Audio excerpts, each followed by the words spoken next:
In the world of medicine, where every moment is a thin line between life and death, only the most brilliant minds can survive. At the city's top hospital, among countless brilliant doctors, there was a name whispered like a legend, a genius among geniuses. When one seemingly hopeless emergency after another struck, and the entire operating room was plunged into chaos and despair, he was the only one who could make time stand still. People called him God's hand. Shin Yu-sung, "We can save him," was a declaration full of conviction and determination. However, it was preposterous for someone just pronounced dead to undergo surgery again.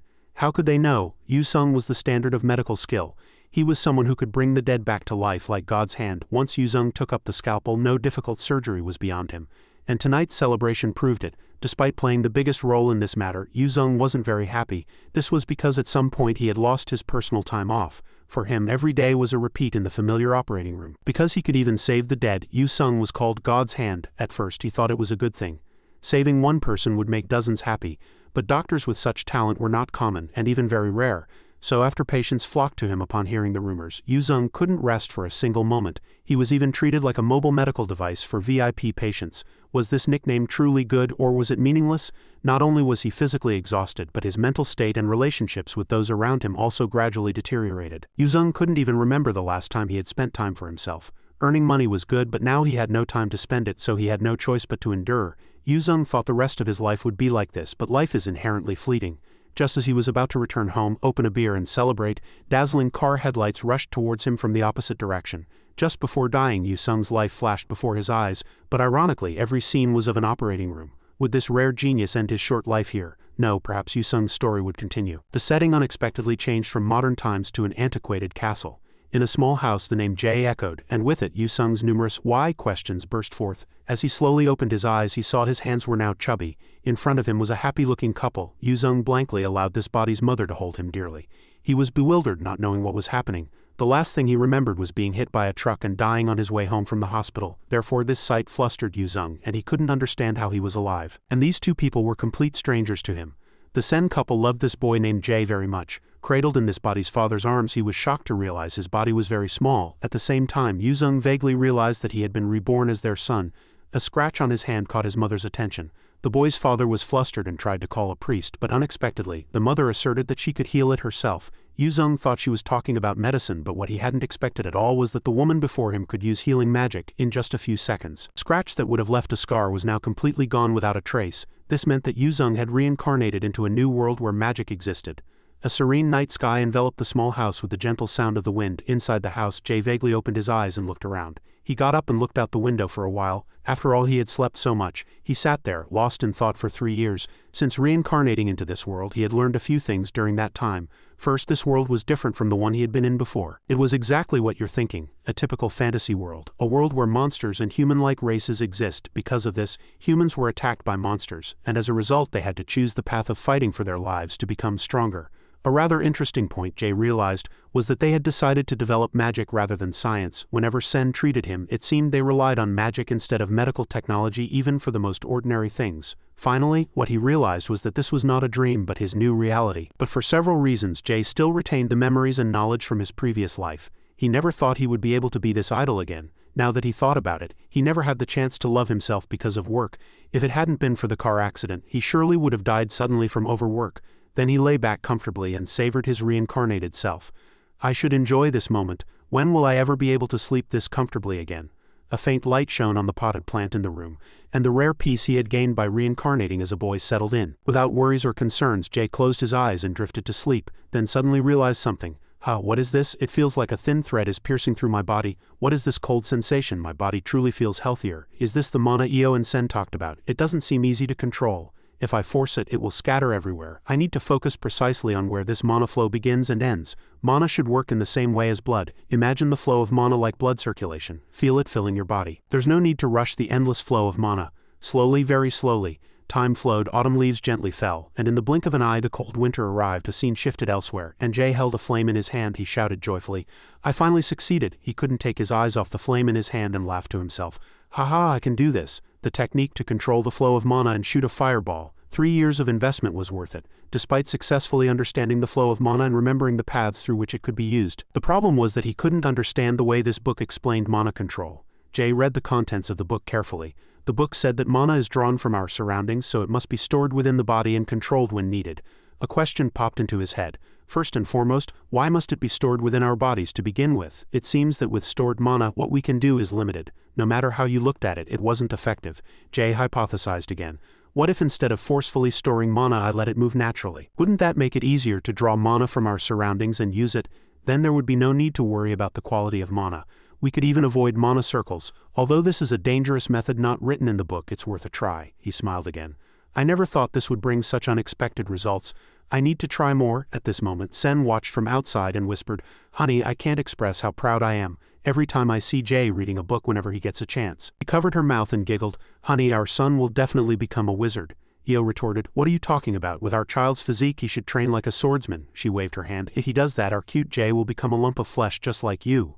Io sighed in frustration. At least a handsome lump of flesh. Jay inside heard all of it and thought to himself, if they're going to talk that loudly, what's the point of hiding me? Sen had a slight worry in her heart. Though I'm proud of our little Jay, Sen asked Io, Dear, don't you think our son is too engrossed in books? Sen continued. I mean, don't children his age go out and play with their friends? I'm just worried that our Jay will only want to read books. Io reassured her, or don't worry too much. Most people see that their children won't like reading, right? You even said you wanted to raise our child to be a great wizard. So what's wrong with that? Sen looked at her small son and couldn't say anything more. Returning to Jay, he thought this wasn't enough. I need to create a perfect path for mana to flow as perfectly as possible. The next morning at Jay's house, Sen threw open the door and said cheerfully, Is our cute Jay here? Jay, with a book in his hand, looked up and replied, Yes, I'm here. She started to worry again. The child is reading a book again. I'm proud that he reads books here, but I wish he could meet and play with friends his age. Is it because I don't have time to play with him? Seeing his mother say nothing, Jay found it difficult to understand again, after thinking silently for a while. Sen approached and asked, Jay, do you want to play with Mom? He asked in surprise. Play with Mom? A thought flashed through his mind. Is Mom going to teach me magic? Yes, she must be trying to teach me something while playing with me. Jay, excited, immediately agreed. Yes, let's play, but Sen paused for a moment and called Jay softly. She hugged him tightly and thought, the child is so happy just at the thought of playing with me. I should have asked him earlier. A moment later, Jay was led elsewhere. His bewildered face appeared. Oh, Mom, where are the books? Why are we at the door? She replied. No, you don't need books today. We're going for an outdoor walk. Jay immediately refused the offer. No, I think I need to study more. I can't spend time playing outside when I should be practicing. Sen was proud of Jay and affectionately hugged him. I didn't know you loved learning so much. What should I do with you? She tried to persuade him again, but it'll be okay today. Don't you want to see what it's like outside? Go out and have some fun. At this moment he finally thought, now that I think about it, I haven't been outside once since my reincarnation. I didn't even know what this world was like. Okay, a day won't hurt. After making his decision, he replied, yes, okay, let's go out and play. Sen was overjoyed. Perfect, let's go right now then. Stepping outside, Jay's eyes seemed to light up and his vision took in all the surrounding scenery that had been close by but he had never paid attention to. For 3 years I only read books at home and didn't even think about going outside. Seeing the leaves and the towering giant windmills, I realized I had confined myself. A gentle breeze brushed past, refreshing Jay's heart. Seeing him standing blankly, Sen spoke to him. Jay, what are you doing? Why don't you go out and explore a bit? Jay looked up, took his first step and then quickly began running across the vast green fields. At this moment Jay felt as if he had become one with nature and the scent of flowers and grass thrilled his heart. Then he stopped and stood before a rocky promontory, gazing at the magnificent scenery around him. Faced with the beautiful scenery before him, he opened his mouth and uttered an exclamation of wonder. Before my reincarnation, I never had a chance to take care of myself. I had to live under pressure. Surviving was the best I could do. I've never felt this sense of liberation before, but I'm happy to have been born into this world. Jay called his mom. Sen replied, yes. Jay turned around, smiled happily at his mom and said to her with the most sincere words, Mom, thank you for bringing me outside. An urgent emergency occurred at a certain hospital. Shin Yu-zung with a nurse transported the patient with all his might. Emergency patients, a life of endless emergencies and patience for me. He couldn't rest his hands for even a few minutes and someone always rushed him during surgery. That voice always echoed, Doctor, the next surgery begins in 5 minutes. After the surgery ended, Shin Yu-zung collapsed. I'm exhausted now. I'm out of strength. I've reached my limit. But the voices of the nurses and patients kept pulling him back. Please save me, doctor. You have to go. Suddenly, a gentle voice came from somewhere. Jay. Sen's voice startled Jay awake from the nightmare that was chasing him. She smiled gently, stroked his head and said, Did you have a scary dream? Hearing his mother's voice, Jay gradually calmed down. He thought to himself, it was a dream. I had such a good time, but then I had a dream like this again. Jay barely opened one eye under the dazzling sunlight before him. This mysterious world into which he had reincarnated unfolded before his eyes. This was not the world where he had to work without rest. Thinking this far, Jay's mood became much more relaxed. He was now a carefree child. That's right, since I've been reborn into this world I won't live like I did in my previous life. The scenery here seemed to have a filter overlaid on Jay's eyes. Even the house he lived in was very different from his previous life. Jay and Sen returned after their outdoor walk. Seeing Io, she greeted him cheerfully. "Honey, I'm back." He smiled as he saw his wife and son and didn't forget to ask how they were. "Welcome back, did you have fun?" Jay, excited, replied. "Yes." Suddenly a thought flashed through his mind. "That's right." He reached out, grabbed Sen's skirt and called softly, "Mom." Jay's eyes widened and he said, "Please teach me magic." Hearing her cute son's plea, Sen couldn't help but be moved. She exclaimed just a moment, then instinctively hugged her beloved husband. "Our son is so cute and lovely," she continued, marveling. "Our son wants to train now. If you want, Mom will always be happy to teach you." Seeing Sen's reaction, he could only offer an awkward smile. Despite experiencing such reactions many times, he still hadn't gotten used to it. After a moment, Sen began teaching Jay his first lesson.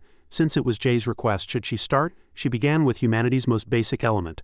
A small flame blazed fiercely in Sen's hand. Jay was overjoyed by the wonder he had never experienced before. Sen couldn't help but be surprised by Jay's enthusiastic reaction. Seeing her son's reaction, she decided to teach Jay thoroughly. "Jay, this is fire. Isn't it interesting?" After Jay chuckled awkwardly a few times, Sen's face flushed as she mumbled, "Was it not impressive enough?" He thought to himself, "It's because this is magic I've already used a few times." At this moment, Sen remembered something. She called to him and said, "Shall we sit down first?" He obediently replied, "Yes." As he sat neatly on the bed, Sen started again. Magic absorbs energy from its surroundings like light emanating from a center, and creates whatever the user desires. To create something you want with magic, you need to convert it into a mana formula.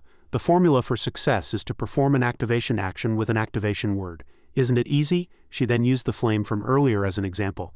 If you concentrate mana according to the formula, point into the air and shout "fire," a flame will appear. Hearing that basic knowledge and applying a formula were enough made Jay even more curious. "Mom, I have a question," Sen replied. "All right, student Jay." He began his question like a short answer for a 2025 graduation exam. "Can you convert mana in a different way?" Sen was slightly surprised. "A different way?" After a moment of thought, Jay began to present his explanation. "I mean, take fire as an example. Let's assume there are 3 red mana. You burn the mana, then it turns into blue mana and you gather the mana you want to burn. Finally, applying the laws of physics and using friction will create the flame the user desires." Then he threw in another short question. "Instead of converting mana 3 times, can't you make it simpler?" Even if Mom did that, the mana would disperse quickly. Sen had been staring at her son with wide eyes until just now, and suddenly she was surprised by so many bold ideas coming from him. "Oh my, advanced questions," she thought for a moment. "Right, it's not impossible." Sen looked at him and said, "If those 3 things were combined and stabilized, then maybe." After that, she and Jay looked at each other and smiled. "That's only in theory though." But Jay still had a slight thought in his mind. He rubbed his chin to stabilize it. "I can tell by my small hands." Jay clenched his fist. "Can I add more attributes in a perfect state?" While thinking, he performed the second step. As he spread his 5 fingers, mana suddenly erupted from his hand. It was so powerful that it shot straight up to the ceiling, surprising both Sen and himself. Seeing the results he obtained on his first attempt like a VIP charge benefit, he thought to himself, "I did it." Io, who was next door, also rushed out in surprise and asked, "What was that just now? What happened?" Sen was equally lost in surprise. Thought, "At this moment I know nothing." Looking at Jay's pure and joyful expression, she thought to herself, "Just before the child used magic, I didn't notice that the flow of mana always moved whenever the child used magic." An indescribable uneasiness flashed through Sen's eyes. Jay looked up at the ceiling of this life, still pondering one question in his mind.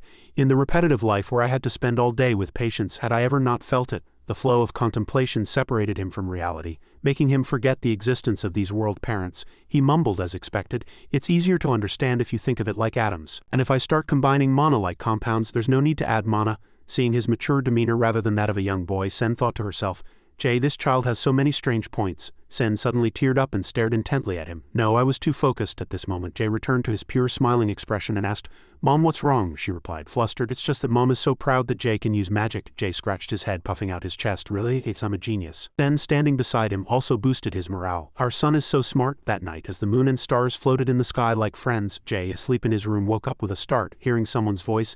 "It's a serious problem. What if he's dragged to the academy at this age? We have to do our best to prevent that from happening." Io sat at the dining table holding Sen's hand tightly. Jay overheard their conversation and thought to himself, "Are they talking about me?" Io sighed again. "You know it's not as easy as you say," Sen replied. "Jay is a genius born once in hundreds, no, thousands of years. If he catches the eye of the academy," Sen's voice trembled unconsciously. Jay flinched in his room and started to wonder about the academy. "I don't know what kind of place the academy is, but it seems like I might be dragged there." Thinking this far, he gently clenched his hands and resolved in his heart, "I won't let that happen. But as expected, I need power. I just wanted to learn magic for fun, but I've changed my mind. I must gain absolute power." The scattered thoughts from a moment ago led Jay back to sleep for the night. Several years passed, and after a peaceful night, the scenery gradually brightened. A diligent bird was singing on a high branch. Sunlight streaming through the window cracks brightened the room. On the study desk a candle was more than half burned down and several books lay half-read.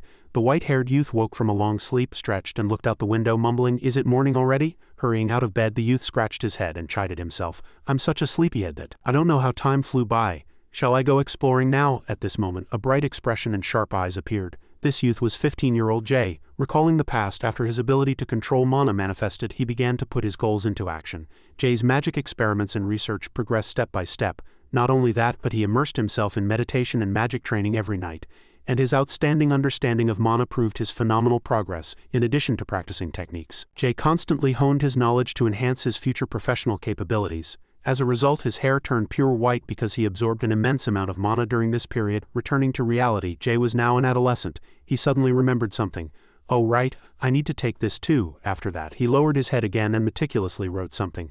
"I don't know how much medical knowledge I'll use, but let's give it a try." At this moment, the phrase he wrote on the board was clearly visible: "Can cure the sick." After taking a deep breath, he thought to himself, "But before I go, maybe one last time." First, a red flame blazed fiercely. Second, a vortex twisted and formed in the air. Finally, water and humid air condensed into ice. He held his hands in the air and used all three elements directly with mana. Satisfied with the result, the white-haired Jay rejoiced and was delighted. "Perfect, well then I really have to go now." Saying so, he strode towards the village. A small wooden sign was placed on the ground. It was the small sign he had just written. After surveying the terrain, Jay mumbled, "This seems like a suitable spot. This is a bit embarrassing though." Saying this, Jay's face flushed and he cleared his throat a few times, then gathered his strength and shouted like a madman, "Anyone who is sick can be cured, bring them forth." Seeing a 15-year-old boy shouting so loudly, the villagers were simply amused. "What a kind young man." "Right," the people there whispered to each other. "I haven't laughed like this in a long time." "Me too." In the crowd, a kind man advised Jay, "Boy, go play saint somewhere else. You shouldn't make fun of sick people." Jay was slightly flustered by the reactions of the people around him. "Who do these people think I am?" After a few seconds of shock, he calmed down again.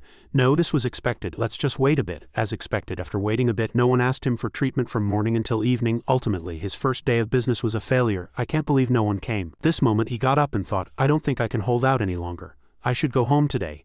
As he was falling into despair, someone appeared before him.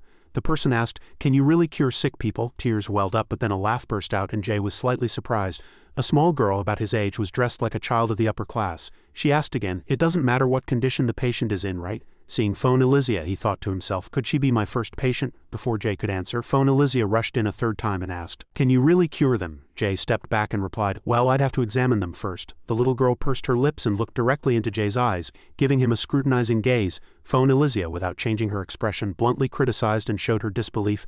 "I knew it. It's ridiculous to think a fool like you could cure anyone." These words pierced his chest like an arrow, making Jay instantly angry. "Really?" he shouted. "You midget." Phone Elysia was about to turn back, but was suddenly pulled back. She looked at him with a displeased expression. "What did you say?" "Midget?" Jay's face darkened, and he spoke clearly, word for word. "I might look like a useless 15-year-old off the streets, but there isn't a patient in this world I can't cure.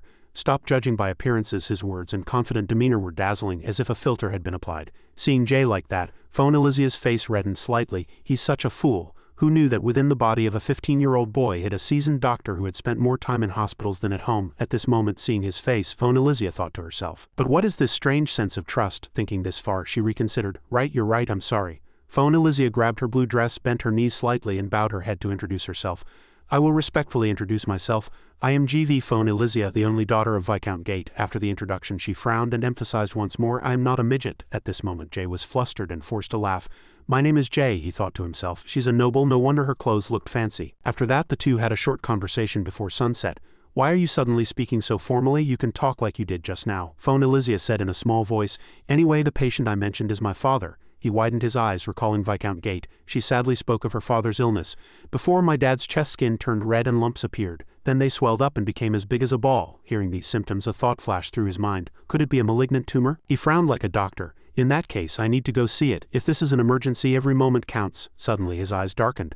"But if it's a ball-sized tumor, it might be too late." Thinking this far, he followed Phone Elysia, running non-stop towards her house. A moment later, Phone Elysia's footsteps stopped. She led him to a mansion with tall, firmly closed gates. Phone Elysia looked at him and said, "We've arrived, let's go in." Jay composed himself. "Of course. It's big. This must be a noble's house." Before she could even step through the door, an old man rushed out and shouted loudly, "Young miss, you've returned." Phone Elysia replied, "Butler." Phone Elysia ran and grabbed the butler's arm, her voice trembling as she asked, "How is my father?" He stammered in response, "Young miss, the Viscount has—" Phone Elysia's nerves were rattled by the impending news. "The Viscount suddenly took a turn for the worse and has passed away." She couldn't believe what she had just heard. "It's a lie." Phone Elysia immediately rushed into her father's room. The butler helplessly followed. "Young miss?" Phone Elysia tried her best to run as fast as she could, muttering to herself, "No, no." She flung open the door to the room with tears streaming down her face. Phone Elysia called out loudly, "Dad!" The Viscount lay motionless on the bed and the Viscountess was weeping incessantly. She quietly called Elysia. Phone Elysia couldn't hold back and rushed over, crying bitterly, "No, Dad, please." At this moment Jay appeared and observed the patient's condition. "May I take a look?" A black aura floated in the air and the lump in the center of the Viscount's chest had turned black. Jay focused on the faint pulsation of the lump. He thought to himself, "It's quite weak but I can still feel it." And a brightly glowing sphere of mana appeared in his palm. He declared, "He's still alive." The Viscountess and the Viscount's head guard widened their eyes at what he had just said. Phone Elysia gently grabbed his clothes and said in a small voice, "Jay, my father." She looked at him with tear-filled eyes and pleaded, "Please save him." Jay's lips curled into a smile. He looked at her with a trustworthy expression and answered with 2 words, "Don't worry." Jay's presence made everyone in the mansion curious. A man suddenly appeared and asked who the boy was. The Viscountess, who was nearby, replied, "I'm not sure but I think he came with Elysia." Hearing this, the man became furious. How could an ordinary commoner enter the Viscount's mansion? Hearing that the Viscount could be saved, the captain of the guard's eyes widened, and he said, "Wait, I think that kid just said he could save the Viscount." A maid nearby added in a trembling voice, "He must be a swindler. He might have come in to steal valuable items." The Viscountess, worried about her husband, didn't pay much attention. She sobbed, "None of that matters now. I just want to cling to the last hope that he might perform a miracle." And she placed all her trust in the young boy before her. Looking at Jay's bright and reassuring face, returning to Jay's surgery, he looked at the lump on the Viscount's chest and thought to himself, "I can't believe it grew so large," rotted, and turned completely black. As he thought this, a sharp scalpel appeared at his fingertip. "First, I need to focus mana to create a scalpel." At this moment, the captain of the guards and the butler turned pale, seeing his strange actions. The captain of the guards immediately reprimanded loudly, What exactly are you trying to do?" Jay's ears rang from the captain's shouting. Once the ringing sensation disappeared, Jay turned to the captain and asked, "What am I doing?" "I'm trying to treat him." He rebuked again, "Don't talk nonsense. How can you treat someone like that?" Seeing the patient's family not trusting the doctor, Jay said in a threatening tone, "If you don't trust me, I don't mind stopping right now." He was speechless. "This damn brat." Seeing the captain's aggressive reaction, the Viscountess called him to a halt. She looked at him with a face clearly showing frustration and said, "Just trust this boy for a moment." Upon being rebuked, he reluctantly agreed, "Yes, my lady." Then Jay waved his hands a few times and shooed the captain away.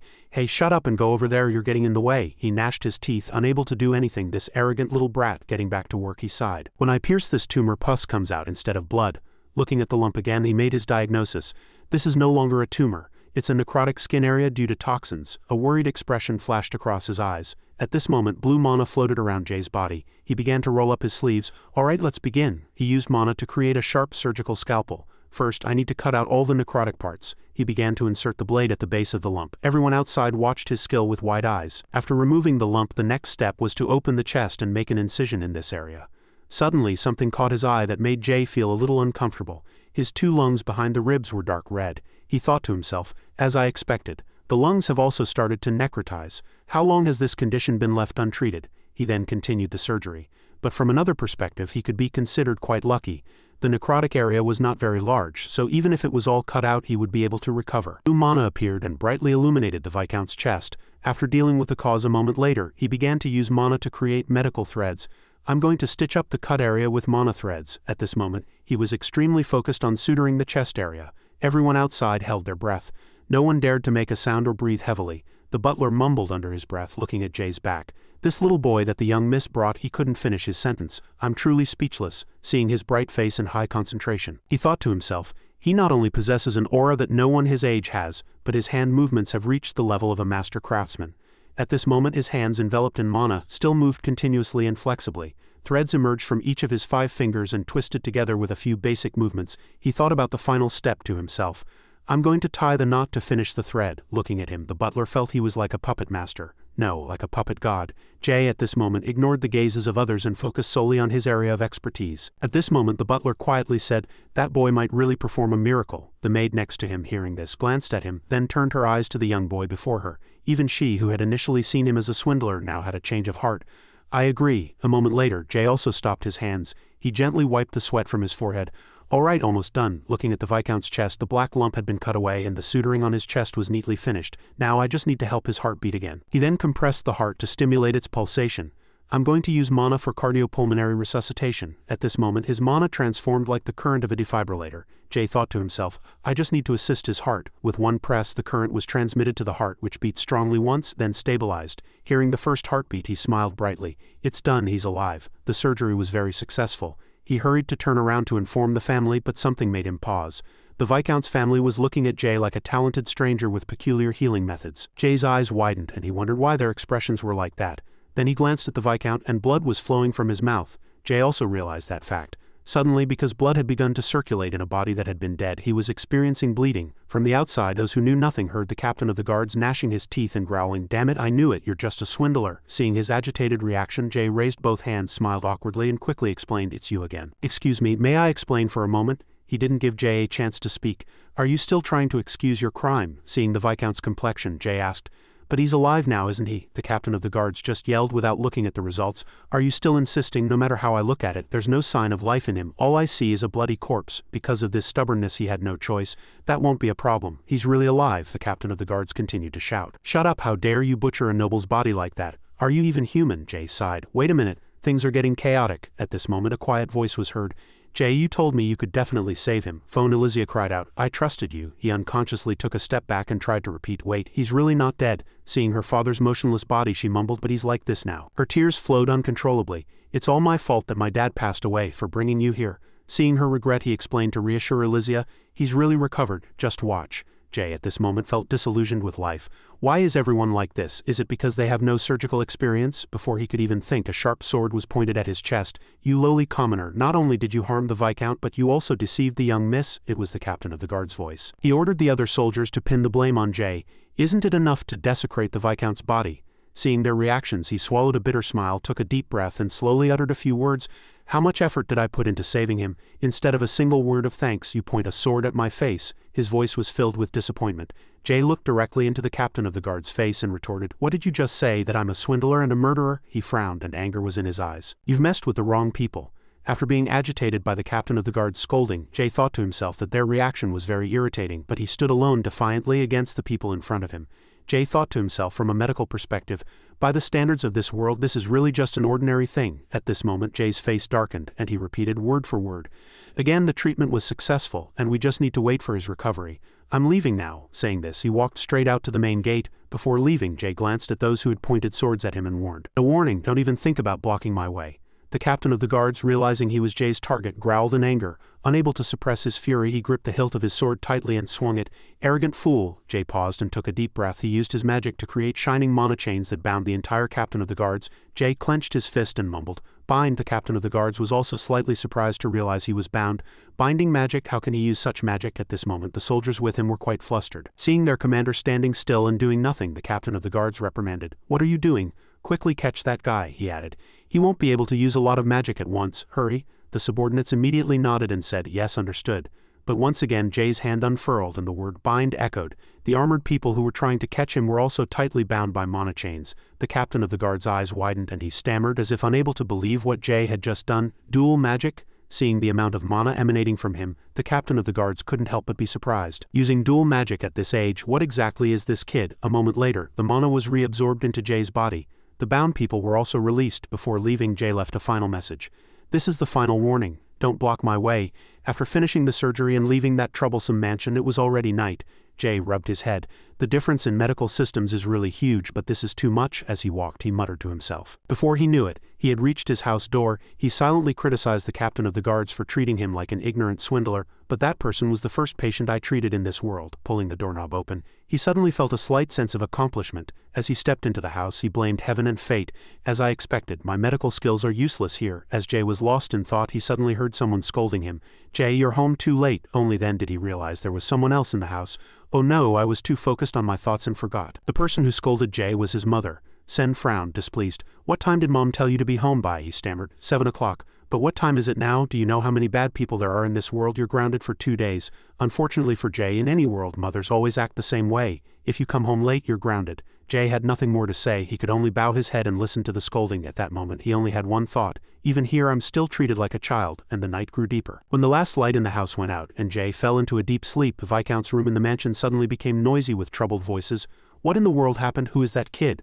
Phone Elysia quietly called out, "Dad." He was now awake and looked displeased. Phone Elysia and the Viscountess turned around, startled by his reaction. At this moment the captain of the guards also opened his mouth wide. "The Viscount is alive, how can that be?" At this moment the captain of the guards was still bound by Jay's mana chains, frozen in a sword-wielding posture. He turned pale. "The Viscount is really alive." The Viscountess could only sigh. Phone Elysia's disbelieving words echoed in her mind. She cried out in excitement, "How could I trust you?" Or the captain of the guards, who had contemptuously pointed his sword at Jay's neck, this lowly commoner. Just thinking about this made the Viscountess want to hide deep underground. She raised her voice. "I didn't even recognize my savior. I've made a terrible mistake." The Viscountess continuously blamed herself and ordered them to find Jay. "Take responsibility for this and bring him back. This matter directly harms our family's honor," the captain of the guards cried out in confusion. How can I move suddenly without being bound?" he cheered. "It's magic." As soon as he finished speaking he lost his balance and fell to the ground. The Viscountess turned and left as if she couldn't help it, and only threw one remark, "Find him and apologize for your rudeness in person." The captain of the guards replied, "Yes, my lady." At this moment the butler was a little thoughtful. How interesting, how could such a young man perform such a miraculous deed? Suddenly someone interjected, "Could that child be a saint?" At this everyone's eyes widened and they asked back, "A saint?" They continued their heated discussion. "But I've never heard of a saint using magic." "Me neither." A moment later the Viscount was comfortably asleep in bed. Someone shouted, "Look at the Viscount's peaceful expression, he must have just fallen asleep." Everyone saw it, right? The captain of the guards threw out another random remark. "Unless he's a saint who can bring the dead back to life." How could such a thing be possible then? To understand the saints it's necessary to briefly look at human history. Who are the saints? According to ancient records, they were chosen by the gods, possessing extremely powerful divine abilities. They could also hear the gods' words, were loved by the gods, and were even said to be the gods' agents and reincarnations. Hearing this, the Viscountess was slightly skeptical. "But is that little boy really a saint? I've never heard a rumor of such a saint in our kingdom. Could he be an unknown saint?" Phone Elysia shared her mother's thoughts. "That's right, wasn't it an illness that even the archbishops couldn't cure?" Someone else continued the conversation, solidifying their conjecture.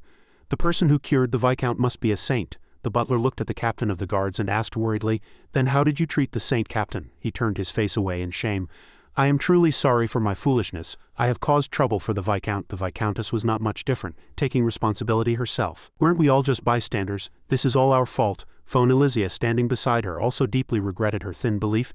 "Jay, my lord saint, I must go apologize." Suddenly, someone quietly asked, "What are you all talking about?" At these words, Phone Elysia was startled. The Viscount stood up with the maid's support. He clutched the stitched wound on his chest and asked with difficulty, "Did you just say saint? What terrible thing happened without my knowledge?" Phone Elysia bowed her head and said in a low voice, "Yes, a saint healed you, father." Hearing this, he clenched his fist. "So I was able to wake up again thanks to that saint?" Realizing that his benefactor had been insulted by the guards, he, despite having just woken up, reprimanded them.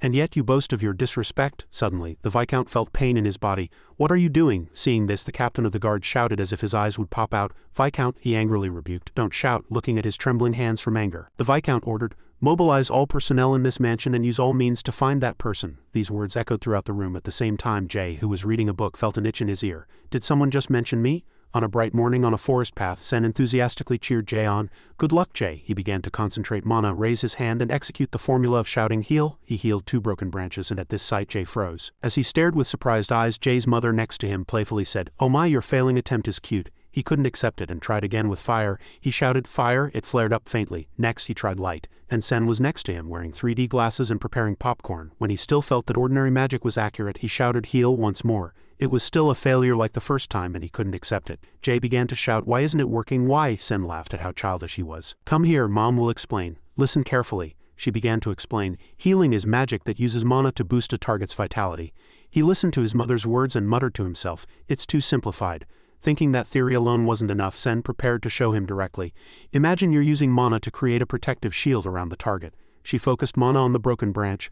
Light emanated and the branch suddenly pulled wood fibers, wrapping around the wound. "This is healing." In just a few seconds the branch returned to its original state, without a trace. Sen smiled and reassured him, "It's not that difficult. Try again." "You understand now, right?" Jay reluctantly decided to try again. "Yes." Suddenly something caught Sen's attention. Rustle! What was that sound? A forest animal appeared before the mother and son. It was a deer. The most peculiar thing was that there was blood on its leg joint and it seemed seriously injured. "That's truly unfortunate." At this moment an idea struck Senator. She said happily to Jay, "Perfect, Jay, how about you try healing this deer?" He asked back, "The deer?" She explained again. "Think of it as practice." Hearing this, he was somewhat persuaded and stroked his chin, thinking to himself, "It needs help anyway and it'll be better than practicing on branches." Senator said firmly, "First, to save this animal you have to hold it down. Approach the deer without startling it." Seeing her attitude, Jay had a bad feeling.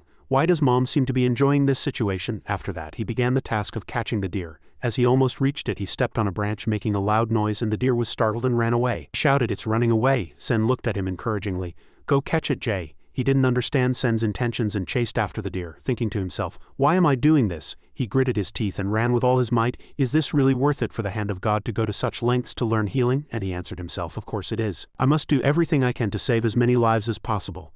I need to use magic to catch the deer. Waving one hand, a dazzling magic spell was cast. Thinking about what had happened in the past, he recalled the attitude and the strange, wary looks of the people in the Viscount's mansion. He realized one thing. The people here were more afraid and uncertain of his modern medical knowledge than they understood it. As the stream of memories ended, Jay caught the deer. He looked at the deer happily and said, "I caught it," after bringing the deer to Sen. He diagnosed it for a moment and then concluded, "It's quite a good runner even with an injured leg." He tried to stroke the deer, but the deer seemed more terrified than affectionate. "Calm down, stay still, I'll heal you," Sen cheered. "Good luck, Jay." After that, Jay released an immense amount of mana. He thought to himself, if it's magic, it's the way they often use it. Jay mumbled, "I'm definitely going to succeed with this." At this moment, Sen was slightly surprised. The magic emanating from him surprised her several times over. This immense flow of mana is... But Jay, on the other hand, was injecting mana into the deer to aid its healing. "On my honor as a doctor, I will definitely reach the next level." He shouted. Heal. Blue mana spread throughout the forest. Could anything withstand his strike? The deer let out a painful scream and then immediately stopped moving on the spot. Jay and Sen stared at Jay's lucky patient with silent, surprised eyes. It took the mother and son about 3 seconds to realize that the deer had been healed. Yes, it was healed, but it meant it had fallen into an eternal sleep instead of limping. The two were flustered. Oh my, it died instantly. What in the world happened? It was supposed to be healed. Jay sighed, lost in the thought of being unable to save a life as a helpless doctor. He pondered for a moment, using mana to lower the barrier and boost vitality. Was this what Mom was talking about? Seeing Sen smile, he wondered again, why can't I understand the healing method that all mages can do? Thinking this far, Jay looked at his palm.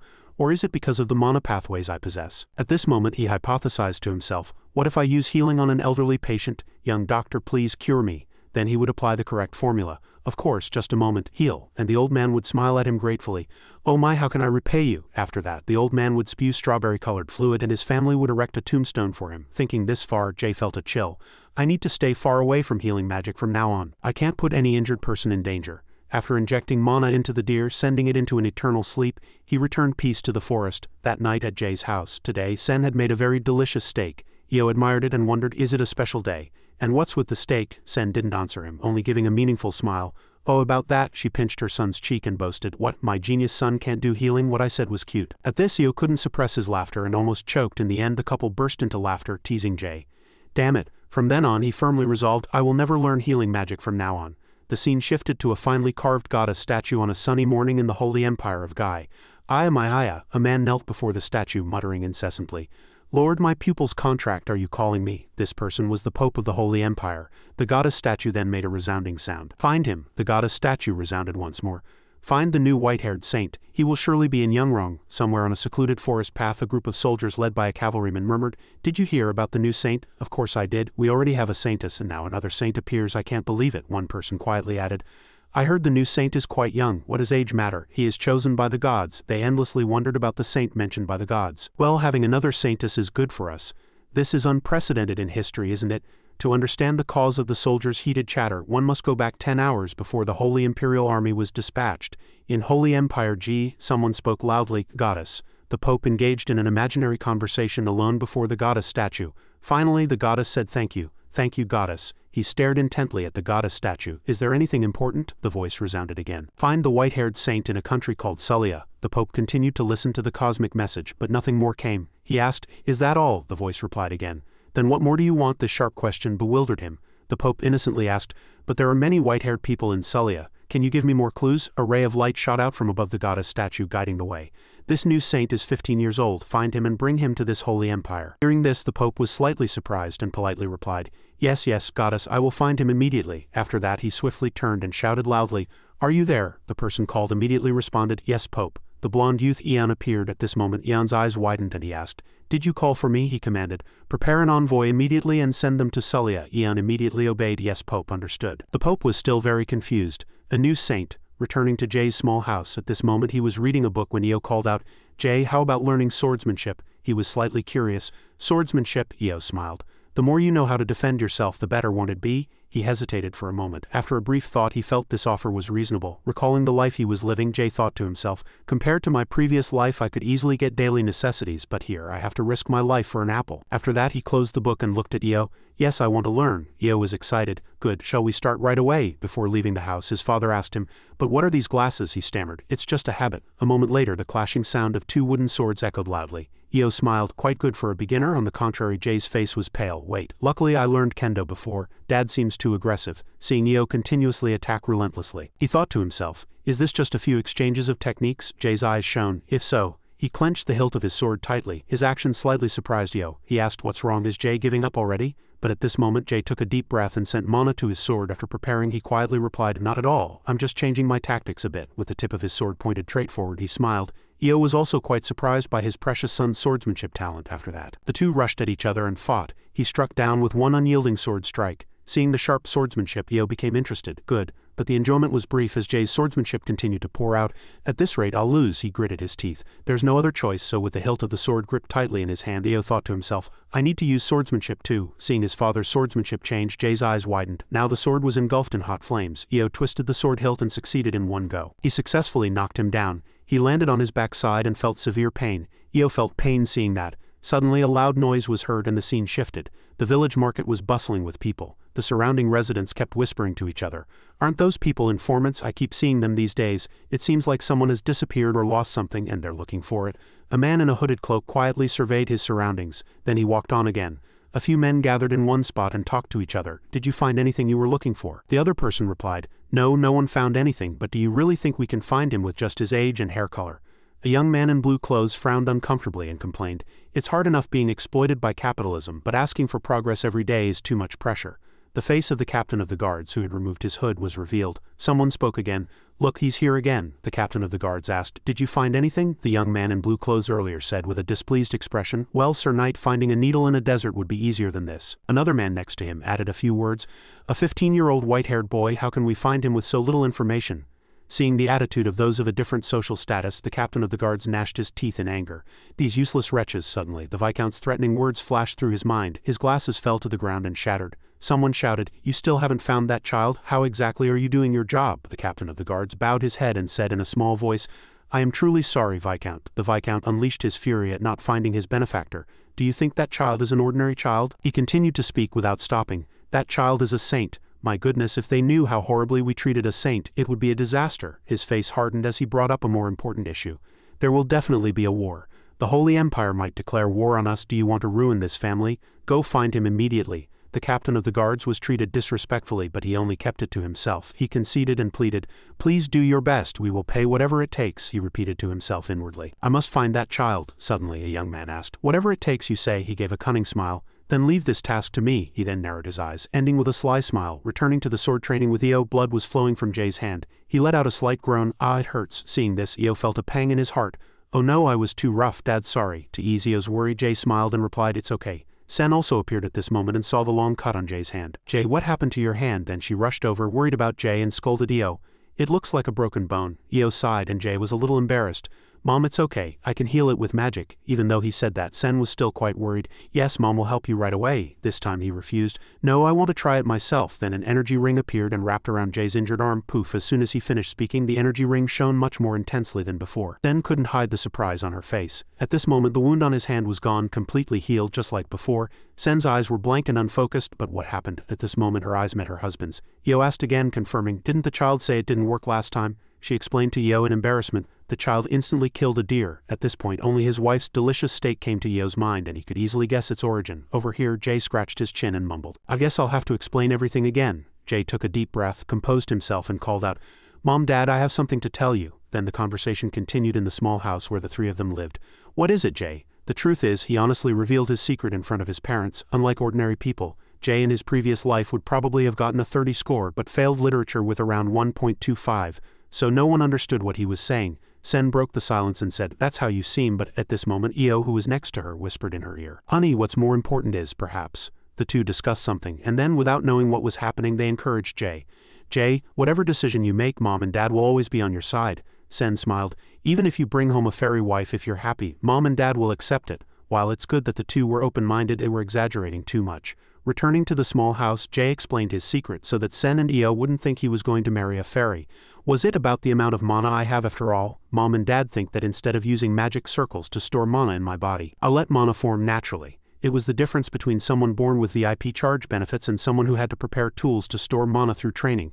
Sen used all her knowledge to clarify, because pure mana is stronger than stored mana. Mom now understands why Jay's magic is so powerful. At this point, Jay seemed to have an epiphany. Then what would happen if I used healing magic on someone who couldn't withstand pure mana? Then 2 fragrant steak slices reappeared in the 3 people's minds. Getting back to the point, Sen seriously told Jay her thoughts. Son, I think you're a genius, but you used our family's secret technique. Io cut her off again. With an attitude completely opposite to Sen's, he said, I'm sure you won't use it on ordinary people. Your talent is too terrifying. Although he said it jokingly, Jay already had other thoughts in his mind. That's right, I can't use magic to save ordinary people. If I'm to save more people like a doctor, I need to think more deeply. Seeing the worried Sen and Io, he thought to himself, that's right, I need more surgical experience. He looked slightly at his hands, which had gone through many emergencies, and made a resolve inwardly. Suddenly Jay said, I'll be right back. His father Io asked, where are you going? Jay stammered, making an excuse to leave. Just for a walk. He was now hiding another secret. I can't tell them I'm going to perform surgery. But before leaving, he had to get past Sen's gate. She cautioned him, don't follow strangers, okay? He reluctantly reassured her, Mom, I'm all grown up. Io also smiled. You're at the age where you love to play. Then he left, leaving only one promise, I'll be right back outside the boundary of Beru village. A man with a heavy load on his shoulders said as if wide-eyed, Beru village is bigger than I thought. Then the bespectacled man continued to say with his other eye, I was just going to pass through, but resting here wouldn't be bad. Suddenly, someone called from behind, excuse me, traveler, may I ask you something? It was the droopy-haired young man, hired by the captain of the guards, who was looking for Jay. He held a piece of paper and asked, have you seen a child like this? The bespectacled man replied, a child, you say? Looking at the sketch, which was nothing short of a Picasso painting, the droopy-haired young man described. Blue eyes, white hair, and handsome. The 2 men looked at the abstract drawing by the droopy-haired young man again. Handsome, the bespectacled man openly criticized. That drawing is truly terrible. Hearing that, the droopy-haired young man snatched the paper and shouted, how rude, I just asked if you'd seen him or not. The bespectacled man retorted equally, how would I know, but why are you so angry? The droopy-haired young man and the bespectacled man continued to argue, but he didn't realize that the person he was looking for was standing just a few meters away. It seems to have gotten more complicated. The Viscount, who couldn't hear this, saw them arguing fiercely, and he thought to himself, perhaps it's because there are more people. But suddenly he recalled what the droopy-haired young man had just said. The Viscount added that he had spent a lot of money to find this person. The bespectacled man replied, no. So I'm asking you, who is this child? The droopy-haired young man answered bluntly to the traveler's odd question. If I knew, would I be looking for him like this? It seems that child is an extraordinary genius. Suddenly, something caught the droopy-haired young man's eye. At that moment, Jay was guessing that the Viscount was looking for someone. Me? The person who caught the droopy-haired young man's eye was a white-haired youth with blue eyes, about 15 years old. He shouted loudly, wait a minute. Jay and the droopy-haired young man faced each other, their eyes meeting. He approached Jay without hesitation and glared at him. Jay asked slightly, why are you doing that? The features described earlier were now reappearing in the droopy-haired young man's mind. Blue eyes, white hair found him. It's definitely that child. After a long, careful look, the droopy-haired young man turned to the person behind him with joy. Hey, tell the council I found the child. Then he smiled at Jay. Hey kid, I'm not a stranger. I work for the Information Guild. Before he could finish speaking, Jay cut him off. He knew well that the Viscount was looking for him, so he immediately agreed. Okay, let's go together. Seeing that this child had no guard up at all, the droopy-haired young man was somewhat bewildered. He subtly asked, didn't your mother teach you not to follow strangers? Jay looked at him with strange eyes and immediately replied, would a stranger ask something like that? Then I won't go? Seeing the bewildered face of the droopy-haired young man, Jay also willingly explained, you said the Viscount was looking for me. I need to check the patient's condition, so I'll go. He replied, I'll call a carriage, so wait a moment. And so the 2 set off. Jay felt curious at this moment. Sir, may I ask you a few things? The droopy-haired young man asked again inside the carriage. The patient you mentioned, the sick people at the Viscount's house? Jay hesitated, not knowing how to explain. Yes, that's right. Suddenly, Jay's demeanor became even darker. I really want to know what they're doing. Seeing the expression of a 15-year-old child, the droopy-haired young man felt a chill down his spine. Is this child perhaps a little crazy? The 2 said nothing more, and after a moment the carriage stopped. We've arrived, let's go. Jay stepped down excitedly, but his smile vanished before it could fully bloom. A young man welcomed him loudly. At the same time, all the male and female servants bowed their heads and said in unison, welcome saint, welcome saint. They lined up on both sides and bowed 90 degrees. Jay said blankly, are they calling me saint? After receiving special treatment from the respectfully welcoming servants, Jay was a little embarrassed at this moment. So what I'm trying to say is, a lavish table was set before him, and Jay was very flustered. I am not the saint you are looking for. The Viscount slammed the table hard and shouted loudly, how can you say that about yourself? His face was filled with emotion and he clutched his chest in awe. "Your Majesty saved me and my family." Then the Viscount, filled with emotion, shouted loudly, "Your Majesty bestowed a blessing upon a sinner like me. There is no way you are not a saint." Jay felt dizzy seeing his constantly changing emotional state. "It's just medicine, how should I explain it?" Suddenly a quiet voice was heard. "Your Majesty, Jay." The Viscountess was also happy to see him again. "We cannot ignore the fact that your Majesty revived this family." Then she called to her young daughter. "Yes, Elysia, go and greet his Majesty." Phone. Elysia took a deep breath, came out in a lovely voluminous dress, her face flushed red. "Your Majesty, thank you for saving my father." Jay was slightly surprised and glanced at her, thinking to himself, "Elysia," seeing the little girl. Jay said sarcastically without hesitation, "Weren't you the one who questioned bringing his Majesty here?" She replied, flustered, "Yes, that's right." Hearing what his benefactor had just said, the Viscount was utterly shocked and began to scold Elysia. "Elysia, I thought you were better educated. I always taught you to apologize when you made a mistake." Seeing her being reprimanded like that was far beyond Jay's imagination. The Viscount shouted loudly again at this moment, "Now beg for forgiveness for what you've done." Jay finally realized his joke had gone too far. There's no need for that. It was just a joke." He frowned in embarrassment and scratched his head. "Why is everyone like this? I told them I'm not a saint." Suddenly, as if remembering something, he turned his gaze to another side. "Wait, now that I think about it." Seeing the maid on the day of the surgery, he asked, "Where is the person who came with me?" She opened her eyes wide and answered honestly, "I'm not sure, but he seemed to be in a great hurry." Over here, the droopy-haired young man was sprinting somewhere. Truly amazing. He was still suspicious of the white-haired boy earlier. Is that child really a saint? At this moment, the droopy-haired young man revealed his eyes with a sly smile. "This is important news. I must inform the council." Thinking this, he vanished like lightning. Returning to the Viscount's family and Jay, he was still shocked by the Viscount's attitude towards him at this moment. "Nothing bad will happen, right?" The maid prepared a hot teapot and poured it into cups. "Did your Majesty enjoy the meal?" "Yes, everything was very delicious." The Viscount continued to be flustered in front of Jay. "We made many preparations for your Majesty to enjoy the meal." "I'm glad your Majesty enjoyed it." Jay picked up the steaming tea. "I don't think anything could be better than this." Hearing Jay's words, the Viscount felt grateful and reassured him. "Thank you, don't worry. Your Majesty will enjoy such meals every day in the Holy Kingdom." Suddenly, the purpose changed from gratitude to the statement that he would eat like this every day in the Holy Kingdom. And Jay felt as if he had been hit by a Liku's stun attack. Jay asked again to be sure. "What are you talking about?" he asked, wide-eyed and surprised. "Haven't you received the notification yet?" Then he explained with a rainbow smile, "I heard that the Holy Kingdom's envoy has arrived here. We are more than willing to escort your Majesty." As this news reached him directly, his nerves became extremely tense. Jay slammed the table and asked again, "Who is coming to pick up whom? And how did they know I was here in advance?" The Viscount hesitated slightly. "We've heard many rumors that the Pope received a direct message." Jay's face grew even more bewildered. He turned pale and asked, "What kind of message is it that he needs me?" The Viscount quietly replied, "To tell you about that." He began some stories about the Holy Kingdom. The Holy Kingdom is a country blessed by the gods, and when needed the gods send messages to the saints of the Holy Kingdom. He asked curiously, "Can gods communicate directly with humans?" The Viscount was also unsure. "Direct communication isn't accurate. To be precise, they leave signs or appear in dreams. I heard that those suspected of being saints are followed by an aura of light. If considered a saint, that person would be quite different from others." "Is he a new saint? He really shines," Jay thought to himself. Light again. Jay still hadn't recovered from the shock. "So what will happen to me?" The Viscount, unaware of his expression, excitedly replied, "Your Majesty will go to the Holy Kingdom." "Congratulations, Your Majesty, Jay." Jay froze at the congratulations directly aimed at his head. That night at Jay's house, how was Jay doing? Sen told her husband that he must be tired and so wouldn't come out of his room. Her husband replied worriedly, "It's probably best to let the child rest." Jay was lying on his bed, his soul seemingly about to leave his body. A message from the Holy Kingdom. After that, he covered his face and soaked his blanket with tears. That night, the bright moonlight was serene, but Jay's heart was screaming, "I just wanted to live a comfortable second life in this fantasy world." The next day, in the Sullia Palace, murmurs could be heard in the luxurious palace corridor. "Lady-in-waiting, do you know who is in the detached palace?" "No, who is it?" A maid began to speak. "I heard it's the saint from the Holy Kingdom of Jir." There was a hint of surprise in the other person's voice. "A saint is coming to our kingdom," the two whispered as they walked. "I wonder what kind of person she is. I heard she was blessed from a very young age." "I heard that too. The rumored saint has long hair down to her waist and eyes that shine like rubies." The other person added, "Rumor has it that she is so beautiful it's as if light constantly shines on her." "Really? I'm curious. Will I be lucky enough to meet her? That would be wonderful." And from then on, this topic became the favorite conversation subject among the palace maids. As the two left, the curtains in the room opened. Someone quietly called out, "Lady, may I enter?" The long-haired girl replied, "Yes, come in." As the door opened, cross-shaped shoes were visible. "Thank you." "It's almost time for the party now," the girl said in a slightly annoyed voice. "Truly no one lets me rest." The young man respectfully put his hands together. "If you are ready," the girl replied. "All right, I'll be there in a moment." She suddenly paused as if remembering something. Oh right, with her arrogant demeanor and indifferent eyes she was the saint the two maids had just spoken of, Iriel, the saint of the Holy Kingdom of Jir. She looked at the young man who had just entered and asked, "Any news about the saint I asked about?" He replied, "Ah yes, we have good news." He then placed a piece of white cloth on her shoulder and whispered something. Irel's lips curled up slightly, and her face shone even brighter. She thought to herself, he has finally appeared, the person Irel has been waiting for, someone who can understand her. A normal morning at Jay's ordinary house.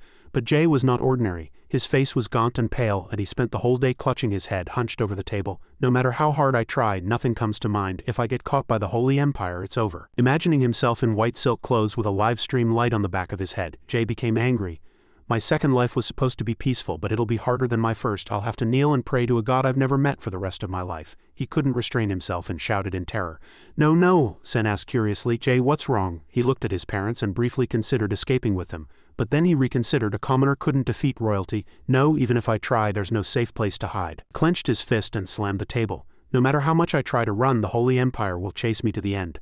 Seeing Jay's strange behavior, Sen rushed over worriedly. "Your behavior has been odd since last night. What's wrong?" Jay, with wide eyes and an expression that was half wanting to speak and half not, was about to say that royalty was coming for him. He suddenly dashed outside, throwing a single phrase to Sen, "I'll be right back." Watching Jay's back disappear, Sen and Io said to each other, "Something must have happened." The scene shifted to a peaceful land and someone's voice was heard.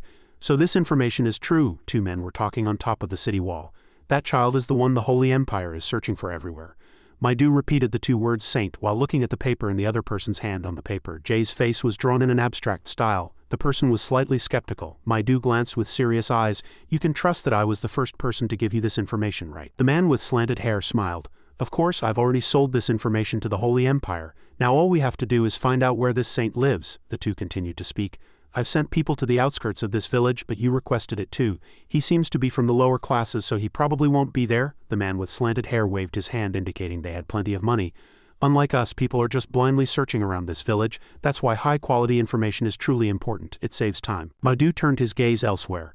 "And as we agreed, once the Holy Empire pays, I'll return immediately." He looked at the forest in the distance. The man with slanted hair asked curiously, "What are you thinking?" He pointed to the glowing aura in the distant forest. "Have you investigated that forest?" The man with slanted hair was surprised.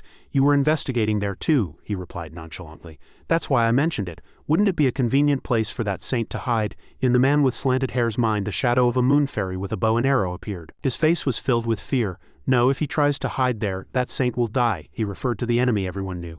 "You know they hate humans." The man frowned and agreed.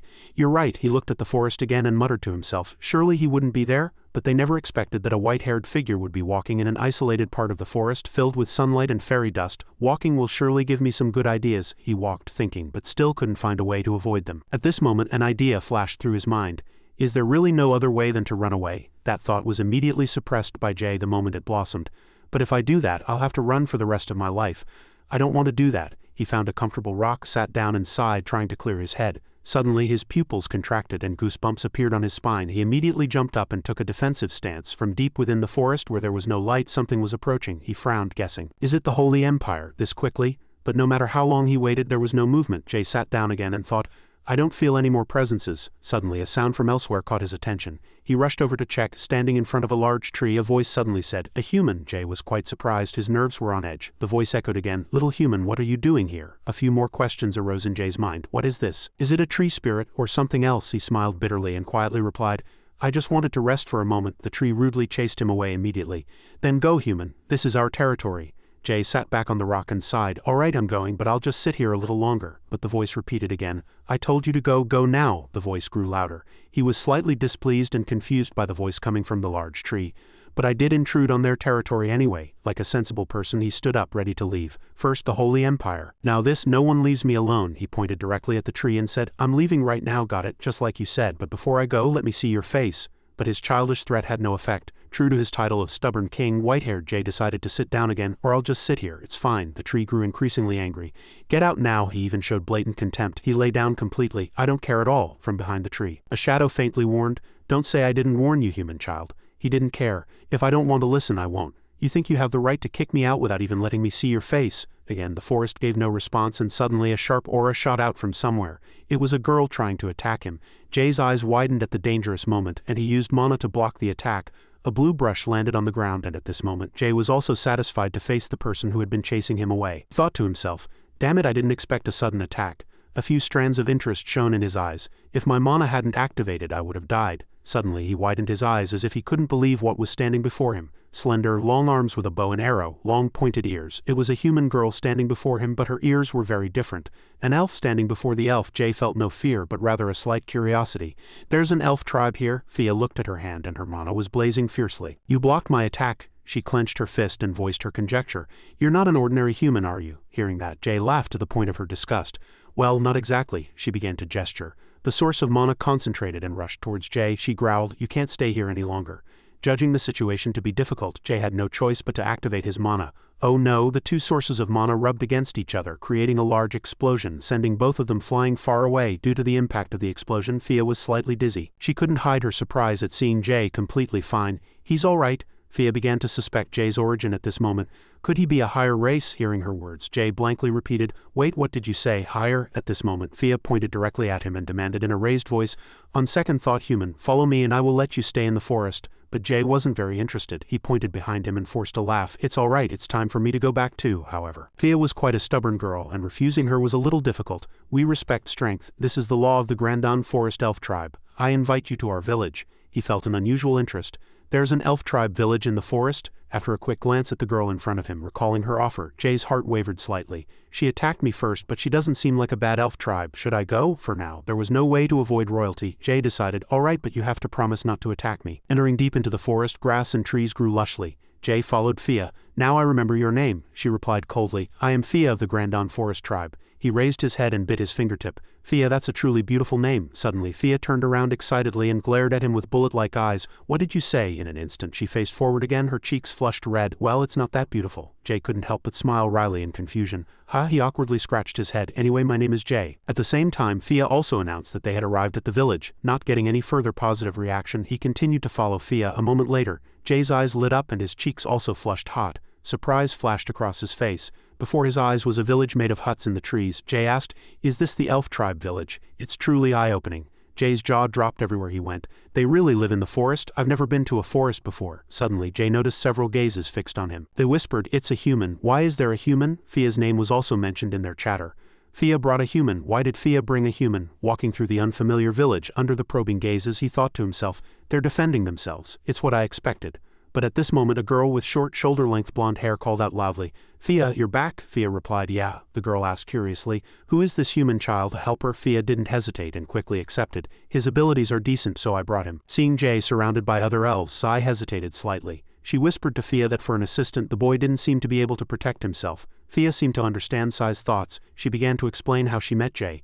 At first I thought so too. I tried to drive him away, but he was stronger than I expected. Sai was slightly surprised and asked for more details. Your attack had no effect? Impossible, or perhaps? Fia cut her off. She glanced at Jay, who was mingling with the others, and replied, I was trying to see if he was a higher race, but he wasn't. Sai looked at Jay suspiciously and uttered two words. Really? At this point Fia changed the subject. How's Ira? Hearing this, the two looked up at the treehouse as if on cue. It was always a tightly closed house. Sai said quietly, she hasn't woken up yet. Fia added, still not awake? All right. At this moment Sai remembered something important she had to say. Oh right, the elder is looking for you. Fia replied, I'll go right away. Then she turned back to Jay and called out, Jay, let's go. Jay immediately ran over. I expected the elves to be wary of me, an outsider, but it's not that serious. Fia frowned with displeasure. Then who do you think brought you here? Seeing Fia's back, he understood in his heart.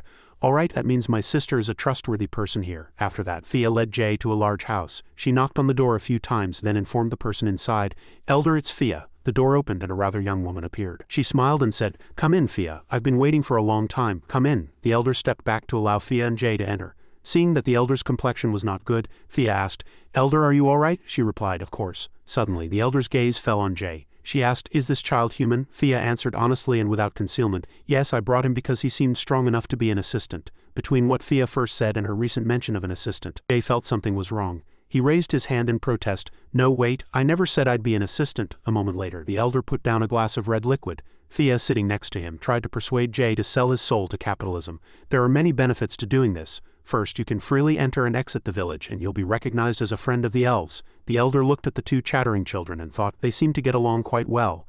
Jay reluctantly explained, no, I mean I don't need things like that.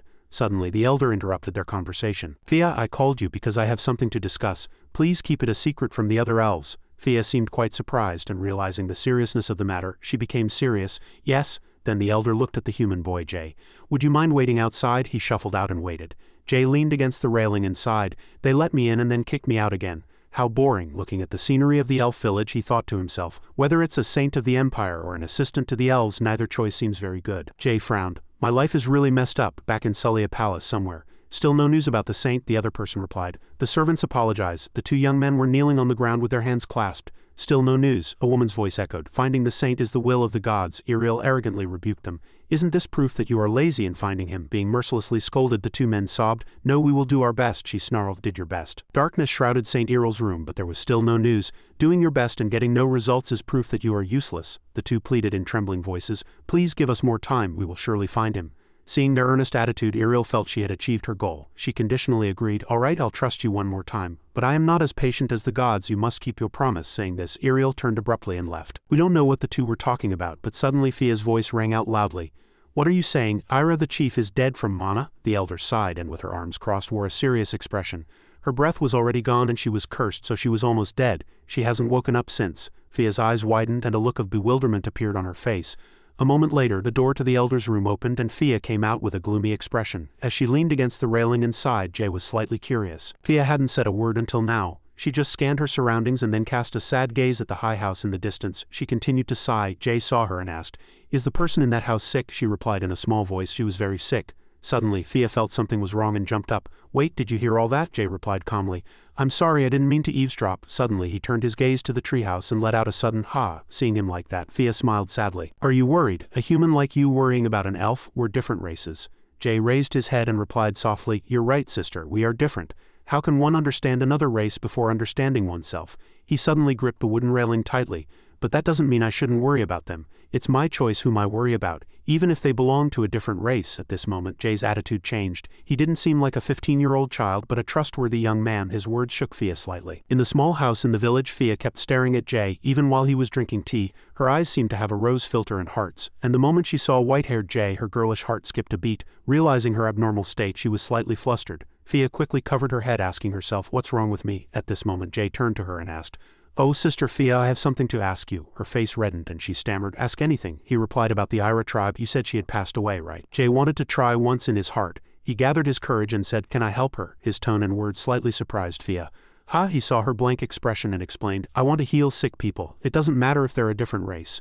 At this moment, Fia frowned and asked again suspiciously, "Do you think you have the ability to do such a thing?" He lowered his head. "I'm not sure if I can, but I'll do my best to help that elf." Fia glanced at him, her eyebrows almost touching. "I don't believe a word you're saying." He looked at her and couldn't say anything more. Jay's current state was quite calm. He mumbled softly. Suddenly a sharp blade made of mana shot out from his hand at Jay's strange action. Fia instinctively moved away, drew her sword and took a defensive stance. "What is that?" Without any explanation, Jay gripped the sharp part of the mana blade with his free hand and directly stabbed himself in the thigh, drawing blood. He grimaced in pain and said, "It's gone." Fia couldn't understand his strange behavior at all. "What are you doing?" He rushed over and seeing the hole in his thigh made by mana, asked worriedly, "What should I do?" So that Fia wouldn't worry for too long, Jay began to use mana and chant a healing spell. Light burst forth, enveloping the entire room. Fia couldn't believe this strange sight before her eyes. She mumbled, "Mana right now." All the mana concentrated on Jay's thigh and the large wound hole gradually closed. He gritted his teeth, trying to endure the pain within his suffering thigh. Outside Fia's house, other elves were also drawn by Jay's mana source and gathered. "What is that?" That mana, in their eyes, a powerful source of mana, was directly radiating outwards.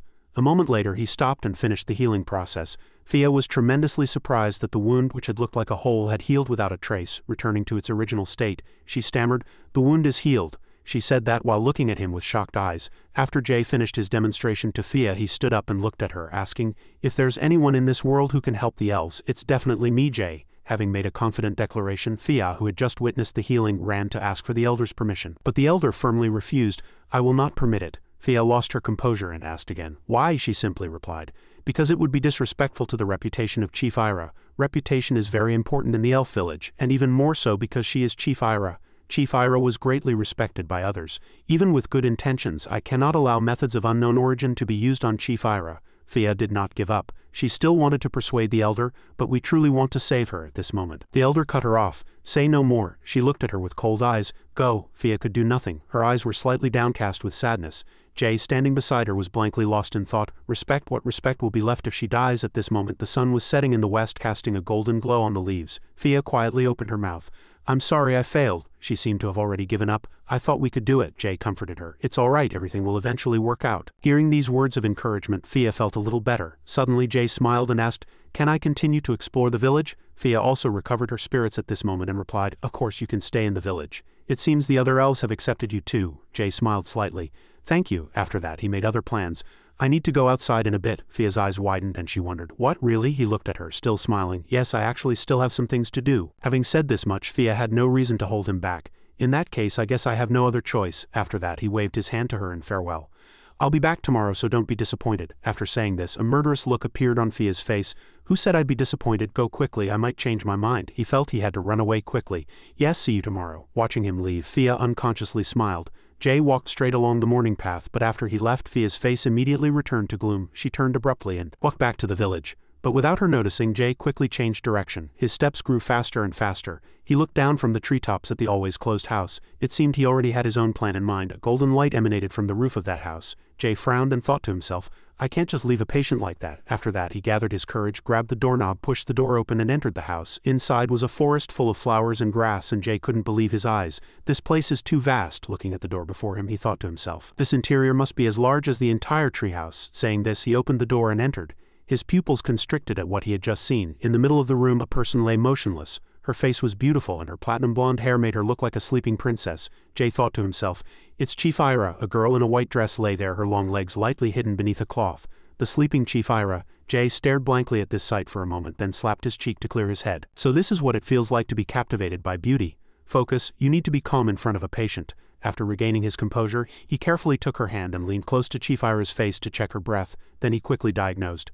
Pulse and breathing are normal. Then I need to check something else. Jay changed the way he held Chief Ira's hand and his hand glowed blue. He frowned and thought to himself, I need to use mana to check inside her body. The mana net spread, and after finishing his check, Jay frowned. There's nothing wrong with her body. Is it her lifespan then? Impossible. Then he mumbled with a sense of discomfort and helplessness. I can't believe I can't do anything for this patient. I need to research more about the diseases of this world. Just then a dark aura suddenly appeared and permeated the air. Jay's eyes narrowed slightly. He felt it. Wait a minute. He glanced at Chief Ira and thought, what's that smell? Then Jay, without hesitation, carefully turned her over and was horrified to see a grotesque array of purple spots on her back. Bed sores. Jay's expression was a mixture of anger and disbelief. Did they not check her body at all this entire time? Respect? Is this respect? Impossible. Jay sighed and mumbled softly, I need to prepare disinfectant. Then he began to think of countermeasures for this situation. At this moment there was a puddle of water in front of Jay, and in his hand was a bowl made of leaves. Jay bent down and filled the bowl with water. Then he cast a healing spell on it. He thought to himself, it would be very dangerous if I used healing magic directly on her. After that he thought he could only proceed one step at a time, sanitizing his hands. He dipped his hands in water and brought them close to Ira's back. In his heart he thought, Chief Ira is a person who receives great respect from others. Even with good intentions, using methods of unknown origin cannot be allowed for Chief Ira. As he worked, worry was etched on Jay's face and he hoped, I hope they don't say anything about me touching their sacred being. But seeing her bloodied back, his heart couldn't help but ache. Those ulcers of hers. Jay let out a sigh filled with anger. They did nothing to save her. They left her like this and they have no right to say such things to me. After that he carefully began the treatment. Jay worked diligently and silently as time passed. Only after sunset did Jay look up and mutter, the sun has already set. He put down the white cloth in his hand and looked at Ira's back again, thinking to himself, I can only do this much until I find the real cause. Alright, I'll have to check again tomorrow. The next day, elsewhere, a voice was heard saying, Saintess, where are you? A few Holy Kingdom soldiers reported with worried expressions. The search party will hear something soon. They are already searching the entire empire. It's only a matter of time now. Iriel crossed her arms and retorted, How many times do I have to hear this for you to understand? She frowned and displeasure was evident on her face. I said I'm not very patient. Are you testing my patience? The two trembled at her attitude and explained. No, please forgive us. Iriel stood up and flatly refused. Enough, I no longer believe your words. I'll have to act myself. She ordered preparations. On this side, Jay wiped his sweat and sighed. His gaze was now fixed on Ira's back, which was much better. The ulcers were improving. It would be healed in a week. After that, time flew by quickly. I secretly entered Ira's house and treated her. First, I wiped Ira with sterilized water, and I loosened her contracted muscles. In the remaining time, I studied the books in her study and learned more. He brought a book next to Ira and began to read, soon exclaiming, You drew this, it's really badly drawn. No matter how many times he spoke, there was no reply. Nevertheless, I continued to talk to Ira. I told her about the things I saw on the way here, what happened to Fia, and even the smallest thoughts that crossed my mind. So a month passed. As usual, Jay gently opened the door and greeted, Ira, I'm here again. Then he smiled and continued, Fia has the day off today. I had tea with her for a bit before coming here. But the atmosphere around Ira was somewhat different. Jay immediately flustered and said, "Huh?" rushing quickly to her side. "Ira," Jay observed Ira and said worriedly, "her breathing is getting weaker and weaker." The woman before him looked increasingly unable to hold on. Her breathing was becoming fainter and fainter. Jay, flustered, leaned over next to Ira. He said in a worried voice, "What should I do? I didn't expect this." He looked around, trying to find a way to help Ira, who was enveloped in a faint aura. "Where's the oxygen mask?" As soon as the words left his mouth, Jay realized he was no longer in the old world and clenched his fists, exclaiming in a bitter voice, "That's right, this isn't a hospital." He gritted his teeth, almost despairing in his helplessness. "There's nothing I can do now." Then Jay turned back to the chief, the woman. The motionless woman had suddenly taken a turn for the worse. Jay, flustered, grabbed her shoulders and shook her, shouting loudly, "Ira, you can't die. Wake up, Ira." His eyes were wide with anger, and countless questions about Ira's condition flooded his mind. Why? What's the problem? No external injuries, not poisoned, vital organs are all functioning well. But why is this happening? Ira's mouth slightly opened and she breathed with difficulty. This sight further amplified the worry in Jay's heart. He mumbled, "There must be some way to help her at least." Just then he opened his eyes wide, recalling one method, the only method. Jay looked at his hands, wondering if he could use healing magic. However, Jay still worried about the unfortunate consequences that could occur. Can Ira withstand the power of my mana? These thoughts made him let out a self-deprecating laugh. Looking at Ira as he reminded himself, he finally decided to save her. "I risked my life to become a doctor to treat everyone. And now at this crucial moment, I can't think of any other way without risking the patient's life." Jay clenched his fist and uttered two concise words, "All right." As he spoke, Jay closed his eyes, and as he used his divine power, his hands began to glow. "I have to try everything I can." A time magic circle appeared, forming a quite large formation above Ira's head. The shape of the magic circle and the language that formed it appeared in Jay's mind, and swirling light began to gather in one place. This surprised the surrounding residents. They all turned their gaze to where the magic circle was appearing, asking countless questions. "That mana power, I feel like it appeared before, didn't it?" Jay directed the light towards Ira, pleading with her earnestly and focusing even harder. "Ira, I believe in you. Please hang in there." Then, as he chanted the spell loudly, a dazzling light burst forth. Whoosh, an anomaly appeared in Ira's body. Lights began to envelop her, and under Jay's control lifted Ira. After that, the lights coalesced, forming a sphere of power that enveloped her. Curious people gathered closer and closer. They also grew increasingly nervous, and their voices grew louder. "What's going on?" Just then, Fia, one of the people who saw the light he created, opened her eyes wide, looked up and shouted, "No way!" She immediately ran towards the spot, shouting loudly, "Jay!" As she moved, Fia thought to herself, "That kid still hasn't given up hope on Ira. Since when?" Various thoughts continued to flood Fia's mind, and at the same time she felt shame. Even a human like Jay is doing his best, but what about me, a fellow elf? I mean, what are all of us elves doing? The door was quickly opened by a not-so-gentle force. Fia saw Jay treating Ira and called his name. "Jay?" The light continued to move, and Jay was still extremely focused. As Jay's body reached its limit, a scream erupted. Nevertheless, he encouraged himself, "Just a little more." And then Jay stopped, although countless doubts still lingered in his mind. "Is it over?" Jay and Fia simultaneously looked at the cocoon of power enveloping Ira, lost in thought. "Ira, please." Ira's body was even lifted higher. Fia, who was next to him, was directly hit by Jay's power and sent flying. She crashed into the wall, screaming in pain. The same went for Jay himself, who had cast the magic. He landed painfully on the floor. However, Jay's gaze did not leave Ira for a single moment. She looked much healthier than before, and then Ira slowly woke up. Jay endured the pain and smiled, softly exclaiming, "Ira?" It was the last word he could utter before losing consciousness. In the darkness, Jay mumbled, "Where am I?" He felt as if everything was underwater, and soon he greedily said, "It's really comfortable. I want to rest a little longer." Someone's voice was heard, and a faintly visible figure was Ira. "Again, your kind is protected by me." Jay wanted to retort, but Ira, this person already. His vision was hazy, and he saw Ira talking to someone else. "He tried to do some unacceptable things to your body." Jay mumbled in surprise. "Ira, that voice is Ira's." She gritted her teeth and declared, "I don't want to hear it anymore. You abandoned me for the past 20 years. Only this child tried to help me. Elves, isn't it ridiculous? The only one who saved me at the last moment wasn't you, who served me with the words 'serve the gods,' but this small human." Jay still floated in the water, lost in thought. Her voice, really, he felt like he was melting in that gentle voice. It was truly beautiful, and then he woke up with a scream in the real world. "Ira?" Jay sprang up from the soft bed, looked at his hands, moved them slightly, and said, "Was it a dream?" A voice came from somewhere, and Jay turned his head. "Human, are you calling me?" Before him, Ira smiled gently and replied softly, "I'm here." Jay moved, almost brought his eyebrows together, and softly exclaimed, "Ira." She stretched out her body, embraced Jay, who was still awkward, and explained, "The pictures you saw in the book." As Ira continued, his head almost exploded.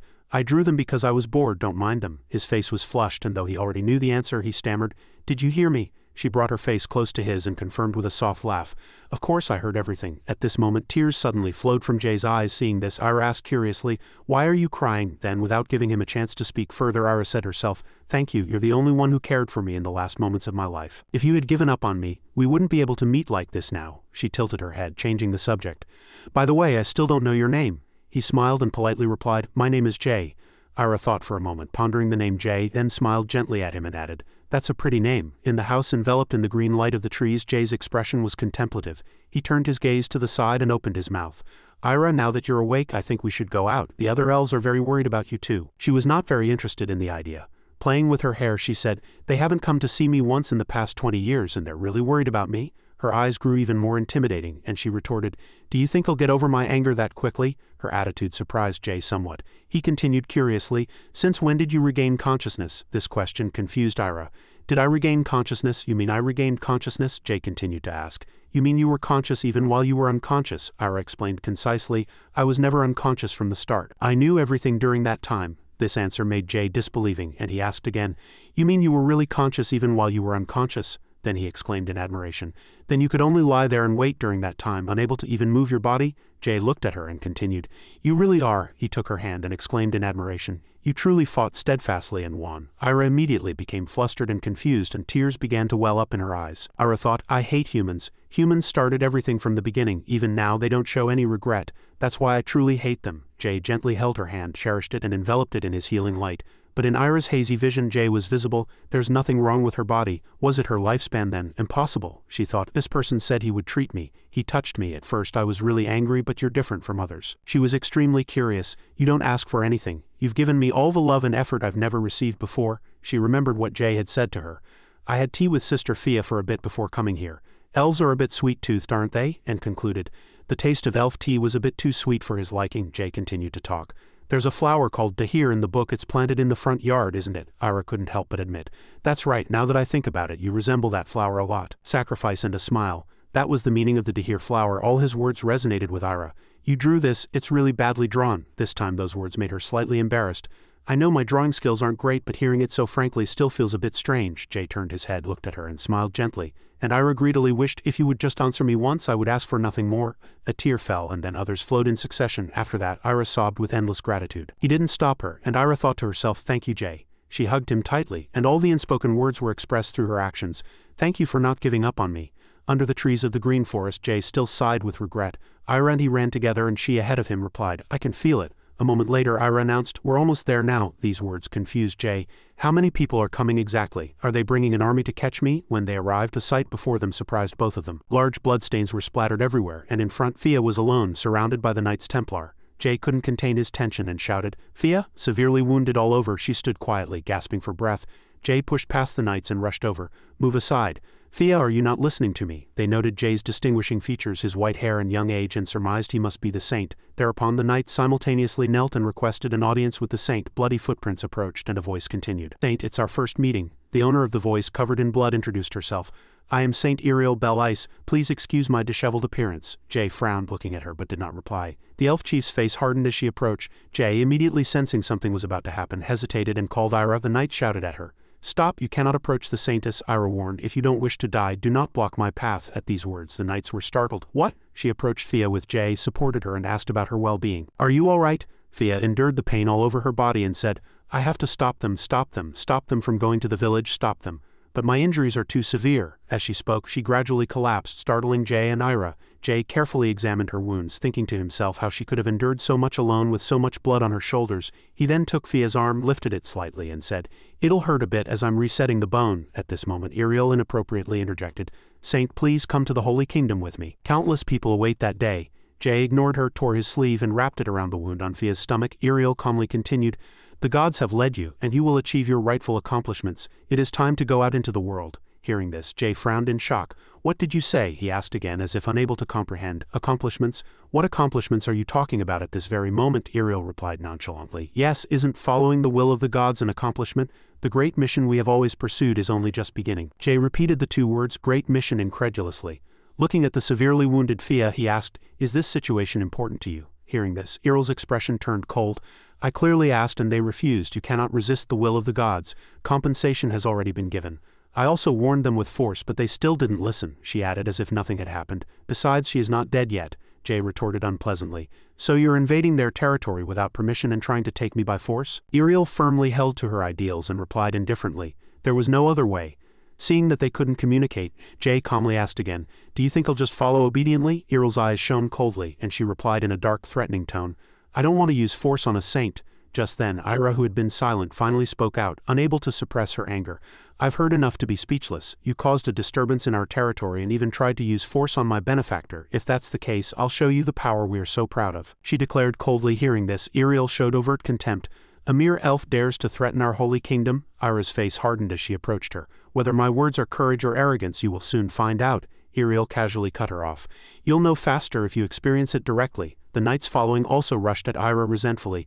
How dare you treat a saint like this? How dare you speak ill of your superiors? And in a brief moment their swords all broke simultaneously. The knight was horrified. What is this? Ira glared at them, radiating killing intent all over, and asked, will you try again? Overwhelmed by her presence, their bodies stiffened and they soon knelt at Ira's feet pleading, please save us, please save us. She scoffed with a contemptuous expression. Is this the force you're so proud of? Do you think such individuals can achieve great accomplishments? Iriel looked at them as if they were trash and said, their faith is easily shaken. Hearing this, Ira scoffed. What a stubborn person. It seems the gods only gave you power. On the other hand, you have no idea that you are trapped in a sacred bond. Feeling insulted, Iriel wasted no more time, condensed power in her fist and rushed at Ira.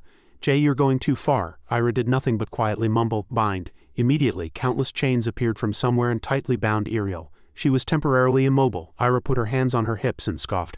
How does it feel to be bound by an elf, the power of the Holy Kingdom you so staunchly believed in? Iriel still stubbornly retorted. The power of the Holy Kingdom is not merely this much. She showed deep resolve. Whatever the cost, we will take the saint to the Holy Kingdom, even if only a corpse remains. And a very loud slap echoed. One of Iriel's cheeks was swollen red, and Ira, who had delivered the blow, warned in a low voice, don't speak so carelessly with that filthy mouth. The body of the saint you intend to take is more precious to me than my own life. Even if it means right now I could. Iriel glanced at Ira as if unable to believe what had just happened, and Ira leaned close to her face, threatening. Could erase your disgusting kingdom from the map. Just then, Jay's voice cut in. Stop it, Ira. He calmly repeated, I told you I'll go to the Holy Kingdom. Iriel's face showed joy.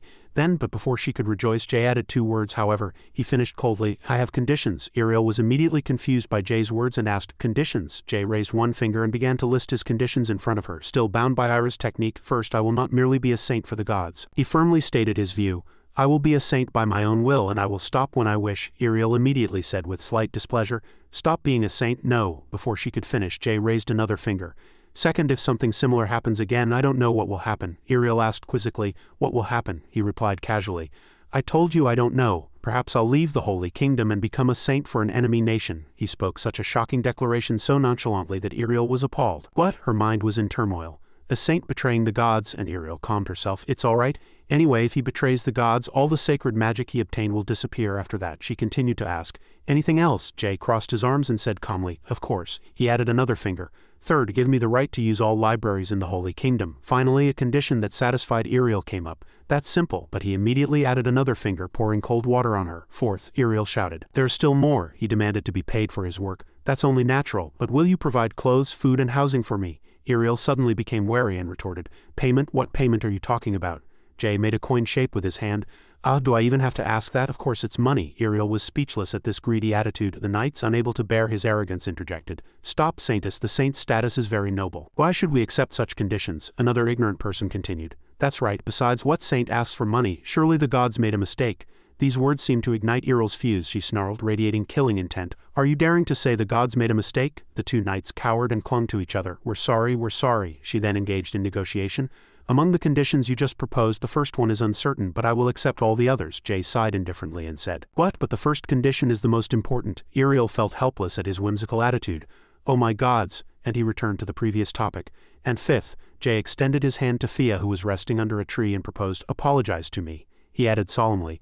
Then he turned to the elf chief Ira and demanded, release her. Ira reluctantly complied. Iriel, once released, hesitated before speaking. I cannot apologize. She looked troubled. Please understand me. I am merely a saintess carrying out the will of the gods. Jay sighed. He naturally didn't let it go easily and retorted, understand you? Then who was it who threatened the elves without considering their perspective? Iriel defended herself. I had no choice but to do so, to take you. You ignored all our requests. Before she could finish, Jay concluded. So in the end you can't apologize? Iriel closed her eyes and firmly confirmed, that's right. To avoid the situation becoming too tense, she added an explanation. If it were something that could be resolved with an apology, I would apologize 100 times. But our responsibility is immense, and the gods might be angered by a single word. Hearing this, Jay had nothing more to say. I see, very well. He turned his back and said coldly, then let's end this. Go back and tell your gods to find someone else to be a saint. At these words, Iriel was stunned. Jay then glanced at the elf chief Ira. Let's go, Ira, we need to treat Fia. Ira almost immediately agreed. All right, the two ignored the saintess and walked towards the tree to help Fia up. Iriel hesitated at this sight. Wait, she reached out to stop them. Hey, just a moment. Iriel put her hand on her chest and said, I can't apologize, but I will do my best to help her. So please be generous. Jay coldly cut her off. No one needs your help. He turned his head and glanced at her. I just want you to apologize. Saying this, he ignored her and left. Iriel's expression was almost tearful. Jay, carrying Fia on his back, called out, Ira, let's go. As dusk settled among the forest trees, Ira's voice was heard. Are you really sure? She urged. It's not too late. Just say you agree and they'll welcome you immediately. Jay firmly held to his ideals and replied, I have no regrets. If it's a place full of people who don't know how to apologize for their actions, it's better not to go. Hearing this, Ira was puzzled. Why would you sacrifice yourself for people who aren't even of your own kind? He curved his lips into a smile and replied, I just want to do what I want. Hearing this, she continued to ask, What do you want? Jay did not hide it. A happy life. This answer puzzled Ira further. Then shouldn't you become a saint? Jay didn't deny it. Well, becoming a saint isn't bad either, he added, but it's not bad to live without worrying about trivial matters. Helping those who are sick, is it? He smiled and looked up at the sky. Even living in a small place, as long as I feel happy, I'm satisfied. Ira also smiled at him helplessly. She praised, You truly are a special person. The sun gradually set and the sky was painted a reddish-orange. Iriel stood silently as if deep in thought. She recalled what Jay had said before leaving. Then let's end this. Go back and tell your gods to find someone else to be a saint. Iriel was lost in thought, saying nothing. Suddenly a knight approached and spoke. Saintess, surely there was some mistake, otherwise how could such a person be a saint? She repeated softly. Mistake? Suddenly she took off her armor, startling the knight. Saintess, what are you doing? Iriel commanded. You return first. She made a shocking decision. I need to go to the elf village. In a village deep within the forest, two young elf guards began chatting. Is Fia all right? I don't know. Fia's condition is very serious right now. Suddenly they spotted someone approaching from a distance. Immediately, the two youths took a defensive stance, ready to attack at any moment. Stop right there, no human can take another step. Iriel raised both hands and quickly explained, I have not come to fight. I have come to meet the saint you so adore. The two young elves were puzzled. There's a saint in our village. It was somewhat doubtful, but they couldn't just let anyone into the village. They refused Iriel's request and warned, even if what you say is true, we cannot allow a human into this village. Retreat immediately. If you take another step, we will consider it an attack. Iriel conceded by taking 1 step back and 100 steps forward, pleading, Then at least tell that saint that I have come. The elf with the bow immediately refused. We cannot agree. Go back. She lowered herself once more. Then allow me to wait here. She vouched for herself. I will never harm you. The two youths exchanged glances, then coming to an agreement relented. Then go wait far away over there. If you take another step we will attack. Iriel bowed her head gratefully. Thank you. I won't come any closer, so don't worry. They watched her small slender back disappear into the distance. After she was gone, one person speculated. The saint, could it be Jay? Iriel, having found a suitable spot, set her luggage on the ground. She removed her shoes and began to pray. The mana within her body began to activate. At this moment a holy golden light enveloped Iriel's entire body. Meanwhile a young elf, sensing that things weren't going well, spoke up. I think we should inform Day first. The other young man also nodded in agreement. The sun gradually hid below the horizon and deep twilight fell upon the elf village. Fia's wounds had been meticulously treated, but from her current state she was still in a deep coma. Before her eyes, Day breathed a sigh of relief, thinking that the dangerous moment had passed and he could finally relax. Suddenly someone's voice was heard from outside. Day, are you in there? He went to open the door. What's the matter? One of the two young elf guards delivered the news. Someone has come looking for you outside the village. Day was surprised to hear that. They came all the way here? He misunderstood slightly and asked nervously, How many people are there? The two flustered young men replied, Well, only one person. Day paused, making a suspicious expression. Only one person, just one. A moment later, the sky was already dark. He approached the elves and said, I'm here. They shouted, Day? A young man cheerfully ran up and put his arm around his shoulder. Where's the guest of honor been hiding? Day laughed awkwardly. Even without me you guys still have fun, don't you? He quickly got back to the main point. So who came looking for me? The young man hesitated. Oh, about that. He pointed to one side. Over there. Day looked in that direction and inwardly clicked his tongue upon seeing Iriel, who had been maintaining a praying posture ever since she arrived at the village. What on earth was her purpose in coming all the way here? He approached her and spoke. Hey saintess, are you looking for me? Iriel did not reply. An elf approached and informed him. It's no use, she's been like that since sunset until now. It must have been at least 3 hours. Day was speechless upon hearing that. He observed Iriel and muttered to himself, Surely she'll get up soon. Should I wait? In the end, Day really waited. He waited all night, and the next morning Iriel let out a breath. She twisted her stiff neck, having maintained the same posture for over 10 hours. At the same time, Day's tired voice was heard. My goodness, how can someone pray all day long? Iriel opened her eyes wide, and the first thing she saw was Day's impatient face. She stammered in surprise. Sa. He cut her off. Saint, what saint? Why are you here? Iriel couldn't look him straight in the eye and turned her face away. I have something to say, Day asked. Did you come to apologize? She said awkwardly. I can't apologize, but instead I want to do something to show my sincerity. Hearing that, Day made a displeased expression. So you're saying you won't apologize? And you came all the way here to fix this situation, didn't you? Ariel was immediately flustered, put her hands on the ground, stood up and approached him to explain. That's not what I mean. As she continued to prevaricate, Day became a little annoyed. Then how exactly do you intend to show your sincerity? She said apologetically. From my perspective, I cannot apologize, but I will endure punishment here until all the elves forgive me, Day analyzed calmly. If you leave your post, the Holy Empire will come looking for you, won't they? Then both sides will fight again. He asked frankly. Haven't you thought about that? Ariel replied softly. Of course I have. That's why I prayed. Since I spoke to the Lord, the Holy Empire won't dare to come looking for me recklessly. Her words were somewhat difficult to believe, and Day showed a skeptical attitude. Then how can I trust you? She sighed. There's no way for you to trust me, then Ariel continued. But if I were to lie, wouldn't the elves here know whether I'm lying or not? Besides, the people here could subdue me in the blink of an eye. Day stared at her, contemplating, should I believe her or not? After a long deliberation, he decided to believe her. All right, Day made only one demand of her. Do as you wish, but whatever you do has nothing to do with me. If the elves send you back, you'll have to go with them. Ariel rejoiced as if she couldn't ask for anything more. All right, thank you very much. Then he turned his back and scoffed, and Ariel hesitated, calling out, Hey, sigh. Day, annoyed, turned back. What now? She stammered. Well, it's like this. Ariel was covered in dirt now. She asked hesitantly, Where do I go to wash? Day gritted his teeth, thinking to himself, She's truly annoying. On another clear day, gentle sunlight illuminated the forest. Ariel, having cleaned herself, began to pray once more, and a holy power enveloped her entire body. Nearby, 2 elves stood observing her. One young man said in disbelief, From yesterday until today she's been kneeling like that all day long. The other young man wondered, Isn't it tiring to kneel like that? Just then they spotted someone approaching and shouted, Day, you're home? Day, with a bag on his shoulder, replied, Yes, thanks for your hard work, everyone. An elf asked, But Day, are you just going to leave that girl alone? He also looked towards Ariel, thinking to himself, What exactly is God? Why does she have to go to such lengths? Twilight fell upon the small house at the edge of the forest. Day opened the door and entered, greeting them. I'm home. Inside, his parents were being overly affectionate. Io casually greeted Day, seeing him. Day, you're back. He suppressed his laughter. You two can continue what you were doing. He tried to explain. No, that's not Day. Before the second call could even be heard, he slammed the door shut and entered his room. Day threw his bag on the floor and collapsed onto the bed. I'm tired. I have no energy at all. Suddenly, he fell into thought. He recalled what had happened earlier. Ira frankly advised, Day, I want you to go to the Holy Empire. He was taking care of Fia when he unexpectedly asked again. What did you say? She put her hands on her hips and seriously advised, You are Io's brother and I cannot stand by. While I appreciate your concern for us, it's very important to seize opportunities when they arise. Returning to the present, he looked up at the ceiling and thought to himself, Ira is right. I promised to go to the Holy Empire to learn medicine and cure all the diseases that cannot be cured here. As his thoughts cleared, Day suddenly stood up. He opened his bag, took out a book, and muttered to himself, Yes, that's right. Day firmly resolved in his heart as if he couldn't miss this opportunity. A moment later, someone's scream was heard from inside the house. What did you just say? Along with the question, a fork fell to the floor. The person who spoke was Senator. She asked again in disbelief, You're going to become a saint, and then you said you absolutely have to go to the Holy Empire, didn't you? Day silently and sadly nodded, acknowledging the truth. Yes, I'm leaving. Sen knew her son too well. She covered her mouth with both hands, her eyes welling up with tears.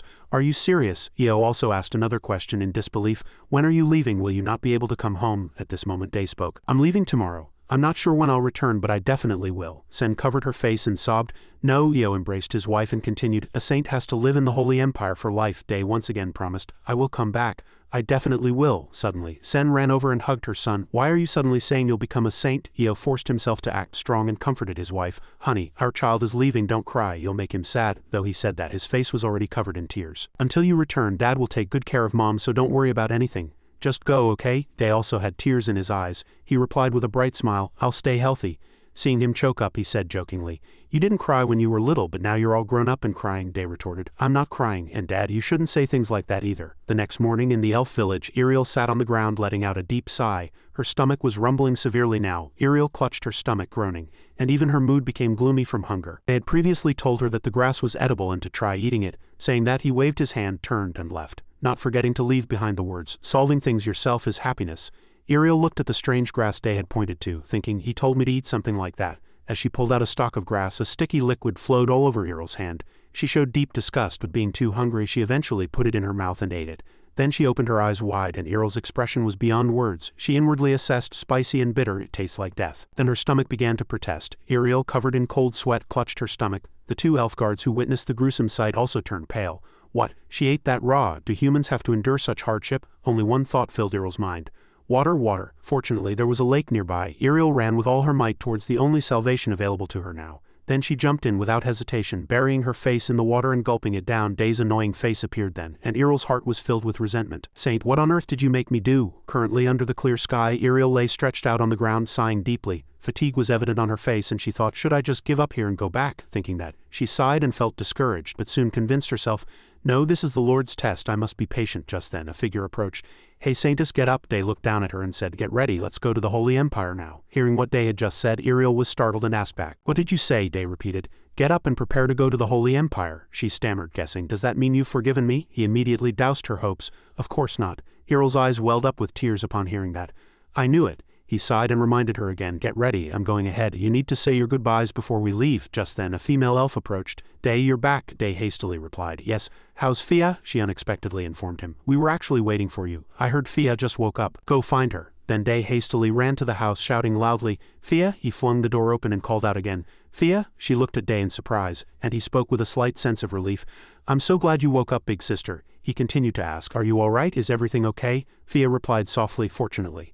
Just then Ira entered. I'm glad you recovered faster than expected, Day asked with a smile. Did you also come all the way here because you were worried about Fia? Ira, with her arms crossed, replied with a demeanor that was outwardly cold but inwardly warm. I'm merely fulfilling my duty as chief and looking after the other elves. Fia, looking awkward, tried to throw off her blanket and stand up.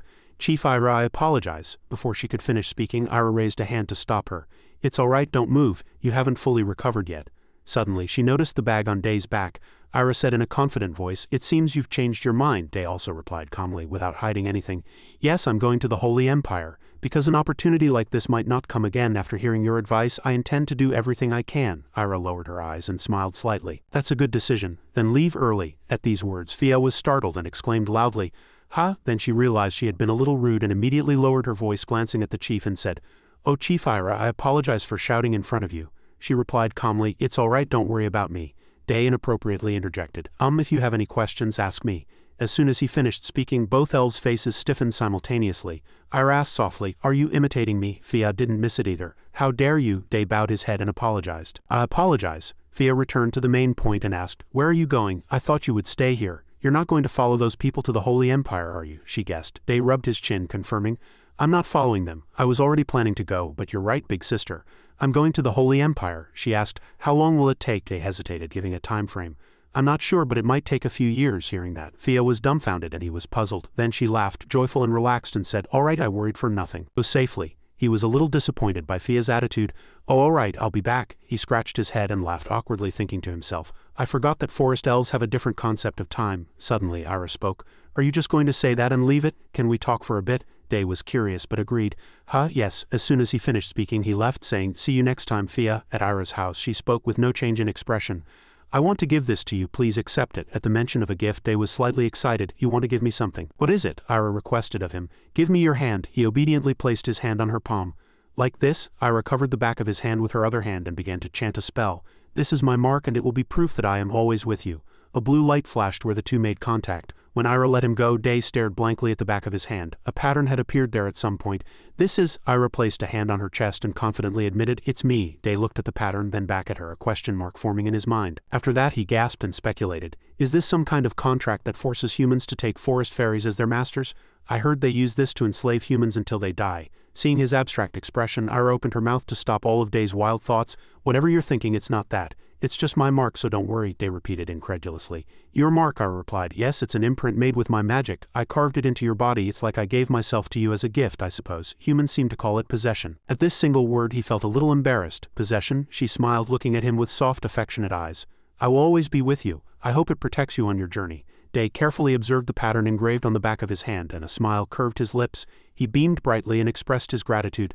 Thank you, I'll see you again soon. After that, twilight descended and the sun was almost halfway down. Ariel walked with a constant wide smile, and seeing her so excited, Day made a judgmental expression. Eventually, he couldn't hold back and asked, why are you so happy? Ariel replied lightheartedly, of course I'm happy. I can finally return to the Lord. How could I not be happy? Day had nothing to say and thought to himself, living in the wilderness must have been quite tough. She urged him to hurry.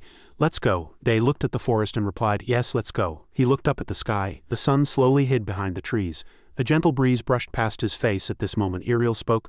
Don't you have any regrets? Day continued to look into the distance and replied resolutely, I will return here. He went back to the previous matter. And are the conditions I mentioned still valid? Ariel winked and said, I think I need to say more about your first condition, but the others are fine. And of course Jay's expression was filled with disgust. After that he stopped bargaining, turned around and left. Day marveled inwardly. This is going to be a long journey. Iriel set off, and a short while later, it was already twilight. The two arrived at a small village. Day mumbled, looking at the map. Where is it? Iriel had said that before going to the Holy Land they had to stop somewhere first before that. Iriel held the map and guided him. First, we're not going to the Holy Land but to the royal capital. Day repeated, puzzled. The royal capital, she pointed to the map and began to explain precisely. Our comrades are in the royal capital of Celia. We'll go to Celia, join up with them, and finally head to the Holy Land altogether, she exclaimed with admiration. Then we must move with passion. Day wondered why she was so excited and asked himself. He rubbed his chin and thought, it would take about 3 days to reach the royal capital. If they used mana to travel quickly, it would only take about 1 day. He was not very satisfied. It was like going in circles for no reason. He needed to stretch a bit to run all day. Seeing him constantly moving his legs back and forth, Iriel was puzzled. What are you doing? She held the reins of her horse and asked incredulously. You're not thinking of running, are you? Day replied innocently, with an expression as if her question was strange. Wouldn't it be faster if we ran? Iriel could only sigh helplessly. Oh my gods, she explained with difficulty. Even using my divine power to go like that would be a dangerous challenge. And of course it's impossible with a saint's mana without divine power. Day closed his eyes and calculated inwardly. If it's my mana pathway, it's impossible that it won't work. It's faster than a horse, but she bought that horse for convenience, and I'm ignoring it. He quickly composed himself and said nonchalantly, So what? We won't have to sweat much. That's great. Iriel, already mounted on the horse, said, I only bought one for emergencies. Is it all right if you're uncomfortable going together? Before she could finish, he cut her off. Anyway, I don't know how to ride a horse, so I can't go alone. After finishing his words, he jumped up and Iriel drove the horse. The two rode the horse together and set off, Day feeling a slight excitement inwardly. Let's go to Celia. A moment later, the sky grew dark and Iriel spoke. Let's rest here for today, Day volunteered enthusiastically. I'll cook. Just a moment. As soon as he finished speaking, he pointed with his finger and softly chanted fire, and a fire blazed in the center of the stone hearth. Iriel was startled and asked, You cast magic with just an activation word? That's truly amazing for your age. You're not perhaps a commander of the second team, are you? Day replied, opening his pocket. No, of course not. He placed a pot over the fire and once again pointed with his finger, softly chanting water. Iriel followed his every movement and thought to herself, The vessel is ready. Next are the ingredients. Suddenly, one of the things Day took out left a deep impression on her memory. Iriel was startled and cried out, seeing the grass that had tormented her stomach. No, don't put it in, but it was already too late. He had already put it in the pot and said nonchalantly, Why, it's delicious. Try it, Iriel said, as if the thought alone was terrifying. That spicy and bitter taste is delicious. Day understood her intention, sighed, and asked with a laugh. You've never eaten the leaves of this grass, only the roots, haven't you? Iriel stammered. Well, of course, and he replied. Originally, only the roots of this grass are eaten. The leaves have more nutrients, but they're too bitter and spicy to swallow. Iriel seemed to realize, but her expression was still blank. Then how is it now? Day handed Iriel a bowl of homemade soup. Here, relax your face muscles. Try it. It'll have a special taste. She took it with both hands. Thank you. It looked very ordinary, and steam was rising from it. Iriel looked at the bowl of soup and thought to herself, It smells good too. Just looking at it makes me hungry. She scooped a spoonful with a small spoon and brought it to her mouth. After that, Iriel's face was filled with admiration, and she inwardly assessed, It's really delicious. And she held the bowl and ate quickly. Day wondered inwardly, Why is she eating so fast? More surprising things than I expected are happening. He warned worriedly, If you eat like that, you'll get indigestion. Eat slowly. She listened to him and replied, Yes. A moment later, the two stood on a cliff, and before their eyes lay a huge city. Iriel cheered, Look, that's the royal capital of Celia. The two rode their horses into the city, and Day looked around, assessing. The market is quite large too, as expected of a royal capital. Iriel asked, It's completely different from the countryside, isn't it? Do you want to look around a bit? We've come to the royal capital, so there will be an army here. Day marveled inwardly. This is the royal capital of Celia. He asked himself. It's my first time here. There won't be any problems, right? At this moment, the two had already arrived at the royal capital's gate, and a soldier approached. Madam, you've arrived, the soldier asked. May I ask the identity of the person sitting behind you, madam? Iriel smiled and replied concisely. The saint. She cunningly asked him back. Right, saint? He no longer argued and reported honestly. Saint, it's Jay. The soldier was startled and said, I'm sorry, we didn't know. Please come in. The two stepped onto the red carpet and entered the royal capital, and a priest who was waiting opened his mouth. Welcome. Madam, you've worked hard on your long journey, Iriel spoke. My mission in the royal capital of Celia is complete. Tomorrow I will leave here for the Holy Land. Inform my home country that I will return with the saint. The priest bowed and said, Understood. I will report to the Holy Land and prepare for departure. As they left, she turned to Day and said, Then, saint, please rest first. I will guide you to your resting place. Day opened the door to the designated room and entered, exclaiming in admiration at how spacious and magnificent it was. They stood at the room door and thought, Isn't this the level of a 5-star luxury hotel? I used to be too busy to visit here, but now I'm standing here. Iriel asked from behind, Are you satisfied? he replied excitedly. If I'm satisfied, I'll spend quite a bit. Iriel heard that, felt relieved, and turned to leave. The saint also needs to rest. I'll take my leave now. Day put down his bag and asked, Are we going to the Holy Land tomorrow morning? Iriel didn't answer his question, only smiled cunningly. See you tomorrow morning. Day looked at her back and wondered. Oh, what does that mean? He was flustered. What's going on? Something's not right. After that, Day sat on the bed and sighed softly. He changed into his pajamas and lay stretched out on the bed. Tomorrow I'm really going to the Holy Land, Day thought to himself. The Holy Land, the place I'll live in the future. What kind of place will it be? Before he could even think properly, he unconsciously closed his eyes and fell asleep. The next morning, Day changed his clothes and a voice called from outside the door. Saint, are you awake? He went out, slightly sleepy. I'm ready, let's go. Iriel's lips curved into a smile. If you're ready, let's depart. She too had changed into appropriate splendid ceremonial robes and said with a smile, We're going to greet the king, Day replied nonchalantly. Then let's go greet the king quickly. Suddenly he realized something was wrong. Where are we going? Who are we meeting? Iriel's eyes sparkled as she looked at him. We're going to meet the king of the royal capital of Sulia, he shouted. Why do I have to do that? After that, he received the order but still spoke with a slight reproach. You should have told me in advance. If you had told me last night, Iriel smiled kindly and said, There's no need to rush. It's mainly to express our gratitude and report that we will be leaving. Day scratched his head and said awkwardly, No, I won't do that. To meet the king, I need to prepare things like etiquette and rituals in advance, she explained with deep interest. I didn't tell you because I was worried that the saint might suffer from insomnia and have difficulty with the upcoming schedule. Is there a problem? However, he was not very moved and remained cautious, thinking to himself, She's so kind, it's a bit suspicious. Everything's wrong. After that, the two really went to the palace and heard, Please enter, you've worked hard. Someone asked him if he was the newly chosen saint. Day sweated and looked straight ahead, replying, Ah yes. The person sitting on the throne before him now was Diogard, the king of Sulia. He asked himself, Is this the king of the royal capital of Sulia? Welcome. Both of you must be very tired from your long journey. Someone replied, Thank you for letting us rest before meeting your majesty below. Iriel bowed to him. Day still stood like a statue. At this moment Iriel beckoned to him and called Saint. He seemed to understand Iriel's meaning and said, Oh, then he quickly bowed. Iriel sighed and Day glared at her, grinding his teeth in anger. Inwardly he thought, She didn't say anything to humiliate me, did she? At this moment Diogard opened his mouth with a calm expression. Raise your heads, they replied simultaneously. Thank you. After that he continued, I hear you are returning to the Holy Kingdom today. The two continued to reply simultaneously. Yes, that's right. Iriel replied with a confident expression, that we could return to the Holy Kingdom. Is all thanks to your Majesty's grace, my lord. On behalf of the Holy Kingdom, I sincerely thank you. Diogard heard that, waved his hand and replied with a laugh. What have I done? The Holy Kingdom protected you during your journey. Iriel placed her hand on her chest and expressed her gratitude. Because your Majesty allowed us to stay in the kingdom, so we could safely find the saint and return, we will surely repay this kindness. Hearing this far, Diogard felt curious and rubbed his chin. Repay a debt? I will remember your words. I'll recall them whenever needed. After that he continued, Speaking of which, are you the newly chosen saint? Day introduced himself, slightly surprised. Yes, my name is Day. Diogard scrutinized him with a probing gaze, thinking to himself, No matter how many times I try, I can't feel any mana flow at all, and looking at his body he seems to have received swordsmanship training. His expression became gloomy, and he muttered to himself, I was worried about another saint appearing, but it seems I don't need to worry about him. That's a relief. Thinking that, he opened his mouth. Oh, to meet a saint and a saintess at the same time in the same era. It's truly an honor. Day was slightly surprised. Iriel still replied calmly, Thank you. Day glared at Iriel, frowning. Hey saintess, shouldn't we slowly head outside? At this moment a voice was heard. Then now I. At this moment Diogard suddenly cut him off. Oh, Saintess Iriel, you said you would repay a debt, didn't you? She was slightly surprised but still replied calmly. Yes, that's right. Is there anything you need help with? Diogard hesitated and mentioned the matter. Suddenly a memory flashed and he continued.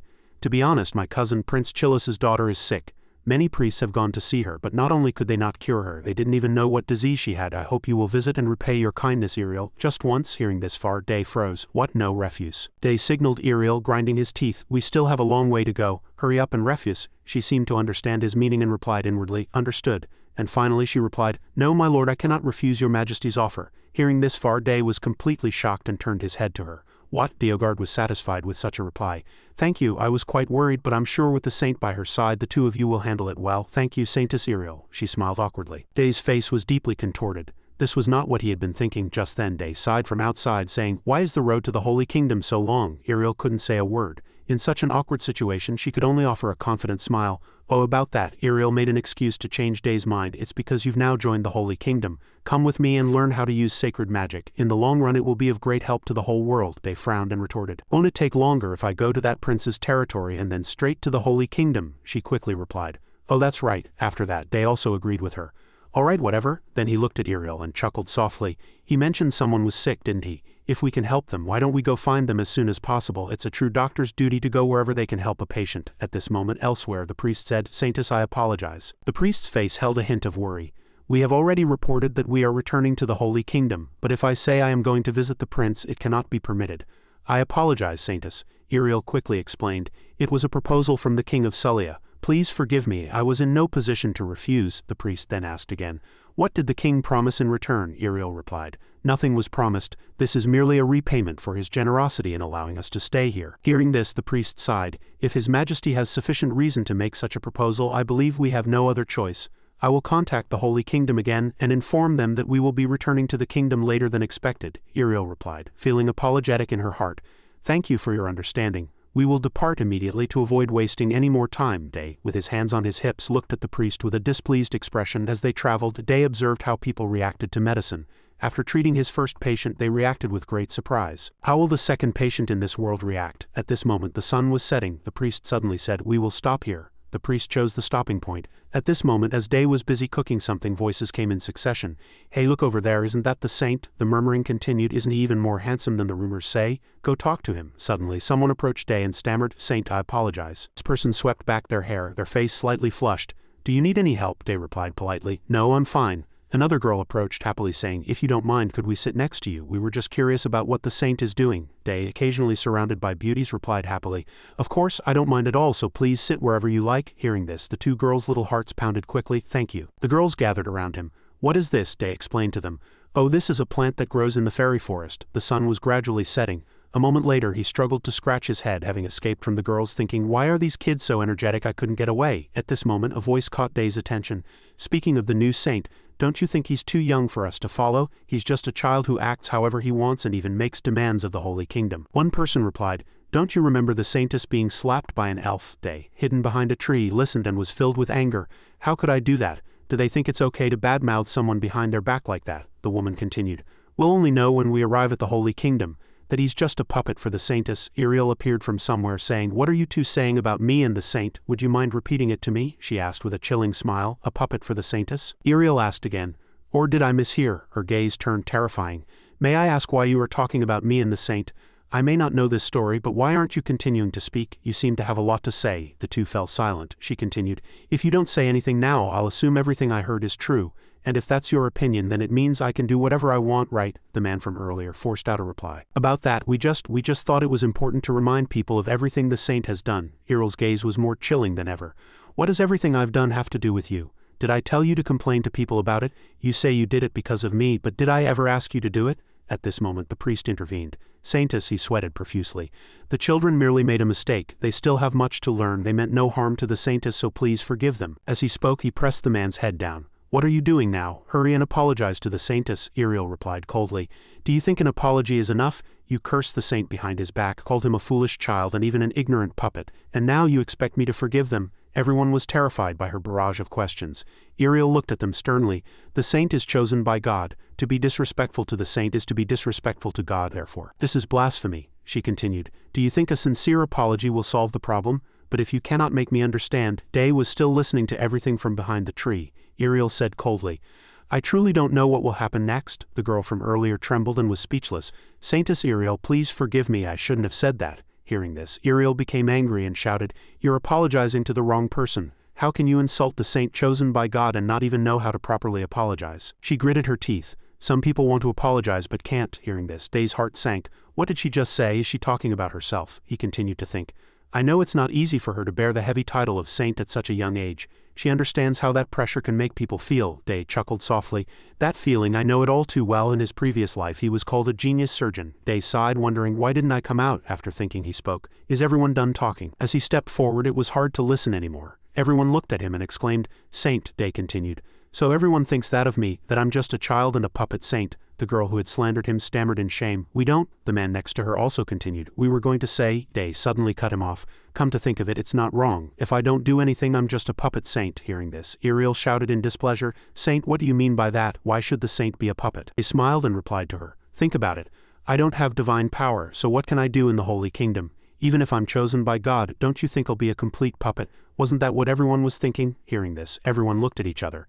Iriel denied Day's words.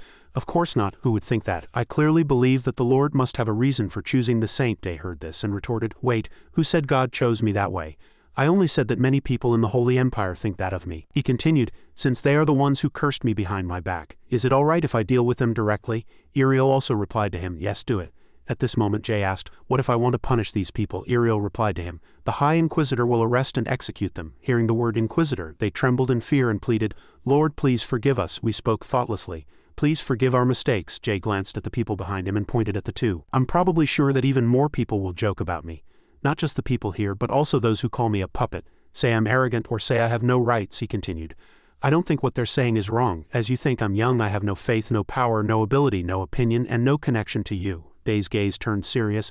That's why I'll go to the Holy Empire for the next few years and prove it to all of you. One person asked again, as if unable to understand. What do you mean? The person next to him also asked. What are you going to prove? Day turned his back and clenched his fists. To everyone who cursed me behind my back, I swear I will make you regret it. And to those who were rude to me, you will remember this moment, and as proof and promise of that day, he extended his hand. I will not punish the people here. The two were deeply moved by these words. Lord, the young man shed tears. I apologize. We should have thought before speaking about you. The girl next to him was the same. We will regret this mistake and learn from it. We're truly sorry. Jay chuckled softly. I hope you regret this decision even more in the future. And to achieve my goal, I will do my best to restore honor to the Holy Empire. The bright full moon attested to Day's words. I don't know how long it will take. It might take a few years, but I will do everything to make you regret what you did today. Hearing this, everyone respected Day. The atmosphere became strangely quiet. A moment later, Day returned to his spot to cook. Iriel said, that was an impressive speech. Day called her name. Iriel. She squatted down and teased Day. You'll make them regret what they did today? Day frowned and growled. Stop teasing me. Iriel suddenly saw Day cooking and said, oh, isn't that the soup we ate last time? He replied happily, yeah, the priest ate all my share, so I'm a bit hungry. Do you want some? It tastes better when it's warm. Iriel smiled. May I have some? At this moment, a shining meteor appeared in the sky. Iriel exclaimed, hey, look over there, a meteor. She smiled brightly. It's been a long time since I looked up at the night sky. Do you think seeing a meteor brings good luck? Day looked up and thought to himself, meteor, my name in my previous life meant meteor. He closed his eyes and enjoyed it. But now I'm used to the name Day. He slowly opened his eyes and marveled. Come to think of it, in my hometown they say if you make a wish on a meteor it comes true. Iriel was surprised and asked again, really? Then she put her hands together and prayed. Day looked at her wondering, what is she doing? Is she really praying? Day asked himself. Does the saintess believe such legends? The two ate soup and looked up at the star-studded sky. Iriel said, now that you mention it, there's a similar story in the Empire. If you see a meteor with someone, you can die happily with that person, Day asked. A happy death? Iriel immediately retorted, of course I don't believe such a thing. How can dying be happy? Then Day also agreed with Iriel. I don't believe such a thing either. A happy death, what would that feel like? The next day, dawn broke and everyone began their journey. Saint as saint, I can see Chilos's territory. They continued to report, we will soon enter Chilos's territory. The priest turned around and asked the two, where should we go first when we arrive? Iriel replied, we don't have much time, so we will meet all the dukes at once. Then she looked outside, lost in thought. There isn't much time, she continued. We will treat them as quickly as possible and immediately head to the Holy Empire. If we are late for the baptism, things will get complicated. At this moment, they arrived at the Duke's house. He saw them. Welcome, I was waiting for both of you. I was truly looking forward to hearing about you two. The Duke wore a joyful expression. I cannot express my delight that both of you have come such a long way for my daughter. Iriel replied solemnly to him. It is our duty as saints to bestow the Lord's blessing upon those who suffer, so please be at ease. Suddenly, a hint of unease crossed the Duke's face. Forgive my rudeness, but could you please look at my daughter? I don't know what I would do if I lost her. It truly pains me to see her suffering from this illness. Iriel replied, understood. We will check the child's condition immediately. Hearing this, he clasped his hands together in deep joy. Thank you, truly thank you. I will do anything if you can cure my child. Day heard this and glanced at Iriel. Even though she hasn't done anything, they trust her so much. She seems very good at handling sacred matters and dealing with people. At this moment, they were almost at the room of the mentioned girl, and a maid led the way. The maid quietly opened the door and announced, my lord, Lady Layla, the saintess has arrived. Iriel and Jay looked as if they had seen something surprising. Day couldn't help but think to himself as he looked at the girl's body, covered in red spots. Half of her body was covered in red rashes. He began to make a diagnosis based on his experience. Is the rash a severe form of HB dermatitis? Shouldn't it have been treated before it got this serious? What have they been doing? Layla quickly pulled the blanket over herself with an unpleasant expression. It's horrible, isn't it? At this moment, Iriel approached the girl and offered, Layla, may I have your hand? Layla gently placed her small, delicate hand in Iriel's. Iriel took the girl's hand with her other hand. She comforted her gently. You must have been in a lot of pain. From now on you'll be fine." As she spoke, a yellow beam of light enveloped Layla. The dazzling light made the Duke cover his eyes with his hands and exclaim, "Amazing, it's divine power." The light gradually faded. Layla was so surprised that she couldn't help but shout, "What?" She raised her hands, looking at them now free of red spots, and said, "My skin has improved." Looking at her hands, Layla cried out with overflowing joy, "My hands are healed." At this moment, Iriel announced the end of the treatment and asked the Duke, "You must have been very worried, right? She's fine now." The Duke was almost on the verge of tears. My daughter, my daughter." The father and daughter embraced each other in happiness. Layla exclaimed, "Daddy," and the Duke replied, "Thank God you're healthy again." He looked at Iriel, crying, "Thank you so much, you are truly a saintess. My daughter suffered from this illness for 8 years and I had completely given up hope. I will never forget this kindness." Iriel smiled gently. "It's all right, this is also the Lord's blessing." Jay, standing behind, admired everything that had just happened. "At first this illness seemed to require long-term treatment, but I can't believe it was cured just by touching," he scoffed, asking himself, "Does medicine really mean nothing in this world?" As night fell, the Duke happily hosted a grand banquet. "Now please eat your fill. Although it may be somewhat humble, we have prepared it to the best of our abilities," Iriel replied politely.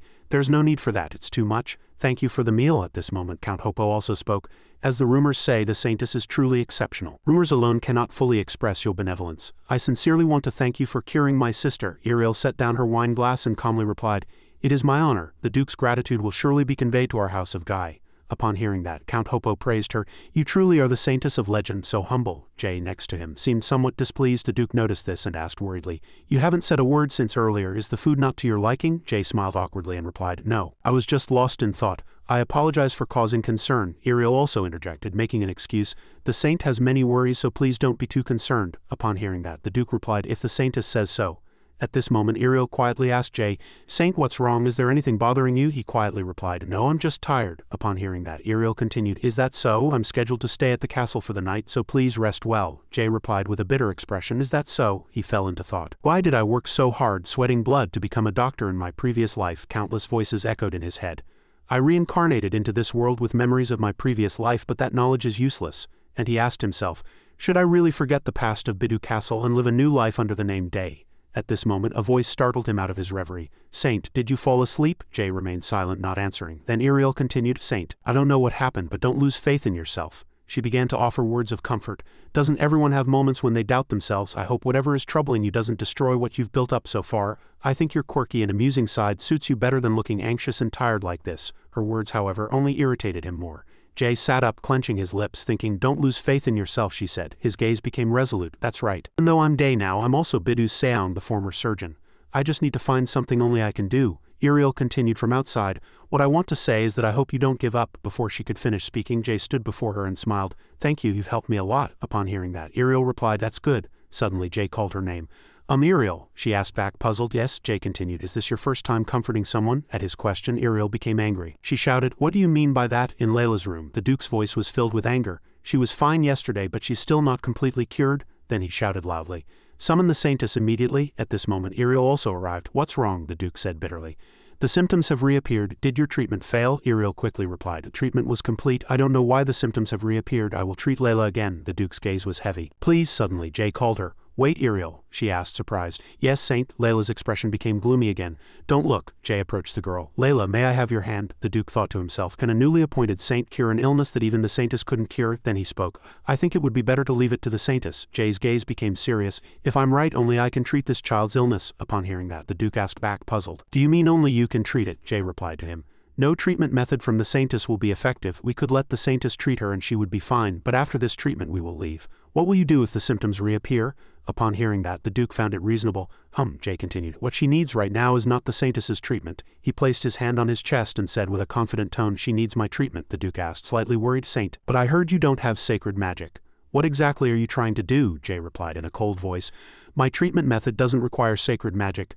I will use all the information I know to help her overcome this illness. That is how I will treat her." At this moment Layla also spoke. "Dad, the saint is right. If we don't trust him, I don't think there's any other way." The Duke paused at Layla's words. Layla continued, "We've tried every other method. If there's a way to cure me in this state, I want to put my trust in the saint." Upon hearing that, he finally agreed.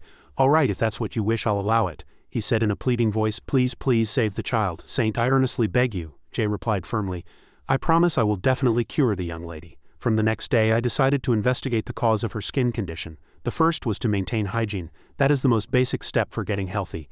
I tried to check everything, but seeing that they washed the blankets, tablecloths and clothes once every day, I could rule out hygiene as the cause. Furthermore, since the castle was protected by a magic shield, I could infer that external parasites were also not the cause of the disease. However, I found one problem in her diet. There was one ingredient common to almost all her meals. It was flour. Not only bread, but it was also the most commonly consumed food in the world, and even meat dishes often had flour coating or as a secondary ingredient. Moreover, her condition tended to worsen after meals. With these clues, I suspected one thing. Flour contains gluten, an insoluble protein, and her illness was gluten-sensitive dermatitis. This was a disease also known as allergic dermatitis. It was not a difficult disease to treat. Day was racking his brain trying to find a way to make medicine to treat the girl. Unfortunately, there was only one problem. Medicine in this world had not yet developed much, so there was no useful medicine at all. Then he instructed the maids. It will be very difficult for me to make medicine using unfamiliar plants. No matter how long it takes, the only thing I can do is change her diet. Jay began to explain. From now on, please remove everything I mentioned from her diet. In a splendid room, Layla wrapped herself in her blanket, exhausted. A maid called out, "Young lady Layla," and she replied in a small voice. "What?" Jay said from outside. "Young lady, it's me. May I come in?" Layla mumbled. "Oh." She sat up and straightened her clothes. "Saint, come in," Jay replied. "I apologize for disturbing you." He entered with a bright smile. "Hello, I've come to check on the young lady's condition this morning." Jay observed Layla's rash, thinking to himself, her condition has worsened compared to before. "I knew her diet was the cause," Layla replied gloomily. "All right," at this moment Jay spoke. "I will tell you a few things to be careful about." Upon hearing that, Layla asked back, puzzled. "Things to be careful about? What do you mean?" Jay raised his hand and explained seriously. "That's right. From now on, please avoid all foods containing flour such as bread, and even if your body itches, please try not to scratch." Layla was startled. "What, avoid bread?" Jay replied with a laugh. "Well, this is all I can do for you." She fell into thought as if unable to believe what she had heard. "No way, bread is my favorite food, but I can't eat it. Is he lying? Should I call the guards?" After thinking, Layla spoke. "Then is there nothing more you can do?" "To cure me with magic," Jay replied with a laugh. "What I told you is a form of treatment, and to prevent it from spreading further, I'll have to squeeze out all the blisters once a day. I'll do it myself. I also need to check your condition." Then Jay stepped back. "That's all. Please continue to rest. The most important thing is to stay healthy." Layla asked herself, will not eating bread cure the illness? Does that make sense? As soon as Jay left, Ariel was outside the door. She asked him, "Saint, how is her illness?" Jay's gaze was serious. "It's worsened," Ariel worried. "About that, Saint, I understand your intentions, but don't you still think it would be better to let me treat her?" He looked at her and said, "You treated her, but it recurred. Even if we use your treatment method again, it will still recur." Ariel stubbornly refused to accept it. "But if you say that changing her diet will cure her, why didn't you do that in the first place?" she continued. "I trust you very much. However, the king doesn't trust you that much. And as you know, we are not in a situation to stay here any longer." Upon hearing Ariel's words, Jay also pondered slightly. She's not wrong. Ariel mistakenly thought he was glaring at her and blushed. "Even if you look at me with such a displeased look, there's nothing more I can do about our situation." Jay clenched his hands as if determined. "Whether or not I can cure Layla now is not important. What's more important is deciding how I'm going to treat patients from now on." Then he spoke. "1 week, give me just 1 week. By then I will surely cure her." Ariel remained silent, and the next day a scream erupted from Layla's room. "No," the girl shouted Ludley and irritably. "No." Jay, seeing it, became even more annoyed. He brought water to the girl. "Drink it. You haven't drunk enough today. 3 liters a day, 21 liters a week in total. This is how much water Layla needs to drink." Layla sobbed. No, how can drinking water be effective?" the girl thought to herself. "This isn't even holy water, so why do I have to drink so much water?" Jay reassured Layla. "When allergy symptoms appear, drinking water is best. Trust me and drink. When foreign substances enter the body, the immune system produces chemicals. Although these substances are produced as a defense mechanism to protect the body from invading foreign substances. In people with allergies, these chemicals are produced in excess, which can cause harmful reactions." He continued to hold out the glass of water. "Here, drink. In such cases, drinking enough water helps the cells in the body function properly and minimizes the side effects of allergies. So this is the best way to treat her condition." Jay, with an excited expression, poured water into the girl's mouth. "Drink," Layla groaned and collapsed, thinking, "There's still 1 more glass left."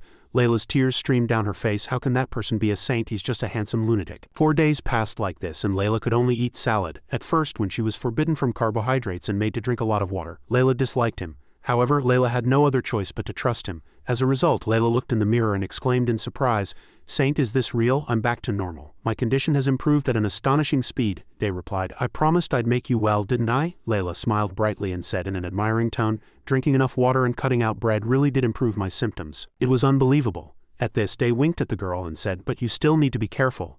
You must continue this treatment, okay?" Layla's initial unpleasant expression had changed to one of willing acceptance. "Yes." Day put his hands on his hips and thought, "I was worried that people in this world would react differently from my own, but it seems I don't need to worry anymore. Now it's just a matter of time until Layla is completely cured, or so I thought. On the 6th day, another problem arose. Layla threw food everywhere and smashed dishes.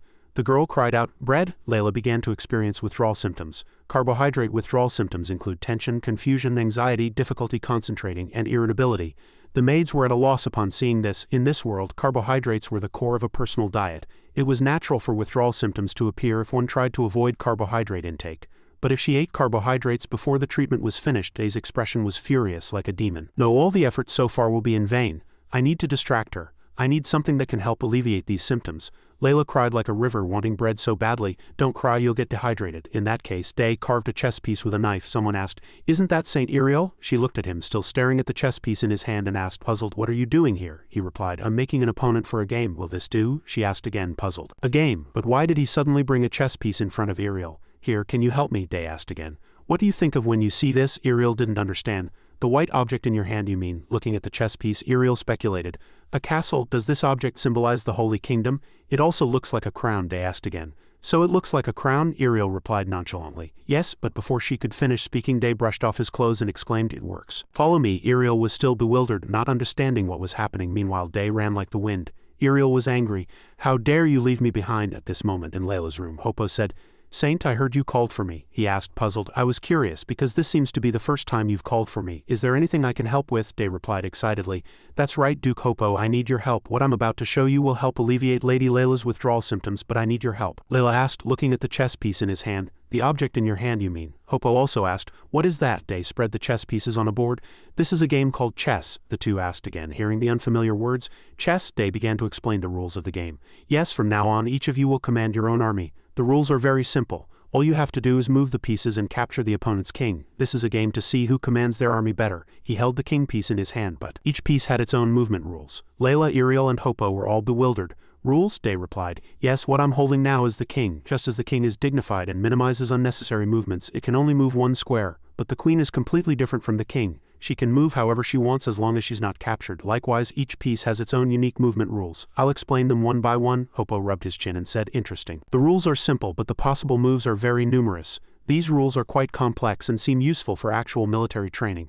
Layla exclaimed excitedly, "Daddy will really like it too." At this moment, Day interrupted them. "Now that I've finished explaining, shall we play a game? Lady, will you challenge Iriel?" So Iriel and Layla sat at the chessboard. Iriel said, "All right, shall we start the game?" Layla replied excitedly, "Of course, Saintess, I won't go easy on you." Day crossed his arms and thought, "Good, she seems very interested in this game. As long as she likes this game, it will help her forget her withdrawal symptoms." Suddenly, Iriel said, "Checkmate, is that how I'm supposed to say it?" She was overly confident. "How about it? This is the power of the Holy Kingdom of Guy. No matter how much you run, there's no escape." Then, with a teasing expression towards Layla, she said, "If you give up and surrender, I'll forgive your sins." At her words, Layla burst into tears and finally had no choice but to accept reality. "I lost." Iriel laughed out loud excitedly.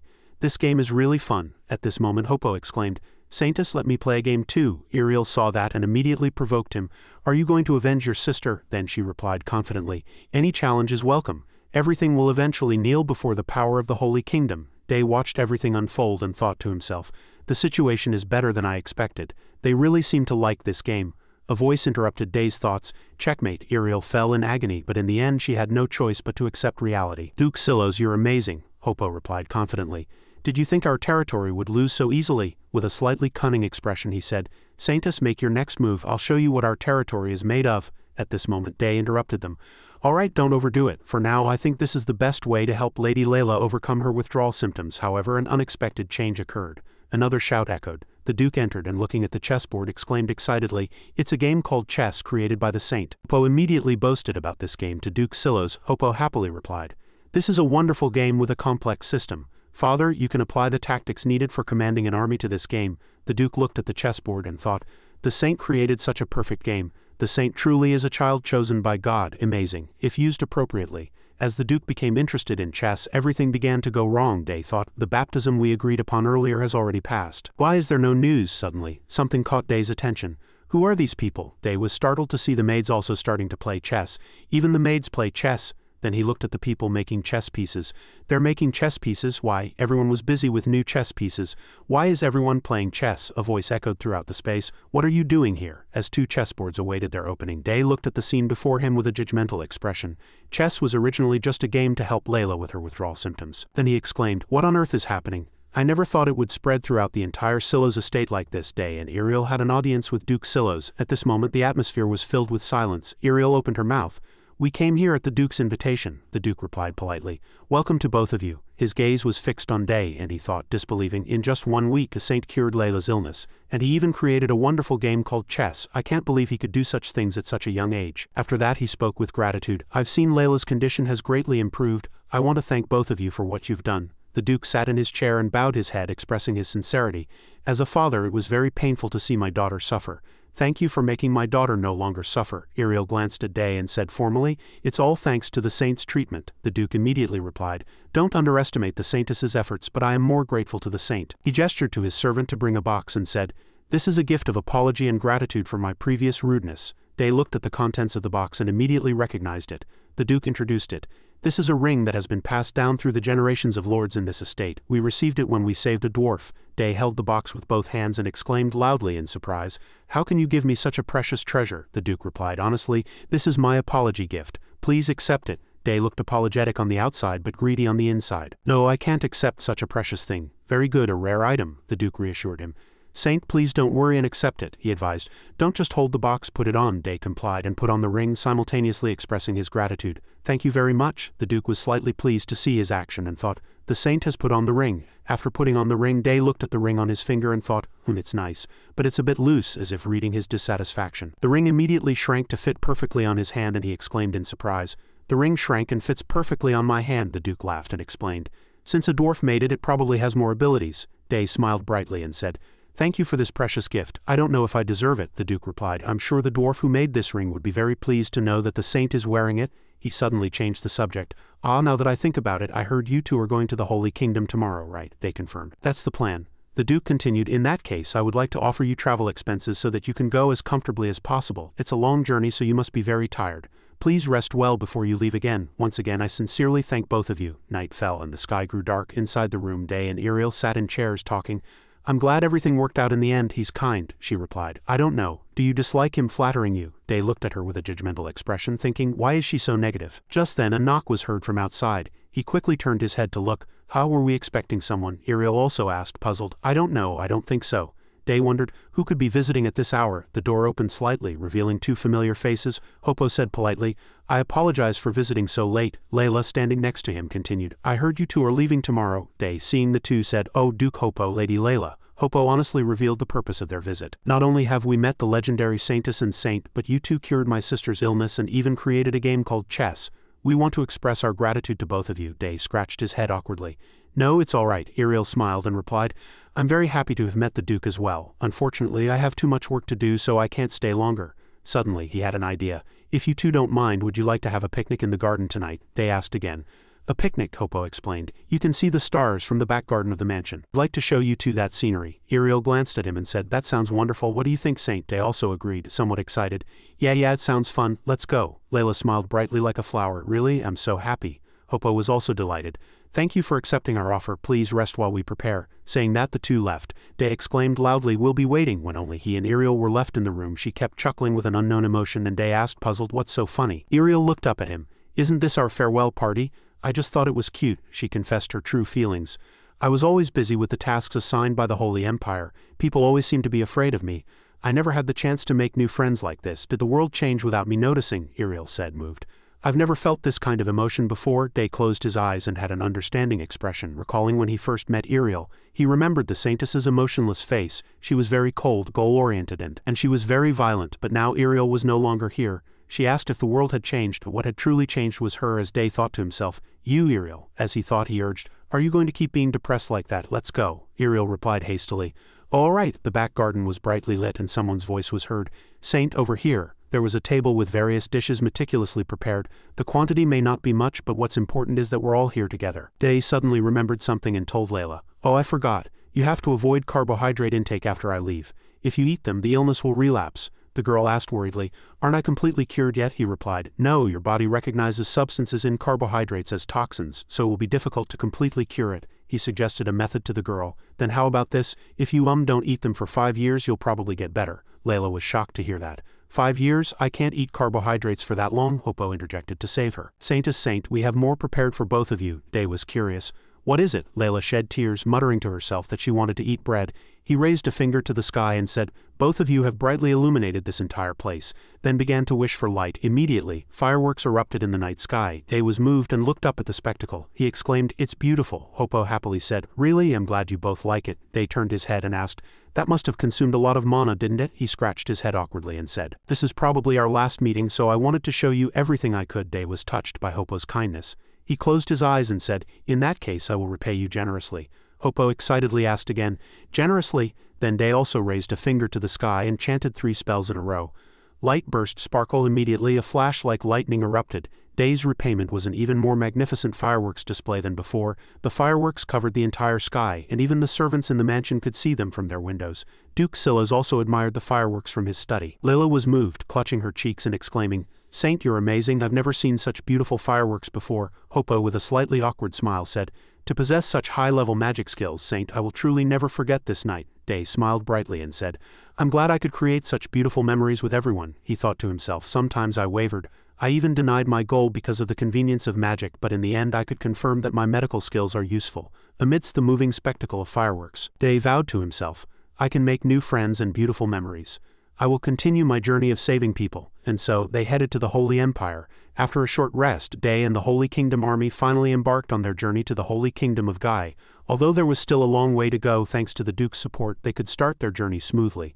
Everyone in the party thought that all this help was thanks to Day. His followers cheered excitedly. "We never expected to enjoy such a lavish meal in this wilderness. Thank you, Saint." As time passed, Day's status continued to rise. He looked up at the sky and thought he had gotten used to camping outside. Suddenly someone called him, "Hello, Saint." Day turned his gaze and saw a nun. She smiled and said, "We were inspired by the game called chess that you created, and we formed a group to learn and practice this game." She held up a chessboard and suggested, "If you don't mind, could we learn a few moves from you, Saint?" There were more people behind the nun, and Day's heart wavered. "There are too many." He opened his mouth. Why would it be a bother? I'm bored right now anyway." When he agreed, she cheered excitedly. "Thank you." Before she could be too happy, Day added with a sly expression, "However, I won't go easy on anyone, not even beginners." They were intimidated. The nun felt this was an ominous sign, but the die was already cast. Yes, and so the Holy Kingdom army's chess battle began. Check. His first opponent was the nun. He was speechless in shock. In 4 moves, the second victim was a knight. Check. He clutched his head in disbelief and exclaimed, "How can you do that in 4 moves?" The Holy Kingdom army didn't know that Day had once participated in an international chess tournament. He declared check again, and everyone lost in 7 moves. Some only lasted 4 moves, and so Day became an invincible presence etched in everyone's hearts. He began to show off his handsome face. Not only that, but the army's prejudice against him also improved. The victims who had lost to him instantly became ardent fans. "I get it now. He's invincible." So another day passed and everyone went to sleep. The next morning, Day had a question. "Why do we keep circling the same place? Is the road too rough?" Iriel replied. "Once we pass this area it will get better. We're almost at the Holy Kingdom now." Hearing that, he felt slightly relieved. "Is that so? That's good." The two were sitting together in the carriage when it suddenly shook violently. What was that? A knight in the front was startled to see something unusual. And as expected, someone warned loudly, "A large horde has appeared. Prepare for battle." Day pointed outside from inside the carriage and asked, "It seems like a few monsters have appeared. Will it be all right if we don't help them?" Iriel replied confidently, "It's fine. The knights will handle it neatly." He wondered, "There aren't even 3 of them. Why don't we help them so we can get going quickly?" Iriel glared at him and added, "Besides, if we move, they'll have to rearrange their formation to protect us. Then the knights will argue over this issue and everything will only get more complicated." Trust the Holy Kingdom knights. Day had no room to refute and thought to himself, "She's not wrong." But a giant monster picked up a large rock and hurled it towards the carriage without hesitation. A knight who appeared to be of the highest rank quickly appeared and cut the rock with his sword. He gritted his teeth in anger. "You truly are stubborn. I can't believe even a mere horde of monsters is this difficult. We need to keep going." That person was Helion, the army commander. He rode his horse and commanded loudly, "Healing squad, form a protective formation around the Saint and Saintess. The Saint and Saintess are waiting at the back. Stop the monsters from approaching them." As he said this, the monster's fist was already upon him. Someone shouted in panic, "General Helion, be careful." He heard that and quickly turned around. There were only a few seconds left until the fist collided. Just then, in the critical moment, someone cast a shield, and that person was none other than Day. He swung the massive shield, striking the monster's body. Then the shield disappeared. Day smiled, his lips curling up. "It was a good idea to come out after all. You almost lost your life," Helion said loudly with worry. "Saint, it's dangerous here." Day replied calmly, gathering strength in his hand. "It's all right. The giants are stronger than I thought. As soon as he finished speaking, he extended his hand and with fantastical power charged towards the horde of monsters. This was triple magic. Not stopping there, he continued to cast supernatural peat fire. As the final incantation ended, a mound of earth filled with sharp thorns covered in fire fell directly towards the monster horde. Helion's jaw dropped at this sight. Day finished everything and asked, "Is anyone hurt?" He replied, still dazed. "Thank you. Thanks to the saint's protection, I was able to save my life." Day winked and waved his hand. "There's no need for that. We're just helping each other anyway." Helion was slightly moved and thought to himself, "As far as I know, the saint is only 15 years old. How can he use such magic?" Day sniffed and mumbled, "I smell barbecue. I wonder if monster meat is delicious." Helion was still deep in thought. He used a grade 4 peat magic circle with just an activation word and even with supernatural fire. This is equivalent to a grade 5 mage. No, he might have reached grade 6. It's a level an ordinary person cannot reach. "Damn it," Iriel called. "Saint," he asked. "Why Iriel?" She put her hands on her hips and sighed, approaching him.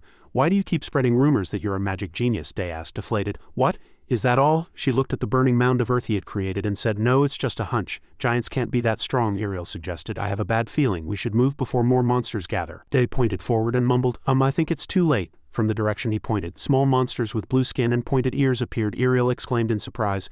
"Elves," Helion, with a contemptuous expression, said, "are mere small elves trying to stop us from returning to the Holy Kingdom." He volunteered, "We'll handle these, so let's not waste time." A knight replied loudly, "Understood." As soon as he finished speaking, he charged. "Die, you damned elf." However, contrary to expectations, the monster lightly jumped and dodged. The knight was flustered. It dodged. Then the elf quickly counterattacked, piercing the knight's armor with a single swing. He was even more flustered. "This can't be. How can an elf have such strong power? Elves can't be this strong." Another elf was casting magic behind him. Day looked at this situation and sighed, evaluating.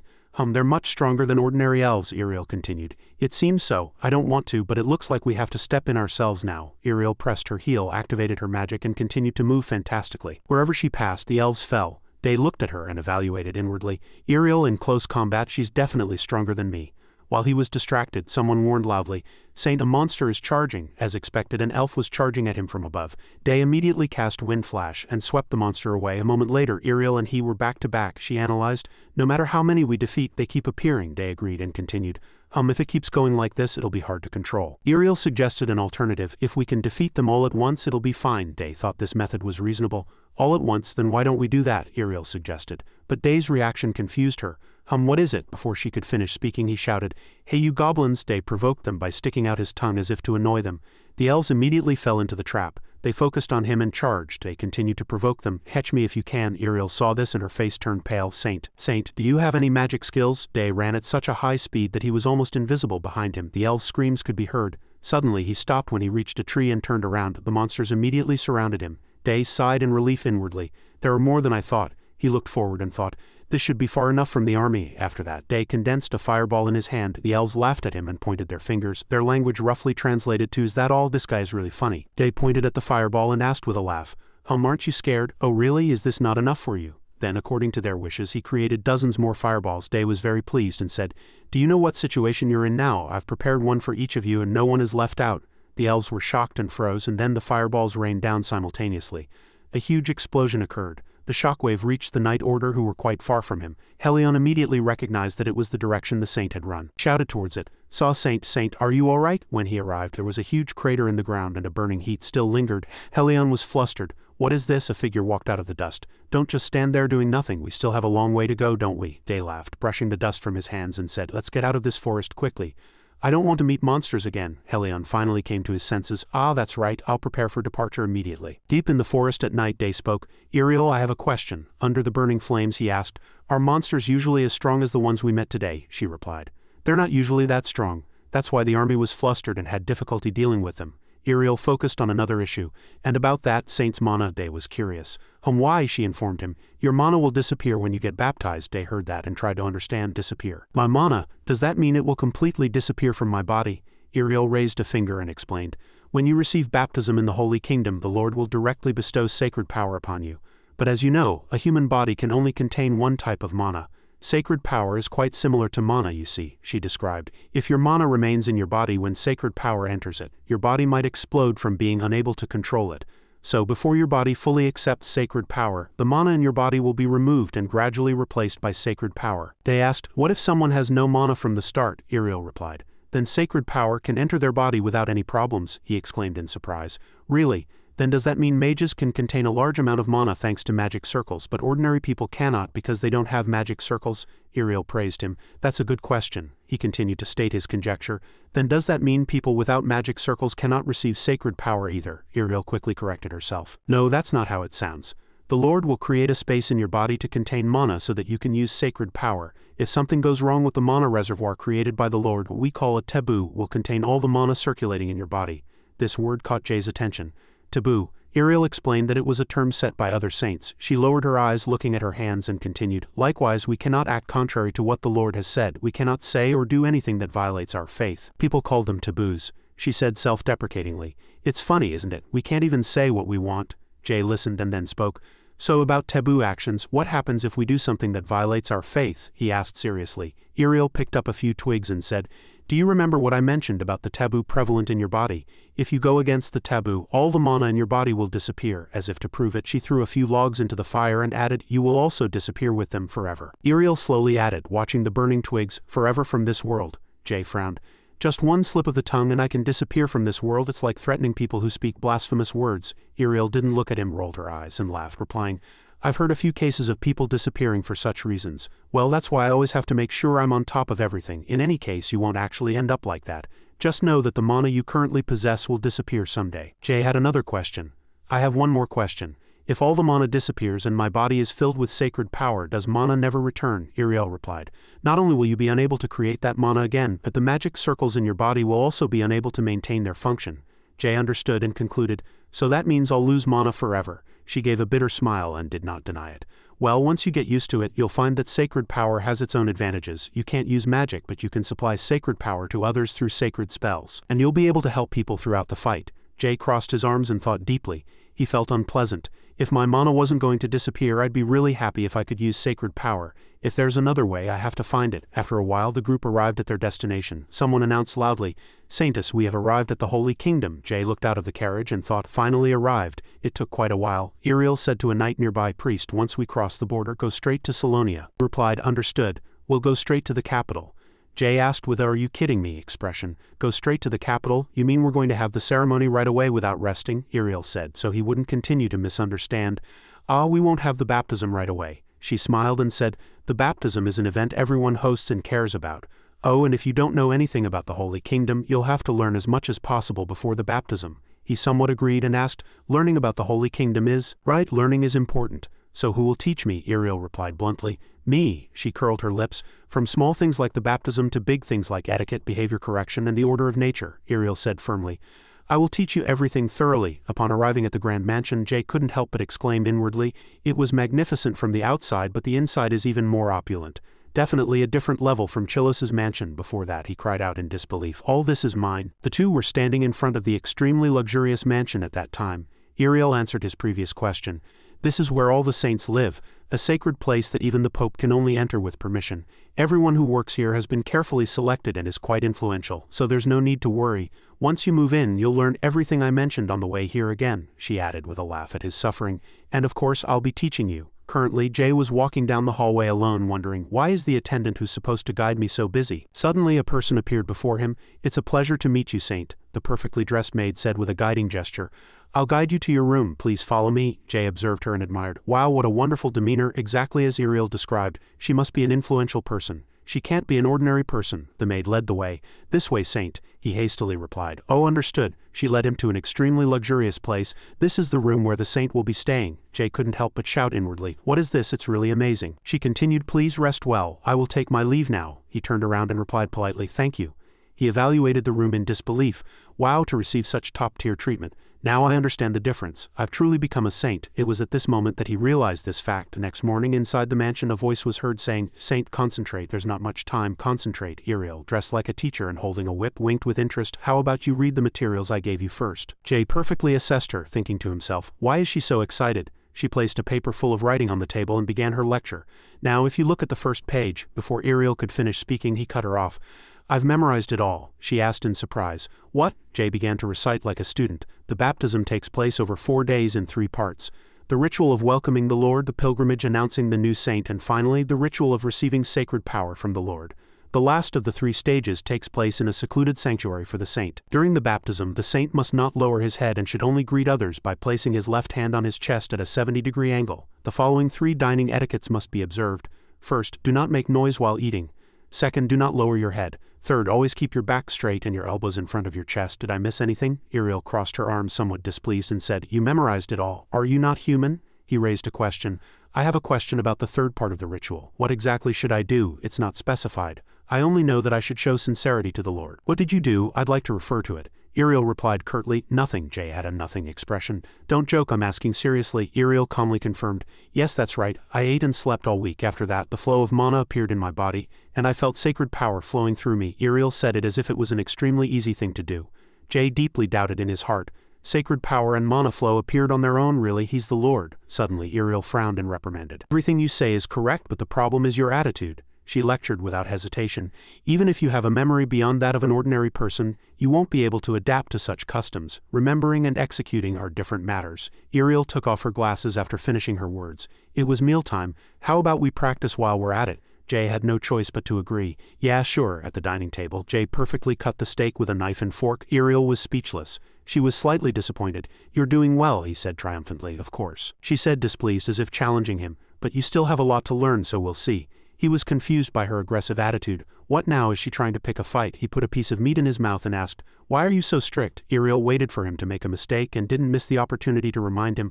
Look, you have to cover your mouth when you speak, Jay said, displeased. But why? Iriel winked and replied, Petty nobles like now will try to find fault with your every action. So that they can't find fault, everything we've talked about so far must become instinct. Jay's mood sank. You're right, I need some rest, Iriel said with a sly expression. How can you rest when you're entrusted with such an important mission? I want to stay here with you. Suddenly someone called her.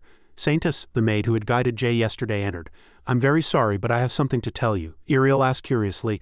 What is it? She reminded her bluntly.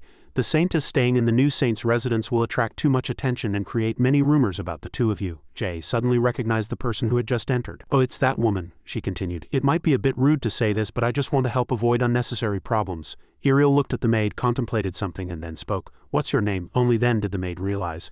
Oh, she introduced herself as Bella Croix Secus. This name caught Iriel's attention. She thought to herself, BC, she's from one of the 3 noble families. Among the many noble families throughout the Holy Empire, 3 families served the saints. Furthermore, 6 families received the title of Shah for their achievements. Iriel wondered, how was such an important person chosen as a maid in the saint's residence? After thinking, she spoke with understanding.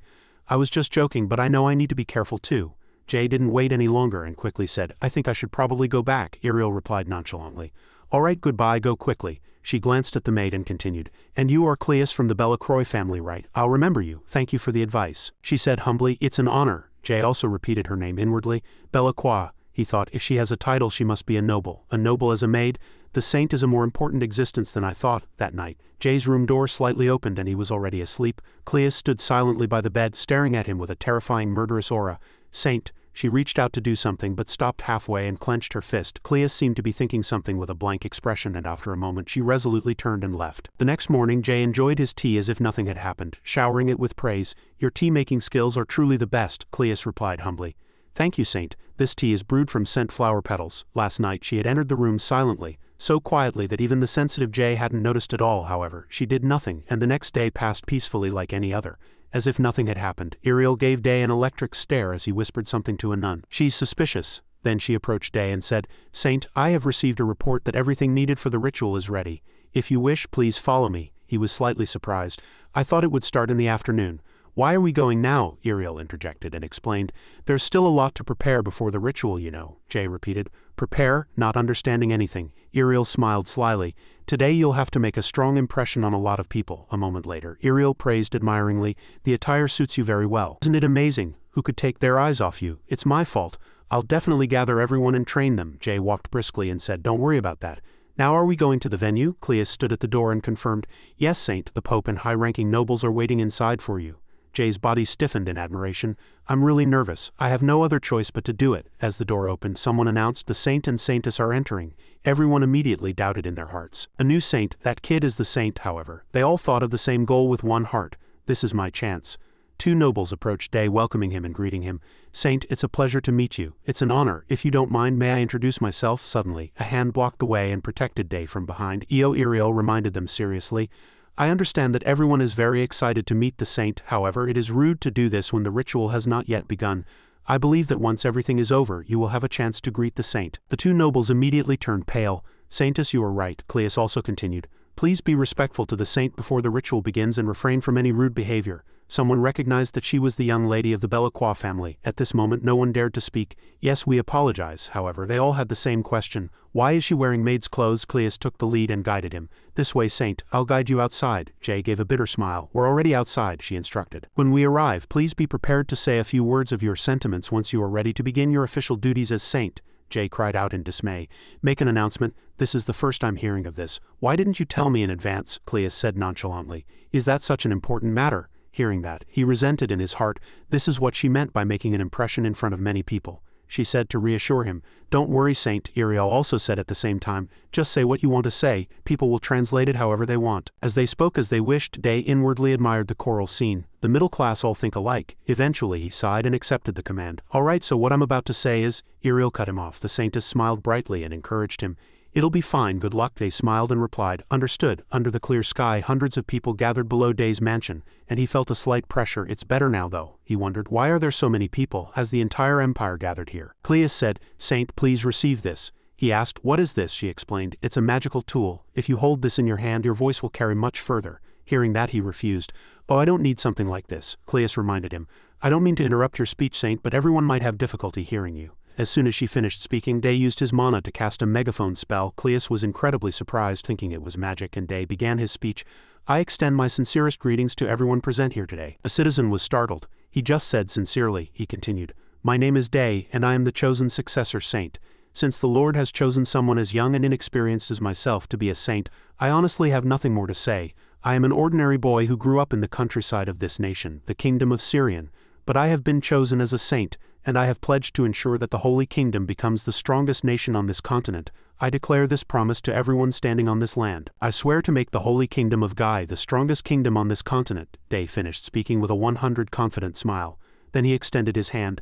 A child, especially one making a declaration on such an important matter, would seem somewhat ridiculous. However, Cleus was surprised by something that appeared behind him.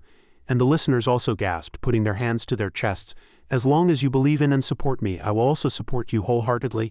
As a huge fireball rose into the air, the people below murmured in surprise. Was that rock a meteor? A ninth magic circle. Only archmages can use something like that. The new saint is an excellent mage. Then everyone exclaimed in admiration simultaneously. Long live the saint, long live! Day snapped his fingers and chanted a release spell, and the fireball disappeared as commanded, and the shouts of the people grew even louder. Long live the saint! When everything was over, he turned back to Cleus. Where do I go now? She replied, still slightly hesitant. Please follow me this way, and next time I would appreciate it if you could speak a bit more quietly. The sound was so loud just now that my ears hurt, Day complained. You're telling me now. There was a small platform in the center of the church. Day said, here. Yes, that's right, Cleus confirmed. Yes, please sit in the circle. As he did as he was told, she instructed, when you are ready, greet the Lord. Day repeated, greet the Lord, as if he couldn't understand. Thinking about it while lying down, I don't even know what to say. After that, Day closed his eyes and began to concentrate. Should I greet him first? Hello, Lord. Can you hear my voice? I asked the Lord. A moment later, he opened his eyes wide, startled to realize he had fallen asleep. The Lord, as he was called, did not appear. Perhaps because he had gotten used to sleeping in a warm bed with soft blankets for several days, his back ached from lying on the hard floor. Day looked around. Where's Cleus? Did she maintain that posture for all that time? Impossible. She must be exhausted. He got up and fell into thought again. I should get up because of Cleus. It's not because my back hurts. Seeing him get up, she quickly asked, did the Lord respond to your call? Day, with an incredulous expression, made up a lie. Of course, his voice still echoes in my heart. Hearing his enthusiastic confession, Cleus said with a hesitant expression, that's quite impressive. Saintess Iriel barely managed after an entire day and night, Day replied helplessly. Really? Cleus praised him generously. You truly are a genuine saint. He feigned humility and forced a laugh. What have I done? Although he said so outwardly, Day was constantly conflicted inwardly. Should I tell her the truth? At this moment, someone's voice echoed from a deep underground prison.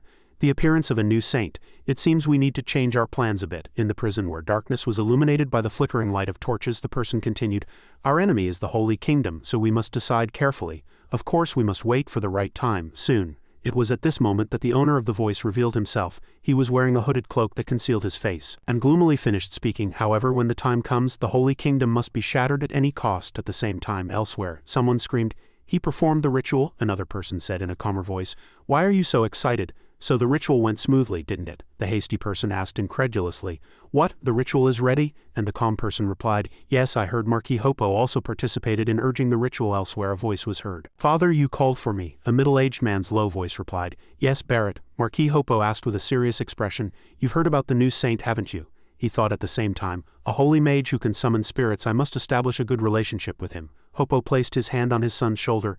This is a good opportunity for us. Although we missed our chance with the saintess, if we can gain the favor of the new saint, Marquis Hopo's eldest son Barrett replied with a laugh, we will be able to expand our family's influence beyond the Holy Kingdom. He was satisfied that his son understood his intentions and instructed him. Yes, so be sure to establish a good relationship with him at the banquet, but you must always treat him with respect regardless of his age. Remember that. Just don't let him leave, don't give him a bad impression, he quickly continued. Yes, father. Then he walked with confidence, thinking inwardly with satisfaction, of course, father, don't worry, I heard he's just a puppet of the kingdom. Barrett was very amused and wondered, how should I play with him? At the banquet, people murmured about Day. Have you heard about the new saint? Oh, I heard. The new saint is an ordinary person. He was really lucky to be chosen and his status suddenly rose like that. In short, yes, Barrett added. Should we teach him some basic rules? Graham of the Green family noticed something and spoke. That person, Barrett gritted his teeth and thought inwardly with disbelief. A damn bastard has never shown up at banquets like this. Why is he suddenly appearing here? Someone announced. Duke Jay has arrived at the banquet hall.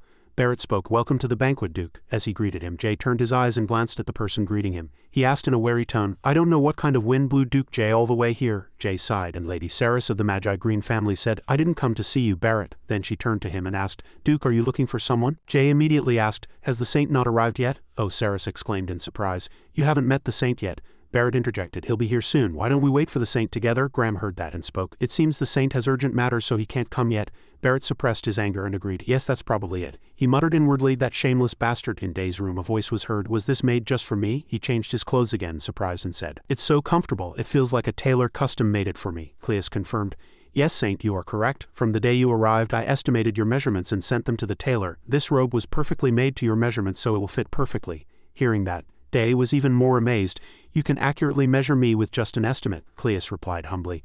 Anyone can estimate like that with enough practice. He smiled brightly and praised her. I knew you were talented from our first meeting, but you're even more amazing than I thought. Truly wonderful. Cleus paused for a moment and then replied, still expressionless. Thank you, Saint. I will guide you to the banquet hall. Please follow me. Day's smile was slightly awkward. He thought inwardly, no reaction.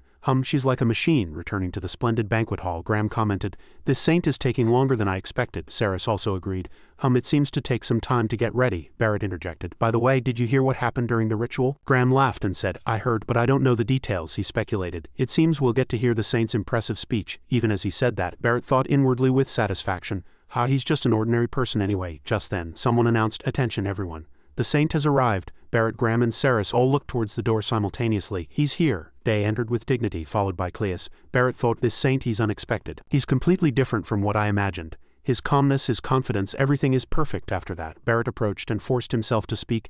Hello, I am Barrett, the eldest son of Marquis Hopo. Day smiled and replied, you are the son of the Hopo family. It's a pleasure to meet you. As he firmly shook his hand, he complained inwardly, I can't find any flaws in him. At the same time, several other people also approached and greeted him. I am Graham of the Green family. I am Saris of the Magi Green family, Day responded with all due courtesy. It's a pleasure to meet you all. Barrett gritted his teeth. If things continue like this, my plan will be ruined. Then he spoke. I heard the saint was an ordinary person before, is that right? Barrett vowed inwardly. I must attack him and gain the upper hand. Day did not hide it. Yes, that's right. I'm from a small village in the kingdom of Syrian, he continued. Then this must be your first time attending a banquet like this, right? After all, how could an ordinary person attend such a grand banquet? Day immediately noticed Barrett's hostile attitude. Oh, look at that guy. But outwardly he responded with a calm smile. As you said, this is my first time here. Ordinary people couldn't attend banquets, Barrett said with a sarcastic tone. Now that the saint is no longer an ordinary person, you don't need to abide by those rules, do you? How was the banquet here? Day glared at him and thought, oh, there are always guys like this. They're not satisfied with what they have and they can't stand quietly in the background, so they act nonchalant and engage in political matters to gain status. Truly pathetic trash. After venting all his complaints inwardly, he counterattacked. Seems you think a person's background determines their worth? Why do you think that? Barrett said bluntly. No reason, it's just my opinion. Day, as if he had found something interesting, showed a slight expectation. Guys like this usually run their mouths and dig their own graves. Something interesting is about to happen. Day continued to respond. I'm still not used to this kind of life, so it's hard for me to fully understand what you're saying. Barrett counterattacked. Yes, I forgot. He suddenly lowered his voice and called out, Saint. Day immediately noticed. Here it comes. Barrett, sweating, bravely taunted. You two were once an ordinary person like them. Before he could finish, someone quickly drew a sword before Day could react. He stood blankly, and the hall was instantly thrown into chaos. Duke Jay's blade was less than 2 finger widths from Barrett's neck, and fortunately, if Day hadn't quickly intervened, blood would have splattered. Only then did Barrett realize he had almost died and screamed in terror. He was on the verge of fainting, and Day said loudly, "What are you doing? It's too dangerous. It's a good thing I blocked it with holy power." Jay clearly said, "Saint, I am deeply sorry. I sincerely apologize for this first impression." He knelt on one knee and apologized, adding through gritted teeth, "But I could not tolerate this fool continuously being disrespectful to the saint. I know it is a very rude action, but I could not contain my anger. Please forgive me," Day wondered incredulously. "What is that guy doing?" At this moment Cleus added, "Saint, may I say a few words? Everything that person from the Hopo family just said is blasphemous. How dare he mock the saint?" Jay agreed, "That's right. I believe we should behead that Barrett and punish his family accordingly. It will also serve as an example to others." Barrett's face turned pale. Day calmly spoke. What you said isn't wrong, Cleus," he commanded her. "Summon Marquis Hopo here." She immediately complied. "Understood, I'll go right away." Just then a voice was heard. "No need for that." Iriel glared and watched a man descend the stairs from the second floor. He was already watching everything from upstairs and is coming down now. Har's face contorted as he yelled, "You idiot!" Barrett stammered, pale. "Father, after that," he said nothing, but slapped his son hard across the face, cursing, "You stupid bastard." Barrett clutched his head and fell to the floor. Har continued to hit him. "You foolish son, what did I tell you? How dare you be disrespectful to the saint, you piece of trash. Even your words are trash." He screamed for mercy. "Father, stop." Everyone was surprised by this sight, but they were all thinking the same thing. "We have to stop him." After that, both father and son knelt together at Day's feet. Har even prostrated himself, saying, "God, I sincerely beg the saint for forgiveness. This is all my fault for not properly educating my son. Please forgive this child's rudeness." He then urged his son, "Barrett, what are you doing? Beg the saint for forgiveness." He quickly complied. "Please forgive me, saint." Cleus spoke coldly. "Do you think the saint will forgive you if you do that?" Jay, like a loyal bodyguard, prepared to draw his sword and said, "Saint, if you wish I will punish them immediately." Day, the only calm one, raised a hand to stop him.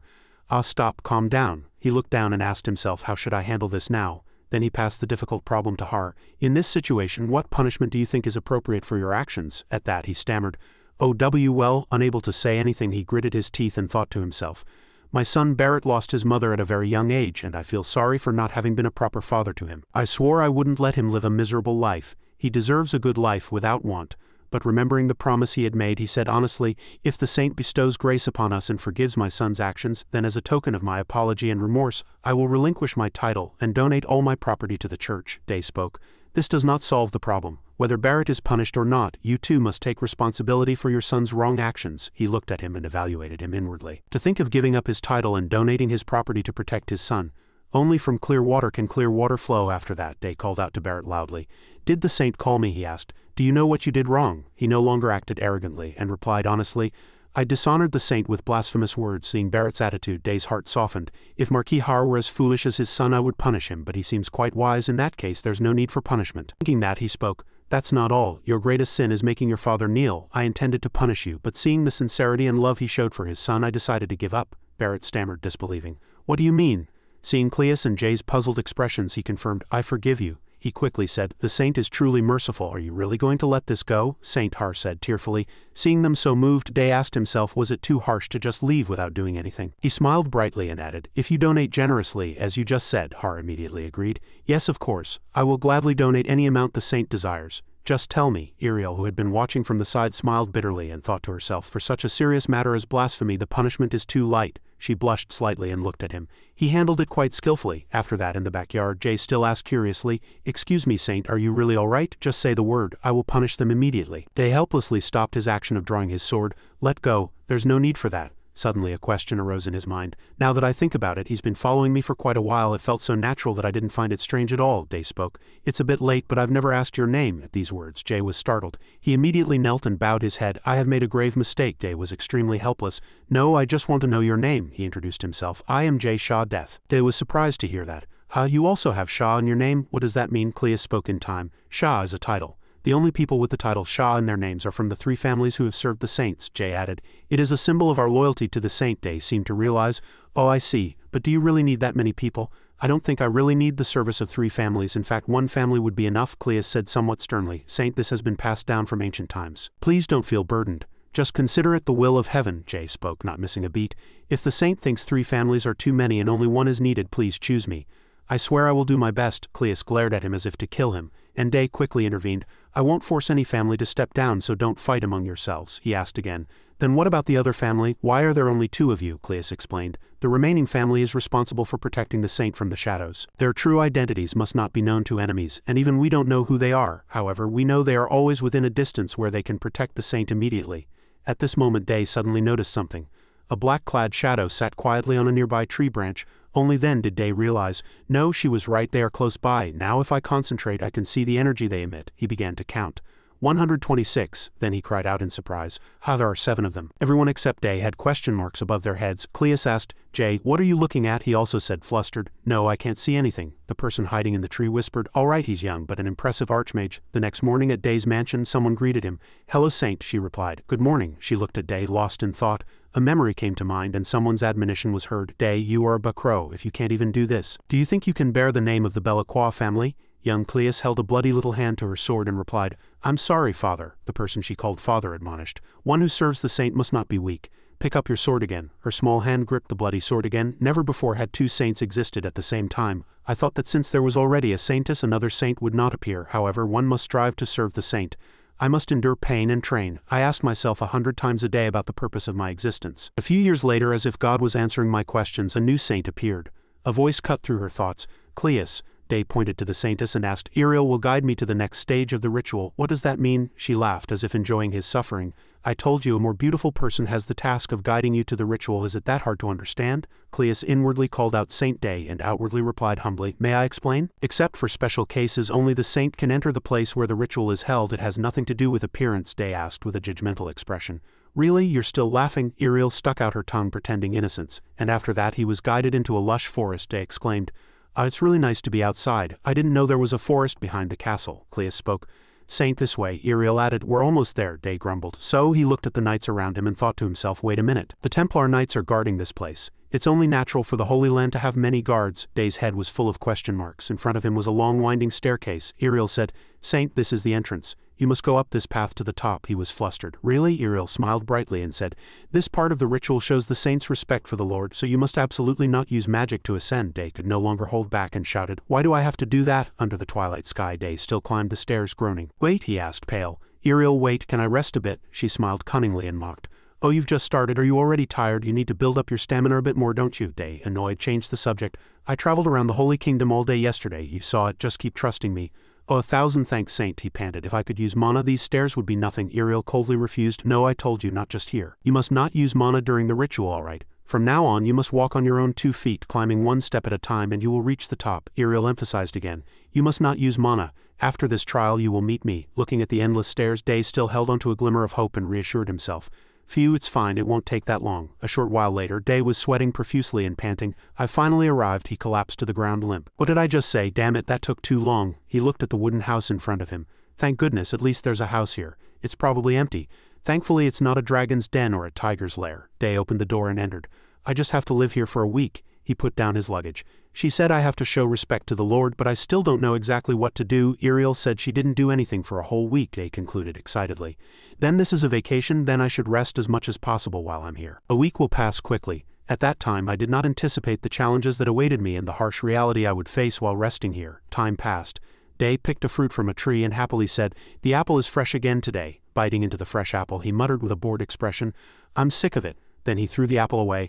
Stop, this is truly cruel. He exclaimed that he had to do everything himself, like starting a fire without mana, planting trees and catching fish. They didn't even tell me exactly what I had to do. All right, isn't this enough? What more do you want?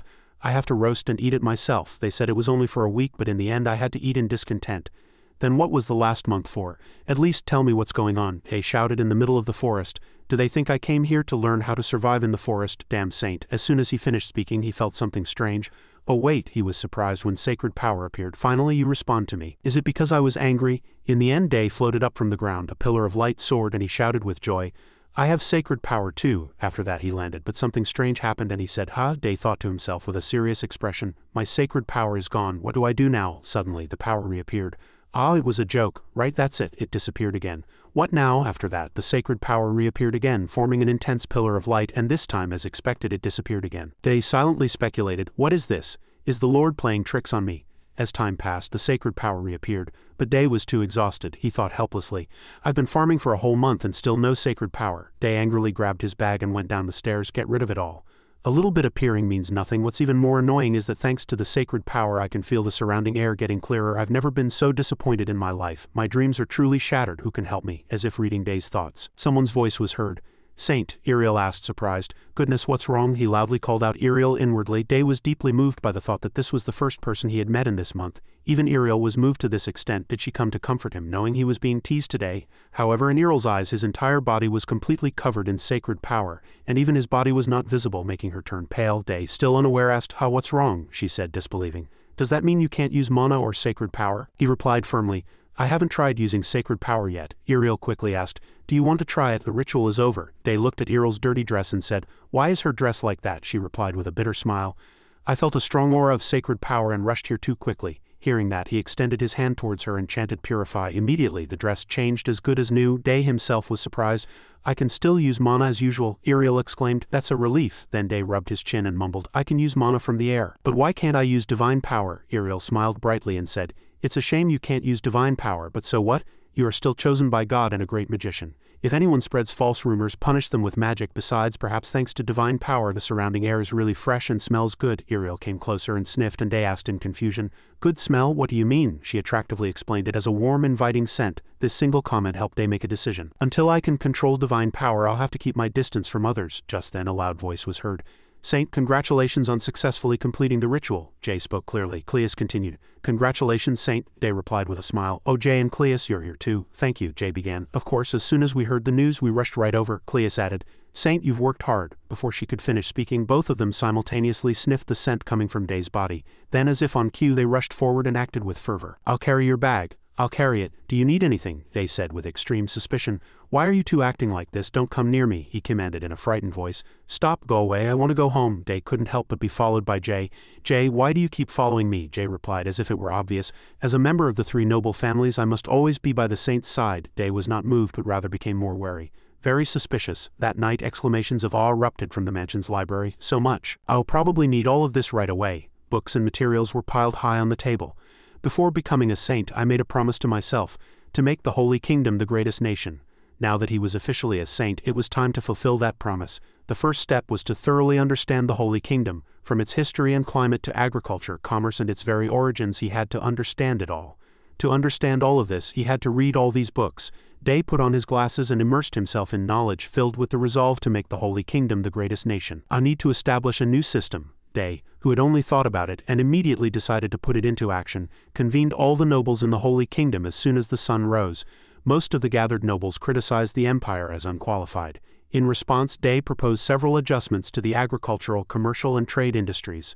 Among them, the proposal for a milpa system for agricultural development was praised by the nobles and passed as the First Amendment.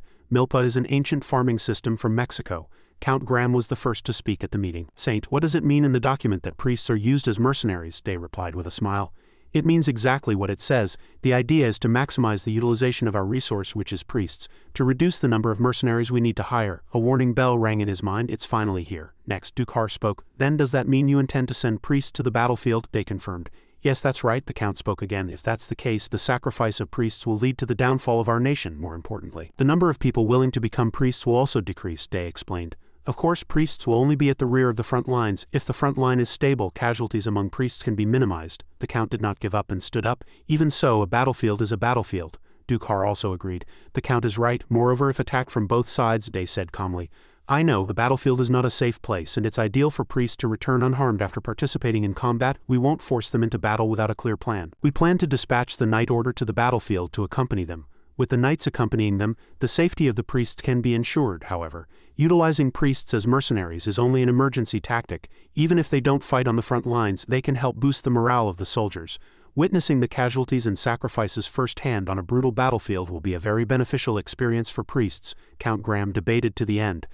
"I agree that priests are necessary personnel for combat, but if they need money or prestige, aren't there many other options?" Day crossed his arms and said, "Utilizing priests as mercenaries is not just for money and prestige. In fact, those advantages are merely incidental. What we truly seek is the support of other empires," he asked, as if unable to understand. Support from other empires, Day began to explain. Kingdoms that need the Holy Kingdom's support cannot do anything that would cause us harm, and since we are merely lending them combat personnel, we can demand compensation if our army suffers casualties. The Count somewhat conceded but still had doubts. I see, lending troops to other countries would give us more control, but even so, isn't it too risky? Just then, someone walked in and said, I think jeopardizing the lives of priests is a good idea. Iriel smiled and raised her hand. I agree with the saint's opinion. Her appearance surprised everyone. The saintess, before this, Day and she had discussed countermeasures together. She had seen the analyzed plan. All of the saint's ideas are excellent, but using priests as mercenaries will surely involve risks. They immediately asked, Then is there no way to gain the noble's trust? Iriel replied nonchalantly. It's simple. I'll help you. She put her hand on the table and said, You don't need to gain the noble's trust, just overcome this situation. Iriel smiled and named her price. I'll give you a discount as a bonus. The most beautiful woman in the empire. Lady Iriel, please help me. Day let out a judgmental ha sound. Now that she had appeared and was actually being helpful, he admired her inwardly. Iriel's influence is truly immense. It's no exaggeration to say that all the nobles in this country are on Iriel's side. If Iriel supports me again, even if it's a bit of a cowardly method, this is the best option. There are no other choices. He put his hands on his hips, looked at the people and declared, All right, let's end the discussion here. Anyone with ideas for the development of the Holy Kingdom, please speak freely. Some nobles were genuinely persuaded by his words. I think the saint's ideas are quite good. I agree with the saint's opinion. Thus the Holy Kingdom slowly accomplished all its tasks according to the plan. We first applied the changes in farming methods to a small territory to gauge the difficulty, and the public also did not object to using priests as mercenaries. After receiving positive responses from the clergy, many kingdoms requested support from priest forces. In this way, the Holy Kingdom gained considerable profits, which facilitated further investment in the development of agriculture and commerce, helping the Holy Kingdom continue to grow. Day breathed a sigh of relief, resting his hands on the windowsill and looking out, thinking, I need experts in each field to ensure smooth progress in all areas. I need to find the right people. It seems difficult. I'll have to take my time to think about this problem. In the Holy Kingdom library, the librarian was yawning. A woman approached and spoke. You look tired. The librarian hastily stood up. Lady, you're here. She replied, Yes, it's been a long time. Please sit down. Has it been about 3 months? The librarian replied, Yes, roughly. She looked around and asked in surprise. There are a lot of people in the library today. That's strange, it's usually not this crowded, the librarian whispered. The saint has been coming frequently for the past few days, she asked in surprise. The saint? The librarian pointed to Day, who was diligently reading a book, and said, Perhaps it's because of his handsome face. After that, she pulled up a chair opposite Day. She sat down and began to speak. Are you the saint? He acknowledged and asked, Yes, what can I do for you? At the same time he thought to himself, Who is this woman? She glanced at the books he was reading and evaluated them inwardly. These books are all about medicine. Thinking that, she spoke. Are you reading these books? Day asked coldly again. Yes, what can I do for you? She picked up a book and pointed at him. If you've read all these books, you must understand almost everything, Day replied. Of course, to some extent. She brought up a topic. Then can you tell me how to treat a cut from a rotten sword? Day removed his glasses and replied, You just stop the necrosis with sacred light and treat it as usual. She asked, Exactly. But you don't agree with that method, do you? He replied firmly, No. At his answer, she became interested and probed further. Then how would you treat the patient? Day spoke according to his own idea.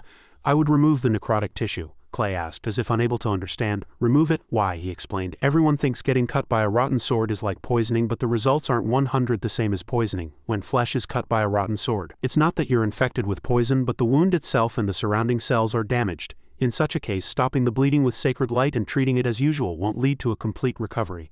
Only after cutting away the damaged tissue around the wound should the proper treatment procedure be followed, he explained at length, but she cut to the chase and raised a question. Then what are these cells you mentioned? Day was flustered. I forgot that the concept of cells doesn't exist in this world. Before he could answer, she continued. The cells you mentioned cannot be treated with sacred light, and cutting away rotten flesh is too cruel, isn't it? Day partly agreed with this opinion. She's not wrong, but that's the best I can do. Hearing that, she leaned back in her chair and concluded. So you're saying any method is fine as long as it can cure the patient? Day quickly retorted. That's not what I mean. Suddenly she slammed the table and stood up, interrupting him. I fully understand what you're saying. Lei put out her hand to Day and said, Please invite me to the library. We can discuss this issue further there. After speaking, she changed the subject. I apologize for not introducing myself. My name is the head of the conservative priests. Day was surprised by this name. Layla, he thought to himself in disbelief. Layla is the head of the conservative priests. Is this person the head priest? Perhaps this is our first official meeting, but I've heard a lot about you. Layla smiled warmly. If you have any questions about medicine, feel free to ask, but why would a saint like you study such a useless field? Day looked at the books in front of him and said, Even if you say that, why am I studying medicine? You think it's useless, don't you? Me studying? Layla gently swept her hair to one side, revealing her other eye. I hoped I could fix my eye, but Day was not surprised at all. I see, he asked in a low voice. Is it congenital? She was quite surprised by his reaction and thought to herself, he's not surprised at all even after seeing my eye, but outwardly she smiled and replied. Yes, that's right, it's been like this since birth. Day continued to ask. Can you see nothing with that eye? Is there no pain? There's no pain, but I'm not blind, he carefully said. May I take a quick look? Layla agreed without hesitation. It's fine, go ahead. He leaned in closer to observe. Oh, it's a cataract, she heard his words and asked back. What's a cataract? Day did not reply immediately but probed further. I'm not sure, but how about at night? Do you see better at night? I definitely see a bit better in the evening. Then it's definitely a cataract. If you wish, I can explain more about this disease. Day began to draw on the blackboard in the room with chalk as he spoke. Look here. What I'm drawing now is a normal person's eye. This is the pupil and this is the lens. When we see something, the lens collects light to make the object appear clearer to the eye, but in your case the lens is clouded. This disease where the lens becomes clouded is called a cataract. She carefully touched her eye. If it's that disease, why can't it be cured? If it's just a disease, can't it be cured with medicine? You said it's congenital, and even sacred magic can't cure it, so what should I do? Layla explained in a low voice. Sacred magic treats damaged parts of the body. But what if your body doesn't recognize it as a wound? That could explain why healing magic can't cure it. Layla pointed to her eye and said, then not being able to see like normal people isn't wrong, is it? He immediately replied, that only applies to normal people. If you were born that way, your body doesn't recognize it as a problem. Anyway, to fix your eye, you need to make the inside of your eye transparent. Make it transparent? How? Day said with an indifferent expression. What? You'll have to dig into your eye. She heard his words and exclaimed in surprise. Dig into it, my eye. It's just part of the treatment process. We need to remove the cloudy part in her eye, and we need something else to replace her eye. He frowned, thinking to himself. Removing the cloudy part of the eye seems possible, but there are no artificial lenses in this world. Even if I treat it, it will be useless if she loses her sight. Lay observed him, lost in thought. She smiled slightly and said, it's all right. You don't need to worry about chronic diseases. I'm sure we'll find a cure soon. Day had a puzzled expression. Me. Can't fix it, even in a different world. Can't I cure cataracts? Lay, he said in a firm voice. Don't worry, I can definitely cure you. She smiled brightly at his words and said, that's really funny. All right then, give it a try. Follow me. There's a place I want to show you. The two headed together to another room which was filled with various equipment and chemicals. This is my lab. It's the lab the Holy Kingdom provided for me to research medicine. Feel free to use it whenever you want. Really? Yes, that's right. I'm lonely here by myself too. It's the least I can do to help as someone in the same field. Day smiled excitedly. Thank you very much. And Day began his research at the headquarters 1 month later. Let's see. This is giant's blood. He took out a small test tube and slowly poured it onto a glass dish below. After being exposed to the air for a moment, its properties are very fluid, but as I speak it's solidifying like jelly. That's right. Blood samples from different kinds of monsters have different properties. If we can utilize that, we might make some progress. Exactly, Day asked in a low voice. But isn't it impossible to mix blood from different species? Well, they have different body structures, so they could die instantly. But there's one special case that's different from other species. In the case of orcs, they have excellent adaptability. So it might be all right to mix them with blood from other species. He listened to her words and wondered, excellent adaptability, huh? Is there no way for me to check it myself? Scene change. It was now dusk in the forest behind the grand mansion. Day was concentrating on collecting some useful plants and herbs. Thinking he had gathered enough, he slowly stood up and sighed. That's enough for today. Just then he discovered a black shadow with a rustling sound beside him. What is it? What is it? Day walked straight towards it and found an orc and a giant. Both were unconscious. They must have been fighting. He quickly focused on the orc's painfully contorted face. Still alive. He seems to be in shock from losing too much blood. It's surprising he's still alive after fighting a giant bigger than himself. Next, he glanced at the giant lying on the ground. Day recalled Lay's words. Unlike other species in the case of orcs, they have excellent adaptability. So it might be all right to mix them with blood from other species. He smiled and rummaged through the bag at his waist. This is the perfect opportunity to test it. Let's seize this chance. Just then the orc suddenly screamed. The orc, who had been blankly looking around, was startled upon seeing the giant beside it. The orc looked at Day with tears in its eyes. He saw this and asked, "Are you awake?" The orc shrieked in fear and he immediately intervened. "Stop, don't move, stay still." Day quickly used magic to bind the orc's limbs. "Calm down, I'm not going to kill you. I'm saving you, you've lost too much blood, so I injected giant's blood into you. Hurry. I'm not done with you yet." He suddenly noticed a white liquid slowly flowing from the orc's wound. What is this? Blood. But why is it so transparent? It became increasingly transparent. Day smiled brightly with excitement. Perfect. I can do it with this. The golden sky of dusk embraced the lush forest. This must be the place she told me to come to, Day thought as he walked. When I transfused giant's blood into the orc, the blood became more transparent. I never expected mixing the blood of two different kinds of monsters to yield such satisfactory results. If I focus my research more, I'll be able to create an artificial lens. Then I can cure Lay's cataract. Now I need to collect more giant and orc blood. Before that he had asked curiously, "If I want to research orcs and giants, where should I go?" "Orcs and giants?" She clicked her tongue. "There's a small abandoned village near the outskirts of the castle called Jihio. I heard groups of orcs and giants often gather in the surrounding forest." Day headed to the village without hesitation. Indeed, as she had said, the village was completely abandoned. Everything was very dilapidated and old. He looked around, feeling a bit scared. It was evening now, making everything feel even more frightening. These dilapidated ruins were once the village of Jihyo. I thought she was exaggerating, but it really was abandoned. Suddenly, he discovered something. In a corner of the wall, two children were sitting, leaning against each other. Were these two children abandoned? Day thought to himself. Just then, one of the two children quickly noticed his presence. Day didn't avoid them and slowly approached. "Hello, want to eat this?" He took out a piece of dried meat from his pocket. "Take it, it's all right, there's no poison or anything." As he said that, the girl, though still cautious, reached out and took it. Day smiled, thinking to himself, "At least they trust me. The only thing I can do to help is give the children food and this." He continued to rummage through his bag and pulled out a small pouch. "This is..." The girl opened the pouch and inside were glittering gold and silver coins. Day said in a gentle voice, "Take this money and go to Salonia. With this money you two can find a place to rest and buy food." The girl stared at him blankly and then asked, "But why are you doing something like this for someone you've never met?" He smiled brightly at her words and said, "It just is. There's no reason, truly no reason at all." The girl frowned as if she couldn't understand his actions, but they took the items, stood up and left. Day also didn't stay there any longer and continued to explore the village. He thought to himself, "I just left the city and I'm already seeing such a sight. The current laws can't do anything for those children. I need to investigate further. Someday I will bring prosperity to this land and build it to make the Holy Kingdom its best." Scene change. The next morning, warm sunlight broke through the desolate and lush forest. Day, who had walked alone all night, eventually found a large cave. He slowly entered. "Is this the giant's cave?" Inside, a giant was quietly sleeping. Day inwardly resolved to be careful and make sure not to wake them. He carefully approached them step by step. Next, Day took out a syringe from his bag. "Sorry for sneaking in, I'm just going to borrow some blood." After finishing everything, he continued towards the orc's dwelling. "Hey," they heard his voice and all looked at him simultaneously. "I've come to ask you for a favor." The orcs immediately wore angry expressions. They rushed straight at him, and Day chuckled awkwardly, asking, "You're not going to listen to me?" He quickly used magic to bind them and said, "Gotcha." Day looked at the bound orc and suddenly realized, "Wait, it's you. Do you remember me? Don't you remember I saved you when you were dying? Calm down and listen to me." He smiled and pointed to the pile of animal carcasses beside them. "Just one favor. I'll pay you for it. Will you help me?" Everything was resolved smoothly. Day held the test tube of blood in his hand and muttered, "I was able to do it thanks to the orcs. I should go back and organize it again first." Just then, urgent footsteps suddenly echoed. "Hi, brother," it was the girl he had helped last night. She had tears in her eyes and pointed forward. "What's wrong? What's going on over there?" In that direction, a girl was sitting, leaning against a wall, having been beaten. And a large thug held a pouch of money in his hand. He sneered and threatened, "Now you know what it's like to ask for a beating when you refuse to drink." "HMPH. The girl gritted her teeth and said, "Give it back." "What did you say?" "Give the money back." The girl glared at them.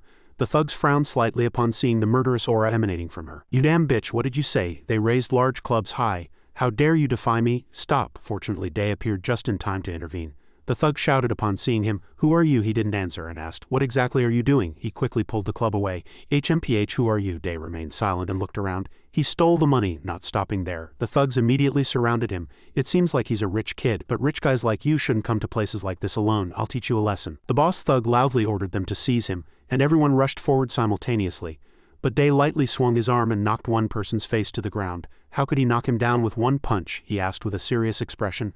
"Are you going to continue? Do you think things will go your way?" But they didn't give up and continued their attack. A few seconds later, everyone was lying on the ground and dust flew everywhere.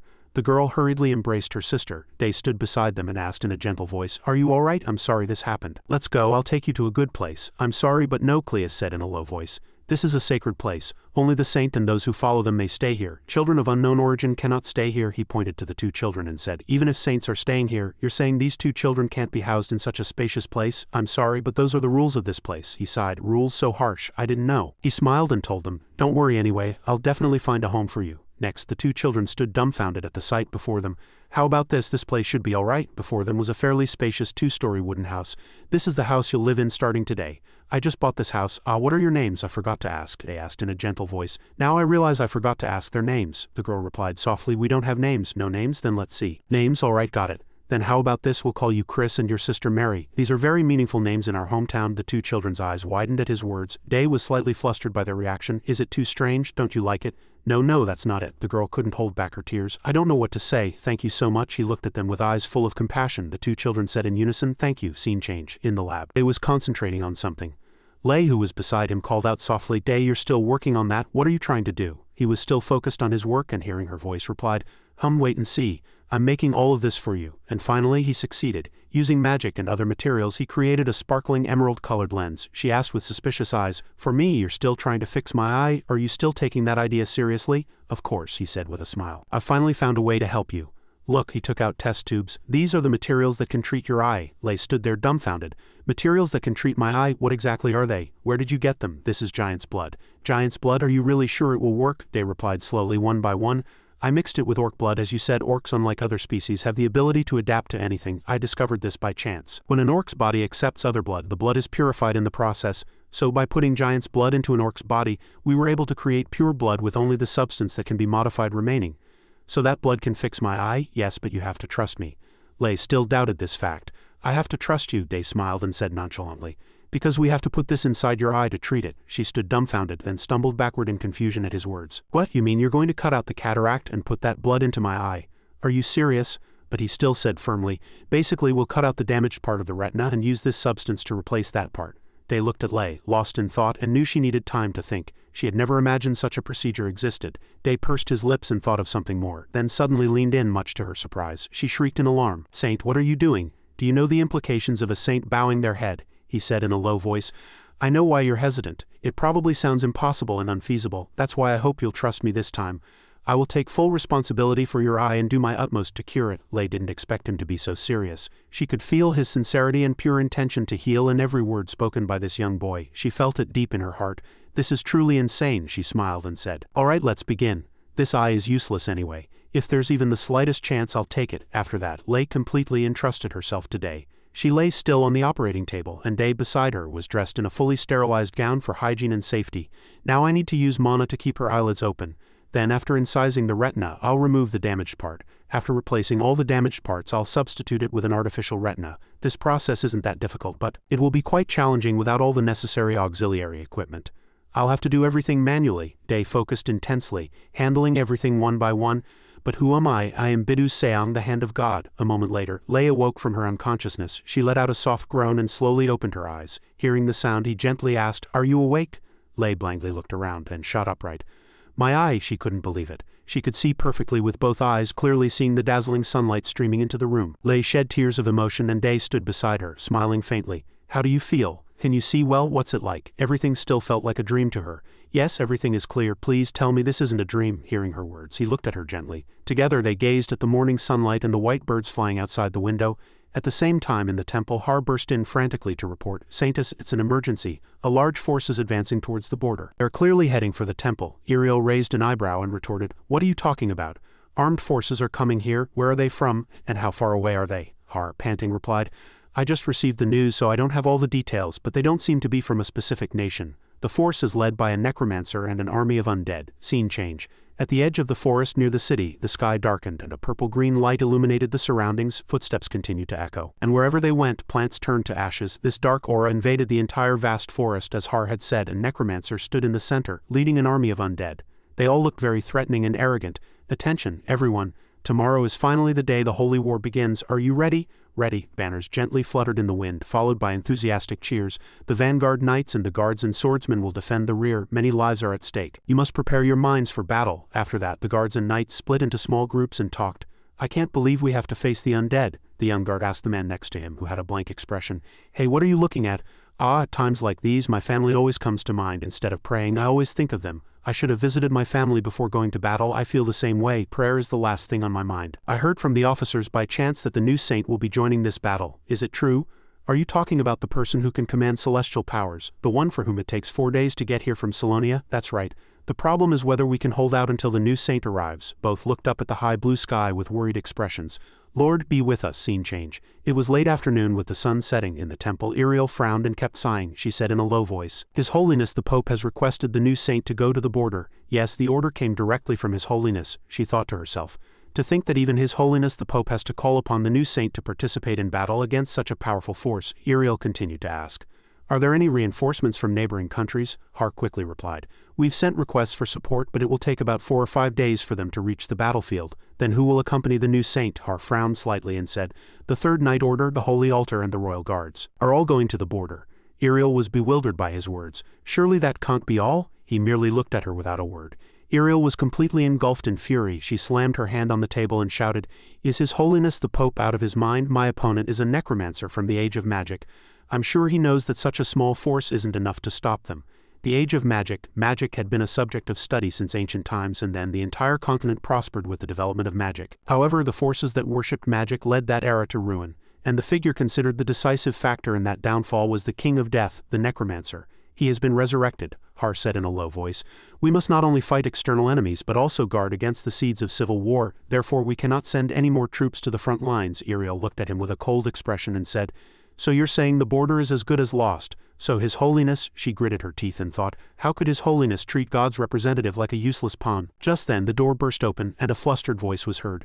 Saintus, we received a warning that the enemy is approaching from the southern mountains earlier than expected. The holy war has already begun. Iriel gritted her teeth upon hearing that. She rushed outside. Har saw this and called out loudly, Saintus? Iriel paid him no mind and ran straight out. I can't waste any more time. Scene change. As twilight deepened in the evening, trumpets blared. All guards and knights were ready to fight the undead army. Enemy approaching. Prepare to attack. Everyone simultaneously shot arrows towards the forest. The charging undead were immediately struck by arrows. Fully armed knights also charged forward, fighting them with swords from atop the city walls. Mages casting blessing magic quickly chanted spells. Lord, have mercy on us. Do not let our bodies fall to the enemy's spears. Give us the strength to resist. Bestow your blessing. Immediately after, a dazzling light emanated, enveloping the knights' bodies. This is great. I feel strength surging. This will make everything easier. Perhaps we can finish everything before reinforcements arrive. The commander, with a serious expression, reminded them, Don't let your guard down. Not all enemies are weak. The strongest ones are just starting to arrive. Indeed, a few seconds later, white spirits burst out from the undead armor.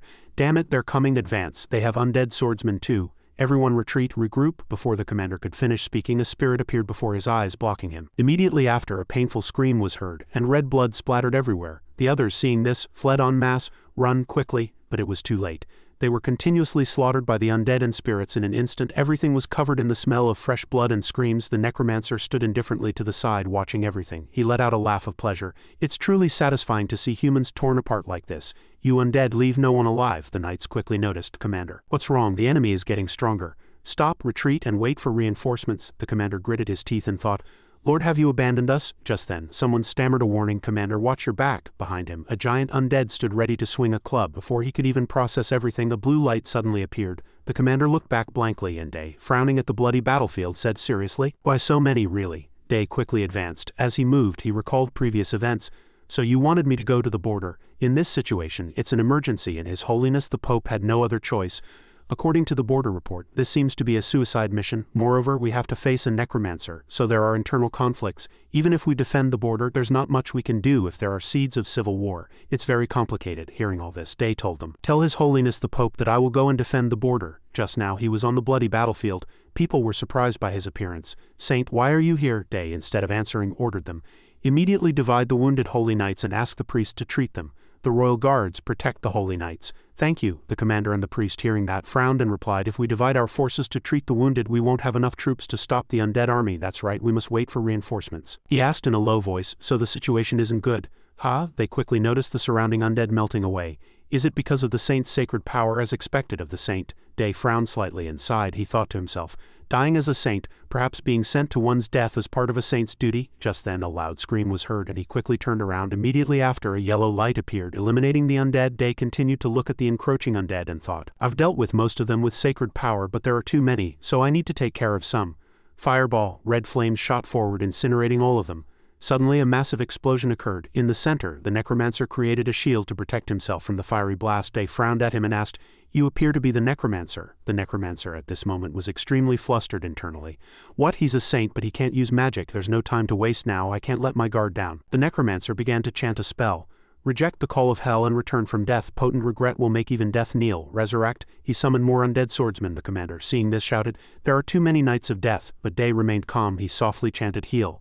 And immediately after, a blue aura enveloped the Knights of Death, felling all of them. The necromancer was completely frozen at this sight. My Knights of Death, he cried out in panic. Don't stop me, Sword of Death. However, in an instant, Day used Destroy to block his attack and seize him. Iron chains quickly bound his limbs. The necromancer was so shocked that his eyes widened. This immense power, this person isn't a saint. He must be an angel or even a god. Just then an unexpected fist struck him on the head. A priest couldn't contain his anger and distress. You damn bastard, because of you, Jaren, the pride of the Holy Knights has been destroyed. Shall pay the price you deserve. Day looked around the battlefield. Red flames still burned on the ground, corpses were scattered everywhere. I understand, even the dead soldiers have turned into undead. Those undead were once someone's family, children, friends, lovers. The least I can do is let them rest in peace, so I'll give them a final farewell. Area heal. A blue light gently shone from above, and the soldiers and priests who had turned into undead slowly disappeared with the light. After that, raindrops slowly fell, gradually extinguishing the burning flames. The rain grew heavier and heavier, as if trying to wash everything away. Guards, swordsmen, and priests all wept, unable to hold back their tears. Day bit his lip and asked himself, if I had been faster, could I have saved them? Calm down, I need to take care of that guy first before thinking about that problem. He looked at the bound necromancer. He asked in a low voice, you talk a lot, you've lived with corpses your whole life. Aren't you afraid of reuniting with them? But the necromancer laughed maniacally. Afraid? Ridiculous. This border isn't the end. We were planning to conquer Salonia, so why aren't you surrendering? Day frowned and ordered the commander. HMPH, take him to the Holy Kingdom. I need to return, he thought with a serious expression. As I expected, there's an internal rebel force. I need to hurry. At the same time, in a small village, screams continued to echo. Undead had invaded the villagers' homes and they fled in terror in all directions. Help me! Just then a sword flashed like lightning, taking down one of the skeletal horde. Oh, that's excellent. Truly a master of the sword, don't joke around. Fea smiled as she looked around. It's really serious. I wonder where the Saintess is now. White smoke continued to billow into the night sky, and hordes of skeletons surged forward, emitting a powerful dark aura that suffocated their opponents. The swordsman urgently shouted, the enemy is approaching, everyone. Retreat quickly. Iriel swiftly used her holy sword to dispatch them. She frowned, thinking, no matter how many I kill, they keep coming. They're not just ordinary undead, they're like an endless army now. Other swordsmen also fought relentlessly, but they were severely outnumbered. Their options were dwindling. Just then a small cry was heard, followed by a sharp and resolute sword strike. With that single strike, the skeletons shattered into pieces. Iriel stood dumbfounded at the sight. This sword chi. She immediately recognized Fea and Lord J. J politely said, greetings to the Saintess. I apologize for the late greeting, but please understand my situation. Fea, on the other hand, approached with a joyful laugh. But now that I'm here, don't worry. She hugged one of Iriel's arms tightly. Iriel paid no mind and asked, Lord J, what are you doing here? And the saint, he immediately replied, it's the saint's command. What do you mean? J bit his lip and remained silent. Going back in time, Day flicked his forehead hard. He frowned and said, where are you trying to go? Stay in Salonia. If you come with me, you'll only be in the way. Jay was still dizzy, but he respectfully replied, I will do my best not to be a burden to the saint, so please allow me to follow you. Day sighed, looking exhausted. Then fight me. You claim you're strong enough not to be a hindrance to me? Then prove it to me. Jay looked him straight in the eye. He moved his lips and agreed. Understood. Then he swung his sword at Day, thinking, Saint, I apologize. But in an instant, Day easily blocked his sword. Jay's eyes widened in surprise. Sword chi, he asked with a smile. Do you understand now? He was completely stunned, unable to believe it. Impossible. Even if he can truly control sword chi to easily block my attack with such a small sword. Day seriously reiterated, you need to be somewhere else. That's where you belong. Back in the present, Jay quietly explained to Iriel, I wouldn't be of any help by the saint's side, so out of concern I came to assist the saintess. Fea, seeing Iriel's serious face, gently called out, Lady Iriel, but she didn't answer and thought, impossible. He couldn't possibly be unaware of the necromancer's danger. She couldn't help but resent the fool for not realizing how strange his situation was. Iriel had no idea that Day had returned to Salonia at this time. What a shame. He looked at the bloody scene around him. I'm really worried about Mary and Chris. Just then a voice was heard. Saint Day, hearing the sound, Day immediately turned his head. Behind him, Mary was crying, holding Chris. Both children were covered in blood. Chris, however, lay still, not moving. Mary, Saint Day rushed to them. Mary, are you all right? How's Chris? He reached out to check, but there was no pulse, no sign of life. Judging by the child's condition, the child is probably also, Mary sobbed. Saint Chris was weak from a young age. As her older sister, I should have protected her. He bit his lip and said to Mary, it was my mistake bringing you here. It seems I've caused you more pain. I'm sorry. Hearing that, the child quickly retorted, no, you did your best to help us live a better life. It's not your fault. If I were stronger, could I have protected my sister? I want to become stronger. Day fell into complete silence. He silently looked at the corpses around him. Seeing the knight's corpse behind the children, this injury was not sustained by a Holy Kingdom knight. From the surrounding factors, it seemed Mary had killed him. The child had talent. Then he said in a low voice, those hiding, come out now. His only answer was profound silence. Day frowned, a look of anger on his face. Damn it, are you daring to ignore my words? The two on the roof, the three under the trees, the one by the fountain, and the one behind me, all of you come out now. Immediately, a group of people with covered faces appeared. We are from the Temple of Betrayal family. Our gentlemen greet the saint. I am Hangyang, one of the 7 heralds of the temple family. And, from the right in order are Huyang, Jungyisong, Dianong, Soi, and Haianong. Day stood there dumbfounded at the words. Who came up with such lazy names? Haianong, Soying. Setting that problem aside for a moment, he frowned and said, all right, the reason I've called everyone, of course, is to ask you to take care of this child. Hong looked at Mary. That child, you mean? Yes, this child has a natural talent for assassination. She scrutinized the child with sharp eyes, given that the child survived after the enemies swept through this area. But even so, to train this child as an assassin, before she could finish speaking, Day decisively cut her off. I have no intention of leading this child down that path. I simply wish for this child to have the opportunity to unleash her potential. So-ing gently said, you mean for us to teach her those skills? Exactly right. So-ing understands my intentions too well, but Hong immediately refused. No, we have been commanded to protect the saint 24 hours a day. Where would we find the time to teach anyone? Moreover, some of us cannot reveal our identities. Information could be leaked, posing a direct or indirect threat to the saint. Day frowned, thinking, I knew it would be difficult, but these guys are too stubborn. He asked in a low voice, even if it's my command? As soon as the words left his mouth, everyone's bodies flinched. Day was surprised. Oh, they react to my death command, he smiled and said, then I command all of you. Teach Mary the necessary skills as an assassin and train her. Although unwilling, they all had no choice but to comply. As you command, good.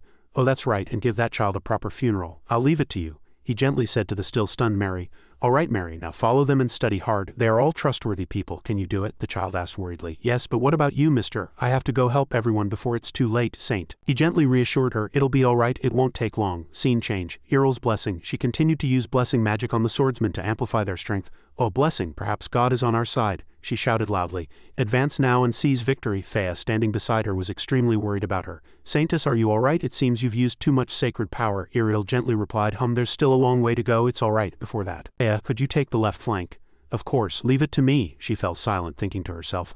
I said that, but it's just a temporary measure. We still don't know how much of the enemy's forces are left. I can't just keep giving blessings. The best I can do is break the enemy's morale and make them retreat. Then he's also a grade 9 archmage, so he won't die easily, right? She clenched one hand tightly. Wait for me, I'll be there soon. Just then a sword flew at Ariel without warning. Lost in thought, she didn't sense it, but Ariel quickly used her holy sword to block it. Immediately after, a small laugh was heard. Nice to meet you, Saintess. Ariel immediately recognized her opponent. Duke Hart, are you also involved in this? Duke Hart, a master swordsman, smiled nonchalantly and said, Oh, Saintess doesn't seem to care much for my greeting. Jay quickly stepped forward to block. Saintess, are you all right? He looked at him with a mocking attitude and said, Well, if it isn't the young son of Duke Jay, you seem to have gotten stronger since I last saw you.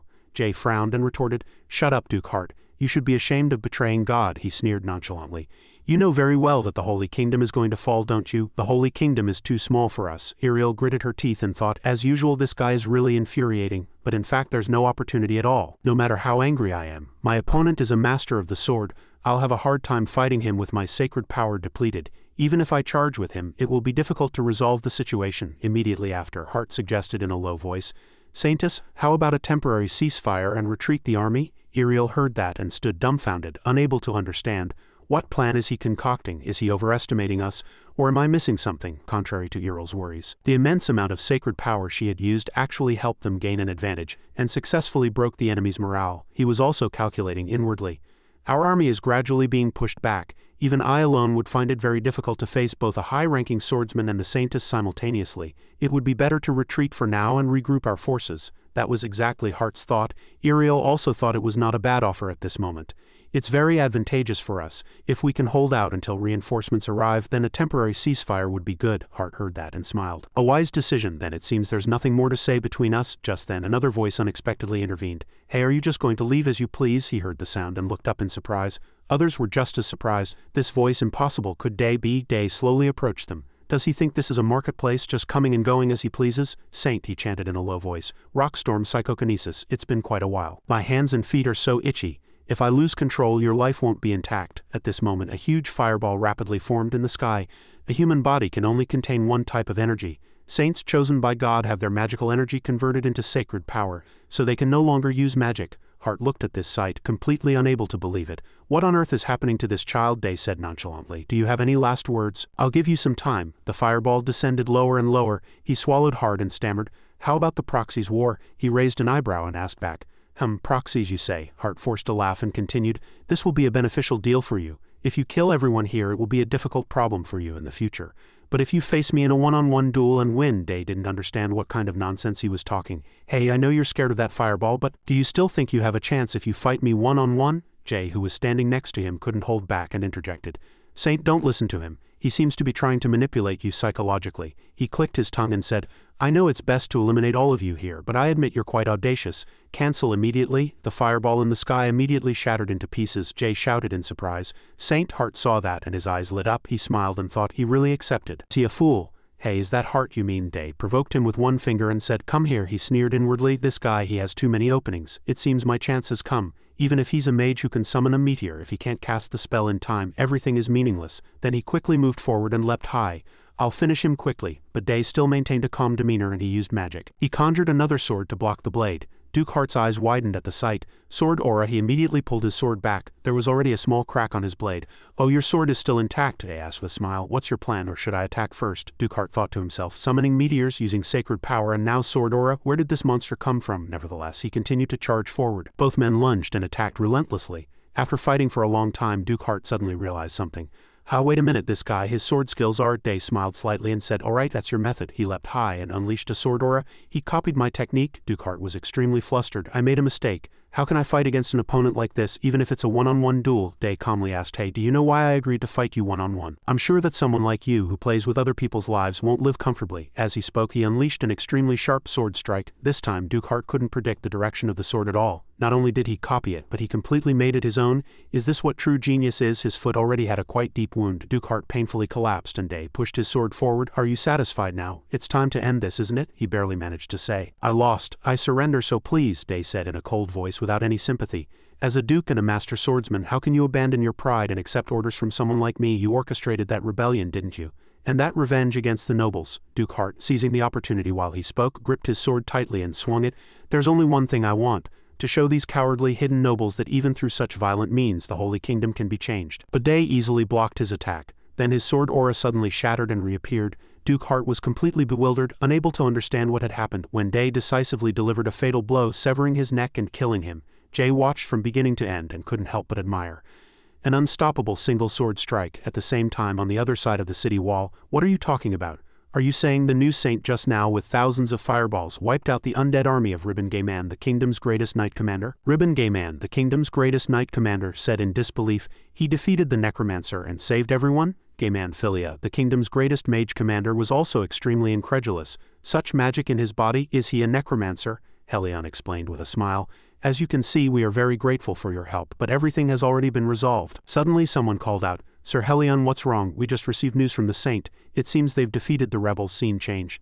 To Day's side, Iriel, may I go ahead? I have some matters to attend to. Yes, of course, we'll take care of the rest. She let out a slight sigh of relief. It seems most of the areas have been cleared. Fea praised brightly. You did great, Lady Iriel, but I'm curious, seeing the saint's actions, isn't he a great being sent to the Holy Kingdom? Jay frowned and reminded her. Fea, correct your attitude when you speak of the saint. All right, quiet down if you want to hear me talk about the saint. Suddenly a dazzling purple light appeared in the distance. Fea cried out in a daze. What's happening? What's happening? This is magic. Where is it coming from? This atmosphere, it's too cold. Jay gritted his teeth and reminded her, Saint, be careful. The magic was getting thicker and thicker, forming something. Iriel quickly realized, no way, that's a dragon's bone. Today the sky was covered in red. How terrifying. Large and small lightning bolts continued to strike. At this moment someone who spotted Day in the temple hastily said, Sir, just now. Before she could finish speaking, he cut her off. Did you feel it too? We need to leave quickly. Take care of the things I instructed you to do. Of course, I'll take good care of the child named Mary, so don't worry. He glanced around the room. The heralds will also be careful, so there won't be any problems, right? Heralds? Oh, you wouldn't know, would you? I'll introduce you later. Yes, go in peace. Cleus thought to herself. Heralds, could he be referring to Day by that name? Scene change.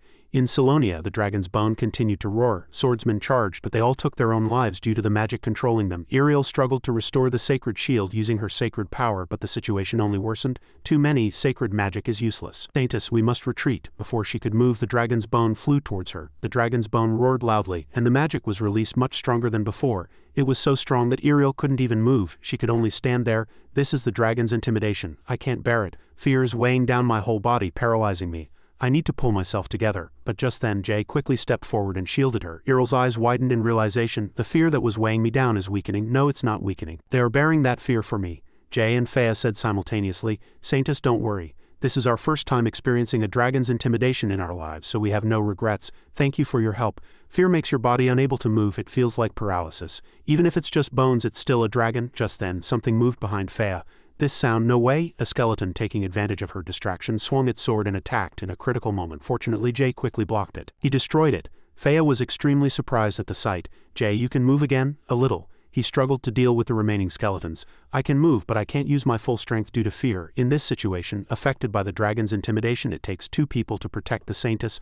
I have to buy time until the saint arrives. At least I can do this much. Jay closed his eyes tightly and composed himself. He continued to charge forward to uphold their honor as attendants. He unleashed one sword strike, then another. But there were truly too many monsters. As one fell, another appeared. Unable to use his full strength, Jay eventually showed a weakness, and the skeletons surrounded him. Fea cried out worriedly, "What should we do? Jay is going to die." Iriel gritted her teeth and thought, "Lord, please. No way, I can't move even using sacred power. In this situation, all I can do is pray." Just then, a ray of light suddenly appeared from among the pile of bones, sending them flying away. Jay barely managed to get up. His body was already covered in large and small wounds. "Damn it," Fea asked with tears in her eyes. "Jay, are you all right?" "I'm fine, don't worry." Jay leaned on his sword, barely supporting himself. "This is the first time I've been this exhausted since becoming a high-ranking swordsman, but thankfully the dragon's bone only radiates fear and doesn't move." He got up to fight again, thinking to himself, "Is it because it's hard to move? I'm a sword prodigy, the youngest high-ranking swordsman." Just then, sharp claws suddenly flew at him from behind. Jay continued to swing his sword, but his body could no longer hold out. To be so powerless. If only there was someone stronger than me here. At least if I were as strong as Duke Hart. In the end, he could no longer bear it. He was attacked by 3 skeletons simultaneously. "I'm ashamed to face the saint." Blood continued to flow, and Jay also collapsed to the ground. "Saint, I'm sorry, I can no longer stay by your side." Suddenly, Day's voice came from behind him. "Jay, you've worked hard." He quickly used mass heal magic to eliminate all the remaining skeletons. After that, Day confronted the dragon's bone head-on. "That's it, damn dragon, it's too noisy." He was completely unaffected by the dragon's intimidation. Day observed the dragon on one hand and cast magic, chanting spells, and old memories came to his mind. As a child, I read an article about dark magic, the great weapon that brought about the end of the ancient magic era. It nullified all magic below level 7 and created undead that could not die for 1,000 years, beings that could not be cut even with a holy sword. He looked at the monster before him with calculating eyes. If such a powerful dragon's bone appeared here, it means there's another necromancer nearby. Day's eyes gleamed. "I can't pinpoint their location because of the dragon's bone's aura, but I can determine where they are. After I take care of this, I'll come for you." Then he softly chanted, "Heal." Immediately, a wave of pure power enveloped the monster.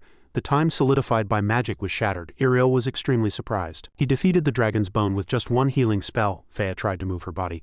"I can move." The dragon's fear disappeared. Suddenly, the monster's eyes glowed with purple light, piercing through his magic shield. It officially transformed into a new, upgraded version. Screams erupted everywhere. "That thing is using dragon's breath." Jay turned his head worriedly and shouted, "Saint, retreat." Before he could do anything, the monster charged straight forward, splitting the ground and sending rocks flying. Day's voice remained calm, and he looked at the crack in the barrier, saying, "I didn't expect this mana shield to crack. It's a truly powerful weapon." He stood in front of a few people and commanded the monster, "But don't destroy this city any further." Immediately after, Day continued to cast magic spells and attack. "Heal, heal." With the final heal spell, a dazzling wave of light spread intensely throughout the surroundings. Day muttered, looking at the magic gate that had just appeared, "Necromancer, I don't feel their aura. They must have fled on this side." Iriel was desperately treating Jay. "Cover, Sir Jay, snap out of it." Fea was also flustered along with the saintess. "Why isn't Jay being healed by sacred magic?" Her expression turned serious. "The evil energy in his body is rejecting sacred magic," Iriel said. "Although we can save him if we continue to infuse sacred power, I don't know how long he can hold out in this state." Hearing that, she immediately shrieked in sorrow. "No." At this moment, Day's voice was heard. "Iriel, wait a minute." She turned her head, slightly surprised. "Saint." He used scissors to cut away the obstructing clothes on Jay's body. "His condition is critical." Looking at the numerous wounds on his body, he analyzed Jay's lower abdomen. "His intestines are ruptured. It's a miracle he's still alive. At least his lungs are fine," he said with a determined expression. "I will do my best to save him," he thought to himself, "although I'm doing this in the worst possible environment." After that, Day raised both hands and cast magic. "Area heal." It was clear in his mind, "If I want to operate on him, I can't miss this golden hour," he commanded. "Iriel, stop any noxious or evil energy from approaching me." She was still confused but replied according to his order. "Understood." Seeing him raise a knife and prepare for surgery, Fea was flustered. "Saint, what are you trying to do?" He cut her off and reminded her. "Fea, Iriel." Iriel also didn't dare to speak, and she carefully watched with tears in her eyes. This time Jay focused on treating himself without any tools or artificial parts, and with the current unfavorable environment, he had no other choice but to connect the damaged parts as quickly as possible. Although it wasn't easy, the biggest problem was the evil energy in his body. In that case, he held his seal in his hand and placed it on the wound. "There's no other way now." Immediately after, evil energy poured out from between his fingers like a torrent. Day gritted his teeth and endured. "Evil energy is another form of magic. I use the beneficial properties of healing magic to first heal the body parts with low magic density. Once the magic damaged areas are reduced, I can heal the other parts." Thus the evil energy in Jay's body could be slowly absorbed. Day raised both hands with a frustrated expression, as if unable to understand. "Damn it, there's too much magic. What on earth happened to him? His body was cleaner than before. He looked inside and prepared to move on to the second stage. Good, one part is done. I've successfully removed the evil energy from the small damaged area. There's no more time. I have to start now. He continued to cast healing spells, Day thought as he worked. I need to connect the aorta to make the heart function normally. I will also connect and restore the damaged veins to normalize blood circulation. In the case of the abdomen, a sudden piercing pain appeared and Day groaned. Day stared at his hands. Damn it, it hurts so much, this magical energy. He looked at Jay's complexion again. He's a little better now. I can tell by the color of his lungs and the elasticity of the surface. He'll be able to hold on. I believed he would surely overcome such a test. Day raised his hands, making them shine as he chanted a healing spell. Next, I'll start the abdominal surgery. He concentrated all his mind. His small intestine is completely messed up, but at least it's not infected and his internal organs seem fine. I can save him. Iriel watched Day desperately treating him from afar and called out softly, "Saint." Her mind was filled with conflict. Honestly, I didn't trust him at first and I was still doubtful. I couldn't accept the methods he was using to save him, but I could feel it. His life energy is returning. In addition, Iriel was also very worried about Day. But the Saint's left hand has turned completely black with blood. Will he be alright? Time passed, and after finishing the last stitch, Day said, "It's done." He staggered up, about to announce, "I finished." But the very next moment, Day's entire body collapsed. She rushed to him. Iriel hurriedly used her power to purify him. However, everything was more difficult than she thought. No, the evil energy has seeped into his bones. I need to precisely control sacred power to purify it. Iriel's lonely figure looked extremely anxious. I can't do this alone. I wish there was a treatment expert here. Unexpectedly, someone appeared. Iriel looked at Hong's group with unfamiliar eyes. Those people. She immediately ordered her subordinates. Yang, protect the Saint, she spoke. You are the Saint's guardians, aren't you? Hong coldly confirmed. That's right. From now on, as the lady requested, we will escort the Saint to Sonia. Please, lady, also return with us and continue his treatment process. Iriel agreed without intent to resist. Understood. I'll see you at the Saint's mansion soon. But she couldn't help but think, these people are standing right in front of me, but their presence is too terrifying. It's like seeing ghosts. She replied politely, "Thank you." Now Iriel turned her head and signaled to her. "You handle the rest," she comforted her in a firm voice. "Of course, when this is over, I'll definitely come back." Iriel's eyes were full of worry. He called out softly, "Saint." Day was resting as usual in a luxurious white bed, a voice echoed in his dream. "You," his colleague warned him, startling him awake. "We have to go into surgery." "What are you thinking?" The surgical assistant, holding a chart, said softly. "I'm sure you'll know just by looking at the chart." But he cut her off before she could finish speaking, calmly put on a blue gown and entered the operating room. "Yes, the heart surgery patient has been confirmed," he mumbled to himself as he entered. "For some reason I feel a little down." Surgery charts. In his dream, Rick wore a modern patient gown. Day looked at him dimly. This patient somehow familiar, then he shook his head to shake it off. "No, concentrate. 2 Saints." Day asked for a scalpel as usual, but the only response was an incomprehensible answer. "What, a scalpel, doctor?" The 2 assistants who were casting magic looked at him with puzzled eyes. "We only need to use magic." The very next moment Day woke up with a start. "Damn it," he exclaimed loudly. After regaining his senses and looking out the window, he asked in confusion, "Where is this?" A reply came immediately. "Cleus, Mary." She greeted him seriously. "You've woken up, Saint." The little girl's eyes brimmed with happy tears. "Thank God, Saint, you're awake." Day reached out and stroked Mary's head. "Thank you, Mary," the girl admonished slightly. "Why did you act so recklessly?" He looked at Cleus, who was trying to suppress her emotions. She seemed worried about him, but she made a childish excuse. "I was worried I'd be fired," he helplessly. "Can she really not act cute around me?" Suddenly, Day remembered something. He asked the 2 of them, "Damn it, now that I think about it, where's Jack?" Mary hesitated. Regarding Jack's matter, Cleus's face suddenly darkened as she accused. "He failed to save the Saint when you were in danger, only injuring you, and now he's unconscious." Seeing her about to burst with anger, he tried to calm the atmosphere. "I'm fine, so there's no need to blame him." Day leaned on the bed and changed the subject. "Anyway, why are you 2 always picking on each other? Can't you 2 get along?" The sensation on his hand startled him and he raised it to examine it closely. "Wait, how can I move my arm like this? It hurts a little, although it looked a bit strange," he reported. "The Saintess and the Elder have treated the Saint?" he asked in surprise. "What?" Cleus nodded, confirming, "Yes, in this world no one is as skilled in healing magic as Lady Lay." Then, after a moment of hesitation, she said to him, "I'm sorry to say this, but there are a few things the Saint needs to see." Day was curious. "There are a few things I need to see. What are they?" Cleus replied. "They're in the basement. Please follow me if you want to see them." The 2 left the room and entered a dark dungeon. The moment the cloth was lifted, Day froze. "This is," she explained the object's existence. "It seems one of the Saint's heralds brought this with the Saint," he mumbled. "The heart of a dragon's bone. I can feel the demonic energy emanating from it," Cleus explained. "Although we've encased it in a sacred light barrier, evil energy is still leaking out. According to records, this heart was abandoned where the dragon's bone was defeated." Day turned his head, curious. "Then why are you showing this to me?" she explained. "The Saint has been tasked with bringing this to the auditorium." He held the evil heart in his hand and raised his voice slightly as he questioned, "The auditorium? You don't mean you want me to explain how I killed the dragon's bone, do you?" She firmly confirmed. "That's right. It seems there are a few nobles who don't believe the saint's word, so His Holiness the Pope himself ordered you to explain the incident that occurred." Day's heart filled with mockery. "I captured the necromancer, defeated the rebels and even defeated the dragon's bone, and now they want me to act like a diplomat. What is the Pope doing?" Finally, he commanded. "Cleus, carry that and follow me." She readily complied. "Yes, Saint." Day's mind was in turmoil. So many things keep happening it's hard to handle. Scene change. In the auditorium, almost everyone was gathered and murmuring could be heard. "He defeated the necromancer himself? This must be a lie. This is just a play he's put on." Someone approached Ai and whispered something, and she replied softly, "Really?" Understood. After that, Archbishop Ai ascended the podium and said to everyone, "Everyone, please calm down now. I'm sure you all have many questions you want answered." Someone interrupted. "No, before that, Archbishop, do you really think this is possible? Not only did he defeat the dragon's bone, but there are also rumors that he can use magic." The speaker was Marquis Baron of the Viburnum Kingdom. Lei replied calmly, "We don't know the exact details either, only the Lord knows the truth." He immediately questioned with an angry expression, "Isn't it the Holy Kingdom's role to find this out and explain it to the representatives of other kingdoms?" Just then, the door swung open and the person in question appeared. "I'm sure you're all curious now." They walked in majestically and declared, "Say what you want to ask, I'll answer you." The red-haired girl spoke first. "Then may I ask a question?" "Nice to meet you, Saint. I am Marquis Philia of the Khan Kingdom.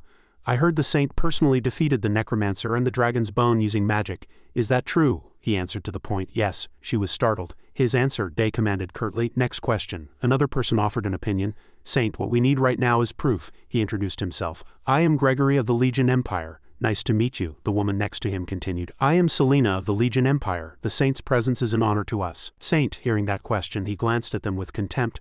"Proof," Gregory said. "Yes, we are here to support the Holy Kingdom and prevent other dangers that may befall this continent.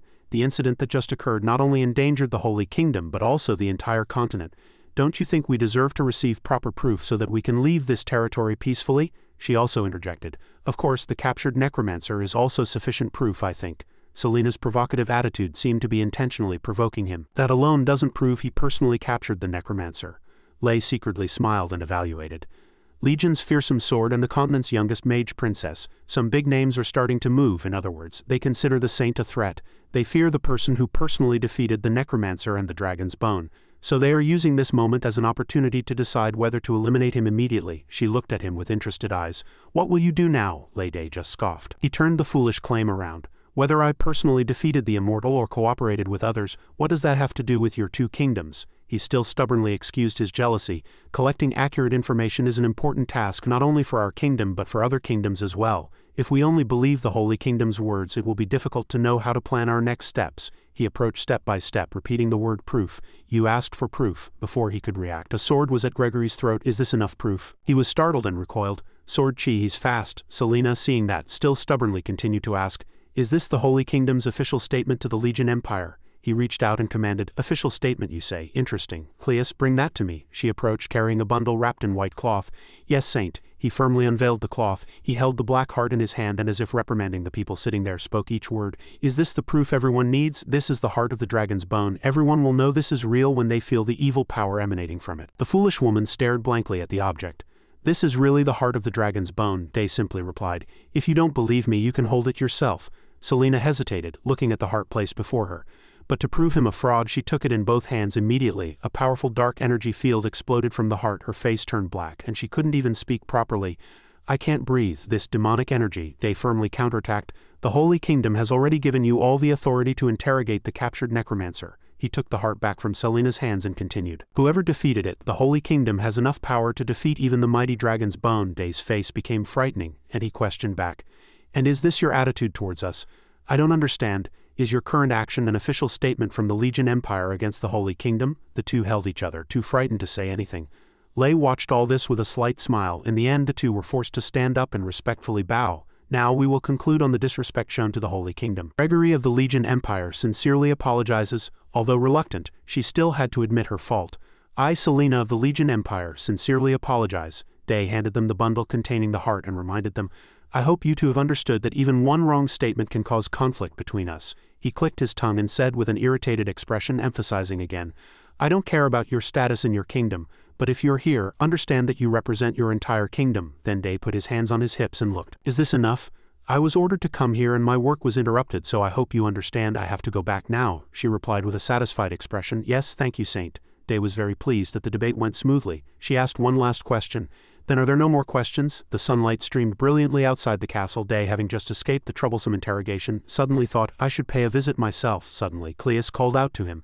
Saint, she began to speak in a serious tone as someone who serves the saint. I don't object to the saint showing kindness to us. However, internally, people who are not equal should maintain distance from each other so that everyone is treated fairly. The reason I am telling the saint this is because I have recently noticed the saint showing favoritism. He felt threatened by her confession and hastily denied, No, everything I did was just to check the condition of the patient I was examining. Favoritism? But inwardly he was slightly surprised. I can't believe she wants that much attention, Cleus added. Day suddenly remembered something and honestly reported to her. Oh, that's right, you started talking a lot after you came out of court. The one who asked you more questions was Selena, referring to the saint who had captured the necromancer and defeated the dragon's bone with magic. What rank of mage is the saint? Cleus calmly answered each question. Currently, not even the Holy Kingdom knows what rank of mage the saint is, but a proud smile appeared on her lips. Our empire recently estimated that the saint is at least a grade 8 mana user. The announcement in court was based on the magic day used at the baptism, and it's merely a guess. The head of the Magic Association is a grade 5 mage, and the royal magic schools of each country are only grade 6 mages. This announcement left a deep impression on those present in court, and Selena was one of them. She was speechless with disbelief and surprise. Impossible. The saint of the Holy Kingdom is not even grade 5 nor grade 6, which is the limit for humans, but grade 8, so she suggested that the Legion Empire wished to spend more time in the Holy Kingdom. We wish to verify the Archpriest's statement. Naturally, these words sparked curiosity, and other attendees offered their opinions in succession. Then could our kingdom also stay here longer? The Violin Kingdom also wishes to stay in the Holy Kingdom. Lei answered all these words with a satisfied smile. Anyone who wishes to stay in the Holy Kingdom is welcome, she chuckled inwardly. Oh Lord Day, you'll be very busy from now on. Hearing the relayed story, Day clutched his head in helplessness. I expected something like this to happen, but not so suddenly. Cleus reported additionally, the Legion Empire has requested to meet your holiness. You can prioritize the time you wish to meet your holiness. He immediately and firmly refused. No, cancel everything. I'm going to Duke Jay's mansion right now, she said, looking a bit embarrassed. Saint, her tone was as if warning him. As I've already told you, you shouldn't show such favoritism, Day, knowing he was being misunderstood. He immediately corrected himself. I told you it's not like that. Sunlight filtered through the leaves, and eventually the two boarded the carriage and set off for their destination.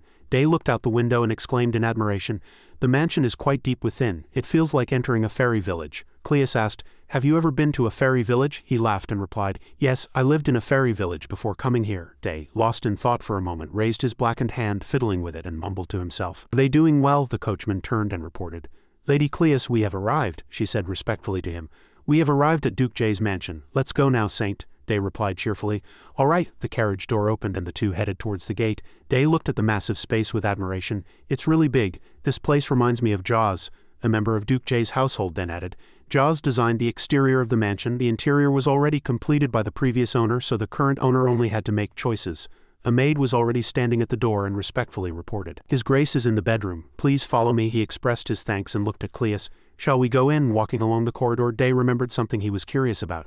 By the way, why was Jay moved here? He could have rested and recovered at Salonia Castle, she explained as they walked. When your holiness fainted, Sir Jay, despite his exhausted state, took care of you. He was slightly surprised. Jay took care of me, Cleus confirmed. Yes, and besides that, she recalled what Jay had complained and shouted. How dare a wretch like you lay your filthy hands on the saint's noble body? Do you wish to die by my hand? Cleus said again, displeased. He said that and wouldn't let me come near, and he said he couldn't take care of your holiness in such an exhausted state, so he came back here. I know his grace is kind, but I don't think it was necessary to go that far. The maid stopped and politely pointed the way. Here it is. Though she said nothing, her expression clearly conveyed, I don't hate his grace. I just don't like him. I have no interest in his grace whatsoever, Day thought. All three noble families are surrounding me. No, perhaps that's why there's a struggle among them. His hand touched the doorknob. I can't delay any longer. I need to hurry. He opened the door, smiled cheerfully, and greeted. Jay, are you here? As he appeared, Jay immediately rose in surprise. Saint, Day said worriedly and quickly. Lie down. You haven't fully recovered yet. But Jay, looking slightly excited, immediately threw off the blanket. I cannot. How can I lie still when your holiness is here? He helplessly tried to persuade him. I came to check on your condition. You need to lie down for me to examine you, don't you? Hearing that, he lay on the bed and took off his upper garment, exposing his bare chest. Really? Understood. Please examine me closely as you wish, Day replied awkwardly. Understood, thank you. Seeing the wounds at a glance, he was surprised. Day immediately felt relieved. What? You've recovered quite a lot? Your recovery speed is truly fast. Is it because you're a master swordsman? He blushed and replied awkwardly. Everything is thanks to your holiness taking care of my wounds. Cleus, standing next to them, suggested sternly with a displeased expression. Sir, how long do you intend to show your body to the saint? It would be best if you put on some clothes. Jay immediately retorted sarcastically. Why is Lady Cleus here? I don't think you needed to come all the way here when you're so busy. She immediately denied it without even looking at him coldly. I merely followed your holiness. Do you think I came all this way to see his grace? Seeing the two about to start arguing again, Day cut them off. Please don't fight, he helplessly crossed his arms. Why do you two keep fighting? Will you continue like this even at important moments? Cleus immediately lowered her voice and said, I apologize. Jay, needless to say, scoffed at her with a dignified voice. Yes, your grace is right. Saint, I believe the most terrible kind of person in the world is one who loves to argue. He finally stated the purpose of his visit today. I came to see Jay's wounds, but there's something more important. The two were bewildered. Something more important? He ordered the heralds to come out.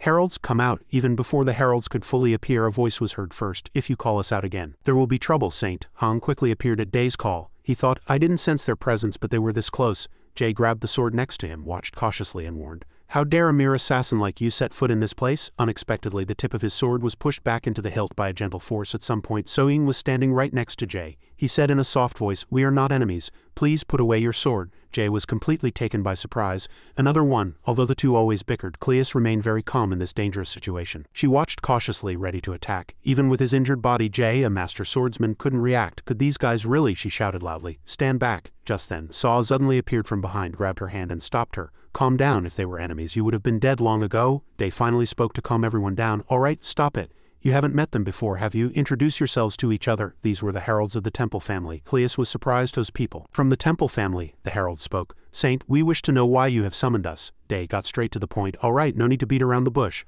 I summoned you for an important reason. Hong listened carefully. Please tell us. Everyone was extremely focused. This is a command. From now on, all of you will. He suddenly stopped speaking and curved his lips into a smile. Standing between the two groups, Day clearly declared that they would all have dinner together. The same question popped into everyone's minds. Dinner. Elsewhere, the atmosphere was much heavier. Shouts echoed. It failed. What? Do you know how much effort I put into planning? The man in the green cloak retorted. Our identities have been revealed and the necromancer has been captured. Don't you think we should destroy the Holy Kingdom? The man in the red cloak added.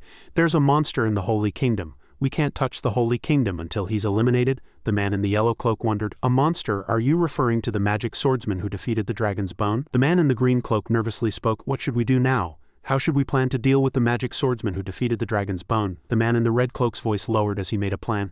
I think I have a plan. Saint, we will send Han to another empire. Day quickly made delicious meat skewers with his skilled hands. He asked in a soft voice, why isn't anyone eating? Is it not tasty? They all hesitated slightly. Saint, may we ask, why did you decide to hold an event like this? Hearing that, Day smiled brightly, urged them to eat and replied, I merely wish for everyone to get closer so you can cooperate better later. Wasn't forming a team meant for helping each other and compensating for deficiencies? Working separately as you do now isn't very effective. Of course, you might think this is meaningless since you're already familiar with each other. It might not be effective immediately, but in the long run, everyone will realize its advantages. Of course, I'll help too, Hong spoke in a low voice. If that is what your grace wishes, we'll gladly comply, he quickly said. No, I want this to be done voluntarily, not under duress. If everyone thinks that, it would be better to work separately as before. Just then, Jay said clearly with a serious expression, the Jay family will also cooperate with everyone. Cleus looked at him with suspicious eyes. Lord, that would go against the family's tradition. You understand what I mean, don't you? But he still maintained the same attitude. The Jay family's mission has always been to protect the saint. I am merely making a decision to fulfill my family's duty. Hong, Sa, and Jay all looked at each other. Hong raised his hand and said, we have also decided to cooperate. The temple family's mission is to carry out the saint's commands. Regardless of our mission, the temple family will also participate. Cleus frowned at the sight and thought, oh, it's going smoother than I expected. Now only she remained, she said sternly. Understood. The Belacroix family will also participate. The Belacroix family's mission is to deliver news to the saint. Our family will fulfill its mission well and always be by your grace's side. Day stared blankly at Cleus, his mind filled with question marks. A mission, always by my side? She quickly noticed his hesitation and said, in other words, it means your grace will marry me. Everyone immediately froze, and Day was no exception. He was utterly bewildered, not understanding what was happening. Marriage? Scene change. The next morning in the temple, Iriel raised an eyebrow and asked, looking at Day's exhausted face, what's wrong, Saint? I suppose you've heard about the entreaties from neighboring countries, he replied wearily. Nothing. His gaze turned towards Cleus, who stood silently beside him. Going back to last night, So-Ying, hearing Cleus's words, couldn't help but ask, That's the family's mission, Cleus chuckled softly and said. This is why I didn't want to bring up this issue, but everyone, there's no need to worry. Marriage is merely one of the means to fulfill the mission, it's not essential. And I have no feelings whatsoever for a new saint who is merely 10 years old, she glanced sharply at Day. Back in the present day still shivered, recalling Cleus's red eyes and mumbled to himself. Now that I think about it, the way she looks at me every night, Cleus is, Iriel frowned, unable to understand, seeing his constantly changing facial expressions. Lord Gregory of the Legion Empire visited your holiness today. Please let him in. A moment later, Gregory entered with an awkward smile.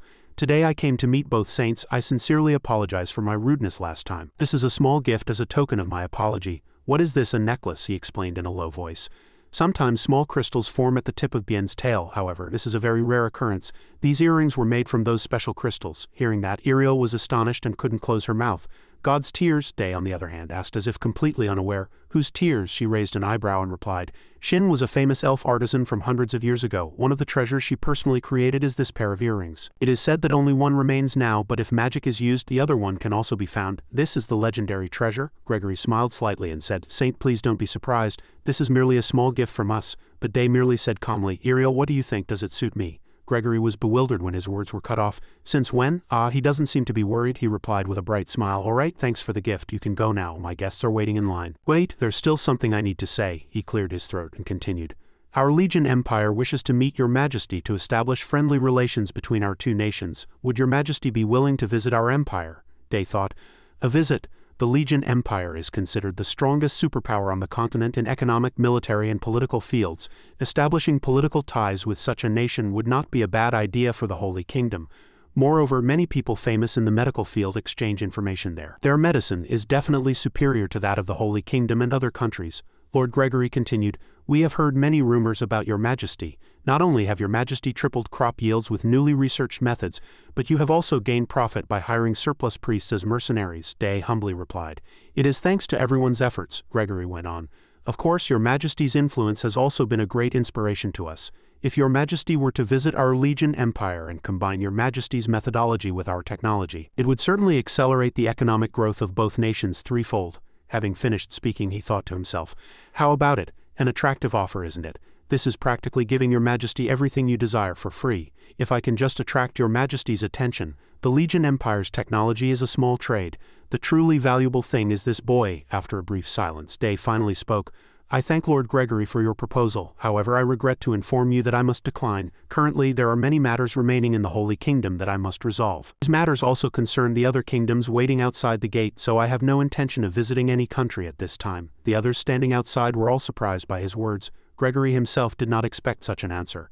If your Majesty is unwilling, then there is nothing we can do. However, if an opportunity arises in the future, please feel free to visit us anytime. Our empire is always ready to welcome you, Day replied. Yes, of course. Thank you, Cleus then asked. Did you reject that offer for the Holy Kingdom? Day glanced at her and said, Of course. If the borders between our two nations are not yet clearly defined, wouldn't it be foolish for me to go there? Cleus asked again. Nevertheless, your Majesty doesn't seem to have any urgent matters to attend to right now, do you? Of course I do, Cleus, he commanded with a smile. Summon the surrounding nobles and inform them that your Majesty has matters to discuss. She immediately agreed. Yes, I will do it right away. After Cleus left, Day smiled and asked Iriel, who was sitting next to him, Iriel, would you be able to help me express my opinions again like last time? Iriel calmly replied, If it's for political purposes, then yes. I will first listen to your Majesty's words and review them. He slowly stood up and said, Then I plan to establish a medical training facility.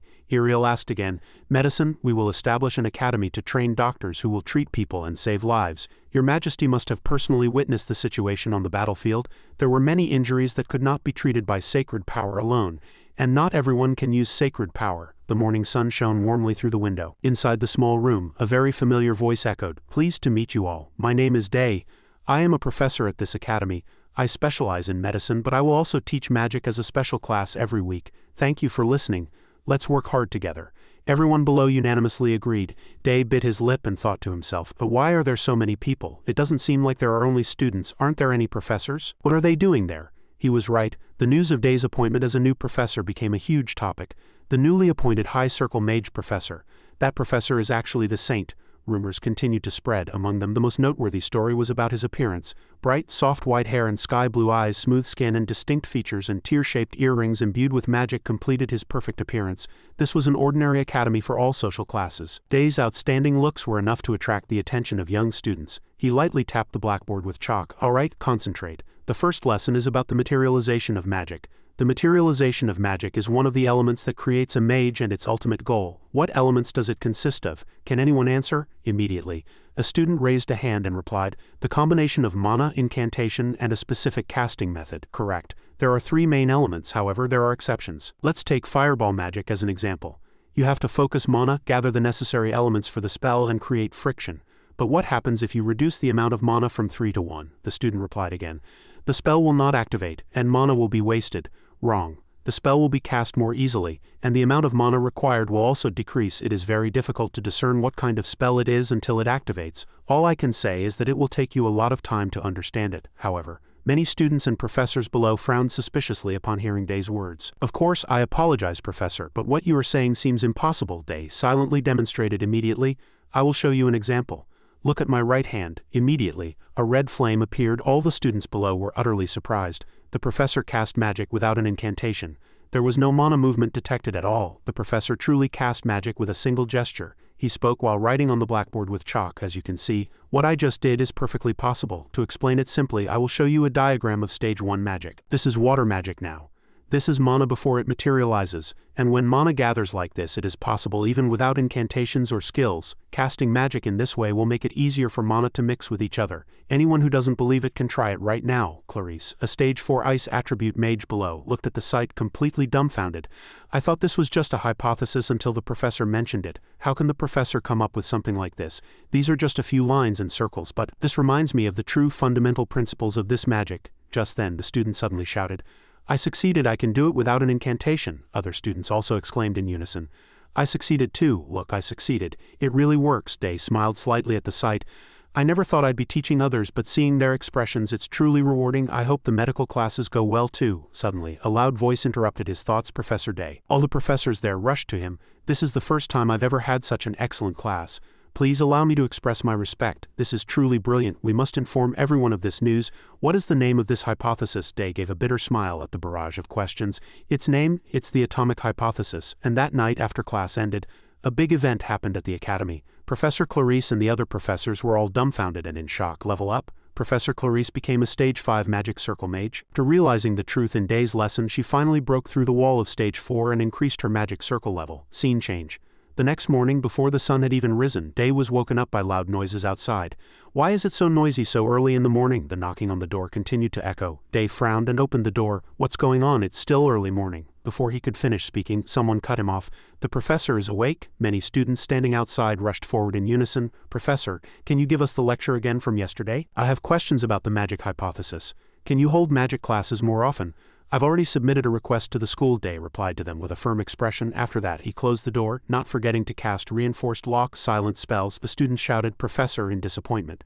But Day could not ignore the students' demands to reclaim his own space. He had to increase magic classes to twice a week. He was utterly exhausted. Damn it, this wasn't what I planned. At the same time, in a small hut in a tree hole, the elf elder smiled and asked, Chief Ira, the elf village has requested to relocate. What should we do? Let them in, Ira said in a gentle voice, but tell them that everything must be completed by next week. I have somewhere to go in a week. Oh, you have somewhere to go? The elder merely smiled and did not ask further. Understood. Please tell Day that I am still doing well. Ira frowned upon hearing that, and her face flushed instantly. When did I say I was going to the Holy Kingdom? Really? You're not going? Ira was extremely embarrassed at being teased. All right, I'll tell Day you're doing well, she thought to herself. Almost half a year has passed. Half a year is nothing to an elf, but I wonder. Every time I think of Day, it feels like 1,000 years have passed. Back at the academy where Day was teaching, it's really crowded today too. He smiled and introduced Clarice. Then this is Professor Clarice. She is a nice attribute professor and my assistant instructor today. The students below immediately buzzed. Professor Clarice as an assistant instructor? How can someone like her become so friendly? I heard her magic circle level increased after Professor Day's class. She must have changed a bit now. Clarice shot a glare at them. They all jumped in surprise and fell silent. Scary. Day slowly picked up a white chalk and said, Stop chattering and concentrate. I will begin the second lesson. Mana is a self-balancing element, and the environment is a component of the atmosphere. Mages are inevitably forced to use homogeneous mana, so it doesn't matter who casts the spell or what kind of mana is used. I will show you what this means, Day smiled and looked at Clarice. Professor, please cast the wind/spell on me, Clarice, suddenly called by name, asked blankly. What, wind/? Yes, that's right, Day said. You said you would help me, didn't you? Yes, I did say that, but it will be dangerous. The students below also did not understand his intentions and were confused. Is this a new way to commit suicide? Day said in a firm tone. It will be fine. If you're still worried, aim at the blackboard next to me. Clarice still hesitated, but finally agreed. Understood. He began to cast the spell that transforms into a wind sword and attacks the enemy. Wind/. A spherical object flew towards Day at tremendous speed, but in an instant he raised his hand and blocked the wind/. Thus Clarice's wind/ magic was completely stopped without causing any damage. Day smiled at the students below and said, That's it. If you can determine the point where magic is cast and make mana collide at that point, you can seal it even if someone else casts the spell. All the students were astonished. You can seal someone else's magic? That's unbelievable, he added in a low voice. Now class is dismissed. For the remaining time, pair up and practice the sealing magic I just taught you. Ha, no professor, only you can do it. This is an impossible task. Day sighed slightly. Children, have you forgotten who a true mage is? He shouted sternly. Magic is a power that transcends logic. The moment you stop accepting new things, that is the end of you as a mage. Even if you lose your weapon, forgetting your destination is the greatest taboo for a mage. All the students looked at him with respectful eyes. Professor, I won't do that. I will practice sealing magic starting now. Me too, Professor. He smiled brightly and left the classroom. All right, good luck, kids. That was what he said when he motivated others. Thus the second lesson ended. The sunlight was still sparkling and gentle. It slowly streamed through the academy's glass windows. Day yawned tiredly. I'm tired from staying up all night for the first time in a while. It's not physical fatigue but mental fatigue. At least everything needed for the medical class is prepared. Isn't that great? I just need participants. Medicine is less popular than swordsmanship and magic. How can I attract people? Suddenly, he noticed something nearby. A female student was surrounded by strong male students. The female student stammered, Please let me go. But the strongest looking male student said, Gray, it's been 276 days since Minnow spoke to you. I must hear your answer. Other students continued to cheer. Day saw this and thought to himself, who are those male students? Are they harassing that female student? The female student named Gray was flustered, not knowing what to do. Just then Day shouted loudly, Hey you three, why are you blocking that female student? Can't you see that female student is scared? Student Minnows heard that and shouted in surprise, Scared? Gray, that wasn't my intention, Gray bravely spoke. Minnows, I'm sorry. To be honest, a big guy like you isn't my type. I can't date you. Wait, Gray, you don't mean? Minnows pointed at Day and said, You don't mean it's because of that guy? You're rejecting me because of him? Day heard that and froze blankly. With that slender and delicate body, and that innocent gentle face, you're dumping me for a fool like that? Day frowned in anger. What, is that a compliment or an insult? Gray hesitated and replied, No, but he's better than you. Day raised his voice and exclaimed, Hey, why are you saying that? Are you adding fuel to the fire? Minnows was distraught. Where did that guy pull out a sword? Damn it, I won't let this go. Let's fight. What's wrong? Are you scared of me? So that's it. He threw a glove at Day, and then shouted loudly, Rank 30, level 3 royal swordsman, I'll blow away a weakling like you. But as soon as he finished speaking, he was hit on the head with a wooden club. They all immediately fled, and Day threw the wooden club aside, muttering, Calling me a weakling, who do you think you are? How annoying. Suddenly, other voices interjected. That was amazing. Are you new here? Day heard that and turned around. Yeah, all the other students cheered joyfully. He took down Minnows with just a branch. That's incredible, truly amazing. Day scratched his head, slightly embarrassed by the praise. I've suddenly become a hero of justice. Gray quietly said to Day, Thank you for helping me. You're welcome. I hope I didn't interfere in something you could have handled yourself though. Suddenly Day smelled something. How this smell? Is this alcohol? Day couldn't contain his curiosity and asked, What's that scent? It's different from other perfumes. The girl heard that and was slightly surprised. Oh, does it smell that strong? I was just making some medicine. It's probably the smell of medicine. This female student is making medicine? Day was slightly flustered and asked again, If you're making medicine yourself, are you interested in medicine? Gray quickly replied, Yes, that's right. Actually, I'm really looking forward to the free medical classes that are starting soon. With those classes, even people like me who attend the Swordsmanship Academy will have a chance to study. Really, nice to meet you. I'm also really looking forward to those medical classes. Please call me Day. I've got my first student. Oh, Day, I see. You have the same name as the new professor at the medical academy. By the way, my name is Greya. Please call me Greya. Okay, nice to meet you. I hope to see you again in class then. Yes? With that, the two quickly said their goodbyes. Day smiled faintly and thought, Somehow everything seems to be going better than I expected. On the other side, as soon as Day left, a female student rushed up to Greya and asked, Ria, what did you talk about with Professor Day? He looks much handsomer without his glasses. The girl heard that and froze blankly. Professor? He's a professor, HMPH, didn't you know? I don't know what to do. Did I make a mistake? Ria laughed and teased. What are you so worried about? You don't mean you've fallen for the professor, do you? But Greya just blushed and smiled faintly, saying nothing. Ria saw that and froze blankly. Really? Back in his room, Day, with an exhausted body, sat on his familiar bed. Phew, why can't I ever have a peaceful day? Seriously, what am I going to say during class? One problem gets solved and another one arises. I can't keep up. Just then another voice suddenly rang out. Saintess Iriel popped her head out from under the bed and said with a frown, "What are you doing outside? I almost got into serious trouble hiding here." Day screamed in surprise. He hastily shouted, "What are you doing there? What about the Holy Kingdom?" Iriel replied calmly. "Who do you take me for? I took care of everything before coming here, so why did you come here? Did something happen?" "Nothing. I just came to see if you were doing well at the academy." "Really? Aren't you doing too much for me?" Iriel smiled faintly and said, "Honestly, you're right. I came to see you, Saint. No, I should call you Day." As she spoke, she approached him, and suddenly the seal on his hand began to glow. Immediately after, a magic circle appeared. Ira slowly walked out from within it. Day saw her and his jaw dropped in surprise. "Ira, what is it? Is there something special today?" Iriel was just as surprised as Day by Ira's appearance. "A high elf." "Ira, what are you doing?" Day admired inwardly. "Teleportation magic, that's really incredible." Ira lightly stepped on the ground and asked with a resentful voice, "Why can't you say more? I came here because I wanted to see you, isn't that obvious?" Day forced a laugh. "I'm happy to see you too," but Ira frowned, looking at Iriel. "However, what are you doing with this human woman?" Iriel also frowned and retorted, "Is there a law that says I can't be here?" While the two were arguing, Jay at some point took out 2 cloaks and handed them to them. "First, put these on and get ready." Iriel saw that and couldn't understand why. "How cloaks?" Day forced a laugh and said, "Yeah, we're leaving the academy." He thought to himself, "If I don't do this, I'll attract too much attention walking around with the Saintess and a high elf. Why can't I even have a peaceful day?" After that, the 3 left the academy together and headed to a restaurant in town. Ira looked around and said quietly, "It hasn't been long since I last came to a human town, but a lot seems to have changed in a short time." Day heard that and thought to himself, "Short time, huh? How long has it actually been?" Just then, a waiter approached and said, "Excuse me.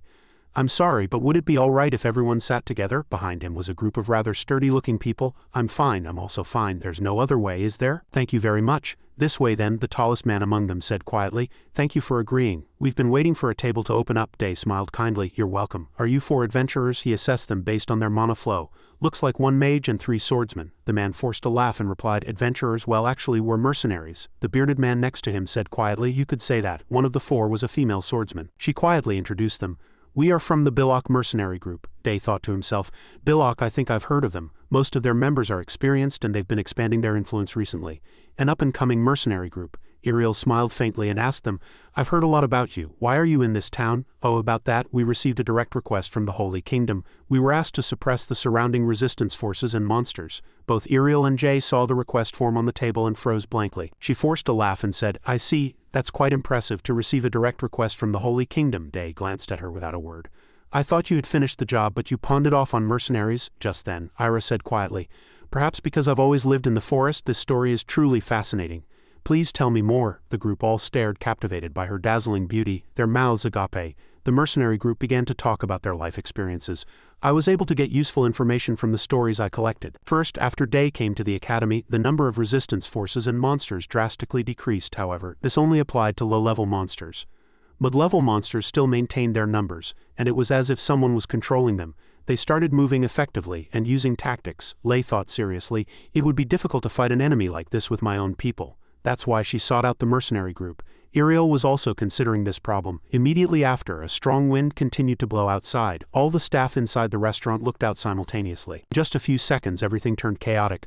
"Monster," Iriel said hastily. "Day, let's go." "All right, I'll follow you." The mercenary group was already standing outside, and everyone's jaws dropped at the sight before their eyes. A wyvern, a dragon-like monster, is flying in the sky. Everyone's faces turned pale and they couldn't move from where they stood. "What is this? I can't move." Could it be fear? How interesting. A wyvern using fear. Ira calmly stepped forward. She held out 2 fingers. "First of all, fear is only used to toy with the weak." Immediately, the wyvern charged at her frantically. It opened its mouth wide and roared, but Ira remained calm. She lightly swung her hand. The wyvern fell from a great height and crashed into the shop next door. She frowned disdainfully. "How dare you use such a thing against a powerful opponent?" The wyvern was utterly enraged. It continued to roar, but in just a few seconds Day sealed it with magic and bound it tightly. The 2 frowned, looking at it. "This wyvern, even after experiencing my fear, it can still conjure spells," Iriel also added. "That's strange. It seems to be unconscious." "Day, there's a monster over here too. I'll take care of it." Day frowned slightly and thought, "Again, I seem to have taken this situation too lightly. There must be another mastermind behind this incident besides Rayhart. First, I need to talk to that damn necromancer." Scene change. To the dungeon where the necromancer was imprisoned. A group of people surrounded him, interrogating him. "You continue to remain silent. I commend your loyalty. Black mages can usually endure pain, right?" He still remained steadfastly silent. "I can't let my grand plan be exposed so easily. There's no other way. Try a mind spell." Lady Philia understood. "I'll assist. Mind reading, mind reading, mind reading, but the necromancer merely laughed calmly.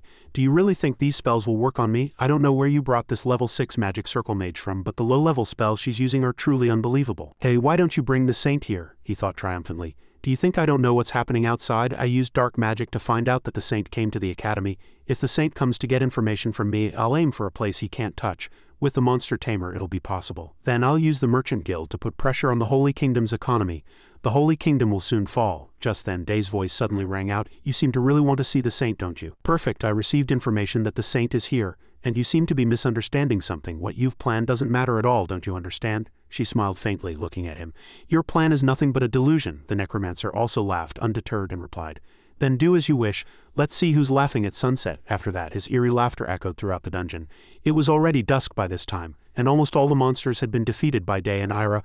Looks like we've dealt with almost all the monsters. Why did the monsters do this? That's what we need to find out. We need to strengthen the Academy's defenses in preparation for such incidents. But what should we do with these corpses? Iriel replied.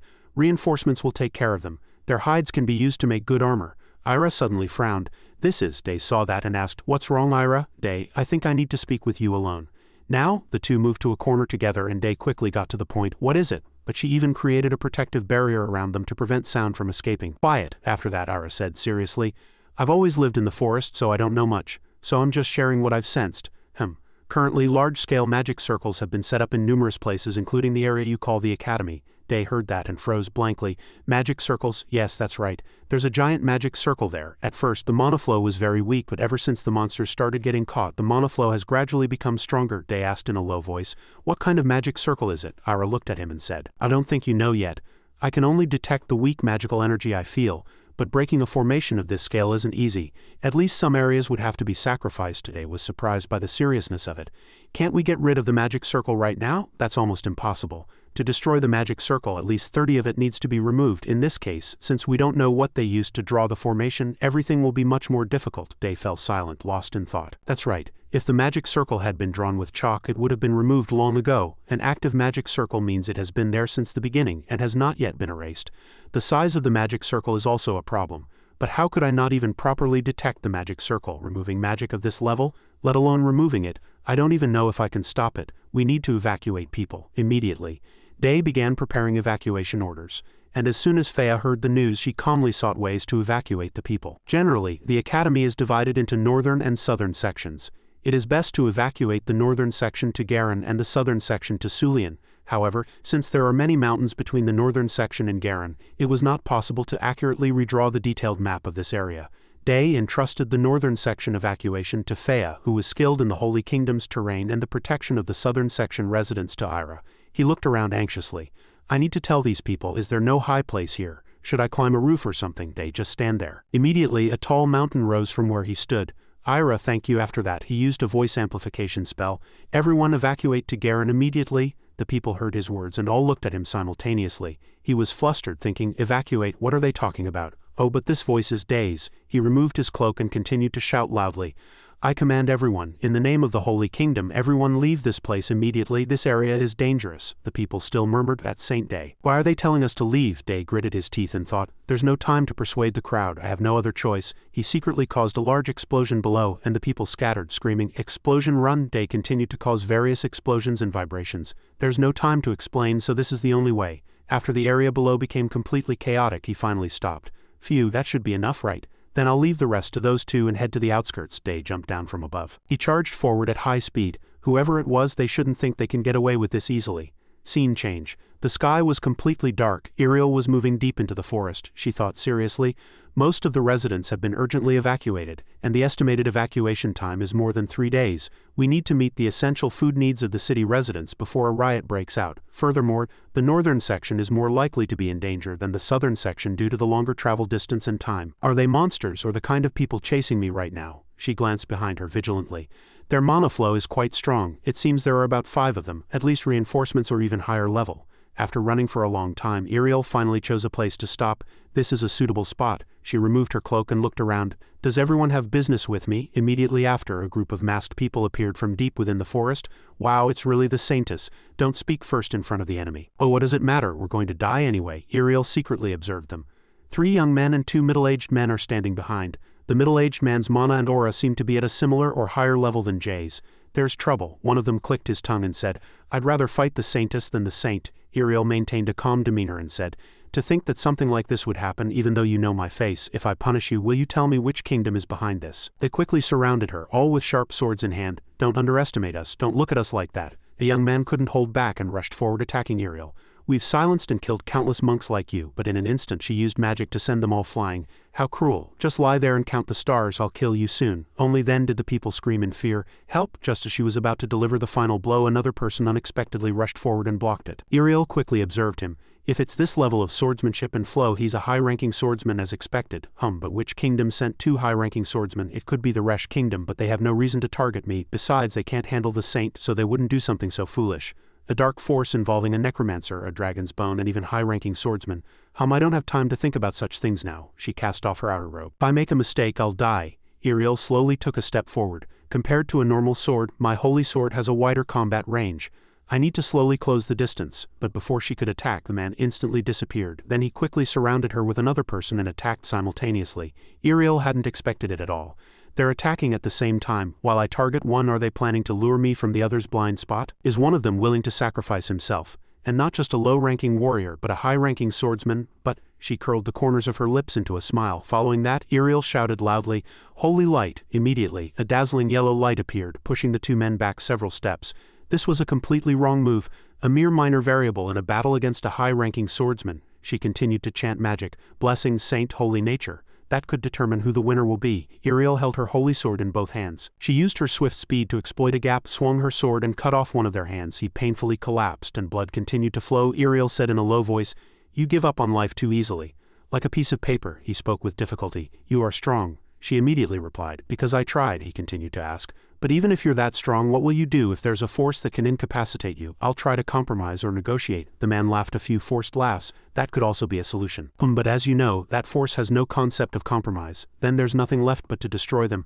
"But is that possible even if they're stronger than you?" Iriel looked at him and smiled. "If it were me, it would be impossible, but I know someone who can make it possible." "Do you have anything else to say?" The man smiled gently. "No, that's enough." Immediately after, red blood splattered everywhere. A life ended just like that. Iriel sighed softly. The remaining 3 young men ran off in that direction. "No matter the cost, I won't let them get away." "In the forest," Frost said angrily. "Damn it, who knew the saintess would be so strong?" He was flustered. "Even 2 high-ranking swordsmen couldn't handle her, so how can we catch her?" His companion beside him hesitated. "If we go back now, A voice suddenly cut them off. "No, there's no need for that." Iriel appeared out of nowhere, placed one hand on her hip and threatened coldly, "As I expected, you won't get far. All right, come here now." One of them said, "I didn't expect the saintess to come so quickly." Iriel, still with a cold expression, asked them, "Why didn't you quietly follow me when I was being kind?" "Oh, even if you refuse, I'll take you." Suddenly, Frost screamed, clutching his hands. His face was covered in sweat and fear. Rather than stand here and confess after that, he chewed something in his mouth and crushed it. Iriel stared blankly at the sight. He chewed something. Frost and his companion continued to vomit syrup with pained expressions. She seemed to guess something. Did they hide poison in their mouths? They're using the extreme method of suicide to keep secrets. But immediately she cast holy magic on the 2 of them. "Heal." Iriel despised such petty tricks. "Do you think you can die that easily? Come with me nicely or I'll cut off your legs and drag you." The 2 groaned softly, and one opened his mouth. "If we follow the saintess, can you promise to release our shackles?" She immediately shattered their thoughts. "Do you think your current situation is good?" she said coldly.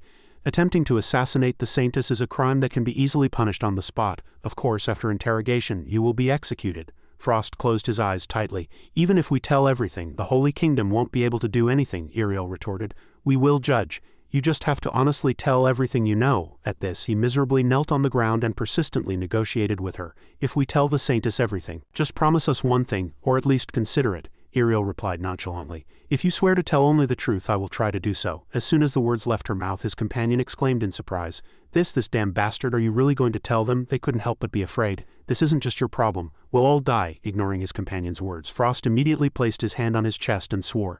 "I, Frost, swear on my mana that I will speak only the truth." Iriel heard his oath and was slightly surprised. "Mana oath? If a person who makes an oath breaks it, the mana in their body backfires. Indeed, everything he says from now on will be the truth." He began to explain the incident to her. "The Holy Kingdom doesn't know, but we, that is, our group, infiltrated the Holy Kingdom more than 20 years ago." Hearing this, Iriel was surprised once again. Proxia and 20 years ago. She covered her face with one hand. She seemed to recall something.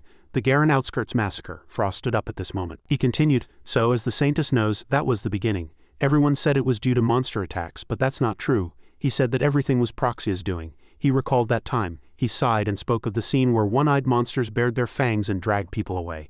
We were survivors kidnapped from the Ogre and Outskirts massacre. They only kidnapped a few seemingly healthy individuals. Frost recalled the image of his comrades being strangled to death by a giant python, he continued. The rest were thrown as food to the monsters. He also seemed to empathize with the 2 middle-aged swordsmen from earlier. The 2 high-ranking swordsmen from earlier also seemed to have been kidnapped from other kingdoms. They held our families hostage, threatening to kill one by one if we didn't obey their commands. At this, Frost's emotions welled up and tears poured out. Even my own younger brother is held hostage. So please promise to eradicate Proxia. Iril's expression became somber after hearing the full story of all the incidents. Understood, then leave immediately. He widened his eyes in surprise. What, you're letting us go? She turned her back and waved her hand, replying nonchalantly, yes, whether you return to your families or die alone, do as you please. While the remaining 2 stared blankly at each other, Iril spoke, oh, don't worry about Proxia. I can't guarantee I'll eradicate them, but I can push them to the brink of ruin. Suddenly, one of them stopped her.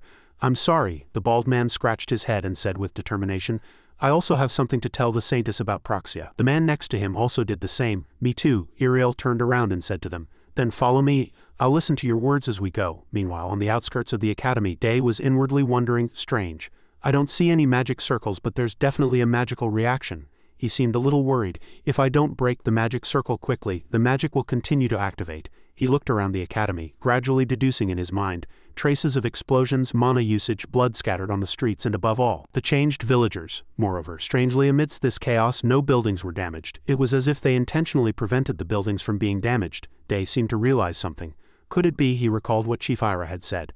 To destroy the magic circle, at least 30 needs to be removed. In this case, since we don't know what they used to draw the formation, everything will be much more difficult. Day gradually came to a conclusion.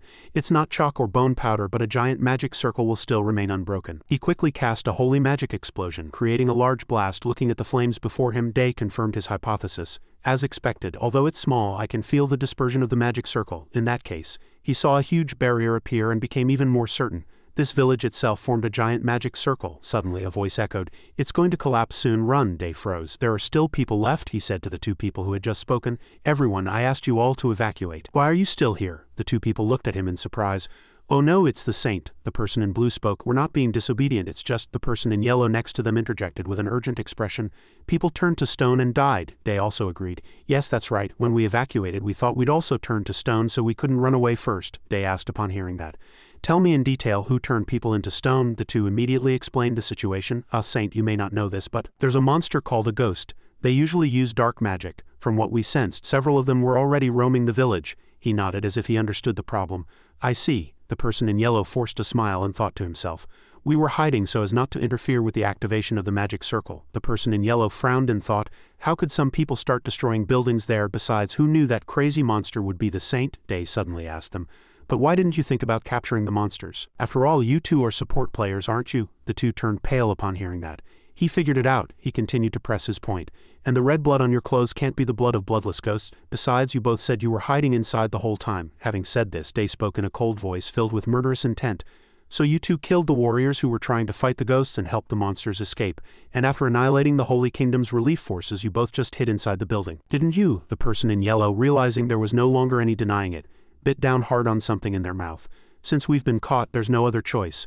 As soon as they finished speaking, the 2 people's bodies slowly melted, emitting strange smoke. He was surprised. They're melting. Is it poison? Watching the 2 people in front of him turn into puddles of muddy water, Day was confused. A poison that melts the body instantly. I've never heard of this kind of poison. I can't believe they drank poison to prevent information from leaking. Who is behind all this? He covered his face with one hand, showing helplessness. Damn it, I have a mountain of things to figure out, but I don't have time.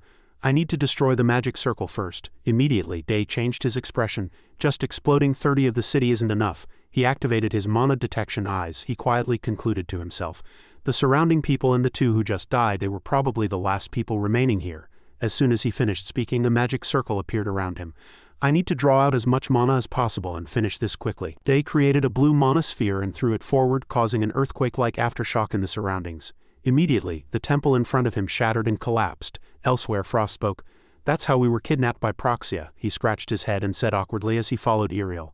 After that, we had to undergo tough training. and I think we've done all sorts of dirty and evil things." She listened to his story expressionlessly, but inwardly she was deducing everything, although they were at the bottom of the group and didn't have much information. Uriel carefully considered the information provided: Proxia's scale, a rough understanding of their forces, technology and information dissemination methods. Compared to knowing nothing before, this was a pretty good result. Suddenly, Frost hesitated and said, "Excuse me, Saintus, what about you?" Uriel asked, as if unable to understand. He scratched his head and explained, "I mean, when you were young, you seem to have grown up in a wealthy family." Hearing that, she reminisced about her peaceful and sunny home in her childhood. In a peaceful home filled with warm sunlight, a gentle voice called out, "Pia, are you there?" Young Uriel, with a sweet smile, held a laundry basket and brightly replied, "Yes, I'm here." In the church with an orphanage on a small island in the Holy Kingdom, there was a beautiful girl named Uriel. With vibrant pink eyes and soft sparkling blonde hair, Uriel stood out like a crane among the other orphans in the church. She was like an angel with exceptional wisdom and a kind heart. One day, "Uriel, do you want to explore the outside world?" "Outside world?" Father Yob smiled and said, "You've always been curious about the town. Don't you want to explore the world?" Uriel immediately replied, "I'm curious, but what would I do if I left? I'd be too sad to leave my friends," he said in a gentle voice. "You're a clever girl, Uriel. I'm sure you can do anything. I'll help you. Your talent is being wasted in this church. I can see that you have potential. You'll have more opportunities to grow in the outside world. I'll be there to help you until you find what you want to do. Of course, you can always come back and visit your friends." The little girl seemed excited to hear that. "Yes, I want to go." "That's wonderful. Then why don't we go today?" "But I haven't even said goodbye to my friends. This is a great opportunity for you, I'm telling you. If I don't go, I'll miss it," Father George quickly urged. "Come on, let's hurry." Uriel was a little confused. "Yes," the little girl thought to herself. "Dad said I could come back to see my friends anytime." After that, the two boarded the carriage that was already prepared outside. Uriel was still full of regret. "I'm so sad I didn't get to say anything to my friends." Father George smiled faintly and said, "It's all right, you can write them a letter, right? Dad's right, everything will be fine, right?" As soon as she finished speaking, the little girl's eyes widened as she saw an unfamiliar landscape through the carriage window. Dad, we passed our village," he immediately replied. "Oh, we're going to the port, yes. We're going to take a ship to Jehio. Jehio is a big city and it'll be much nicer than here. You'll be able to explore many places. It's time to go now," Uriel asked upon hearing those sweet words. "Nicer than the village? I'm curious. What kind of place is Jehio?" After that, Yob took Uriel and boarded a large wooden ship heading out to sea. The little girl watched everything with extreme excitement. "Uriel, we've arrived. That's Jehio." Before them lay a very vibrant and bustling unfamiliar metropolis. He smiled and asked, "Do you like it, Uriel?" Uriel shrieked with joy, "It's really cool. Dad, where are we going?" The two quickly disembarked and headed to the port. "I think we need to talk for a moment." "Oh," Uriel acknowledged. Yob poured water into a cup as he spoke. Uriel held the cup in her hand and received the water, unable to contain her curiosity. What is this?" he immediately replied. "It's holy water tea. It's not much, but I prepared it to celebrate your new beginning in Jehio." The little girl glanced at him. "Dad," George said in a soft voice, "shall we just drink it?" "Yes." Uriel gulped down the syrup without thinking. Immediately after, the little girl's mind became confused. Her eyes also slowly closed. "My eyes are closing." Scene change. 2 platinum coins. This little girl has 2 platinum coins. It should be at least 3. Damn it. Uriel woke up amidst the loud noise. "Where am I? Did I fall asleep? I drank the tea Dad gave me." Uriel barely opened her eyes and managed to call out, "Dad." Father Yob heard the sound, smiled and turned his head. "Oh, you're awake. I hope you live a good life here." Next to him stood an unfamiliar man of huge build. "Here, take the money," Uriel asked in confusion. "Is this the place Dad told me about?" "What did you say? But this place is—" Before she could finish speaking, he cut her off. "Yes, this is a slave auction house. Dad just sold me." "A slave?" Uriel couldn't believe what she had just heard. "Dad, what are you talking about? I thought Dad was taking me to a wonderful place." "Dad said he would help me until I found what I wanted to do." He smiled nonchalantly. "You're too naive. Of course I lied. I'm sorry, but you're a clever child, so I'm sure you'll do well." "That's impossible." Yob slowly opened the door to the room. "But I'll promise you one thing. When you want to see your friends, write a letter. I'll send your friend here." He gave a slightly crooked smile. "I'll send that friend here." After that, he turned his head and left. The huge man approached Uriel and urged her, "Follow me, keep going like this." After suffering a burn, Uriel sat madly for 4 days, staring blankly at the wall. She sat blankly like a soulless corpse. "No, I was just pretending." After a while, they began to let their guard down, and after analyzing the surrounding area, I remembered all the actions, characteristics, and even small habits of everyone who came and went from this house. After that, the day came when I was to be sold. Uriel fumbled for the cross on her necklace and pulled it out. "Uriel, I'm sorry. As your mother, I should have protected you. But always remember, as long as you hold this, God will always be with you. That's why you'll never be weak. Uriel, be stronger." She clutched the cross tightly in her hand. Outside, the whispers of slave traders began to be heard. "This child is a special commodity she'll sell for a high price." Uriel frowned and thought, "The time has come." Although I hesitated a lot over the past 4 days, I only have one choice. The huge man, as usual, held a lamp and checked on her condition. "That foolish priest only got 3 platinum coins for this child. This slave master, I can't overpower him. And even if I manage to escape, a small girl like me can't run faster than that huge man." He saw Iriel leaning against the wall, not moving, and said, "Ha, sleeping, hey, wake up, not moving, dead. That's why I'll make him drop his guard, kill him and escape." She quickly pulled out the cross from her neck and plunged it into his neck. Back in reality, Iriel held that cross in her hand. She said in a cold voice, "That passed, I could be called a murderer." F, forcing a laugh, said, "Really? Oh, we've arrived at Jeheo's front gate." Immediately, Father Yob knelt and politely greeted. "Greetings to the Saintess." Iriel looked down at him with emotionless eyes and said, "It's been a long time, Father Jeheo. No, I should call you Dad, shouldn't I?" Hearing that, his sweat continued to flow and his eyes were filled with confusion. In a certain village at night, a scream echoed, "That little girl went this way." The man with the scar on his eye shouted loudly, "This time I'll definitely catch her." Behind him followed a bald man with a long scar on his cheek. It revealed his wickedness. Iriel recalled dark memories. "I was sold into slavery by them, and after that I committed murder and escaped. The slave traders pursued me relentlessly." Young Iriel hid behind a wall, clutching a rope tightly, ready for the slave traders' pursuit. Painful memories flooded her mind. "They persistently chased me for months, and each time as the slave traders ran forward, they tripped over the rope young Iriel had set up. They tumbled forward and screams echoed where shards of glass were scattered." She recalled how she had escaped that nightmare. "I got away from them using the same method I first used." While they screamed in pain on the broken glass, young Iriel rushed out and picked up a silver knife. She constantly replayed the most serious sin she had learned in church doctrine, murder. Young Iriel swung the knife cruelly. She reflected on the past. "The more blood that stains my body, the deeper that sin will be embedded in me, just as those stains cling to my hair." Young Iriel, filled with guilt, still had blood stains from the slave traders on her hair. At that time she was like a blind person unable to find her way, and the traces of sin did not disappear but became darker and darker. The guilt slowly faded, her eyes darkened. Eventually, "I resented the world that had driven me to this situation." The pure soul was now empty. Young Iriel was filled with hatred. The port, the ship, the island city, that bastard. "I have to kill people. Why is this happening?" Iriel recalled that moment, sinking into despair. "And when I arrived, my soul had completely become a murderer, but heaven abandoned no one." Just as Iriel's life seemed to end, a warm light flashed. The supreme goddess appeared and reached out her hand to young Iriel. She recalled that image. "For some reason the goddess chose me." At that time, in Iriel's empty eyes a faint ray of light shone, saving her life, and it changed her murderous thoughts. "In the presence of that gentle light, I slowly realized how precious this life was and how meaningless revenge was." She continued to reminisce. "That's why, even when I look at that brazen stranger's face, that brazen stranger was a priest with his head bowed." The Iriel of reality now seemed to have let go of the hatred in her heart. "I'm not thinking about anything, so that would be really strange," she thought to herself expressionlessly. Elsewhere, Day continued to destroy buildings one by one. It wasn't as simple as just destroying them like this. He continued to cast mana, searching for all magic circles deployed throughout the city, identifying their types and trying to understand their purpose. As he cast magic in each building, different characters appeared. Seeing this, he became certain of his hypothesis. Indeed, the very core of the city and even the weight and shape of the buildings all contained the mystical language of the magic circles. Comparing the mystical language of the buildings, the design of each floor formed a single magic circle. He continued to deduce there would be fewer than 6 magic circles, and he merely needed to stand here and identify them. Suddenly, Day had a nosebleed, and all the mana around him disappeared. A massive magic circle appeared, and he looked up at it, frozen. Another magic circle appeared, and before he could regain his senses, a purple energy flow enveloped him, continuously attacking him, causing him to scream in pain.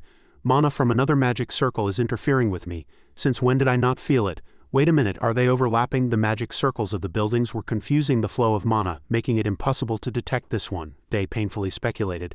"Is this a type of cursed sealing magic circle?" The maximum mana capacity of the active magic circle would amplify the sealing magic, increasing its power. He was engulfed in the darkness of mana, but he maintained his stance, analyzing the situation before him. Above all, after using magic powerful enough to cause an earthquake throughout the city, his mana reserves could no longer sustain him. Thus, while sealed, he couldn't release mana from his body. Suddenly, an eerie aura emanated from ahead. Day also found this smell unpleasant. "No way," he seemed to realize something. "Isn't this the same magic that Ira was affected by?" Immediately, another magic circle appeared in the middle of the ground, and along with the magic circle, an endless black hole opened. Horrific and ferocious-looking monsters emerged from the black hole, and Day was even surprised by the monsters. Were they also summoned here? In the current situation, he felt a slight panic and tension. "I can't fight them in this state," but suddenly a green-skinned monster swung an attack at him. At this moment, Day decided, if I don't stop them now, they will surely chase the evacuating people, and he quickly cast magic, creating a mana sword.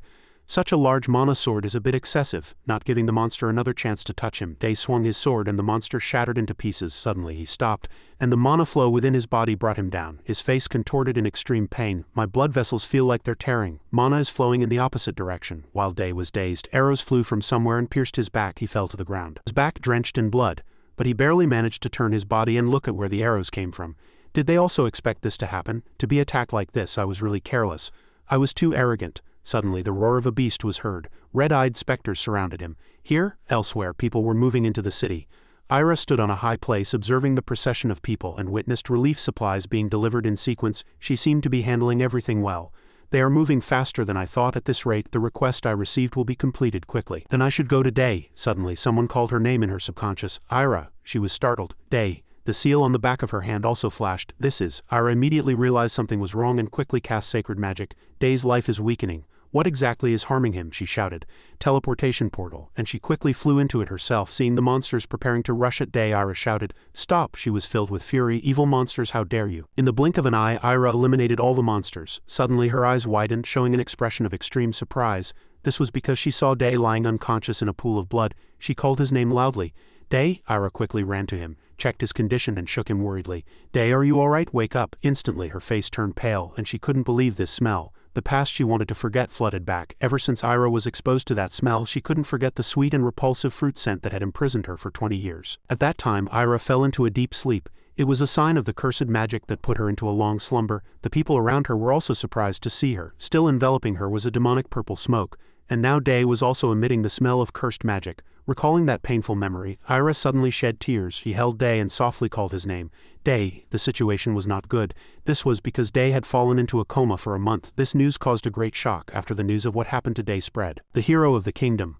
Those who supported him were very surprised. In gratitude, the kingdom held an event to bestow upon him the title of hero. Pope Glacier praised Day's brilliant achievements and held a solemn ceremony. Afterwards the Pope bestowed upon him the title of hero. Amen, a title no one had ever received in the Holy Kingdom. Since then many problems arose. As the saint who symbolized the kingdom's power was currently absent, the kingdom was at risk of foreign invasion, and to not waste time, Brocasia began to expand throughout the kingdom. Eventually a war broke out between the two sides. Iriel excitedly used her skills. At this rate, won't the building collapse? Rick worked hard to eliminate the enemy. She must be really comfortable to be able to joke around like that. The current situation made her a bit worried. It was already the third day and the enemies were continuously attacking. Sacred magic could solve physical fatigue, but it couldn't remove people's mental fatigue. At this moment, someone suddenly called out loudly to the saintess. Iriel looked blankly in the direction of the sound. It was none other than Har riding on horseback. "We've come to help." She quickly recognized Marquis Har. Afterwards, Iriel used all her strength to employ martial arts skills and defeat the enemies in front of her. Under her influence, countless lightning bolts struck, making a deafening noise. Suddenly, Baris was seen rushing forward like lightning, swinging his sword to eliminate the enemy. Iriel stared blankly at the sight before her. Faris, Cyrus, Lan. I thought they weren't mature enough yet, but now they've all become tough warriors. Har, who was next to her, agreed. If the saint saw this he would surely be delighted, and she smiled. Yes, I'll be able to rest almost until the battle is over. And he wakes up. Suddenly, a wounded soldier screamed in pain and suddenly a woman approached with a smile. After all, how can low-level soldiers fight against the saintess? Seeing that, Jack worried. Saintess, those people. Iriel was also surprised. That's unbelievable. I heard they appeared in Salonia a few days ago. She approached and remarked that the woman's face was also pretty. She was chubby when she was young. Oh, is there anything else besides that? Abu immediately burst out laughing. That's a bit of an embarrassing story. She was extremely confused. How could they come to Salonia so quickly? And Iriel began to analyze the current situation. On our side, there are only Jack and me, and I've already reached the advanced swordsman stage, judging by the color and intensity of his aura, even with some difficulty. There's no doubt he's at least a mid-level advanced swordsman. Otherwise we can't fight him. After a moment of thought, she secretly blinked her eyes, sending a telepathic message. He received the signal and turned around. To the surprise of both, the aura charged fiercely. The way those two look at each other is truly pitiful. Iriel hastily raised her hand and cast a defensive skill. Cake, he looked at her disdainfully. You think you can block my attack? Then the aura launched another powerful attack. Block this attack. Realized the situation was not good. Saintess, retreat quickly. But it was already too late, and the skill was before his eyes. Afterwards a massive explosion occurred. Rick was injured and groaned in pain, muttering to himself. He can do this with just one attack, and he knew that the opponent was not to be underestimated. He was clearly far superior to them. He was a mid or high-level advanced swordsman. Realizing the situation was dire, she immediately commanded, "All troops, retreat, get out of here right now." The man didn't give up easily and quickly charged. "Do you think I'll let you do that?" Suddenly, Iriel's hand was placed in front of Aura's face, and immediately afterwards she cast magic. Only then did the man recognize the sacred power, the light of an angel. After receiving the skill, he was filled with vigilance. "Have you ever avoided this power?" Afterwards, Aura stared blankly at the desolate scene and immediately felt all his hostility disappear. Did she perhaps borrow the power of the gods? How interesting, in the barracks a voice echoed. While the 7 temple knights guard the front, Marquis Har's cavalry will prepare for a rear attack. The one commanding was Gaia. Let the saint manage the actions of the temple knights. The battle will take place in the western forest. She looked at young Iriel, thinking to herself. Greya, isn't it? She looked at Greya with satisfaction. She was an outstanding girl among the academy students who had volunteered for the war. She had a keen insight into planning. This compensated for her lack of physical strength. After a moment of thought, Iriel praised. Good plan. Execute it. If this operation succeeds, the situation will regain balance and we can do it. She placed her hand on the table and instructed. The meeting ends here. Since they show no signs of attacking, relax for a moment. Rhea followed the order. Yes, Saintess. Next to a burning pile of firewood, someone sighed. Jack approached curiously. Wasn't it difficult with the saint absent? Iriel replied awkwardly. It's really difficult. Only now do I realize how much he did for us. Then she smiled and turned around. But I can't rely on the saint forever. I am also the saintess of this kingdom. At this moment, someone approached. Yes, Saintess. Now it's time to repay the saint's generosity. Iriel was surprised by Barris's appearance, and he respectfully greeted. Welcome, Saintess, he asked curiously. How did you leave such a comfortable place and come all the way here? Gran laughed and explained. What good is a comfortable place when the war is raging? Seeing everything unfolding, she speculated that it was the result of the Holy Kingdom's reconstruction process that Day had planned. Thoughts raced through Iriel's mind. They were nobles who worked for private gain and their families, but now everyone was working together for a common goal. She never imagined the day would come when she would feel close to them. In the end, she deemed it a strange sensation. As evening fell, someone was casting purification magic in a luxurious palace. Seeing that, Cleus asked curiously, How is the saint? After a brief examination, Chessie turned around and said, Still the same, his mind is clear but his body cannot move. She needs to stay by his side and talk to him so he doesn't feel lonely. Before leaving, she didn't forget to remind, I'll go now, take good care of Day. Taking good care of him was also good for herself. When only the two of them were left in the room, she showed a sad expression. Someone who receives love and attention from high-level gods, no one else can do that besides him. The saintess lowered her hand and tidied Day's hair. And it wasn't just that. Does he know how many people worry about him? So prayers echoed in the dead of night. Please, wake up. Suddenly his fingers moved slightly, and at the same time a purple dark energy appeared from Day's arm. The story about him was truly miraculous. Day's method of absorbing mana was strange. He didn't need to create any magic circles or spells within his body. But because he absorbed and used mana from the air, there was no mana stored within his body. However, currently, two sources of mana coexisted within his body. There was an immense amount of mana within him, one being dragon bone magic and the other being a sealed form of earth magic, similar to Ira's magic. Dead mana from the magic circle meant Day's recovery method was also different from ordinary people's. The method he used to treat Ira, tea, and language was still an antidote for the cursed magic within his body. The main feature of that method was simply healing with mana from outside the body, and numerous images flashed through his mind. He realized what he had to do. So, like last time, I need to remove the cursed magic from my body, but my mana control ability is suppressed so I can't push them out on my own. So Day began to move mana to activate the dragon's magic. Now the dragon's bone was reacting, currently looking at the opposite side very confusedly. This was because magic was peacefully coexisting with the dragon's bone. Of course, the dragon's bone didn't like this at all. This was because due to the nature of magic, they couldn't coexist in one place. So the two began to fight each other, and the dragon's bone would drive out the cursed magic. He looked at the sight before him with satisfaction, eliminating the enemy from within, and Day muttered to himself, the dragon's magic will triumph with help. A fierce battle was unfolding before his eyes, but no matter how miraculous the dragon bone magic was, his enemy had been wielding powerful magic for decades. If the dark magic circle defeated the dragon bone, he would be finished. To avoid an unfortunate accident, Day had to act. Therefore, he would have to stockpile as much mana as possible to prepare for the danger.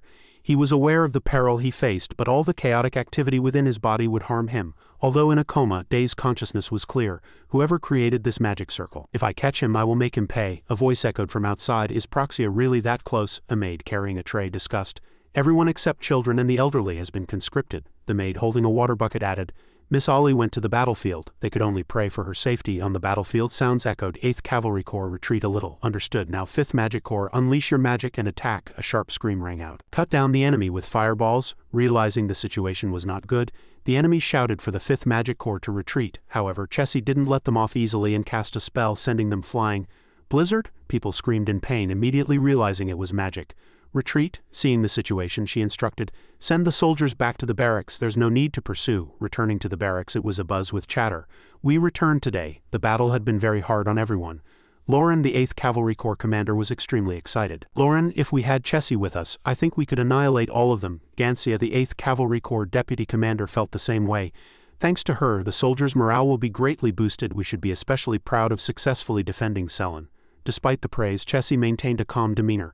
Well done, everyone, she thought to herself. Clearly, if we continue to fight like this, not only Sinan but also Gabriel and Salonia will all run out of strength. Chessie carefully calculated. However, I must also consider variables. They are primarily stationed in Gabriel. If they suddenly attack, I might not be able to hold out. We definitely need more reinforcements. After a moment of thought, she instructed Lauren Gancia to go to Gabriel. The two were very happy and said they would obey the order. At this moment, Chessie frowned, thinking about something, and suddenly sensed something strange. Immediately, Chessie turned in one direction. This monoflow is ridiculous. At the same time, Day woke up, looked at the ceiling, and was very happy. I did it. I finally woke up. Day's gaze shifted to his left hand. Amazing. The dark magic in my left hand has completely disappeared as expected. Combining the two manas was a really good idea. A change was happening within his body. As the curse completely vanished, the dragon's magic weakened. He quietly felt the change within his body, but it was much weaker now. The most important thing was that he still couldn't move his whole body, but he could still absorb mana from the air. The flow of mana was healing Day. It didn't require as much mana as when he healed Ira. It'll be fine. I can't absorb much right now anyway. Heal. A moment later he closed his eyes in earnest. It was incomparable to when he usually cast magic. Now he had to concentrate more to avoid being disturbed. Suddenly Day felt something different in his hand. His left hand, which once absorbed magic, now felt lighter for some reason. In an instant he was surprised. Not only that, but every blood vessel, every muscle cell was filled with mana. Joy spread rapidly. The mana in his body was activated. Is this because my hand is more accustomed to and sensitive to mana, so it absorbed more mana? No. I can feel the mana in my left hand being absorbed very strongly. This accelerates the body's recovery. I can achieve optimal effects when casting magic with even small amounts of mana. Joy filled his heart. This means I've become stronger. This much is enough. I will perform recovery on my entire body. Day continued his treatment in the room, and soon he was able to get up. Currently, Day was very excited. His whole body felt light as if he could fly, and his health was unprecedentedly good. His hands suddenly clenched. It's time to go back now. Day had never been as confident as he was now. He was now free from all constraints. The night was filled with a stifling and oppressive atmosphere. Irel's voice echoed in the space, explaining the current situation. The appearance of the advanced swordsmen dealt a significant blow to us. They attacked the capital Salonia in the middle of the night. It was a surprise attack. Fear was etched on her face. Her eyes were wide, her mouth agape, and her eyebrows seemed to be drawn together. She shouted loudly to those behind her. If we lose any more troops here, it will be difficult to defend the capital. However, we must find a way out of this situation. Everyone retreat. Don't look back. Irel put her hands together and muttered, I must find a way to stop them. Otherwise, Jack was already standing before her with his sword drawn. He proudly declared, Saintus, we will protect you and the capital. We will do everything for it. Irel quickly stopped him. She shouted, We can't do it alone when the strongest among us is absent. Before Irel could finish speaking, Jack shouted, I'll try. She could only sigh at his determination. He revealed his thoughts. If she died here now, this battle would be over. Irel spread her hands and raised them forward. Light descended from the sky and poured onto the soldiers, who rejoiced as if they had found gold coins. Holy shield, holy seal, blessing, grand holy technique. This is the Saintess's blessing. Counterattack. Don't leave any bastards alive. Irel ran in the opposite direction, her eyes filled with worry and sadness. She murmured, Don't all die. Her shadow flashed by and the wind blew fiercely as if roaring. Leaves rustled in the wind. Rick instructed the knights behind him. Everyone hold your ground and don't let them pass. The knights loudly shouted that they would obey. Suddenly a groaning voice sent shivers down Rick's spine. His eyes widened. Oh Lord, we're too late. Where is the Saintess? Aura, the dwarf, stroked his braided bushy beard. He joked to the old witch beside him. It's getting more interesting. But shouldn't we chase after her too? The old witch glanced at the person next to her and curled the corners of her lips.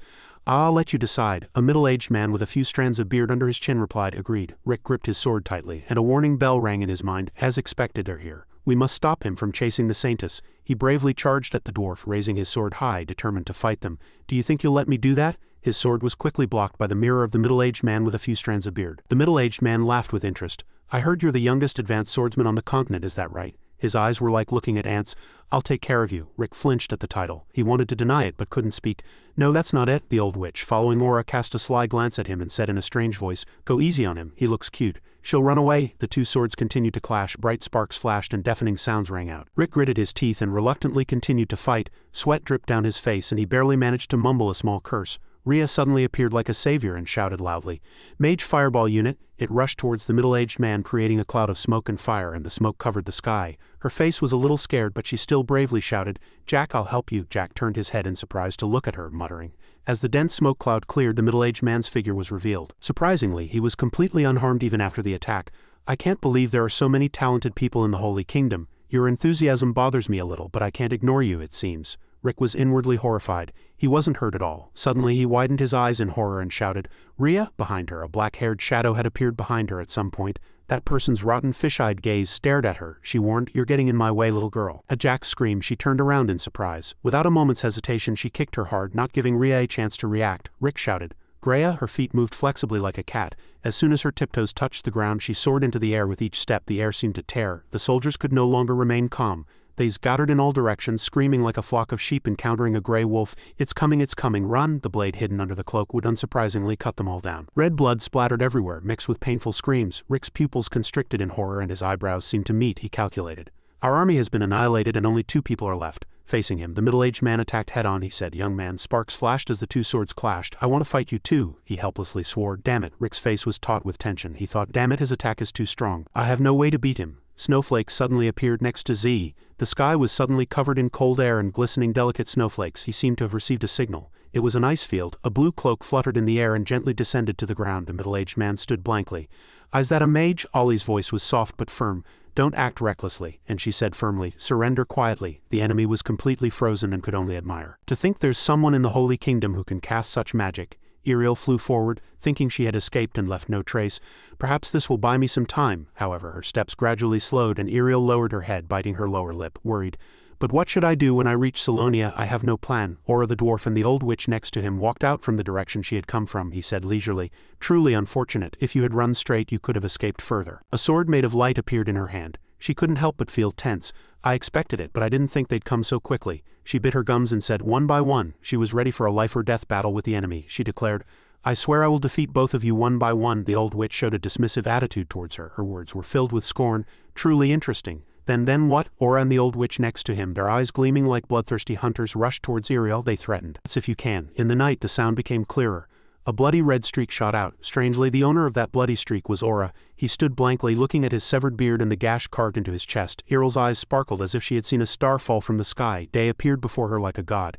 He was the one who had attacked Aura. Iriel shouted with joy. "Day!" The dust cloud from the magic's aftermath slowly cleared. Aura and the witch next to him were pushed far back. And Day stood before Iriel, a faint blue light still flickering in his hand. He said, "Did you have fun while I was gone? That damn magic circle really caused a lot of problems." Aura was furious but also surprised. "Even that cursed magic only put you in a coma for a month, huh?" The blue light slowly gathered in his hand and Day responded grumpily to the man's words. "It wasn't just a month, was it? I was dying of boredom." The blue orb in his hand grew larger and larger and he said leisurely, "I'm too busy, so I'll kill both of you at once." The old witch stood blankly at the power. "This immense mana flow, I've heard about him. But it's hard to believe he's so strong." Aura and the witch secretly signaled to each other and grabbed Day's shoulder, surprising him. Iriel behind him seemed to realize something. She closed her mouth and couldn't speak. "They're holding him, surely it's mana pressure," the witch shouted in excitement. Her face showed a triumphant expression as if she had seen Day's end. "Even if you have countless mana in your body, you're still human. There's no way you have more mana than 2 advanced swordsmen." "Die?" He widened his eyes, vaguely guessing that they were trying to make their mana sources attack each other. However, the loser's mana flow would shatter. Day's eyes flashed with blue light. He confidently thought, "But you chose the wrong opponent." In the forest, a blue light soared into the sky, instantly illuminating the entire ground. At Day's feet lay the corpses of 2 unfortunate individuals. He walked past them. He said in a low voice, "Shouldn't you first know who not to provoke?" Until their last breath, Aura and the old witch had expressions of disbelief. "But only you will survive." Day called out to Iriel, awakening her dazed mind. He instructed, "There's no time. I'll go to Gariel first, so follow me as quickly as you can." She replied, "Understood." The battle around Rick was gradually coming to an end. Wounded all over, he panted, trying to grip his sword tightly. Cleus, seeing his condition, was terrified. She screamed, "Jack, can you still hold on?" Without waiting for a response, she had to create a barrier to block the opponent's attack. The woman in black clothes and a cloak relentlessly attacked her. Cleus mumbled spells, making mistakes due to her worry. "But I can't hold on any longer. I can't stay calm." At Cleus's command, sharp ice fragments appeared in the air and rushed towards the woman in black. "Ice lance," she gritted her teeth and resolved in her heart. "I can't let this fight drag on any longer, no matter what." The woman in black nimbly dodged the ice fragments, calculating in her mind. "That mage." She widened her eyes, looking at Cleus, and concluded, "As expected, it's not an ordinary spell." She observed Cleus's unwavering demeanor and the technique she employed, thinking. She immediately cast another spell in retaliation after releasing the previous one. Her ability to control angle, timing and casting speed is truly astonishing. Then she must be a grade 6 archmage. A sigh escaped Rick's lips and his eyes were filled with panic. On the opposite side, a middle-aged man impaled Rick's chest with his sword. Blood gushed from his neck and welled from the wound, making his condition unprecedentedly critical. Rick's eyes slowly lost focus and glazed over. He fell to the ground motionless amidst the screams of his comrades. The middle-aged man withdrew his sword and said in a satisfied voice, "You held out for quite a while. Good, then now." He turned back to Cleus, emitting a fierce and bloodthirsty light from his eyes. The middle-aged man sneered, "Now it's your turn, little lady." Cleus had no time to grieve. Her face hardened with tension and she frowned, gritting her teeth. "Bring it on," she decided. "There's no other way. A cold, snow-covered proxy-infused spell burst from her lips. The soldiers suddenly started fleeing, screaming in terror. "Everyone run!" a soldier announced. "He's here." As a figure landed, the air compressed, making an explosive sound. From amidst the dust and dirt, Day walked out. The magical light still lingered on his body. The middle-aged man, surprised, backed away. He suspected in his mind, "It's him." Day ignored the soldiers and walked forward. Jack lay fallen, his blood staining the surrounding ground red. Day reached out and touched Jack's neck, thinking glumly, "His body is already cold." Day's face darkened, revealing no emotion. He realized Jack had died approximately 20 minutes ago. His voice resonated. "Who killed Jack?" Cleus bowed her head and said in a voice full of regret, "I apologize, it's all due to my poor abilities." Day cut Cleus off. "No, that's a meaningless question." Day's eyes burned with murderous intent. He declared, "I will tear them to pieces." The middle-aged man warned his companion. "He has immense mana." The woman in black agreed. "He's dangerous, we should avoid him." "I'll open a path." Before she could finish speaking, a blue blade brushed past her eyes. Blood splattered from the body of the middle-aged man next to her, and he froze. Day approached the middle-aged man from behind, analyzing the angle and size of his wound, and evaluated. "She didn't do it." He turned his body, and with murderous eyes questioned the middle-aged man. "Then who did?" The middle-aged man, seized by fear, stammered, "Is he a monster?" Red blood splattered into the air, and on the ground lay the corpses of the middle-aged man and the woman in black. Day asked, "Can I leave this battlefield to you?" Cleus expressed her agreement, replying, "Yes, Saint. I will command this place so that the saint will not be inconvenienced in the slightest." Day carefully held Jack's body and instructed, "Thank you, I trust you." Cleus hastily replied, "Thank you." She looked at Day's actions blankly, thinking, what is Saint Day going to do with Jack's body? Day brightly illuminated a corner of the forest with magical light. Jack's armor had been removed, his body carefully wiped clean and his wounds stitched up by Day. He looked down at Jack's body, thinking, I've tied off the ruptured spine and stitched the kidney, but there's no way to transfuse blood and... Iriel approached and called out, "Saint," she said despairingly. "Has Jack returned to God now?" Day remained silent. Iriel comforted him. A yellow light emanated from her hands. Unable to bear looking at him any longer, she said, "Not like this, he should have departed in a better state. Jack, everyone will remember your deeds forever." A warm yellow light enveloped Jack, and Iriel's eyes widened as if startled by something. Day whispered, "We can save him." She asked in surprise. "How?" he said in a firm voice. "We can save him." Just then another voice suddenly interrupted. "I'm sorry, Day, but sacred magic is not omnipotent. This is clear, but you cannot bring the dead back to life." Then another voice was heard from the dark forest. He replied, "I know." At this moment calmness emanated from Day's face. In his hands a blue light condensed and a blue and white surgical knife floated in the air. Day said calmly, "Sacred magic may not be able to save him, but I will try." As soon as he finished speaking, the surgical knife floating in his hand immediately rushed forward and cut open the chest of the person lying on the ground. Iriel cried out loudly to stop him. "I completely understand your feelings right now. That it's hard to accept because you care for him so much." At this moment Jack lay on the ground drenched in sweat, his body covered in horrific wounds. Iriel's voice still tried to stop him, but this time it was different from before. "Jack is truly dead. Life and death are in God's hands, mortals cannot intervene." Hearing that, Day turned back to her with a stern face and said firmly, "No, if I give up a life that can be saved, I cannot be at peace. Even if God does not wish it, I will do my best to save him." Hearing his words, she suddenly cried out loudly. "Day," Iriel then said in a worried voice, "why are you saying such forbidden things?" Then, as if realizing something, she suddenly had a surprised expression. She remained silent, thinking, is he still determined? At this moment Day sighed in embarrassment and said, "Iriel, I can't explain now. But trust me." He then gripped his collar tightly, thinking, "It's like that time." Day then seriously took out the scissors created by his power and tried to save Iriel. Iriel, standing next to him, still watched him in surprise. Around Day, a blue light emanating from his power immediately appeared. Iriel still watched from behind as Day put all his effort into stitching Jack's wounds with the threads he created using his abilities. At this moment a thought constantly echoed in Iriel's mind. While I was watching him, he, with that strange method, saved Jack. Iriel continued to think, I definitely felt sacred power from him. Even though he used mana and spoke words that defied his devotion to God, in fact, those forbidden words didn't cause any problems. This is truly absurd. But then she sighed and said, "Okay, tell me if there's anything I can do to help." Hearing that, Day looked at her and smiled, replying, "You've done enough, thank you." At this moment Jack still lay peacefully on the ground. Checking his condition, Day quietly calculated. Jack is brain dead. It's because he wasn't saved, but now with just sacred magic, his body has improved as if he were alive. In his mind, an image of a heart and a clock appeared, and thoughts constantly flashed. I will save him within 4 minutes of his heart stopping. Let's start now. During this golden hour, then a blue ray of light immediately descended, and with it, calculations flashed in Day's mind. First, I will incise the rib cage surrounding the heart. Everything except the heart is normal. I wish I had an automatic defibrillator, but there's no way to save him now. Then, as if something came to mind, Day's eyes were filled with surprise. He thought, then lightning. At this moment, an image of electricity penetrating the heart appeared, and with it, Day continued to calculate. Through regular electrical current, the heart's activity has recovered, gradually appearing in the ventricles and atria. In fact, a defibrillator is a solution that delivers electrical current.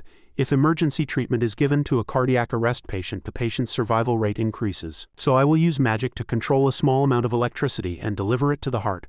At the same time, I will synchronize it with a specific beat. He then envisioned squeezing the heart in his mind and quietly continued to calculate. I will massage the heart by hand to promote blood circulation. Day's face immediately hardened with tension, and he continued the process of saving the person. He constantly prayed in his mind, please, please, please.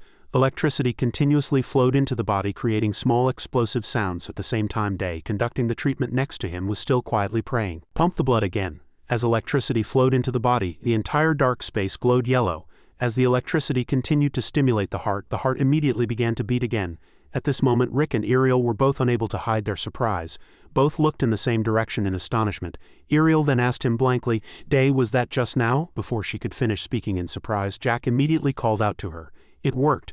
Ariel, come here and treat him. Hearing that, Ariel immediately went and treated Jack with her abilities. Nevertheless, she still couldn't believe her eyes and exclaimed in surprise, impossible. The sparkling yellow light from Ariel's ability still enveloped Jack's body, who lay unconscious on the ground. She continued to exclaim, Jack's complexion is good, he's breathing too. She then turned back to Day, who was standing, and asked, Day, who exactly are you? How can you do such a thing? Hearing that, Day replied again, I couldn't have done it alone. Then, amidst her surprise, he turned back to her, winked, and continued, we did it. After that, Ariel immediately retorted, Day, what are you talking about? I would never perform dark magic. Hearing that, he immediately replied with an incredulous expression, don't call it dark magic, it's medicine. Then the voices of the two echoed throughout the dark forest. Day said, more importantly, we need to move quickly and go to Proxia to help Cleus.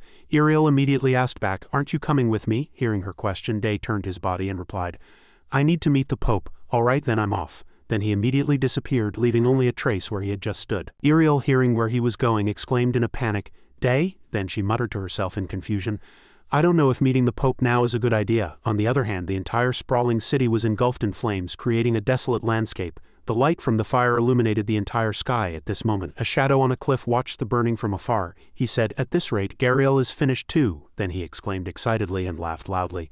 Soon they'll take me to a safe place. I just need to hide quietly. Then, as promised, I'll save my life safely and get what I want.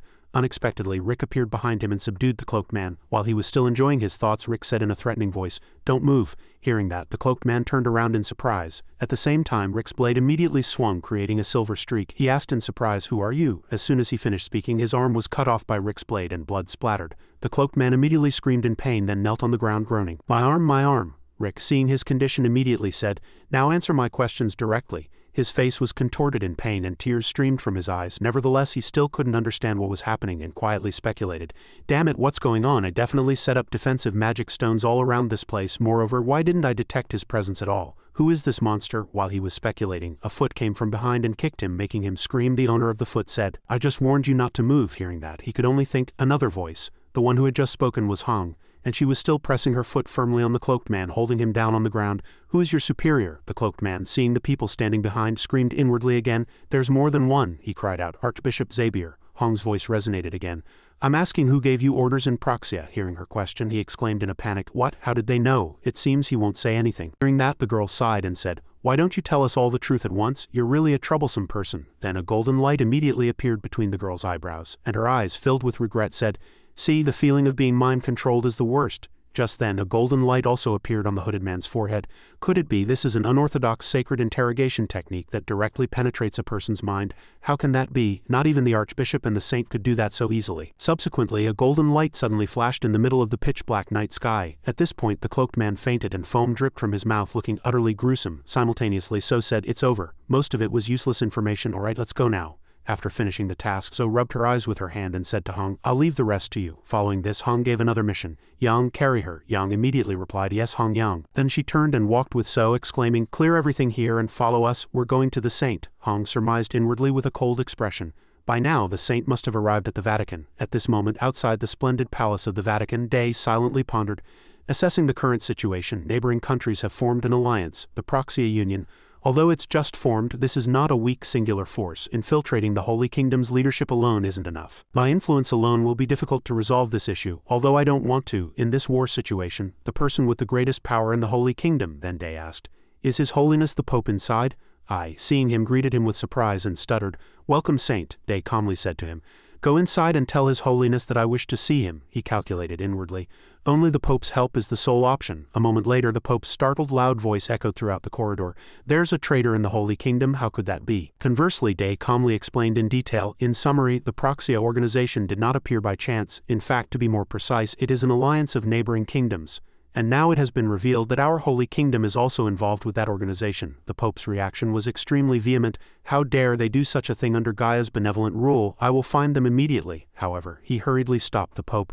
Don't do that. He told him to just leave them alone. But the Pope had a different opinion. How can that be? Day calmly persuaded him. If you want to eradicate them, you must wait. Any action we take now will only make Praxia act more cautiously. However, the Pope vehemently disagreed with that opinion. No, I cannot allow everything to happen, he said with extreme anger. How can a pastor turn a blind eye to heretics? I, the Pope, will defeat them one by one. I am sure all residents of Gaia will support this. Even if it shakes the Holy Kingdom, I must punish those heretics. His eyebrows shot up, an expression of incomprehension on his face. I didn't expect him to react like this. Why is even a devout person so oversensitive? Day sighed and helplessly repeated. Your Holiness, I repeat, you must leave them alone, he suggested in a serious tone. Please do not be swayed by emotions and use your wisdom to guide the Holy Kingdom on the right path. I have said all I have to say. I must go now. The Pope's hands trembled, gripping one side of his chair tightly. He gritted his teeth and cursed inwardly. That arrogant fellow has left the room. After his conversation with the Pope, Day walked down the corridor, lost in thought.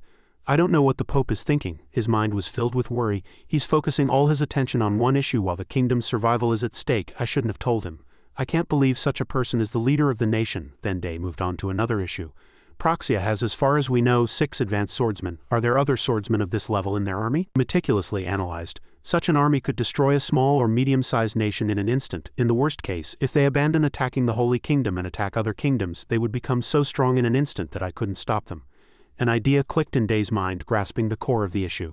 It would be great if I could predict their actions and stop them in advance, but for that I need information. He rubbed his chin as he walked, pondering. Or should I join hands with that woman? The sun set behind the mountains and the city walls glowed in a dreamlike twilight. Along the forest path outside the city walls, Rick was slowly moving with his horse. His face was lost in thought, his eyebrows furrowed. The stream of memory went back to when Iriel had commanded, Jack, you can no longer go to the battlefield. He vehemently protested, Saintess, with all due respect, I am an advanced swordsman. Excluding me would be a great loss to our army. However, she raised her hand and cut him off. No, in fact, it's the opposite. Iriel analyzed the situation with a serious demeanor. All armies consider advanced swordsmen as pillars. Therefore, you must always be at the forefront. The enemy that will soon appear may be even stronger. The recent battle helped clarify the concept of our army. If you were the commander, you would again have to face dangerous enemies. I need you to rest, she emphasized each word, hinting. I am sure you wouldn't want the saint to resurrect you again, would you? Stung by his weakness, he stammered, then lowered his head and said regretfully. Then, Iriel declared, the 3 great families and I will handle this battle conversely. She didn't leave Jack alone but gave him another task. Therefore I want you to leave the battlefield and go find the saint. And so, the situation where he was riding his horse and setting off happened. Jack began to recall the distant past. In my childhood, people who had high expectations of me called me a sword prodigy. I earned the title of advanced swordsman at the youngest age. As a citizen of the Holy Kingdom, my destiny was already decided. I must help the saint, the representative of God. He was sure he had never doubted this belief for a moment, and he lived every day with that pride. God has chosen a new saint. Rick recalled the fateful meeting. I met him a little early and he blocked my sword with his bare hands. Jack's emotions at that time were still vivid. My heart suddenly beat faster. It was the first time in my life I had felt overwhelmed. A firm thought existed from that moment. I felt like I could devote everything to him. I wanted to serve him in this life and become the sword in his hand. However, everything exceeded reality. His 2 hands gripping the reins trembled with excitement. This was just what I thought. Far from being his sword, I was a hindrance to him. Twice, not once, he had to save me. Rick violently yanked the reins and shouted loudly. He urged his horse to speed up, and in his mind he still heard a voice berating him. What kind of damn guardian am I? From atop the tower, Iriel closed the window. After watching him move, she sighed. Will he be all right? She slightly frowned and muttered to herself. I removed Rick from the battlefield, as you said, but what exactly are you planning? Old bricks were connected to each other. Day stood in front of a prison door and spoke. Long time no see. The person chuckled as if not surprised and said, I didn't know when you would come, the necromancer asked confidently. The situation in the Holy Kingdom isn't good, is it? He honestly confirmed, yes, whether it's you or Praxia, everything is in complete chaos. Day clearly stated his purpose, so I came to ask you a few questions. The person's attitude was still slightly defiant. Do you think I'll tell you everything readily? Day was completely unfazed. On the contrary, he smirked contemptuously. Of course not. Do you think I would ask you questions for no reason? Then Day pointed out the physical difficulties the person was experiencing at that time. Creaking bones, deteriorating eyesight, aging skin and wrinkles. He put his hands in his pockets, rummaged, and continued. Furthermore, missing teeth, muscle loss, cardiovascular system, coronary arteries, kidneys, urinary organs, immune system. Many more organs weakened simultaneously. Your body isn't what it used to be, is it? If I treat you properly, he paused there, a conspiratorial glint in his eye, and produced a small saw. You won't be able to offer unnecessary resistance anymore. And you'll tell me everything I want, won't you? Day's voice grew increasingly terrifying. As you know, I've always wondered, how did Joa and orcs have human-like bodies? Which of these two races do you think would be a better fit for a human body? At that sight, the necromancer immediately trembled in fear, sweating profusely. He hastily shouted, "What the hell are you planning? Wait a minute." Day, being proficient in modern medicine, knew countless ways to make a body suffer. A scream echoed throughout the dungeon. A moment later, the necromancer, with a plump pretty face, bright eyes, and a bald head, pleaded tearfully, "Stop, please stop. I'll tell you. Proxia's true identity is a magic fortress." Day held a syringe and a strange vial in his hand. "Why didn't you say so earlier?" "I still had so much more to test," the person yelled back. "You devil, giving you the title of saint is truly a waste." Day didn't care. "All right, go on, tell me." "Legend has it that they disappeared at the end of the magic era. They are the Black Tower, Red Tower, Green Tower, Gold Tower, and Yellow Tower. A total of 5 magic fortresses. The magic fortresses maintained balance among themselves and the magical order between nations. However, the Continental Alliance, fearing the ever-increasing power of the magic fortresses, attacked them. That battle ended the magic era when the Black Tower summoned bone dragons and undead armies, destroying countless kingdoms." The necromancer, whose face was as plump as a girl's, hastily recounted everything he knew. "After that, the remaining magic fortresses united and awaited the day of revenge against you. Proxia still has 15 advanced swordsmen and 7 grade 6 mages. And humanity's first grade 7 archmage is also sharpening his sword for revenge." The person laughed heartily, highly satisfied, and confidently asserted, "No matter how strong you are, you won't be able to stand against them." Day rolled his eyes and picked his ear, unfazed by the arrogant attitude, and then asked, "All right, then where is their headquarters?" The necromancer's lips curved subtly, hinting. He replied, "The Grancia Mountains. The Grancia Mountains are the oldest mountain range on this entire continent. It's where dwarves and elves live together. It's an overlapping area that doesn't cooperate with any kingdom. It's a land rich with fertile soil and countless resources. However, that's also why dwarves and elves are always fighting and why it's not suitable for humans to live there." Day fell into deep thought. Indeed, there wouldn't be a better place for them to gather strength and build an organization to avoid the surveillance of other kingdoms. He meticulously planned, step by step. "I want to rain meteors on that mountain range to solve this damn problem, but I can't let innocent dwarves and elves be harmed." Another problem suddenly came to his mind. 5 advanced swordsmen, 7 grade 6 archmages, and even the first grade 7 archmage. Everything seemed to gradually become clearer to Day. Day's eyes sank deep in thought. I understand why the necromancer was so delighted. All right, with a team like that, conquering the entire continent wouldn't be a dream. This battle will be more difficult than I thought. Suddenly, he called out to his subordinates, "Han Yang, are you there?" She stood right behind him and replied, "Yes, awaiting orders." He turned and seriously instructed, "Each of you go to the neighboring countries. Monitor Proxia's activities there. Report everything to me. Don't leave out even the slightest detail." Hong replied curtly, "Understood." Seeing her still lingering, an awkward expression on her face as if she wanted to say something, he asked, "What's the matter? Is there something you need to report?" Hong honestly said, "We will follow your Majesty's command by any means necessary, but we also believe we can assist your Majesty on the battlefield." He was slightly surprised. "You?" She tried to explain further. "Yes, because the enemy has many advanced parties." Before she could finish speaking, Day interrupted, saying with great delight, "What you say has merit, but it's all right. This situation requires us to act more effectively and use accurate information. Particularly emphasized, we must act before the enemy takes unexpected actions. Simply sending more reinforcements to the front lines is not enough. One battle on the front line is not as important as the mission you have." He turned and walked away, letting out a cunning dark laugh. "Besides, regarding the advance parties, we can organize smaller units to help them." Night deepened and the castle windows glowed brightly. A small sigh echoed in the quiet space. At this moment he stood blankly before the splendid royal gate. Finally, "I've come to His Holiness." However, he didn't know if he could stand against him. As he hesitated, the maid beside him reported, "Your Majesty, Rick has arrived." The person inside ordered him to enter. The white door slightly opened, and as soon as Rick stepped inside, he paid his respects to Day.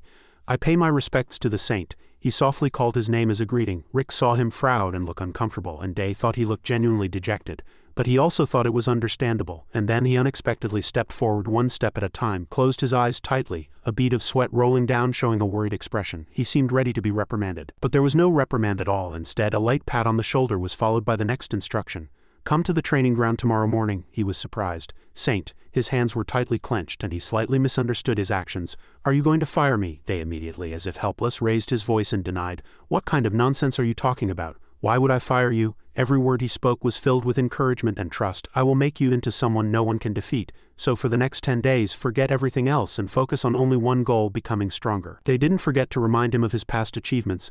"I know how much you suffered in that battle. You filled the void to save everyone while I was in a coma," he said with a surprised expression and firmly. "If anyone deserves my support, it's you. Don't forget." Day's bright and radiant smile and absolute praise had immense mental power. "You are my sword." He clenched his lips and said nothing, then knelt on one knee to show respect, and he bowed his head and loudly declared his loyalty before Day. "As you command, Saint." The next morning, a powerful voice that shook the entire castle echoed, "I pay my respects to the Saint." Day yawned and shed tears, looking at the energetic Rick with a still sleepy expression. "You came too early. The sun hasn't even risen yet." Unlike him, he was incredibly excited, shouting loudly and clearly, "Yes, Saint, your Saint's cheese cannot make the monarch wait." Seeing his attitude, Day muttered to himself with a slight helplessness, "Now I feel twice the pressure than usual." However, he couldn't break that burning will, so he immediately gave him a task. "All right, first, create a wind sword as you always do." Rick replied very quickly, "As you command." But as soon as he created a sword that glowed red like charcoal, Day interrupted.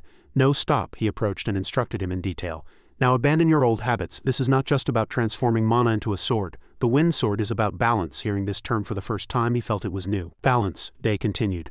"So imagine dividing the sword into 3 equal parts, the blade, the body, and the hilt, and distributing mana evenly to all 3 parts." His hand touched his hand and power slowly began to flow out. "Now control the mana within your body to create a wind sword yourself."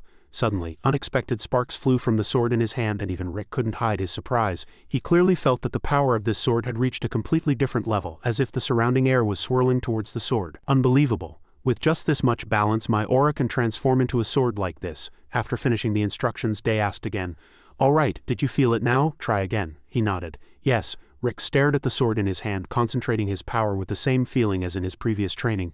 "I did it. But it didn't seem very stable at first, and the sparks and power were not as strong as before." He sighed in disappointment. "It's quite difficult." Day immediately explained the previous results. "That's because you're forcing the invisible into a specific ratio and trying to keep them together. I swear if you succeed in this stage, your wind sword will advance tremendously." Hearing that, he immediately became excited. "Really?" he earnestly requested. "Master this technique in 3 days. You must do it." Rick, filled with confidence, said firmly, "Yes, I will do my best." Returning to Day's luxurious bedroom, he sat at the dining table, leaning back, recalling what had happened that morning.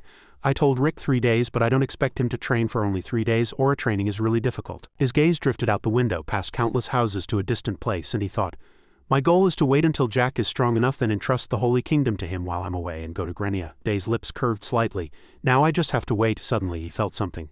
This mana flow, a magic portal opened and Ira slowly appeared. She opened her eyes in surprise and looked around. Day, seeing her, hastily stood up and called out happily, "Ira!" She, equally moved, murmured Day. Immediately after, Ira jumped up and ran to him. Hugging him warmly, Day smiled and gently stroked her head, comforting her.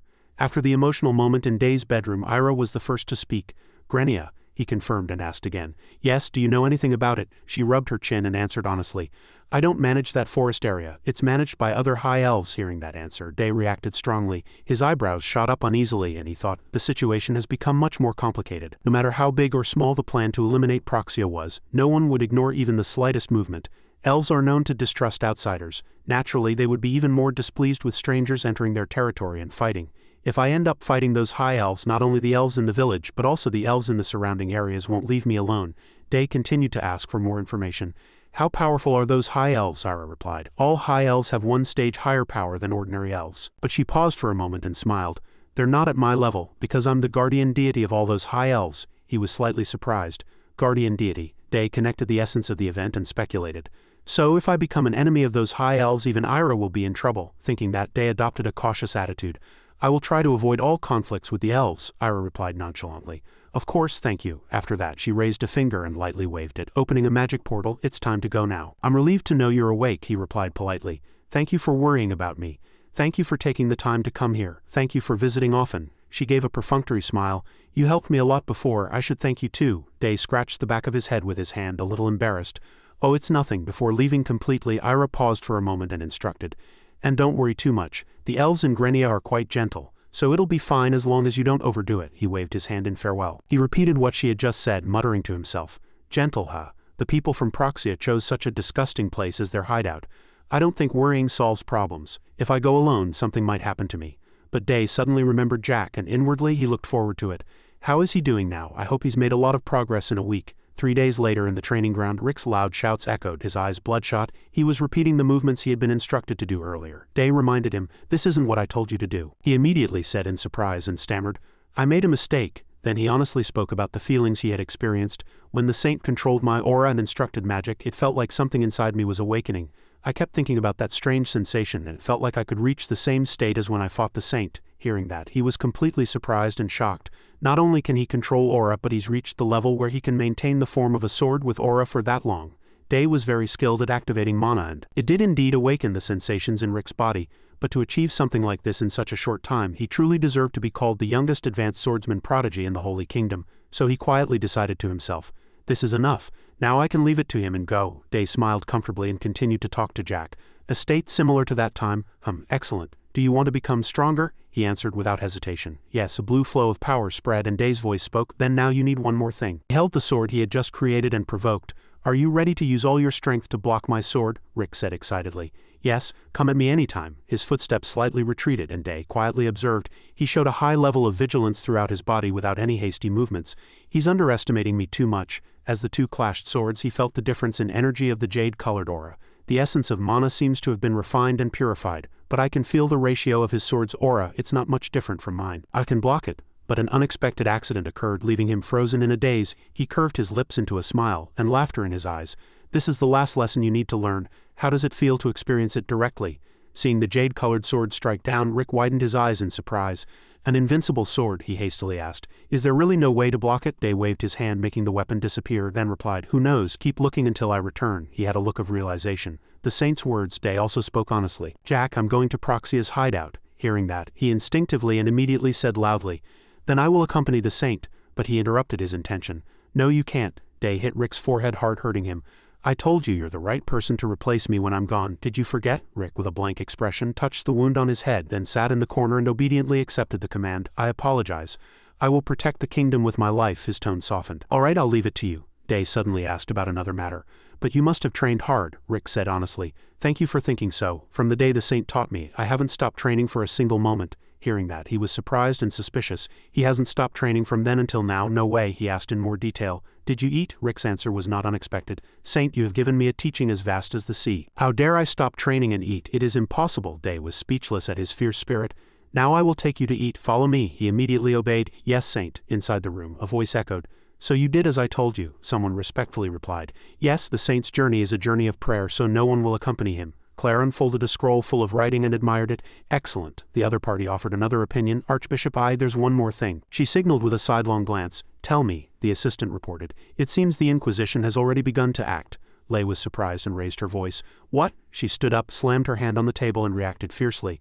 "I am the head of the archbishops. How dare they act without my permission?" he added. "They said the Pope himself gave the order." I gritted her teeth and cursed inwardly in anger. "That crazy old man, he's making things unnecessarily complicated." Then she put on her coat and ordered, "Follow me." He obediently followed. Yes, scene change. Footprints were left on the white snow and slowly disappeared. Day carried his luggage on his back and moved step by step through the harsh weather. It was so cold and unfamiliar with the snow that he kept sneezing. Despite wearing his outer coat, he muttered to himself, "I can't adapt to this snowy mountain weather at all. I'm wearing clothes enchanted with humidity control magic, but the weather is too cold. It definitely wasn't like this before. The weather is slowly changing." Day crossed his arms, stopped, and pondered. "It's snowing more and more, and I can't see anything ahead. Should I pitch a tent here?" A moment later, he put on his gloves and sat by the fire with a satisfied expression, warming himself. He thought that the fire was not enough for this weather and muttered to himself, "I need to make the fire stronger. Is there anything useful over there, like firewood?" As he looked around, his gaze fell on a strangely plump log. "What kind of tree is that? It looks strange." "Well, it doesn't matter as long as it burns." So, as Day approached to break off a branch, a voice suddenly echoed, "Hey, get away." He was blank, not understanding what was happening. Immediately after, the tree turned around and revealed a talking face. "I told you to get away." He was filled with curiosity. "Is this a monster? That's why it looks strange." He crossed his arms and said in an arrogant voice, "I didn't expect to meet a human here." Day said, "I didn't expect to meet a tree sprite here either." He immediately denied it. "I'm not a tree sprite. I'm a tree sage." Generally thinking of the splendid and beautiful appearance of a tree sage, he retorted, "How can you lie so shamelessly?" The tree sage got annoyed. "What, you punk, just you wait." Then, pulling up a root from under the snow, he showed it to Day, saying confidently, "I'll show you that I won't die even if my roots are pulled out." Day looked a bit blank, and the tree sage also fell silent. Although the tree sage didn't say anything, Day couldn't help but think to himself, "So what?" The tree sage turned around, crossed his arms behind his back, and broke the awkward silence. "Human, you possess extraordinary sacred magic. Are you a god?" Day thought for a moment, but despite the other party changing the subject, he politely introduced himself. "I am the saint. My name is Day." The tree sage seriously proposed, "Powerful human Day, can you share some of your strength with me? I need power. If you help me, I will grant you one wish. Regarding elves, especially the forest tribes, granting one wish is very significant because the tree sage's very existence is essential for enriching the forest soil. If this child truly is a tree sage, the elves of the Grancia Mountains will surely value him. Then they will help me find Proxia. No, at least they won't block my path. However, Day didn't rush and continued to probe. Power? What kind of power are you talking about? The tree sage repeated. As I said, I need to become strong. But Day skillfully refused.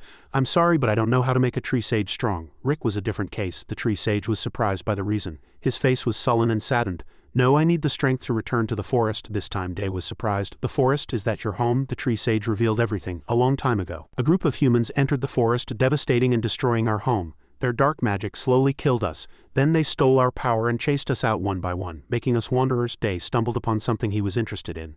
Dark magic? Is he talking about the forest in the Grancia Mountains? Those must be Proxia's people. His voice grew louder and his hand clenched.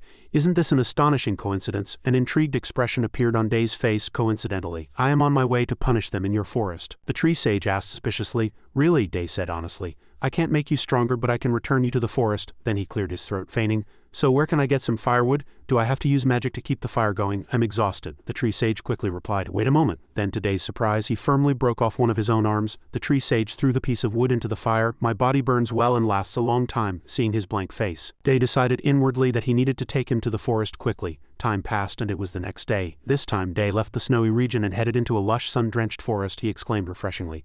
Mountains should be like this. Seeing traces of tree trunks, Day deduced based on the map and the stripped marks on the bark, I seem to have entered elven territory. As he walked, he made a plan in his mind. First, I'd like to speak with the high elves. Suddenly, a cold voice was heard. Hey, you there, why is a human here? Seeing the girl before him, Day thought to himself, are they the guardians of this village? Day approached with a friendly smile.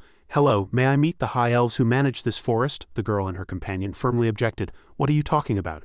Do you think we'd let a strange human into our village? Do you think he can meet Chessie? Day was slightly surprised. Chessie, is that the name of the high elf here? Day still tried to show goodwill. I understand, that's why I'm politely asking for permission, but the other party was very stubborn. No, simply put. Now get out, he sighed, getting a headache from their attitude. I didn't expect everyone to welcome me warmly, but talking like this is. Just then someone spoke. What's all this commotion? Light footsteps approached, and the group politely called out, Chessie. Day was slightly surprised by her appearance. An elf named Chessie. She resembles Ira. Above all, she seems friendly enough to talk to me. A high elf with a friendly personality. Chessie smiled pleasantly. Hello. What brings you to our territory? Day stammered awkwardly. Suddenly her eyes fixated on a small detail. The earring he was wearing looked somewhat familiar. Chessie, suspicious, was suddenly filled with astonishment. Cecil's eye. After that, her attitude immediately changed, and she approached him, burning with hostility throughout her body, asking sharply, Human, where did you get that earring? Day, worried, tried to explain. It's a gift. Chessie's face darkened, and she said frankly, without any courtesy, a gift. That earring is a precious treasure of our village, and a relic of my mother. I ask again, who gave you that earring? Day, scratching his head helplessly, introduced himself. I am the saint of the holy kingdom of Jer. A high-ranking swordsman from the Resh kingdom gave it to me as a diplomatic gift. I believe so. Hearing that, she gritted her teeth and mumbled, the Resh kingdom. Then she immediately reached out to him, preparing to gather power. Everything is clear. There's no need for further words. That kingdom's alliance is our enemy. A few dark lines appeared on Day's face, and he sighed inwardly. Is this how it begins? Immediately after, a sharp scream erupted with a powerful explosion. Day frantically fled from Chessie's fierce attack. She flew at him, throwing 4 winged daggers, and said, Fast on your feet, aren't you? Give me that earring right now. Day looked back and shouted, Even if I give it to you, you'll kill me anyway. You elven assassin, she shouted in rage. Who are you calling an assassin? A magical flash began to appear at Day's feet. He cursed vehemently to himself. Damn it, I wanted to approach Proxia quietly before all this. Seeing him jump quickly, Chessie became more cautious. This guy, she frowned. How can a human move like that? The sky was tinged red as the day drew to a close and green trees stood against the beautiful twilight. Somewhere, Day's sigh of relief was heard. Why are these damn elves like this? However, he looked at the small pebble in his hand, feeling a headache. I had planned to ask the elves for help in eliminating Proxia, but unexpectedly everything went wrong from the start. This earring has the ability to find the other one. Who would have thought this was the way to find the match? Day clenched his fist and began to plan his steps. The plan has gone slightly awry, but it's not so bad. Thanks to running through this forest all day, I now know where I am. After that, he considered the terrain from high to low, proximity to water sources and areas most suitable for human habitation. He also considered other aspects, such as the distance to the elven village and the location of their hideout. Day looked into the distance, thinking, first I need to check that direction. It was quite late now, so he set up a small tent and put his luggage inside, deciding to camp there. Day's clothes were torn in several places. Looking at the result he had just set up, he gave a bitter smile. At least I'll try not to harm the forest. The elves won't complain about this, will they? I'll go meet them tomorrow morning. The next morning, Day looked at the map for a moment and thought, good, my guess wasn't wrong. At this point, the sun hadn't fully risen yet, and he rolled up the map in his hand, beginning to calculate the location of the magic fortress where they were stationed. He had identified both the borders of the elven village and the dwelling places of the dwarves. I could feel the source of evil magic from the magic fortress. They seemed to have stacked multiple magic circles for defense. If I attack rashly, I could get into trouble like last time, so I need to think carefully. Suddenly a sound caught their attention. There they are. Day was surprised to see them. Elves and a lot of dwarves too, he thought for a moment. They seemed to be in danger. They chased me away and wouldn't let me enter the elven village, but before he could even collect his thoughts, Day leaped in front of the two elves and blocked their path. I can't let them die. He reached out and summoned power. Holy light! The dazzling light made the enemies scream. My eyes? One of them shouted in anger. Who are you? But 1 second after the light vanished, no one was in front of Aura. He was bewildered. Where did he go? Over there. The fire near Day's abode rekindled. He gently cared for them, saying, now I'll tend to your wounds. But Death stubbornly covered his wound with his hand, preventing him from coming closer. Human, get out right now. Day was slightly annoyed but still smiled awkwardly. It must hurt a lot. Then he firmly applied the crushed medicine forcefully to the wound, making him gasp in pain from the stinging. Don't worry, I'll fix it soon. In an instant, Death felt something strange. The pain had significantly lessened. Day nonchalantly cleared up the confusion. You two know there are countless medicinal herbs in the forest, right? I made them into medicine, Sevia carefully said. You are quite knowledgeable. We owe you our lives. Thank you very much for helping us. He too shed his fiery temper from earlier and said gratefully, thank you, human. Please forgive my rudeness just now. Day smiled unconcerned. It's nothing, but why are you fighting the dwarves? Sevia explained everything. It's common here. We fight over territorial disputes. Recently we discovered a mine near our village, and the dwarves are coveting it. Her face darkened, and they indiscriminately destroy nature. Truly, Death continued seriously. Day didn't refute, but thought to himself, it makes sense. The concepts of good and evil for these two races are completely different. He changed his expression and said amiably, your concern for us is better than theirs.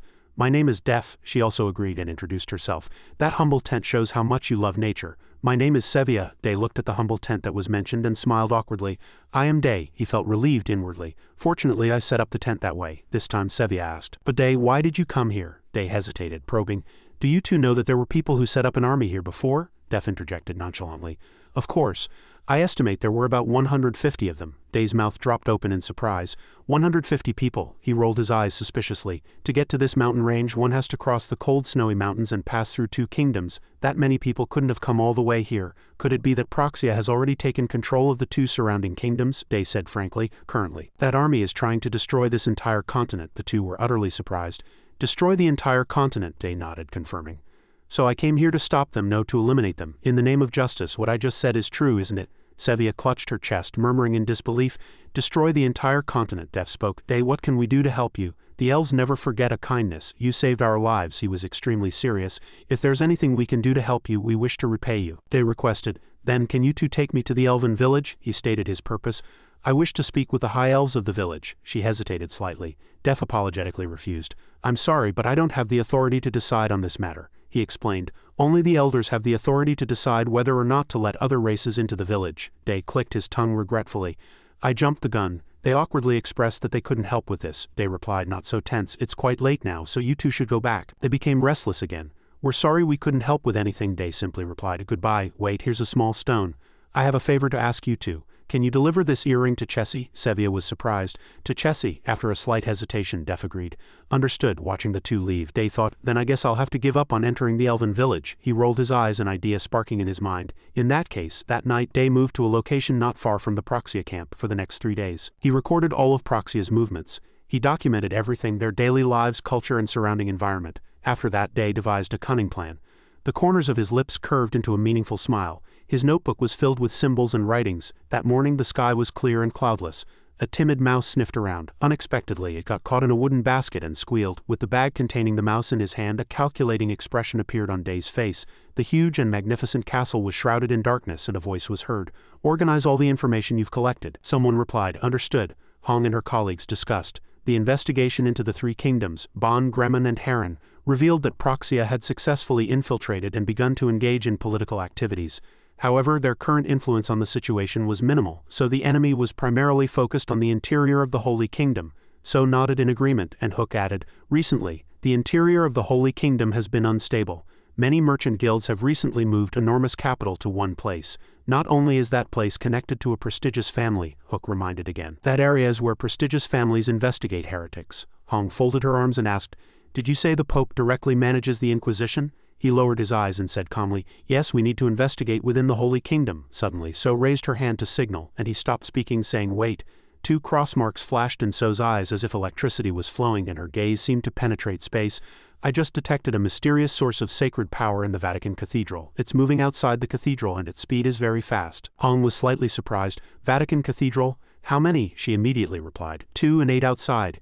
Immediately Hong adopted a defensive posture and commanded in a stern voice, Everyone chase them, you can eliminate them but leave someone for interrogation. Night fell and the cathedral silently plunged into darkness. In a warm room I sighed, That Pope, he's truly childish. Suddenly a sound caught her attention. The door opened and burly men in masks burst in. I scoffed, I never permitted you to enter here. Who sent you? But inwardly she couldn't hide her surprise. They broke through the guards. One of them drew a sword and declared coldly, You don't need to know. You'll die soon anyway. Depart this world in peace, Archbishop. In front of the blade I fell silent. Just then Hong's unit burst through the door and she hastily asked in a worried voice, Archbishop, are you all right? Ai's face was completely bewildered by the sudden situation. Who are you? On the other hand, Day was plotting.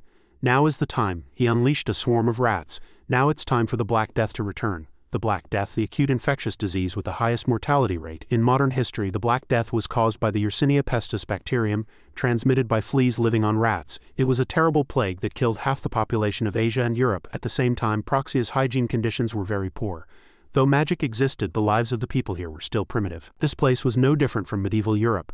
Just then a thought came to Day's mind. One question, what would happen if the Black Death bacterium spread in such an environment? In a world without the antibiotic penicillin, the only way to combat the Black Death was to use sacred magic. Based on his long observations, Day speculated. Proxia will have very few bishops who use sacred power. Spreading the Black Death will be child's play. I just need to inject the pathogen into this swarm of rats and wait for the fleas to infest the rats and spread it. He wore a triumphant expression. I can wipe out Proxia without anyone knowing. After that, he decided, then I should go back and produce the cure. The next morning, he was very satisfied with the results he had created. This is truly amazing. Blue mold had grown on the piece of bread Day had made, fortunately. To multiply so quickly, first I need to discard all this brown mold. Next he took out a pouch, put the remaining pieces inside and separately stored the white mold and blue mold. According to medical knowledge, the mold used to make the antibiotic penicillin is precisely this blue mold. Day meticulously measured each step and added moisture to the classified molds. If we leave them longer, we can easily turn them into drugs and produce a cure. Suddenly he discovered a serious problem. Day realized he couldn't do all this alone. One person's strength couldn't accomplish everything. He sighed, I'm tired of my sacred power. It purified almost everything. Meanwhile, fighting began among the villagers. The Black Tower cast dark magic on everyone. Watch your mouth. We didn't do anything. Looking at the man who had lost consciousness, his hands were covered in black marks. Everyone was scared. His hands are covered in black spots. And you still deny it's because of dark magic? It wasn't over yet. Everyone suffered from high fever and vomiting. The conflict grew and the entire army was dying. The Black Tower has nothing to do with this. Day hid in the forest watching everything. Indeed, they no longer trust each other. The side effect of this disease will be civil war, he said with an expressionless face. Sacred magic won't work. Simply treating it won't change the infected state of the living environment. Looking down at the entire situation, Day predicted that Proxia would collapse on its own without his intervention. However, he was still worried about one problem. But I'm a bit concerned about humanity's first stage 7 archmage that the necromancer mentioned. That guy will definitely cause a lot of problems later. So I need to root him out. Day imagined a future where he could take what the magic-era scholars in Proxia knew. As there were many of them, eventually he walked through the forest humming in a happy mood. If I use teleportation magic, I won't have to cross the snowy mountains anymore. Oh, beloved spells take flight. Urgent footsteps were heard from the sharp tall tower, followed by an urgent voice. That guy has gone up to the fortress. Stop him immediately. Don't let him get there, no matter what. Day looked back triumphantly. No one was there. They just keep running around. Nobody's coming to stop me. The reason he was so confident was that the guards were weakened by the Black Death, making infiltration much easier. Seeing people with swords trying to stop him, Day speculated. Perhaps all the defenders of the fortress are advanced swordsmen. If so, there must be something very important on the highest floor of the fortress, right? Treasure, magical artifacts, a magic book containing teleportation magic. Armored knights came down from the upper floors to stop him. Who are you? How did you get here? However, he easily threw them aside with a wave of his hand. Get out of the way. Do you know what I've been through? If it weren't for you, I could have lived happily. Day excitedly moved forward. Taking a few valuable things will be my compensation. As soon as the door opened, what caught his eye were countless carefully preserved books. Indeed, this room is filled with magic. It seems to contain all sorts of magical artifacts. Day prepared to collect the items. All right, where should I start? Suddenly, he felt something under his foot. It seemed like there was something under his feet. He bent down and found a person lying unconscious on the ground. Who are you? And you, waking up, he propped himself up on his arms and slowly stood. He asked blankly, Who are you? I've never seen you before. Day was momentarily flustered, thinking to himself, I should be the one asking that. All right, before Day could answer, he continued, you must be the one who released the rats and spread the Black Death. Feeling the aura emanating from the other party, Day was slightly surprised. This mana source, he carefully searched his memory. It's the same mana source as the magic circle that sealed me. That's a lot of mana. Then this person is, Day spoke nonchalantly, as if he knew his identity.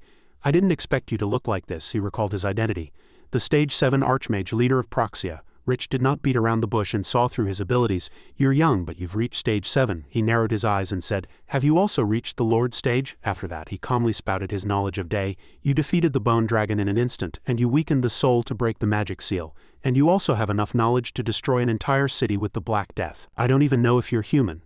Truly fascinating. He immediately denied it. I'm not a lord yet. I'm just a normal human. I have a question for you too. Is Proxia's only goal ultimately revenge? He looked puzzled. Revenge, he continued. I can't understand how you can justify such inhuman actions for such a reason, Rich revealed. Indeed, many people wanted revenge, but I have no interest in that at all. This time Day was bewildered, unable to understand Rich's words. No interest, he coldly justified. All I desire is to explore knowledge. The actions I just took were merely for experiments and research. But the fools in the fortress simply perceived it as revenge. Day's eyes were filled with contempt. He pressed on. Then all the wars you caused, the massacres, and all those innocent citizens were merely tools to satisfy your curiosity. Surprisingly, he confirmed. Indeed, in my grand plan they were. Since they demanded it of me, I merely carried out the plan. Everything simply repeats itself. Rich explained the entire process. All the experiments and research I conducted didn't have much meaning. But now that a human like you has appeared before me, it's a truly wonderful result. Everything wasn't in vain. Day was shocked by his calm demeanor, speaking such horrifying words nonchalantly. What kind of madman are you? Rich changed his attitude. He raised his hand and a magic circle appeared on the floor. Rich declared, I will show you. Day, undeterred, extended his hand and launched chains. He glanced at the chains approaching him. Trying to bind me? That magic circle uses this spell better than you. Rich's voice was tinged with contempt. You're not even a lord. So any binding spell you try to cast on me, however, he was struck by an unexpected blow. As his entire body was bound by chains, he wore an incredulous expression. I can't move. Did I really fall for a binding spell? A Stage 7 Archmage like me. Meanwhile, Day focused his power and delivered a death sentence. I cannot let you live. The stunned Rich thought blankly. Then this guy is... Light flashed in his eyes. Outside the tower a turquoise circle rose. Thus Proxia was completely destroyed. A sun slowly set behind the forest. Day carried his luggage, shedding tears as if relieved of a burden. Finally, I'm free from this tiresome life. Combat and camping are officially over. When I return, there will only be medicine. He held the book in his hand and smiled triumphantly.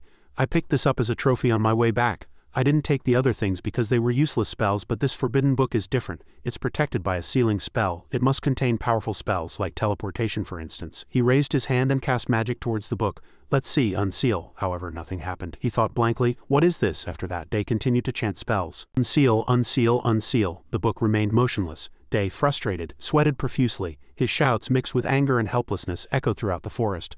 Why won't it open? On the other hand, Hong had completely eliminated the masked individuals. They were from the Moonlit Knight, the continent's top assassin guild in the eastern region. They were said to have received an assassination request from the guild leader. We've been tracking them since the Vatican. Lei connected the clues and speculated that the Pope was directly involved in this Proxia infiltration. Hong agreed. Yes, that's right. Lei bowed her head and thought. The Pope tried to assassinate me. Then she recalled the day she met and spoke with the Pope. Your Holiness, I've learned that you directly manage the Inquisition. He angrily cursed. The Holy Kingdom is so corrupt. I have reached this point. This place feels less like God's country and more like a den of vulgar ruffians like Proxia. Seeing such a familiar sight, I was no longer surprised and calmly continued. The saint advised us to put this matter aside for a while. The Pope cut her off and roared, only the Pope can decide the future of the Holy Kingdom. I will pursue heretics more vigorously than ever before. That is the will of the goddess and a sacred mission given to me as Pope. He lowered his voice, trying to entice Ai to his side. Archbishop, will you follow the saint's will or mine, the Pope's? Instead of answering, she posed a question. Allow me to ask one question. Does that mean your Holiness intends to disregard the declaration that the saint is God's representative? At that he said nothing, merely looking at Ai with calculating eyes. Hong cautiously asked, is this also related to the saint? She looked out the window and replied, yes, that's right. Day's reputation is growing day by day. Even an archbishop like me who is close to him is increasingly becoming an eyesore. Suddenly, I asked, are you Hong Yang, the information relay? An expression of having just finished a plan appeared on her face, and she said, I have a favor to ask you.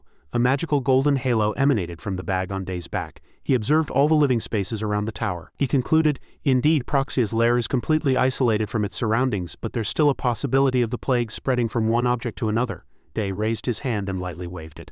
I really need to be careful with preventive measures. A golden halo covered everything. As he had planned, almost all potential plague-spreading areas within a 3 kilometers radius around Proxia were purified. Day thought to himself, Sometimes sacred magic is really useful. Suddenly, a voice was heard. You were here. He was startled and turned to the source of the sound. This voice was. Chessie stopped in front of him, panting. I finally found you. Day, startled like Chessie, immediately turned around, muttering to himself, I mustn't get involved in another argument. Seeing his evasive stance, she helplessly exclaimed, Wait, I wanted to apologize for what happened last time and thank you for returning the earring. Chessie closed her eyes and explained everything. I heard that Day saved the children in our village. I think I misunderstood you. My mother died because of the Resh kingdom. When I thought another kingdom was coming to our village to return my mother's relic, I couldn't calm down. She spoke honestly. I sincerely apologize, but Day caught one point in her confession and was indignant. Those damn monsters from that kingdom dared to give me stolen goods. He regained his composure and continued the conversation with her. But why did you come looking for me? You're not just here to apologize, are you? Chessie was slightly flustered. Ah well, she explained the situation. You said you're the saint, right? Actually, we have a lot of children in our village, and recently they've contracted a peculiar disease. Many black spots have appeared on their bodies. She couldn't hide her worried expression. We're not sure if it's some special curse. Even healing magic didn't work. Day broke into a cold sweat. The children in her village are suffering from an intractable disease, and the elves are coming close at this time. It's a really urgent situation. She folded her arms and said angrily, This disease was definitely caused by those humans, he thought to himself. Proxia did spread this disease, although I was the one who spread the pathogen. Finally, Chessie earnestly stated her purpose. Regarding that disease, can you cure the children in our village? Day immediately indicated his agreement with a finger. Of course, I'll treat them. Then she said joyfully, Really? Thank you. So they returned to where the elves lived. It was a place harmonious with nature, with pretty houses and windmills. Seeing the victims lying weakly in bed, Day felt the seriousness. Is this the result of healing magic? My goodness, the situation isn't good. The Black Death is an extremely dangerous disease, but it's also a simple one that can be treated with antibiotics. Chessie turned around and said sincerely, Day, thank you for your sacred magic.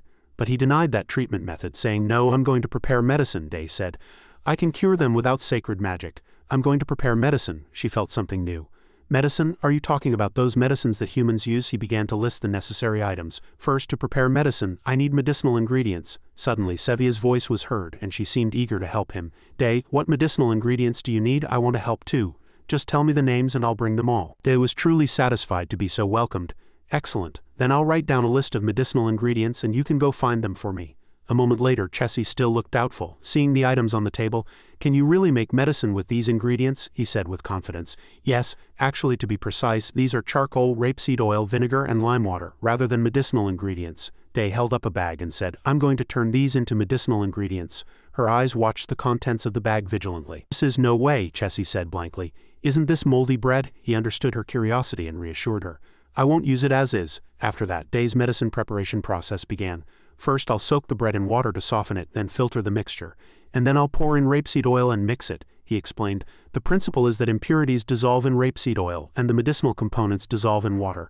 After filtering the mixture, it will become the cure. Chessie watched his every skilled movement carefully, listening to Day's explanation. We need to repeat the above process a few more times. Then we'll add sterilized charcoal to absorb impurities. After that, we'll pour the mixture into a funnel and wash away impurities with clean water. And we'll pour in acidic vinegar to remove alkaline impurities. Finally, we'll pour in alkaline lime water. Only such pure medicinal ingredients can fight off the disease. This solution is the cure. Day held a syringe and dipped its tip into a bowl of water. Now his demeanor was filled with confidence. Now let's go test the medicine.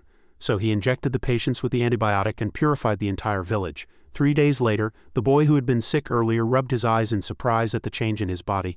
I've fully recovered, my fever's gone down too. Chessie, who was standing beside him, also said excitedly, It's incredible that this medicine works without sacred magic. Day was also happy to see the patient recover. He instructed, I've prepared the medicine so you don't need any more injections. Don't forget to take it once a day for the next 3 days. She was very grateful for his help.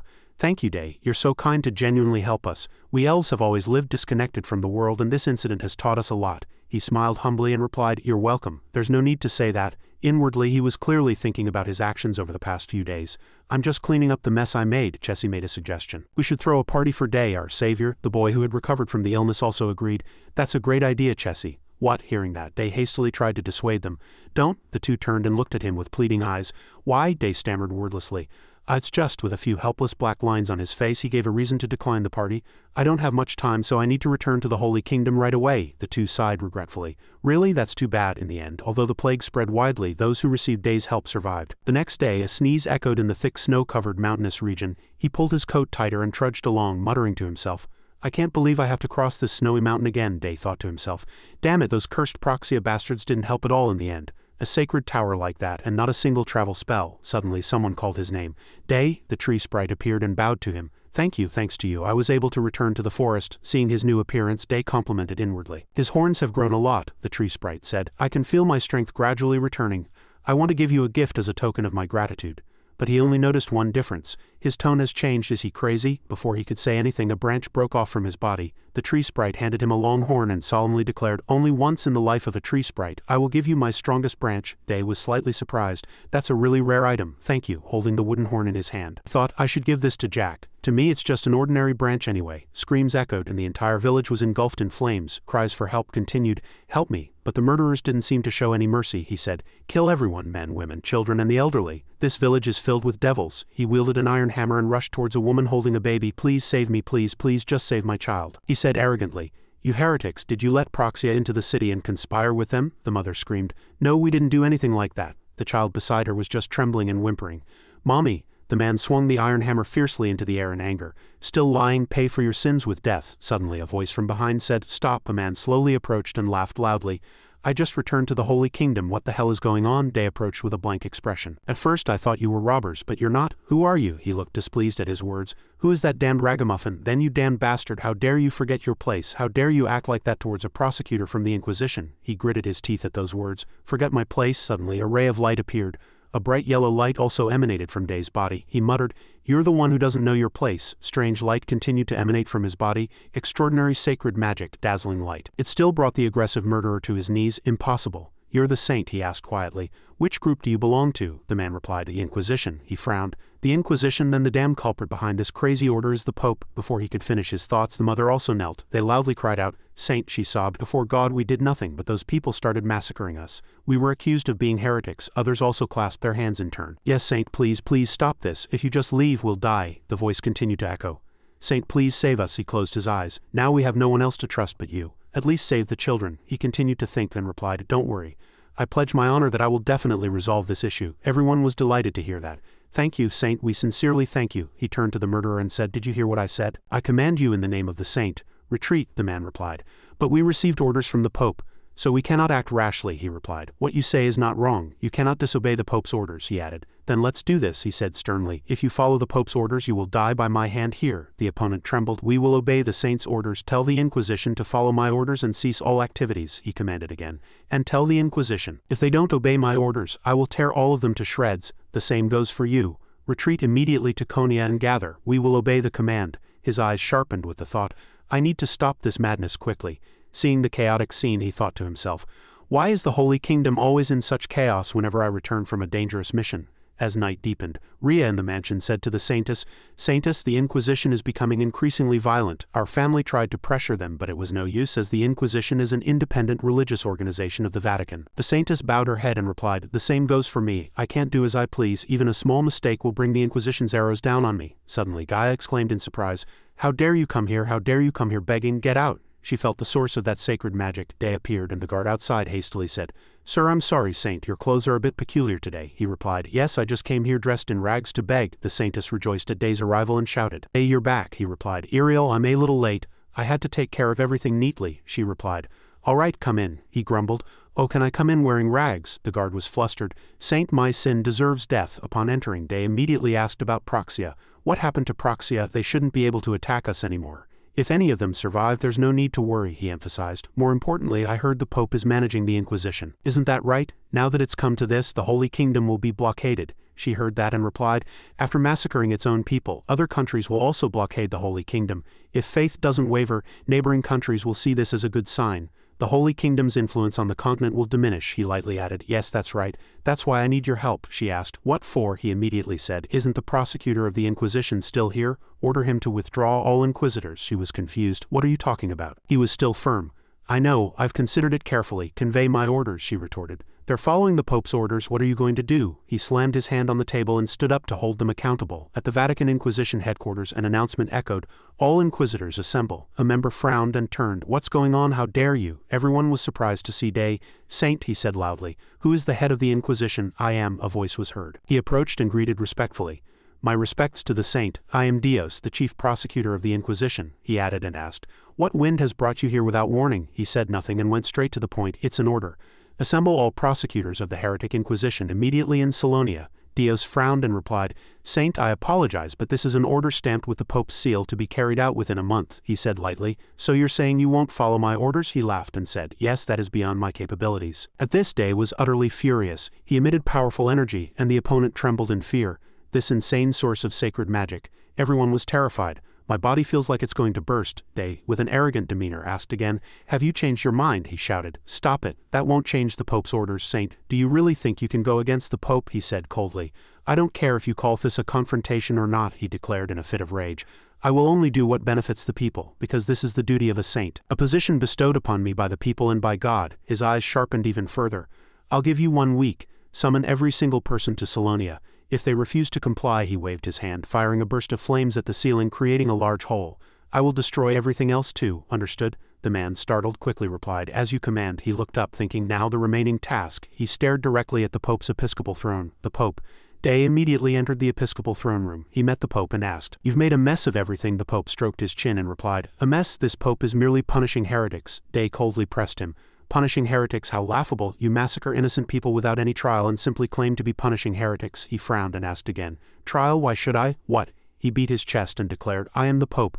My word is the law of the Holy Kingdom and the will of God. Day remained unyielding. To speak such nonsense with such confidence. Honestly tell me, that's not the real reason, is it? Before coming here I infiltrated the village the Pope was investigating. Hearing that, he clenched his fist. He raised his voice and asked, What are you trying to say? Day replied. No matter how I think about it, I cannot understand your holiness's faith, he accused. Your holiness is justifying the massacre of innocent people by invoking your faith. Your holiness must do something to cover everything up. Hearing that, he screamed furiously, How dare you be so arrogant? How dare you disparage me with such lies? He commanded, Guards, make the saint kneel before me immediately. Day gritted his teeth. So this is how you intend to play this? He swung his hand, unleashing power, but a voice cried out, Wait a minute. The door burst open and Lay entered.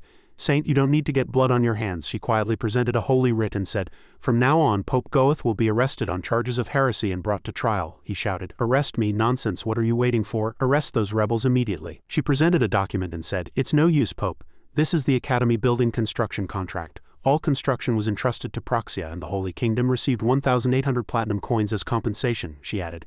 Even if those buildings later fail to meet standards or they break the law, she stated firmly, the Holy Kingdom cannot raise an objection. The contract states so. He frowned in anger. Where did you come from? She scoffed. I received help from some capable friends, and this is an official document bearing the Pope's seal, so no more excuses. She loudly declared. Now everyone arrest the Pope and imprison him. The soldiers all obeyed in unison.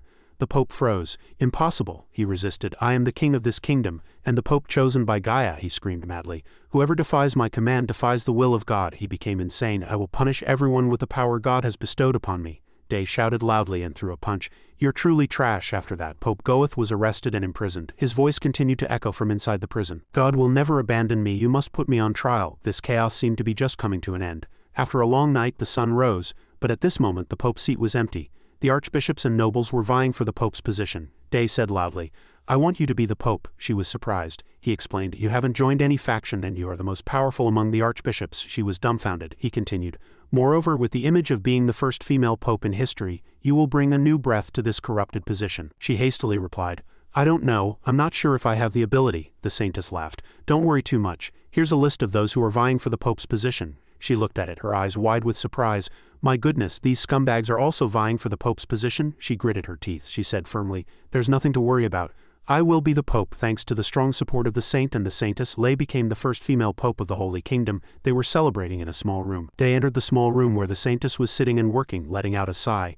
There's really a lot of work. He held a cup of tea. She sighed and replied, Nothing new, thank you. He thought to himself, Unbelievable. She immediately went back to work. She's truly a workaholic. She silently picked up the cup and gulped it down. He stared blankly, thinking that tea must be hot. Come to think of it, Iriel always helped me.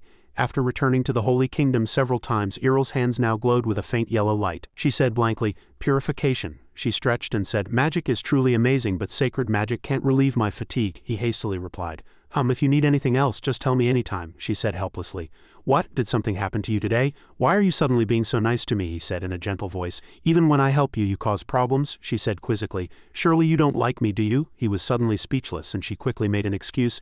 It's a joke, you're just expressing gratitude because I always help you. He was lost in thought like a ghost, and she continued to talk incessantly. But even if you did like me, it wouldn't be strange. A beautiful woman like me is helpful both physically and mentally. He chuckled lightly and stroked her head. You're right, thank you. Her face instantly flushed red. She shouted, What are you doing? Are you treating me like a child? I'm older than you, you're even over 50. She widened her eyes and said, Oh, that's right, I was so busy with work that I almost forgot this. If we start now, we'll be at a disadvantage, she added. Day, this isn't the time for this. He asked again. What's wrong? Is there something important today? Suddenly, Day was also surprised, and the two shouted in unison, The Pope's inauguration celebration. The day had already turned to dusk. Day, in his solemn attire, said, All right, it's not too late to start now. The announcement echoed from behind. Saint Day has arrived. He turned and coldly told him to enter. Jack entered, saying, Saint. He looked at Day's appearance and said, You look truly magnificent. Day chuckled and replied, Thank you. But why are you here? Where's Cleus? Jack immediately replied, I heard the war is over, but I thought you might have a lot of work to do, so I came to work for you starting today. He replied, all right, I have a gift for you. Jack, surprised, asked, A gift? He handed him something. Jack asked curiously, What is this? He explained, These don't look very valuable, but before he could finish, the saint's voice echoed, Jack, you're sobbing. Your eyes are brimming with tears. This is the first gift the saint has given me. I am truly touched. I will cherish this like a family heirloom, Day thought to himself. I don't even need to trick him into believing this is a tree sage's branch, and he added, Oh, that's right. Did you figure out how to block my sword? Rick replied, Yes, I did. Day was surprised. You figured out how? Recalling the past, a sword duel was underway. Jack, still flustered, said, I can block the sword. He struggled. I can't block this sword, Day asked again. Did you really figure out how to block the sword? Jack replied. If the saint had attacked directly like last time, I definitely could have blocked it. He thought, He's a genius. Jack said excitedly, I'll show you soon, Saint. He thought helplessly, Where is he looking? In the banquet hall. The saintess stood in splendid attire. Lay said from beside her, As expected, all the families have gathered for the Pope's inauguration celebration, she replied. I knew it. After that, she looked back. I don't think I've met these people before. Rhea said they were a diplomatic mission from the Horman Kingdom. She added, They didn't help when we asked for military support, but now they've come. Their target is clearly Day. He quietly approached and said, We've come to rebuild relations between the two kingdoms. Hearing his voice from afar, she called out loudly, overjoyed. Day, he chuckled and said, You came early. Rhea, long time no see. At this, she quietly bowed her head. Graetess, greetings to the saint, he continued. I heard you made great contributions in the war. The saintess next to him chuckled and replied, Yes, she's decided to help the Holy Kingdom from now on. Jack lamented. What a great honor, Day asked. Then you're not going back to the academy, he added. Probably so. It'll only be hard at the beginning, right? He fell into thought. A future medical student lay beside him, smiled brightly. But if the saint establishes a medical academy, I will gladly go to study, no matter the cost, Day, delighted, asked. Really? She immediately replied. Yes, I'm really looking forward to it, Professor Day. Suddenly a group of people approached and said, Esteemed saint. He said, I am Yohei of the Horman Kingdom. Greetings to the esteemed saint. He thought, when the Holy Kingdom was in danger, they did nothing, and now they come to speak to us. After that, he said coldly, It's a pleasure to meet you. The man was moved, saying, It's truly an honor to meet all the heroes who fought against Proxia to protect the continent. He waved his hand. Enough with the formalities. If you have business, speak frankly, the saintess said. As you know, people like you who didn't help us but merely watched are not welcome here. Isn't that right? Since you've come a long way, we'll gladly listen to you, he began. Currently, trade between the Horman Kingdom and the Holy Kingdom has been temporarily suspended due to the war, he added, explaining. However, according to the trade agreement between friendly kingdoms, we have the exclusive right to import grain from the Holy Kingdom, he continued. So we've come to demand the resumption of trade. Suddenly a loud voice echoed, Shut your filthy mouth. Do you think you can say anything you want just because you have a mouth? Get out immediately. They were dumbfounded by those words. At this, the saintess quietly said, Did you hear that? This is the Holy Kingdom's stance. You've come a long way, but it seems you'll have to return now. He still refused to give up and pressed on. Are you trying to abrogate the trade agreement between the two kingdoms right now? You don't seem to consider what will happen to the Holy Kingdom's diplomatic activities. You cannot unilaterally abrogate the agreement. Day chuckled coldly. The Horman Kingdom relies entirely on trade but is currently experiencing difficulties. I'm sure the goddess would want us to help our neighboring kingdom. He heard that and smiled broadly. Indeed, only the hero and savior of this continent can understand everything. Before he could rejoice, a voice said, Double. He laughed excitedly. Import grain at double the price? He was surprised to hear that. How ridiculous. Even the saint, he crossed his arms and replied. Surely you're not thinking of abrogating the agreement? After that, he added. As friendly kingdoms, it's not polite to do so. He gave a wry smile. You wouldn't want to become an enemy of the Holy Kingdom, would you? At this, the Pope appeared and said, It's truly wonderful that both kingdoms can ease their burdens. Could there be anything more joyful than this today? Everyone shouted in unison. Pope, Pope, and then she added, Now let's put these complicated matters aside. Everyone, please continue to enjoy the party today. Everyone cheered loudly.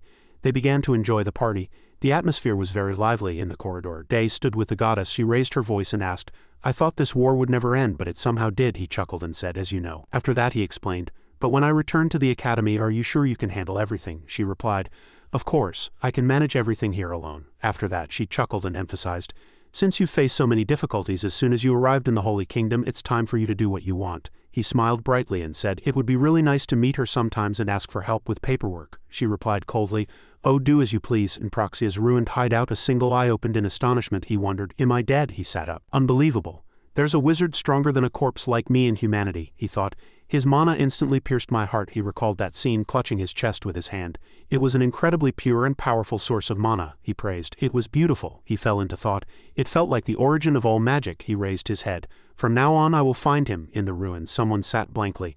My goodness, after the war the academy requested students to return to their studies. Perhaps many students could not return to the academy due to the aftermath of the war. However, as news spread that the saint, also a kingdom's hero, had returned to the academy and begun offering free medical lectures, students from all over the country gradually started to come back. Standing in front of a blackboard, a person holding chalk spoke. "All right, that's enough for today. Now let's begin today's lesson," Day passionately explained. "Today's lesson will focus on this topic. During the war we saw bishops performing healing multiple times, but bishops aren't the only ones who can save patients from the brink of death," he added. "Some of you experienced or witnessed this in the last battle," he analyzed. "Bishops, priests, and even we, the saints, cannot cure all illnesses." The students were puzzled. "Even the saint and those people are doomed." Suddenly, Day slammed the blackboard. "But if you learn at the medical academy, all of you can do it," he emphatically stressed. "Starting today, the medical academy will accept students and will focus on treating illnesses and external injuries, even injuries that bishops cannot cure." At his words, the academy buzzed with activity. "So if you want to learn, enroll in the academy." From the podium he was deeply engrossed. "From now on, all external injuries will be referred to as trauma," a student asked. "Before we start today's lesson, I have a question. Why did many soldiers who were rescued from battle later die from very minor injuries? Was there a lack of personnel in the cathedral to treat those minor injuries?" Day immediately said. "That's a valid question, but why do you think they died from such minor injuries? It surely wasn't a serious wound." He passionately explained. "It's because the trauma became infected," he continued. "There are millions of types of microorganisms around us that we cannot see. For example, even on the palm of the student sitting in the front row who answered the question," the girl behind also said. "Did you just say there are creatures called microorganisms living everywhere?" "Yes," the girl said. "But right now I don't feel any such creatures around me," he explained. "Microorganisms are too small for your eyes to see and you can't sense them with mana either." The student was surprised. "What on earth are these monsters called microorganisms? How did you know about such things? We need evidence to believe you." He rested his chin on his hand and thought. "Evidence." He began to give examples. "If you leave bread out at room temperature for a long time, it gets moldy, right? It would be easier to understand if I told you mold is also a type of microorganism, wouldn't it?" He described their characteristics. "Microorganisms have very unique characteristics. They are divided into various types such as microalgae, bacteria, yeast, and so on," he elaborated. "Even the decomposition of corpses is due to microorganisms." He pointed to the blackboard. "If microorganisms infect a trauma, they can cause a severe inflammatory response, which is sepsis." He gave additional examples. "This is why many people died from very minor injuries in the last battle.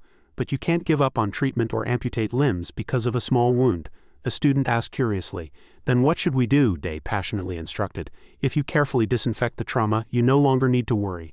Disinfection can be understood as the act of killing microorganisms to prevent the wound from becoming infected," he analyzed. "Most people have probably suffered from Klee's disease, and as you know, if Klee's disease becomes too severe, you can die. In this world, Klee's disease is like a common cold," a student asked. "Are you saying Klee's disease is also caused by microorganisms?" He smiled and replied. "Not only by microorganisms. This disease is caused by a type called a virus, which I will talk about more later." He returned to the topic. "We can prevent Klee's disease by sufficiently disinfecting. The method of disinfection is very simple. Water," he emphasized.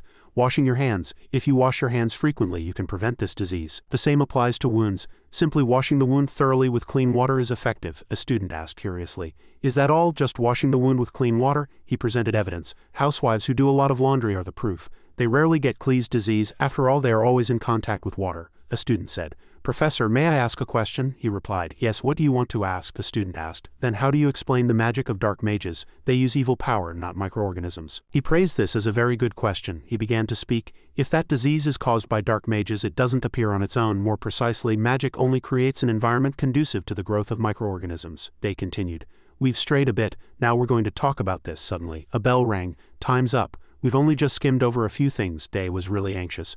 The first lesson is the most important, he worriedly thought. How can I attract students' attention by explaining so roughly? The classroom immediately became noisy. Applause rang out. Thank you, Professor. Professor Day. Your lectures are always interesting. Today's lecture was really good, he was surprised. Thanks to Day's free medical lectures and the hand-washing craze among school students, the free medical lectures became increasingly popular. At that time, the Medical Academy was officially established. Due to the Academy's reputation, the number of enrolling students surged. Day was very happy. He excitedly said, "Excellent. Now everything is truly beginning." The sky gradually brightened. Suddenly, a thought occurred to him. He's here. I can feel it very clearly. It was Rich, he thought. I followed the faint trace of mana all the way here. He assessed his rank. I thought he was associating with the Resh Kingdom, but who else is in the Holy Kingdom Academy? Quite surprising. He firmly resolved, I want to meet him right now, but if I thought I killed an enemy and he suddenly appears before me again, that would be quite rude, wouldn't it? He thought that he might be displeased. This corpse can think too. There are other people here, he pondered. How can I meet him again without displeasing him? He analyzed. These humans are all wearing the same clothes. It must be the Academy uniform then. As if something occurred to him, he entered the Academy. Now he was wearing the same clothes as the Academy students. This should work. Crazy. Of course, he wasn't such a meticulous person. There were 3 types of students at the Academy. Some students carried swords, some wore cloaks, and there was another special type. Some students wore white lab coats. For some reason, this corpse liked the lab coat. A student with long hair was wearing a lab coat. This is truly a wonderful garment. Suddenly, a voice came from behind. Hey, are you a freshman? Rich, the student said to himself. Are they in the same grade? He replied. Yes. The girl was surprised. Really? That's why. He's too handsome for us not to have recognized him until now. The 2 girls asked Han, do you know the way? You know it's time for class now, right? Rich also honestly said. I don't know the way, the girl said happily. Then let's go together. We'll guide you to the auditorium, the other girl immediately said. Perhaps there's no need. Today is practical training after all. Didn't they just say we need to form groups of 3? Then that's great, another student said exhaustedly. I can't believe we have to dissect a pig today. It's scary. Rich asked again in confusion. We're dissecting a pig? Is that dark magic? The 2 girls burst out laughing. I didn't think you'd be like this, telling jokes too. When studying medicine, it's very important to understand the internal organs well, Rich pondered. Medicine, he scoffed inwardly, that was popular during the magic era. It quickly disappeared because it wasn't as effective as magic. Is the Holy Kingdom Academy teaching such useless things? Suddenly, a tall student arrogantly walked by and bumped into the short-haired girl. He angrily shouted, Damn it, can't you even watch where you're going? Where are your eyes? The short-haired student cautiously said, I'm sorry. Rich complained, How strange, he bumped into her, didn't he? The braided-haired student said helplessly. He really covers for his friend well. She quietly explained to him about the other party's fierce expression. The medical academy has just been established. Most students are commoners. On the other hand, students who learn swordsmanship or magic are from noble families, so they are displeased about having to study with commoners like us. But Rich waved his hand as if he hadn't heard anything. Truly rude. Hey, let's go. We'll be late for practical class. The 2 girls were surprised by Rich's calm demeanor. The arrogant fellow was bewildered. He approached Rich in anger. Where are you going without even properly apologizing? Rich was really annoyed. She already apologized to you, didn't she? The student firmly said. It lacks sincerity. At least you should kneel. Rich understood his intention. He smiled cunningly. Suddenly, the arrogant student was dragged to the ground by an invisible force. Rich's eyes were filled with darkness. Like this, he looked down at him and lectured. To dare to be so arrogant with just a stroke of luck and social status. You are truly vile and incomparable. Rich's pressure almost crushed the student. He commanded, From now on you are a pig. The student who had been arrogant moments ago now seemed unconscious. He stood blankly, having received a curse from Rich. You will go to the forest, build a village, and roll in the mud. Fortunately, Rich was only joking. The student screamed and ran away, burying his head. Rich chuckled. After all, you've returned to your true nature. Having finished everything, Rich said to the 2 girls, who were still unaware of the situation. Now lead me to the lab. The braided-haired girl quickly replied. Yes, let's go. Now, before their eyes were tools very familiar to medical students. But what Rich cared about was finding the saint after this class. Suddenly, Day opened the door and entered. Is everyone ready? Rich stared at him, unblinking. I can't believe I'd meet him here. I'm not mentally prepared yet. Day also immediately noticed something different about today's class. Wait a minute, you. He placed a hand on Rich's shoulder and asked in an eerie voice. You remember me, don't you? Rich was surprised. Yes. Day's eyes widened, ready to cast a spell. Come on, you must remember who I am, right? It's me. Tell me, do you know me? Rich hesitated. He turned his body to avoid Day's gaze. I don't know you. Day was angered by this dishonest answer. A ray of light that could pierce through anything shot from his hand. You don't know me? Impossible. Rich fortunately managed to dodge. Day was still furious. Damn it, I don't know how you came back to life, but I will tear you into 60 billion pieces so you can never come back to life again. Rich sweated profusely. He pleaded, 60 billion pieces? Are you really going to kill me like that? Saint, please listen to me. Day was also lenient. All right, I'll give you 3 seconds. Rich was flustered. How in 3 seconds? First, I had no intention of attacking you. I merely came here to help you, Saint. Day was suspicious. How can I trust you? Rich looked at Day with teary eyes. Lesser mages are always like this. Our duty is to respect greater mages, he said indifferently. Nonsense. Rich grabbed his leg. I'm serious, please believe me, Day thought. Proxia has already been destroyed, so he wouldn't come to meet me just to die. He doesn't seem to have any intention of attacking me. But still, he moved his finger. Suddenly, chains appeared and wrapped around Rich. Day's voice echoed. Day turned and left. Stand there until class is over. Rich realized he had relented and rejoiced. As you command, no matter what. I will not move. Day's voice boomed again. Go back to the lab, ignore that guy, and start practice from number 1 to 5. A moment later, Rich gritted his teeth. How unpleasant. He looked disdainfully at the fools before him. I was wondering how good they were earlier, but watching them practice, they're truly terrible. Rich intervened with a pair practicing nearby. Are you cutting meat now? Do you think you're mincing meat? Why don't you use a hammer instead? Suddenly Day appeared before him. Do you know how to dissect a pig? Rich said confidently. That's my specialty. The Saint Day snapped his fingers and released the chains. Then go ahead and try. You know what the consequences will be if you do anything foolish, right? Rich courteously bowed. That will never happen. I will prove my loyalty to you with my skills. He glanced at the sharp knife. Those fools, here I come. Rich displayed professionalism. Every movement was decisive and the amount of blood was perfectly controlled. Having finished the surgery, he said happily. This is the correct method. Rich waited for the Saint's praise. Fairly speaking, Day had to admit. Indeed, your skills are very good enough to teach others. A very excellent surgery. Rich blushed and was flustered. Saint, this is normal for me. Day asked him again. You said you came here to help me, didn't you? Rich quickly said. Yes, that's right. Please give an opportunity to an unworthy person like me. The Saint rested his chin on his hand and looked at him, smiling meaningfully. All right, I just had something I wanted to ask you to do. Scene change. In the cathedral, someone sought permission from Professor Day. May I come in? Day opened the door. Yes, what is it? The postman handed him a carefully bound scroll from his home country. Day was slightly surprised. He looked at the scroll, feeling an ominous premonition. The postman continued. A letter has been sent to you from your home. The Holy Kingdom seemed peaceful under the sunlight, but somewhere in the cathedral a dark shadow loomed. The Saintess Iriel collapsed over a pile of documents, her face pale and listless. I can't do this anymore. A maid tidying the documents bustled around worriedly. Saintess, please leave the rest to me. Rest for 2 or 3 hours. You haven't slept a wink. Iriel still struggled, recalling the time she had raised her chin today. I promised to finish everything before Day returned. She motivated herself again. I was so confident when I sent him off. I've done more work than an ordinary person. But Iriel's eyes became vacant, as if in the cathedral office. Day read the letter that had just been delivered.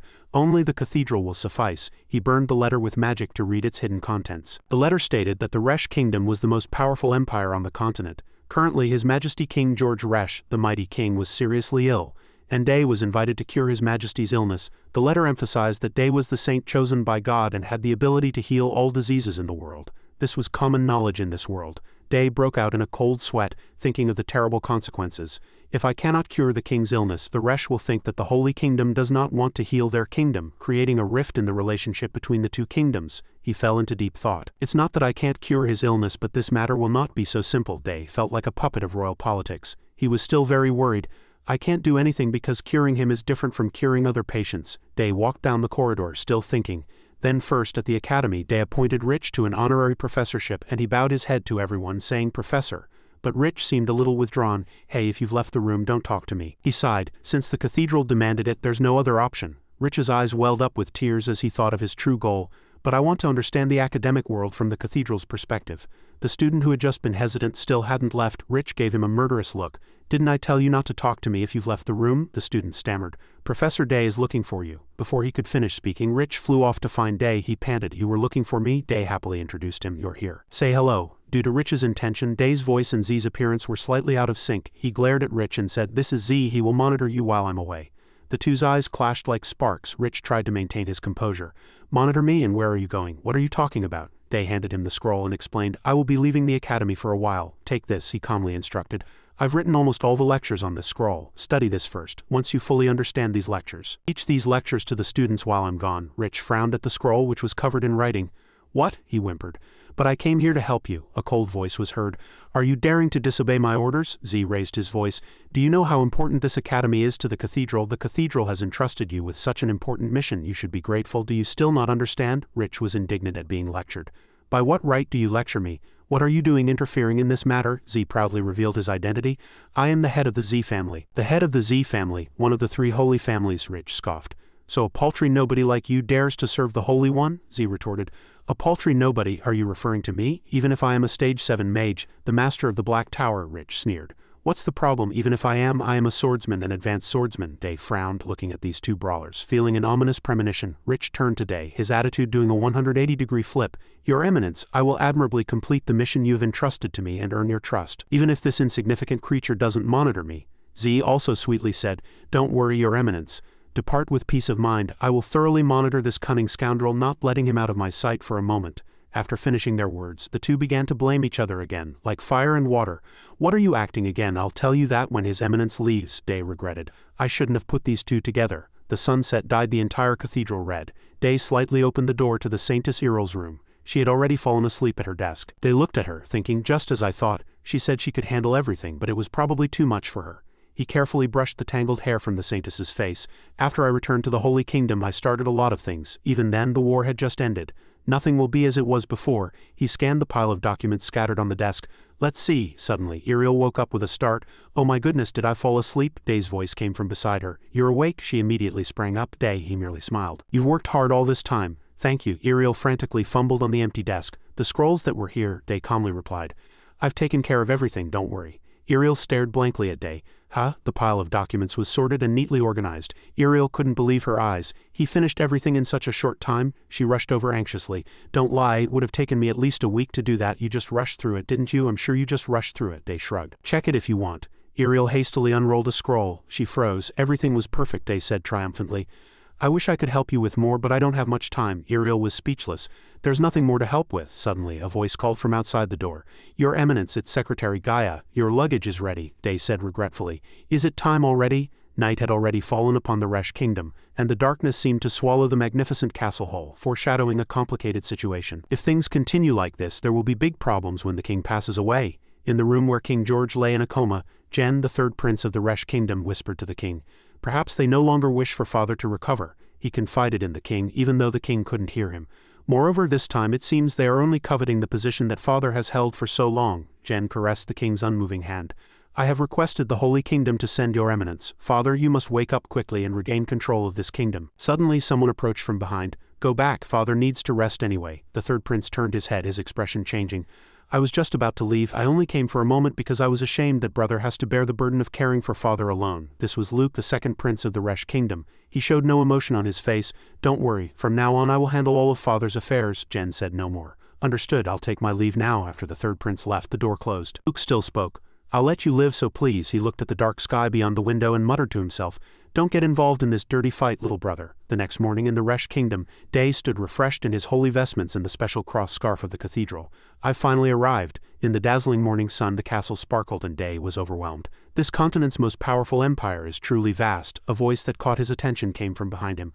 Welcome to Resh. A man with a bushy beard respectfully bowed his head. My respects to your Eminence. I am Count Barthel. I will escort you. Day returned the gesture. Thank you. I am Saint Day. Oh, Barthel carefully said. You must be tired from your long journey, so even if you have many questions, Day understood his intention.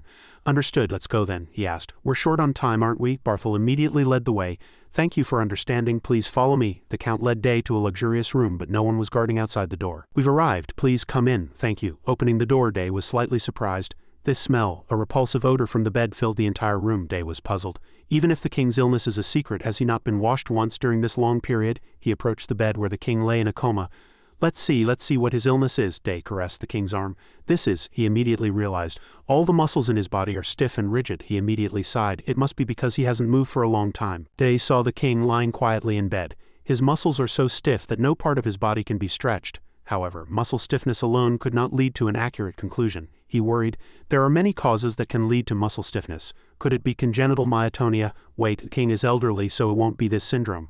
The problem is his consciousness, Day analyzed. If an acute illness reduces a patient's consciousness, it will cause a consciousness disorder syndrome, leading to clouding of consciousness, delirium, confusion, semicoma, and coma. He observed King George's pupils. Recovery will occur in the reverse order. Moreover, I still don't know what kind of consciousness disorder the king is experiencing, so I can't diagnose rashly. Day fell into deep thought. Lower back pain or muscle damage due to overwork usually doesn't cause consciousness disorder, so there must be complications or he lost consciousness for another reason. Suddenly, he noticed something strange. Is this a bruise? Day hastily stripped the king to check for other bruises. No way, he scanned him from top to bottom. There were many other bruises around the king's abdomen. Day frowned, lost in thought, and felt pity for the patient. The next day, Day thought about the symptoms again. He might be in a long-term state of shock due to internal bleeding. and since all the muscles in his body are stiff, I suspect his muscles are also damaged. He recalled the king's bruised body again.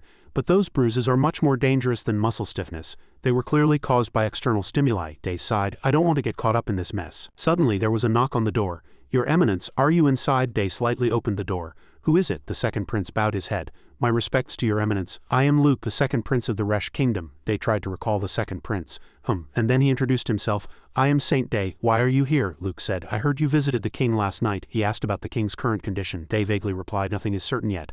I can only say that the treatment will take a long time. Luke also said comfortably, it's all right, it doesn't matter how long it takes, as long as he heals. More importantly, as soon as he asked, his expression changed. There's no possibility that the king's illness is due to poisoning, is there? Day calmly replied, absolutely not. Seeing the saint's attitude, Luke lowered his voice and said, that's a relief, understood. I will entrust all of the king's care to you. Thank you very much, I'll take my leave now. Watching Luke leave, Day pondered, poisoning, he's truly worried. He was anxious. I need to go back and find a treatment plan. But another voice stopped him. Oh my, I almost forgot. A woman with waist-length hair and a luxurious fan approached Day. I wanted to be the first to greet you, she said excitedly. Welcome, your Eminence. I am Princess Luciella, the third princess. Day was beginning to lose his patience. I'm so busy, why do people keep coming? Can't they all come at once? But he replied politely, understood. I am Saint Day. You must be curious about the king's health too, right? Luciella confirmed. Yes, and more importantly, she boldly caressed Day with her fan. To be honest, I'm more curious about you. You're really handsome, just like people say. Day couldn't understand young people these days. What is this child doing? What am I? He waved his hand and left. Really, if it's all right, I have a lot of things to do right now, Luciella interrupted. Wait, I was just joking. Did I offend you? Oh, have I been bothering you? Day replied concisely. Yes. Luciella felt as if she had been doused with cold water. Day didn't deny it. To be honest, yes, you bothered me. He no longer spoke indirectly and said bluntly, if you have nothing else to say, don't come looking for me. I'm busy enough with the king's treatment right now. The sound of the door closing seemed to strike Luciella's pride even harder. She was surprised. I'm a princess of this kingdom, how could he ignore me? She couldn't contain her anger and gritted her teeth. Let's see how long you can remain arrogant. Luciella left in a fit of anger. She didn't know that Hong had heard every word of their conversation. She signaled Hong. That person will clearly make things difficult for the cathedral.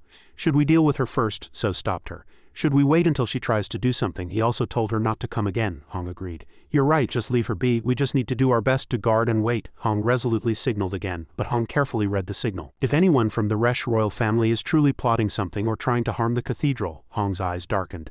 Even through the sign language, murderous intent could be felt. We will eliminate them immediately. Day walked, lost in thought. The Empire had sent a polite invitation to the Holy Kingdom inviting him to the cathedral. He had searched for every possible method. It must be something very important for them to invite the cathedral. They had probably tried other methods once or twice, and certainly sacred magic. Opening the door to the king's room, he was still thinking. But even sacred magic couldn't cure him. If so, the king's illness is not a wound to the skin or internal organs. Day was certain that muscle stiffness or back pain could be cured with sacred magic. Then the answer is an immune system disorder. He concluded it was stiff person syndrome. Day recalled the state of the illness. An autoimmune disease.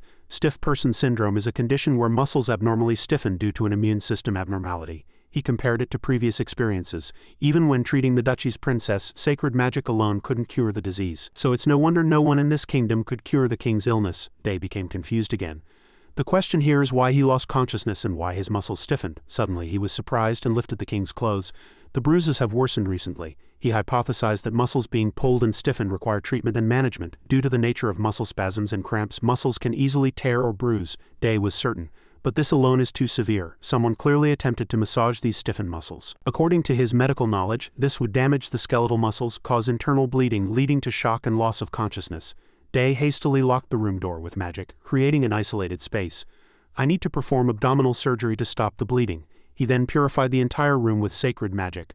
To prevent wound infection, I must unleash sacred magic's control. Day's surgical knife cut a straight line across the king's body. Day reassured him, Your Majesty will feel a little pain when you wake up. After examining the internal organs, Day felt a little relieved. There was no peritonitis and no severe bleeding. He quickly stopped the bleeding and sutured the wound. A few stitches are enough. Was it because the muscles were stiffened? There's an intestinal obstruction. This is only a temporary measure, so I need to pay more attention to this issue. Day was relieved. Now that the emergency is under control, stiff person syndrome is the problem. His eyebrows were still furrowed. It won't be easy. The scene shifted to a secret basement. A low voice was heard. Hong Yong, according to the report, a debate over the royal family's right to rule is indeed underway. Currently, the first in line to the throne is Grand Imperial Prince Jacian, and the second in line is the second prince. Currently, third Princess Luciella supports the Grand Imperial Prince, and the Grand Princess supports the second prince. Hong asked for information on others, so explained that there were no individuals as prominent as the second princess and the second prince. The second princess is a grade 6 archmage, but she doesn't seem to have much interest in the succession. He added this point, the fourth prince seems to be dead, so was slightly surprised. Dead, Young rationalized. Has he become a victim of the power struggle? Ga continued to report. Yes, that's right. After that, even the fifth prince, who was close to the fourth prince, joined this power struggle. They seem to suspect that the culprit is a member of the royal family. Given the current situation, this must be the doing of either the Grand Imperial Prince or the second prince. Hong turned to So and asked, what movements has the third princess shown? No reports yet. We plan to monitor her along with the Grand Imperial Prince. Yang looked at Wook.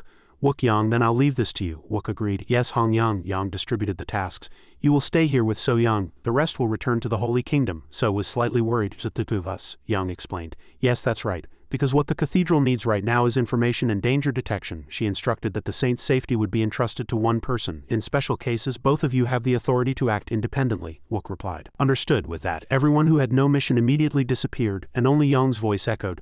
Wook Yang, delve deeper into the royal family. There's still much we haven't found, Wook answered loudly. As you command, So also accepted the responsibility. I will continue to monitor the princess. From now on I will report here every night. Yang was satisfied. Good. Disperse and go your separate ways. At this moment the entire castle was enveloped in deep night. The next morning Day received a report. He was slightly surprised now. The maid reported, yes, that's right. The royal family members are waiting in the cathedral, Day thought. The time has come, but it's quite surprising. He was also happy. I should seize this opportunity to get close to them, Day replied to the maid. All right, let's go. The maid led the way, guiding him. She stopped at the door and bowed, allowing Day to enter first. This way, please. Inside the room, there was a long table and all the princesses and princes were gathered. Day sighed. To have 7 children, the king truly had remarkable stamina. He looked for the faces he had already met. He had seen that young princess and a few familiar faces before. In fact, one of the princesses had even visited the Holy Kingdom. Day suddenly realized, but those people, he was displeased. They summoned me here, so what exactly do they intend to do? According to noble etiquette, those of lower status should greet those of higher status first. Day's gentle eyes sharpened. The status of a princess or prince is one rank lower than the saint. Day felt he had been ignored, yet they did not observe these social rules. Are they trying to test me, or openly insult me? Day was the first to speak. This is preposterous. His voice was low but loud enough for everyone in the room to clearly hear every word. Even common street dogs greet you when they see your face. The fourth prince and third princess immediately stood up. How dare you speak such absurd words? You are truly rude. Day frowned. Do you think I wanted to come here? He resolutely turned around, disregarding the anger of the arrogant group. If this is your attitude, there's no need to meet further. As he walked, Day worried. Their actions made him concerned about the upbringing in the Resh royal family. He thought about the king's illness again. Business is business and attitude is attitude. Their attitude has nothing to do with saving the king's life. Treatment requires medicine. Do they have Roman chamomile? Suddenly, footsteps approached. Day wondered who it was. He was surprised. You're the second princess. She bowed in respect. Greetings to the saint. I am Selena Jessen, the second princess of the empire. She apologized. I am sorry for what just happened in the cathedral. I sincerely apologize. Selena hesitated. I have a few things to say. Would you mind speaking with me for a moment? Day's voice held a slight surprise about what had just happened in the cathedral. He asked again. You said it was a psychological battle for the throne, right? Selena confirmed. Yes, that's right, she explained. This is a significant issue concerning which side greets you first. Day rubbed his chin. Just like the stories I heard in Silenes, Selena promised. I will take responsibility on their behalf and apologize to you. I will sincerely assist you on behalf of the royal family. Day also lowered his voice. If you say so. Selena was still worried. Thank you. I regret our rudeness just now, but please continue to treat His Majesty the King, Day reassured her. Don't worry, I will continue to treat him anyway. Selena expressed her gratitude. Thank you, she bowed, expressing her sincerity. From now on, if you need me and I'm not here, please call me anytime. Having finished her business, Selena immediately left. Day was also somewhat satisfied. At least this princess made such a promise to him, but he was still displeased with the others. I'll have to think about what to do with the rest later. For now, I need to prepare to treat His Majesty the King.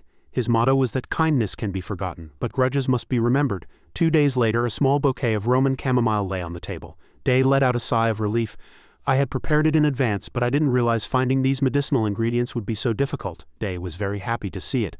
Finally found it. 4 hours later, to have accidentally found Roman chamomile flowers on the way back, it truly is a miracle. He dried the bouquet with magic, and Day rolled up his sleeves. All right, now let's prepare the medicine. After grinding and crushing the dried medicinal ingredients, we will wring them thoroughly to extract a concentrated medicine, then add water to make it into a remedy. The antioxidants will be concentrated like pills. If these substances are boiled, some antioxidants will disappear, but much vitamin C will remain, which will lower the king's cortisol levels. He thought while preparing the medicine. Now I need to address the internal bleeding. The shock syndrome will also subside. This treatment will relax him and allow him to move. From this point, physical therapy can begin.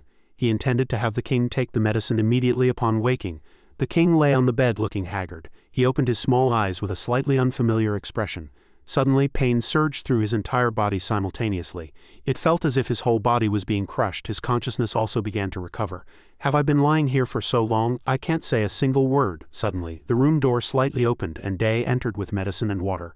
But he had already expected this, so he was not very surprised. Your Majesty, you're awake. The king couldn't speak. He just stared at Day, thinking, who is this person? I've never seen him before. Day also understood that the king would be quite confused upon waking. He immediately introduced himself.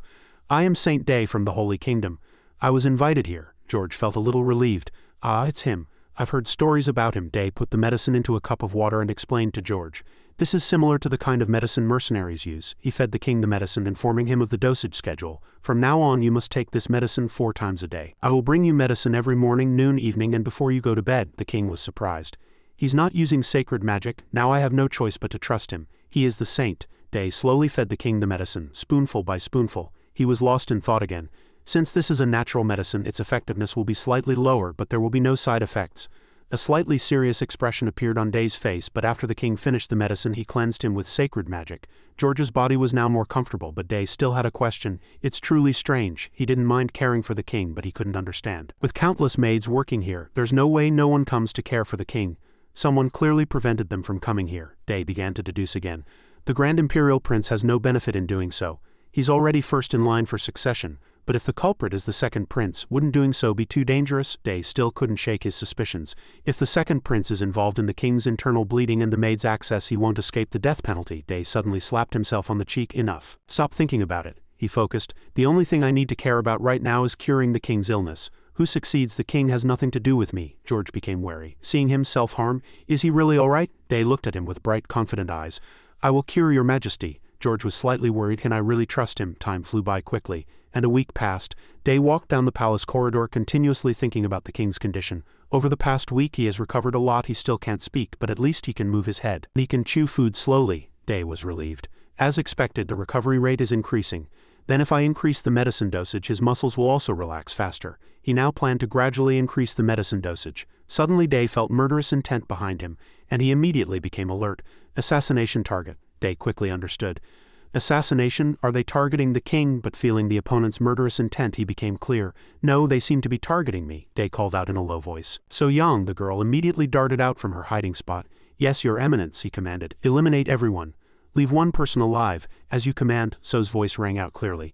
Your eminence. Despite her small stature, she possessed top-tier combat power. The opponent's screams echoed throughout the corridor, and So quietly eliminated them one by one. After finishing, she brought one person as Day had instructed. He complimented her. Very well done. So watched as Day bound him with magic. The assassin remained still, bound. Day commanded him. Now if what I ask is true, blink once. If it's false, blink twice. Were you sent by the royal family? The assassin blinked once and Day continued his interrogation.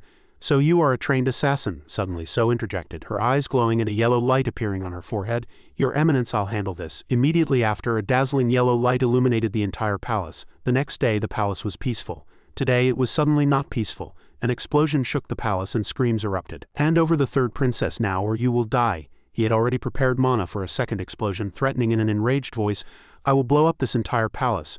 Amidst the chaotic situation, thick smoke billowed, and a soldier flustered asked, What's going on? Day was still trying to find the one who was throwing stones and hiding. Hand over the third princess. The soldier reported, The princess is currently having her meal. Day was furious, saying, Having her meal? He also raised his hand to cast a spell, agreeing, Yes, a royal princess's meal comes first. Explosion. Immediately, flames surged again. The soldier, flustered, said, Please stop, I'll bring the princess right away. What's all this fuss about? Day's face was filled with anger. Who tried to assassinate me last night? Is the Empire's hospitality manifesting as a plot to assassinate a guest? Z was surprised. Assassination, Luke also said in disbelief. Is that true? Day said, displeased. Do you two think I'm doing this voluntarily? The Grand Prince fell silent and suddenly bowed in salute. My sincere apologies. Not only that, Z firmly said, this apology will not be an empty word. The entire royal family, including myself, will participate in the investigation of the culprit. The royal butler was flustered. Grand Prince, even if the saint said so, there's no need to bow your head like this. We don't know the details of the assassination yet. Z solemnly said, "That's enough regardless of who the culprit is. This assassination occurred within the royal family. As a prince of the empire I must take responsibility for this assassination." The second prince also bowed his head. "I apologize for causing such a disturbance. I will gladly accept any punishment for my carelessness in putting your eminence in danger." Z thought carefully. When we first met he completely ignored me, but now he's trying to show he's a true prince. He was still firm. He held out a long order. "Never mind, bring the third princess. She is the culprit I am looking for." Everyone was surprised. The obvious evidence was undeniable. It was Luciella's handwriting. It was clearly an assassination order. The second prince immediately summoned the third princess. "Bring Luciella at once. Tell the princess that not a moment's delay will be tolerated." Day scoffed at the commotion these attendants were making. "Yes, your majesty." Luciella struggled as she was dragged in. "Let go, how dare you treat me like this?" Z interrogated. "Is it true you tried to harm the saint?" Luke admonished. "You repay kindness with evil, you're truly insane." Luciella still refused to admit her guilt. "What are you talking about? How could I try to harm the saint?" She shrugged, denying it. "I really don't know anything." Day presented the evidence. "This paper is yours. Take it." Luciella glanced at it and was horrified. "Where did that come from? How did he get that?" Wook and So Young had helped Day. Luciella immediately made an excuse. "I didn't write this order. Someone must have forged my handwriting." Day questioned. "Who?" She was speechless. Day said in a stern voice, "Do you think I'm easy to deceive just because I've been accommodating?" He released a power that put pressure on everything. Z and Luke were astonished. Such terrifying mana. "Is the rumor that he fought a necromancer true?" Day's voice was no longer gentle but heavy. "Then what the Resh Empire wants is not help but war with the Holy Kingdom?" Z quickly interceded. "Your Eminence, it seems like a hasty conclusion. Resh never wanted to be in conflict with the Holy Kingdom." Day frowned. "You say I'm making a hasty conclusion?" He pointed out that one of Resh's princesses had tried to assassinate an important figure of the Holy Kingdom. "And yet you say Resh doesn't want war?" Z looked at the third princess and said loudly, "What are you still doing? Beg for the saints' forgiveness at once." Luciella stubbornly said, "Brother, there are many soldiers here. How can I, a princess, bow my head?" Before she could finish speaking she was slapped. Z looked at her with murderous eyes. "Didn't brother teach you not to be ashamed?" Then he pleaded again. "Your Eminence, I sincerely apologize again for all of this." Z proposed, "I wish to negotiate to resolve this issue. How about we all gather and discuss it?" Day agreed. "Negotiation, good." He demanded that all princes and princesses be invited to the hall immediately. Before leaving he didn't forget to throw one more insult. Day pointed his finger, hinting, "But if you maintain the same attitude as before, this whole situation won't end like this." Afterwards, the entire royal family gathered in the hall. After hearing the whole story, the others formally apologized to Day. Day accepted their apologies, and began to talk about compensation for the danger he had experienced. Z demanded two things as compensation: to further strengthen diplomatic relations between the Empire and the Holy Kingdom, and to add more active trade between the two kingdoms. This was an agreement that could double the Holy Kingdom's revenue from its current trade relations with Resh. From Resh's perspective, it was not a losing proposition either.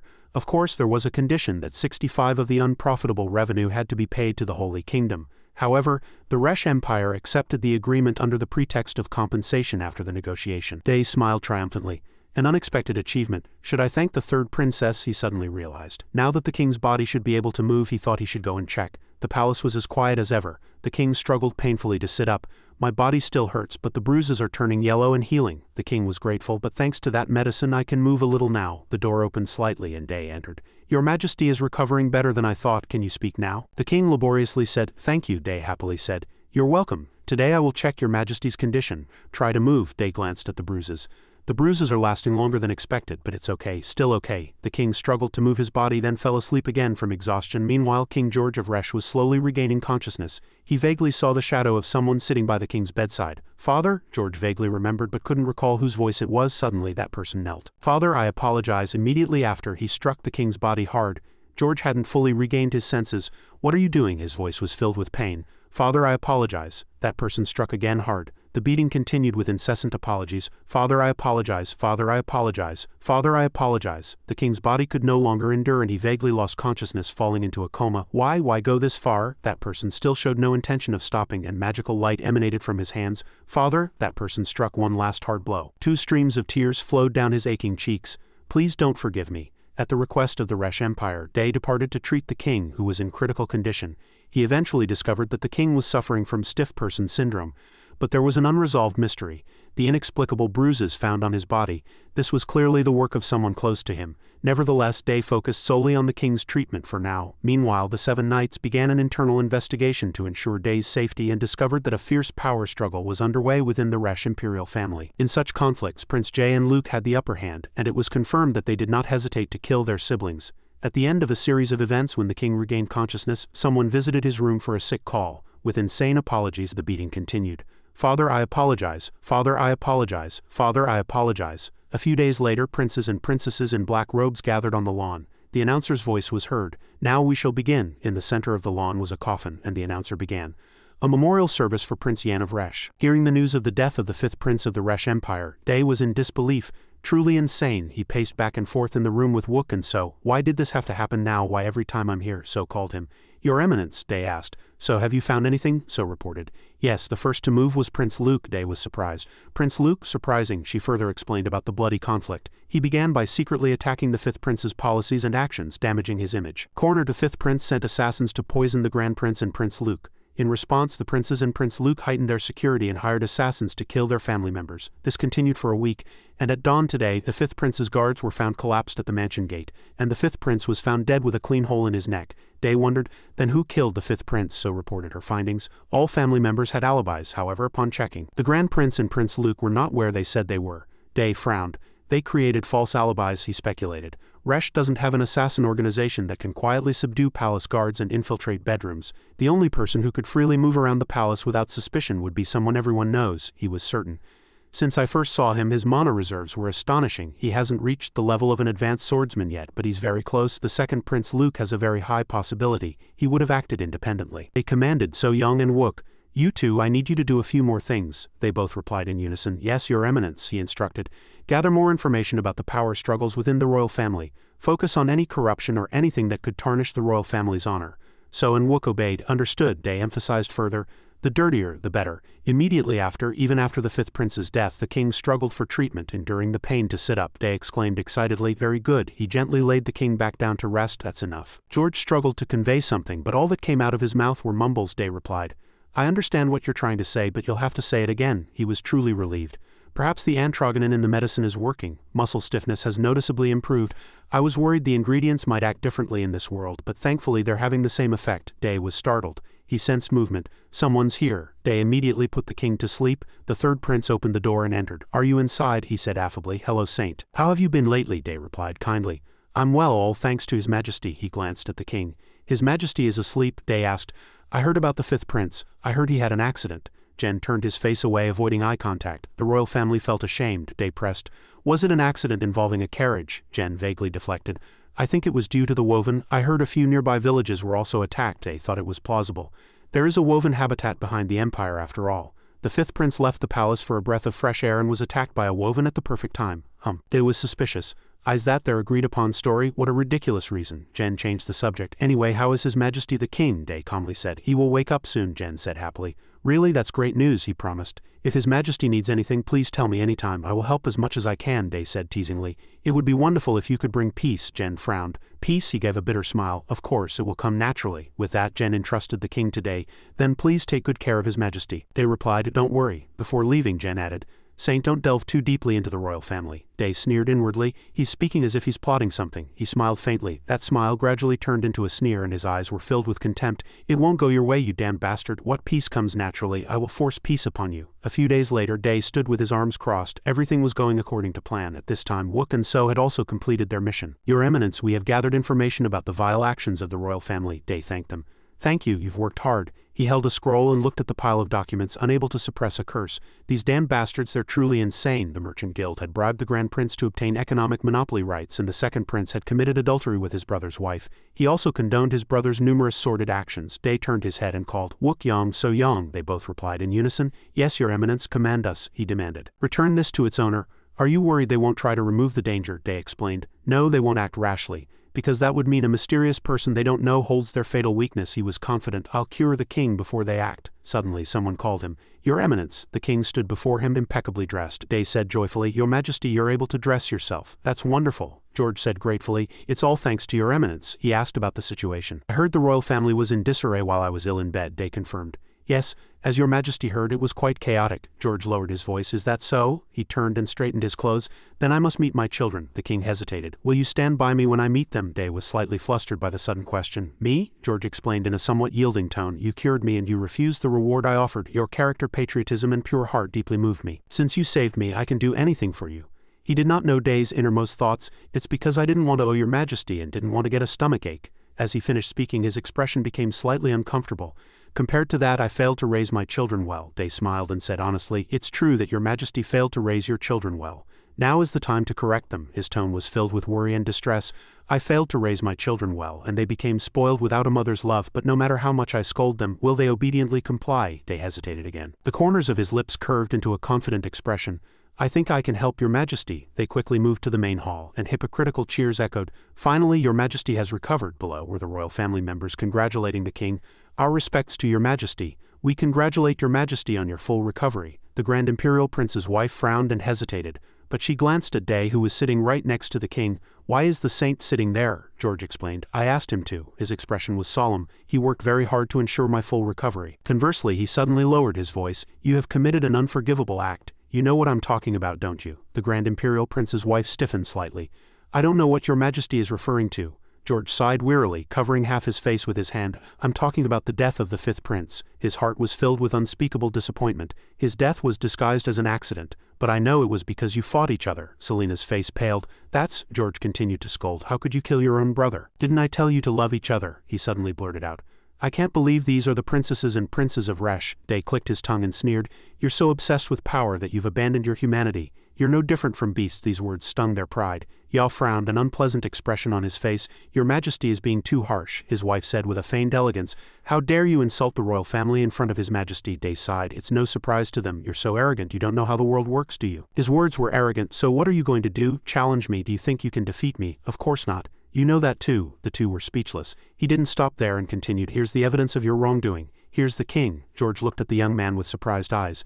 The stolen scrolls had been returned. He had always been there. Day calmly said, Your Majesty, you must see this too. He meticulously explained in detail. This contains the entire process of how the fifth prince was framed, injured, and eventually died. George narrowed his eyes in pain.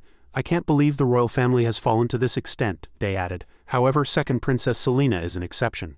She is blameless and not involved in any scandal. George closed his eyes. His face was as taut as a bowstring. It was increasingly despairing. Selena was literally the only one who kept her promise. All the culprits were flustered. Yeah, your majesty is literally a man of his word. Everyone except Selena will be placed under house arrest for 3 years. The punishment was delivered immediately. No one could object. If you don't want to comply, leave the royal family. Now everyone go. The two princes found it hard to accept. Seeing them leave, Day gloated. If they stay quiet as if dead for 3 years, they won't be able to inherit, and all chances of succession will be gone. Serves them right. George suddenly called out to the second prince. Luke, don't you have anything to say to me? His gloomy eyes were filled with sorrow. Why did you do it? He spoke sincerely. I just want to understand why you did it. So don't worry and answer. Luke seemed to sigh. The next piece of information was truly astonishing. It was because of the third prince. The king was startled. The third prince, he repeated. Yes, the third prince wanted to succeed. Luke admitted that while Ya and he only thought of the empire's interests, the third prince was different. Although he is physically weak, he truly cares for the people, can control the ministers, and would be a wise king. As he said this, he clenched his fist. But both Ya and the fifth prince were obsessed with the power the throne would bring. How then could the third prince become emperor? Behind his human facade was a ruthless nature. I thought this was the best way to eliminate candidates who would bring shame to the empire.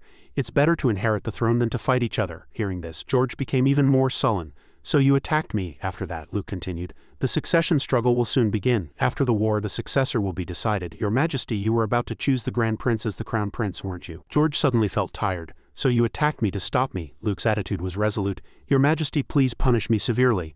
I am prepared to accept the consequences of my actions. He held his forehead. I understand this is partly my fault too. He no longer wanted to see his son. But that doesn't mean I forgive your sin. Let's discuss this matter later. Now go. Luke had no choice but to obey. Yes, your Majesty. As the door closed, a deep sigh was heard. George complained. Everything felt absurd to him. This is truly a headache. I thought they were all adults, but they're still just children. Day laughed and said, Parents always think that of their children. He seriously reminded. From now on, your Majesty must take good care of them, even though your Majesty put them under house arrest. George gave an awkward laugh. You're right, I'm truly ashamed to show you such an ugly sight. In fact, he deeply respected this young man in his heart. This child is no ordinary child. His face was surprisingly serious. Can your Majesty assure me that this will not happen again? No, George smiled benevolently. Although he is young, his thoughts are very mature. At first I thought he was a bit rude, but he is fresh and interesting in his own way. Considering his appearance so far and his invincible power, I don't want to send him back to the Holy Kingdom. He chuckled slightly. If this happens again, his mood suddenly changed.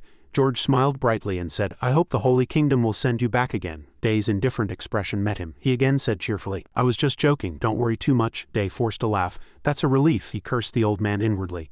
George moved on to another topic. By the way, Saint, he politely replied. Yes, he suddenly mentioned Ira. What do you think of the second princess? The second princess, Day carefully assessed. Among her siblings, she is the best person. More importantly, she has tremendous determination. So once she takes on a task, she finishes it with the same resolve as when she started. The king smiled vaguely again. I spoke wrongly. What I meant was, wouldn't you want to be her husband? Day firmly refused. I have no intention of marrying yet, and she wouldn't want that either. But thank you for your majesty's offer. The smile vanished from George's face. I understand, that's a pity. He directly asked the saint, then do you want to participate in the martial arts festival? Day was surprised by the invitation he had just received. A martial arts festival? The king of that kingdom extended a generous invitation. This empire hosts martial arts and military skill competitions once every 3 years, of course. A huge prize is given to the winner. Day also felt slightly interested. A martial arts festival. The Resh Empire's long history of festival culture had seen countless competitions held, from major events like swordsmanship and magic to minor ones like academics, debates, and even archery. There were various types and rules, he wondered. Can everyone participate? George was startled. He had to remind him of the rules again. Everyone, according to the rules, you can only participate in a maximum of 3 events, moreover. In the swordsmanship competition, only swordsmanship can be used, and in the magic competition, only magic can be used, otherwise you will be immediately disqualified. Nevertheless, he was confident in Day. The competition will be held in 2 weeks. Normally, participants go through preliminaries to reach the finals, but if you participate, I will arrange for you to go straight to the finals. He smiled and took a sip of tea. That's fine. Then I will participate in the swordsmanship and magic competitions. The king was delighted to hear that. Really? He immediately wanted to put it into action. Excellent. I'll make the arrangements right away. While you wait, rest and prepare well. His lips twitched at the sight of him rushing off. Yes, thank you. His facial muscles stiffened slightly. Somehow His Majesty seems to be pushing me into the competition, but the prize money seems good, so it should be fun. And this doesn't seem like a bad thing, so it's probably time to check on the Holy Kingdom's situation anyway. Day sighed. Alright, now I should contact them, right? A crystal ball was placed before him. A magical device that can communicate visually through a pair of crystal balls by transmitting mana. I left one with Jack, so he should answer. At that time he had received the ball with tears of joy. As he placed his hand on it, the image flickered and connected and a familiar face appeared. Day, Iriel was surprised. Jack's pained face came to mind. Why do you have this crystal ball? I clearly left it with Jack, Iriel replied as if it were obvious. What kind of question is that? I asked for it, so I got it. Of course, Day was already too accustomed to working with this woman. Anyway, I was able to cure the king, as expected. I knew you could handle this problem. He asked about the situation. Then how is it over there? Iriel fell into deep thought. It's still the same as usual. The academy is a bit, well, you know. That smell meant there was a problem. He hastily urged. What do you mean you know? Surely not that person. Iriel immediately denied it. No, there are no big problems. I hear he's respected at the academy and doing very well in class. He was suspicious. Really? Then what's the problem? Iriel confessed with a troubled expression. He seems to be starting fights with other academies. They say their standards are too low. Day was relieved about that. He had another more annoying problem. I think I'll have to return later than expected, Iriel said, unable to understand. But you said the king's treatment was finished, he said vaguely. Well, that is? She saw it and imagined. I heard the succession struggle had intensified, but I didn't realize it was this bad, she reassured him. Anyway, you're already involved and you've handled everything well, so just relax. Because of the relationship between the Holy Kingdom and the Resh Empire.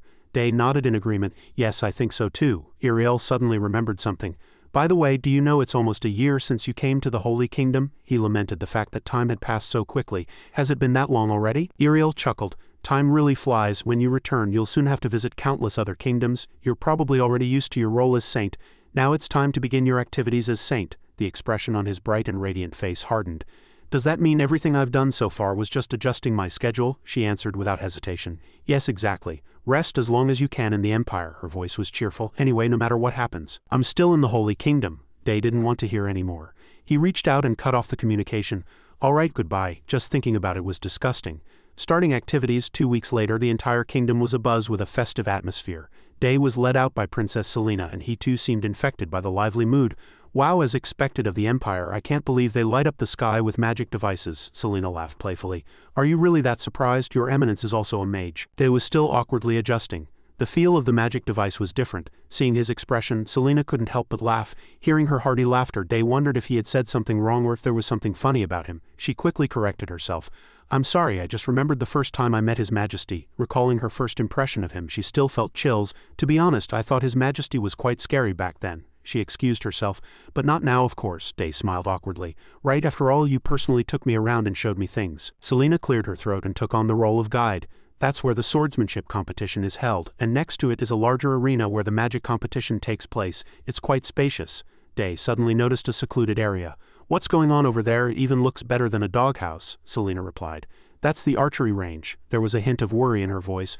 Archery was once quite popular in the Empire, but now there aren't many spectators and even fewer participants. It's a miracle it hasn't been shut down yet, he agreed, looking at it. It made sense. Who would want to participate when the arena was in that state? Selena continued to guide the way. Saint, the preliminaries are about to begin, Day said cheerfully. All right, let's go in. In the center of the arena stood two opponents with distinctly different physiques. They quickly showed off their power. Both watched their duel with wide eyes. In the end, the person standing in the arena was the tall, thin one. After watching for almost an entire day, Selena was curious about his thoughts. What do you think of today's matches? He honestly offered his opinion. They've all reached quite a high level. This tournament seems like it will be very interesting. Suddenly, he heard the sweet sound of music. Music? Selena saw his interest. That's a bard. Would you like to go in and listen for a bit? Saint Day readily agreed.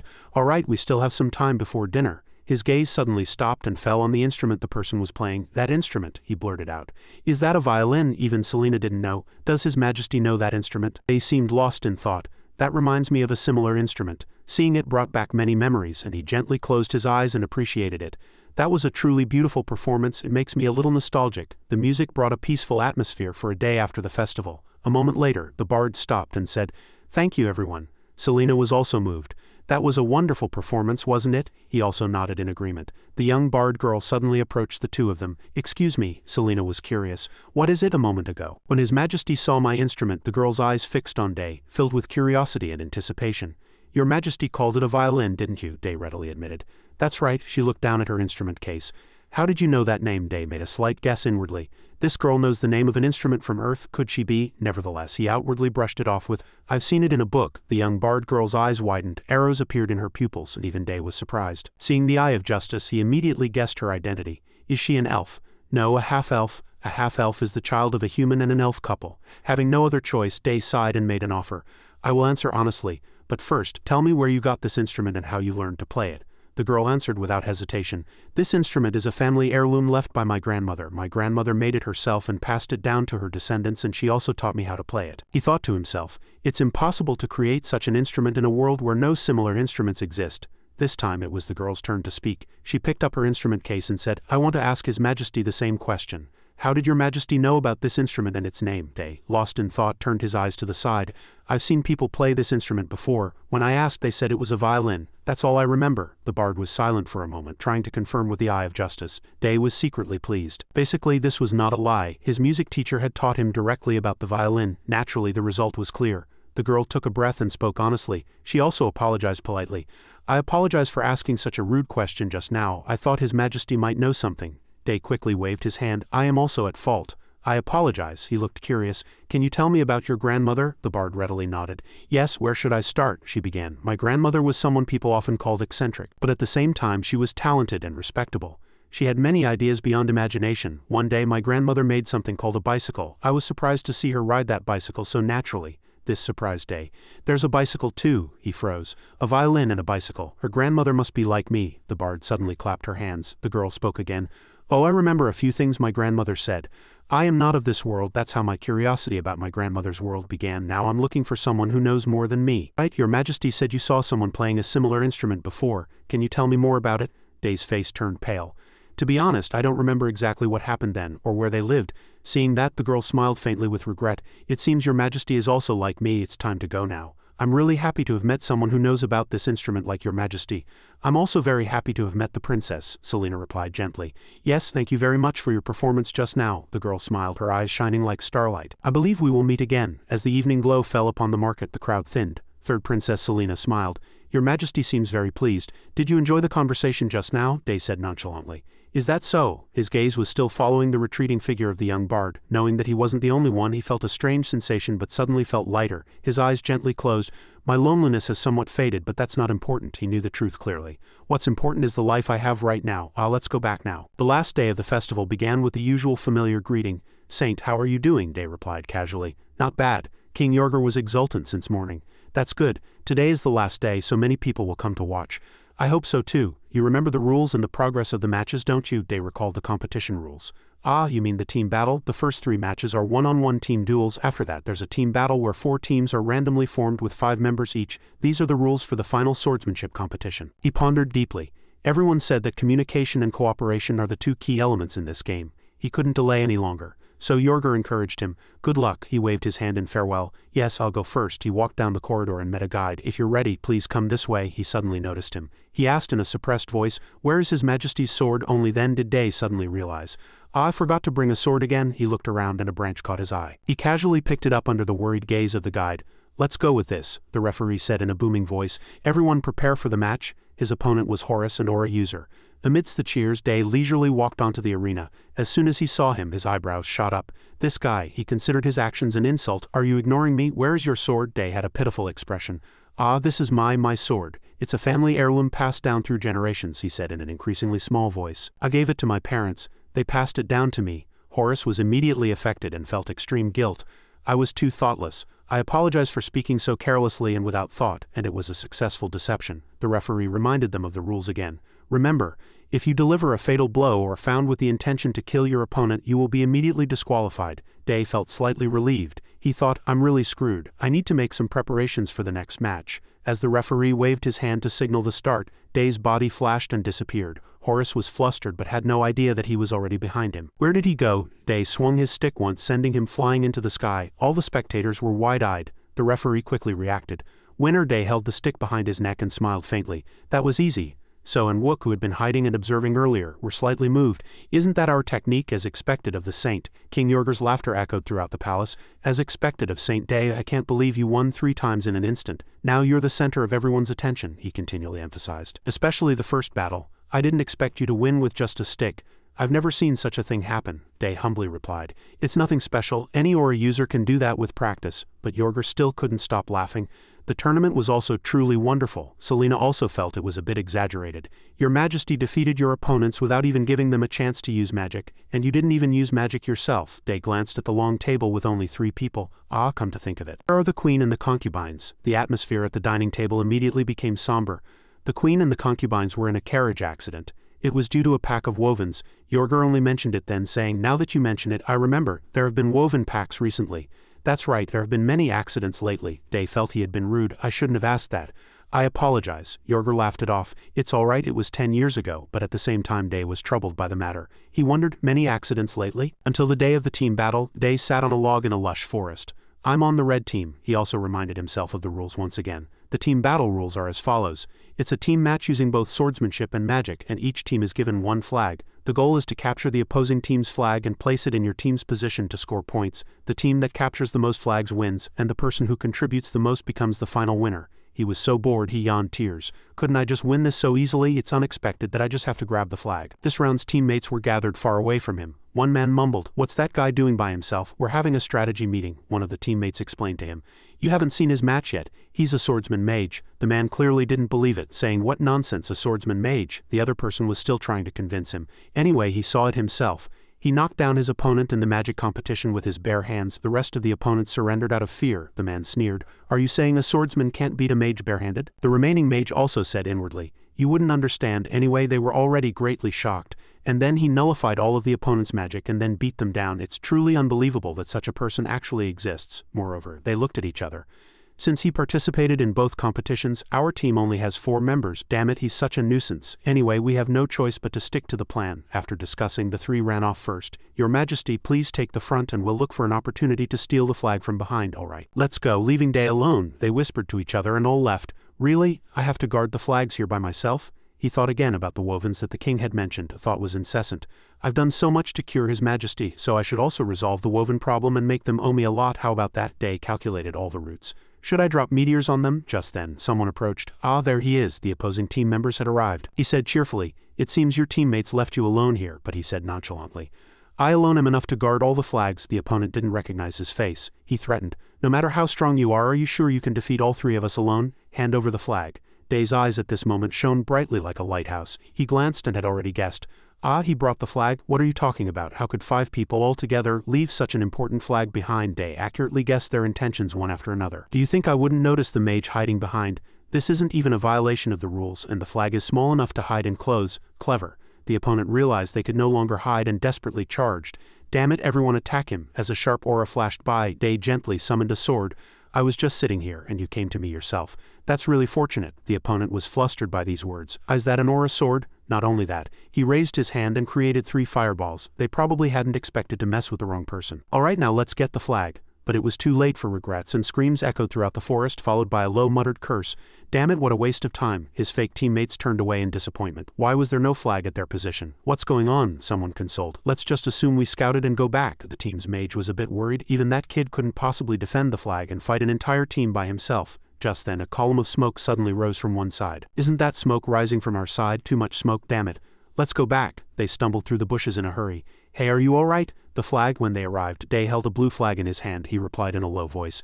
I got one, thank goodness, his uncle said in disbelief. How did you manage to do that alone? Only the team's mage muttered. This competition might be easier to win than I thought. Thanks to Day's skill, the red team easily won, and Day was recognized as the ultimate winner for his contribution. He smiled broadly in front of the crowd. Day estimated the money bag in his hand. He was overjoyed. The reward isn't bad for what I did. At this moment the king approached Day. He smiled brightly. Do you enjoy the martial arts festival? Day immediately changed his expression and hid the money bag. It was a truly trivial competition. The prize money was negligible. It would barely cover one meal, Yorger suggested to Day. Anyway, since you're here, why don't you explore the Empire a bit more? There are many interesting places here. Day clucked his tongue and said, I was planning to. I have a few things to do. Yorger was excited and curious. That's wonderful then, but what do you have to do? Day winked mysteriously. Your Majesty will surely be pleased. The next morning, as the rooster crowed early, Day awoke. He climbed the mountain. I've climbed quite high. I can feel mana at a very high concentration. This place must be, he could draw a clear conclusion. It's a woven nest. Day observed his surroundings. In front of his eyes was a veil. But is this the entrance? There seems to be a barrier here. He tapped the barrier a few times. It's surprising that they used an ancient magic book to create a barrier instead of posting guards. After all, they are highly intelligent creatures. He carefully examined the intricate structure. This is quite complex but not difficult. He was quite confident he could destroy them. If I break everything, will they come out to welcome me? Wovens are said to be a highly intelligent species, very skilled in magic and possess immense power. They prefer hot and humid places, usually making their nest there. It was so hot that his shirt was drenched in sweat. This is a bit much. He wiped away his sweat. His patience had a limit. I've been going for 30 minutes. Why does this barrier have so many magic circles? Damn it, I've destroyed enough. It must be time for it to appear. Just then, a majestic voice echoed. Human. Day looked up. The woven had indeed appeared. Are you the one who destroyed the magic circle? The rumor was now confirmed. Can wovens also use telepathy? He heard a voice echoing in his head. He spoke in a low, friendly tone. Yes, I came to speak with you. The woven also sat far away from him very politely and spoke slowly. What do you wish to speak about? I will ask directly. About your nest. Can you not move to another location? The woven was silent for a moment. My nest, you say? That is not within my power to decide, and then refused. Our magic circle is too weak to leave this place. Do you understand? Hearing that, Day also fell into thought. I see, but there isn't no way. He extended his hand and light flashed. Then how about this? Then the woven's voice was filled with surprise. You can reproduce a crystal ball to an astonishing degree. Are you skilled in creating magic circles? You prepared enough before coming here, didn't you? Despite not having prepared, he said yes. Yes, I've thought about it for a long time, but I am also very serious. After a moment, Day's face was filled with joy. All right, let's go then. The woven praised the new barrier. That's truly impressive. You created a magic circle of this size in such a short time.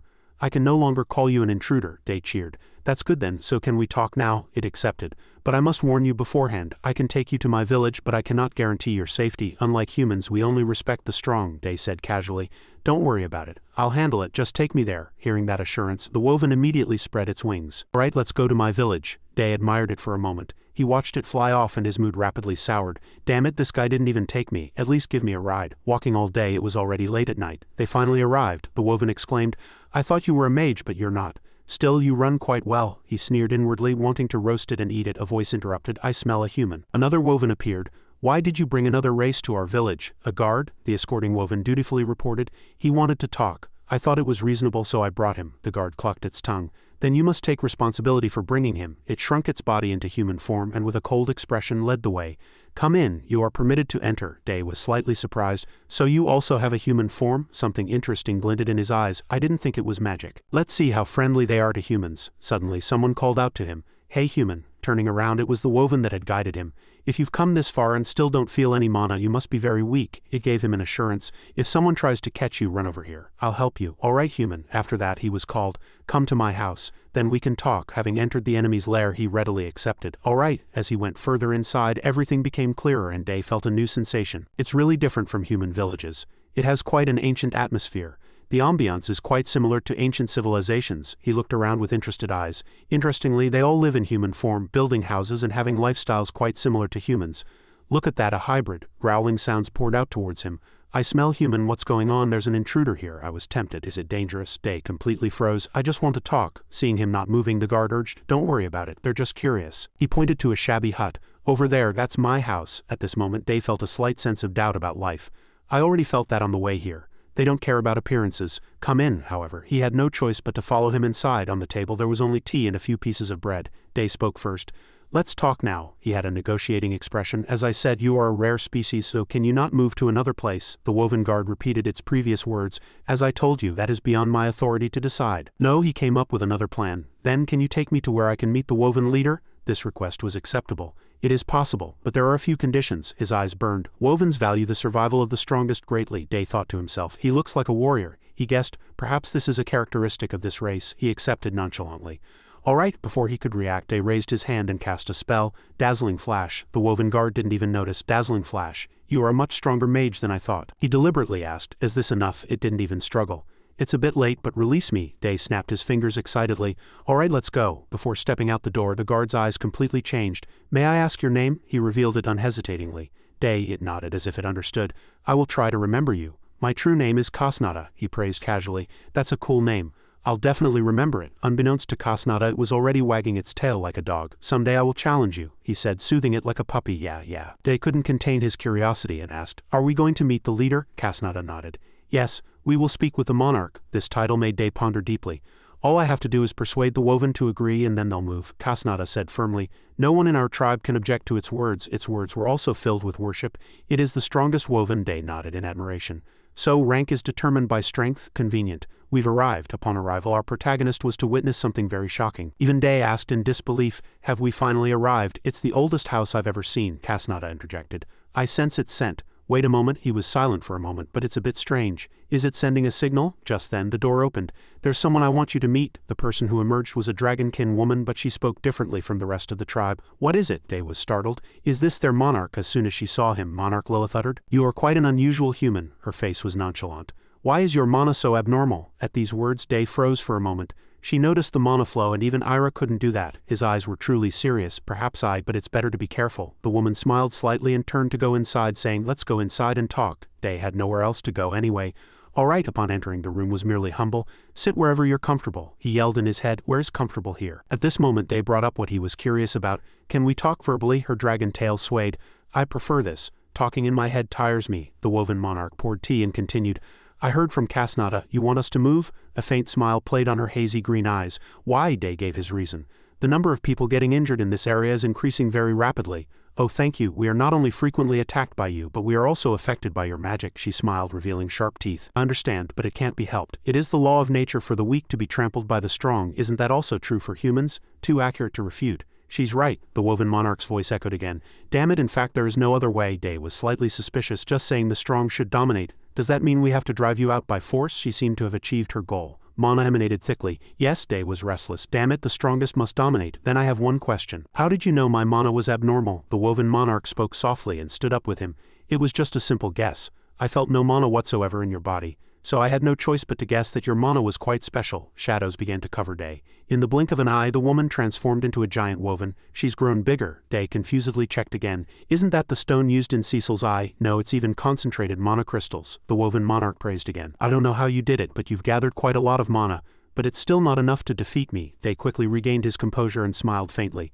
Is that so? Then how about this? The mana around her immediately swirled around Day like a vortex. She noticed, are you absorbing my mana now? The other tribespeople outside were startled by the mana vortex spiraling into the sky. Day simultaneously cast several types of magic. Stone storm, telepathy, fire. Behind him, a blazing meteor appeared. Light gleamed in the woven monarch's dragon eyes. She did not yield. A magic circle appeared, reflecting the light. But you still cannot defeat me. His meteor surprisingly instantly shattered. He turned pale. She's scored. Pieces of meteor splattered into the village. People fled in a hurry and Day quickly stopped. Are you going to burn everything? The woven monarch tilted her chin. That attack was a little stronger than I thought. Her indifferent attitude annoyed him. Hey, listen carefully. Just then a small scream reached his dog-like sensitive ears. It was where a woven baby hadn't managed to get away. Day quickly put down his shield. His sight caught the woven monarch's gaze. He ran over and asked, thank goodness, are you hurt anywhere? She transformed into human form and without a word, slapped the boy hard on the cheek. Day cried out anxiously, what are you doing? What came back was her angry voice.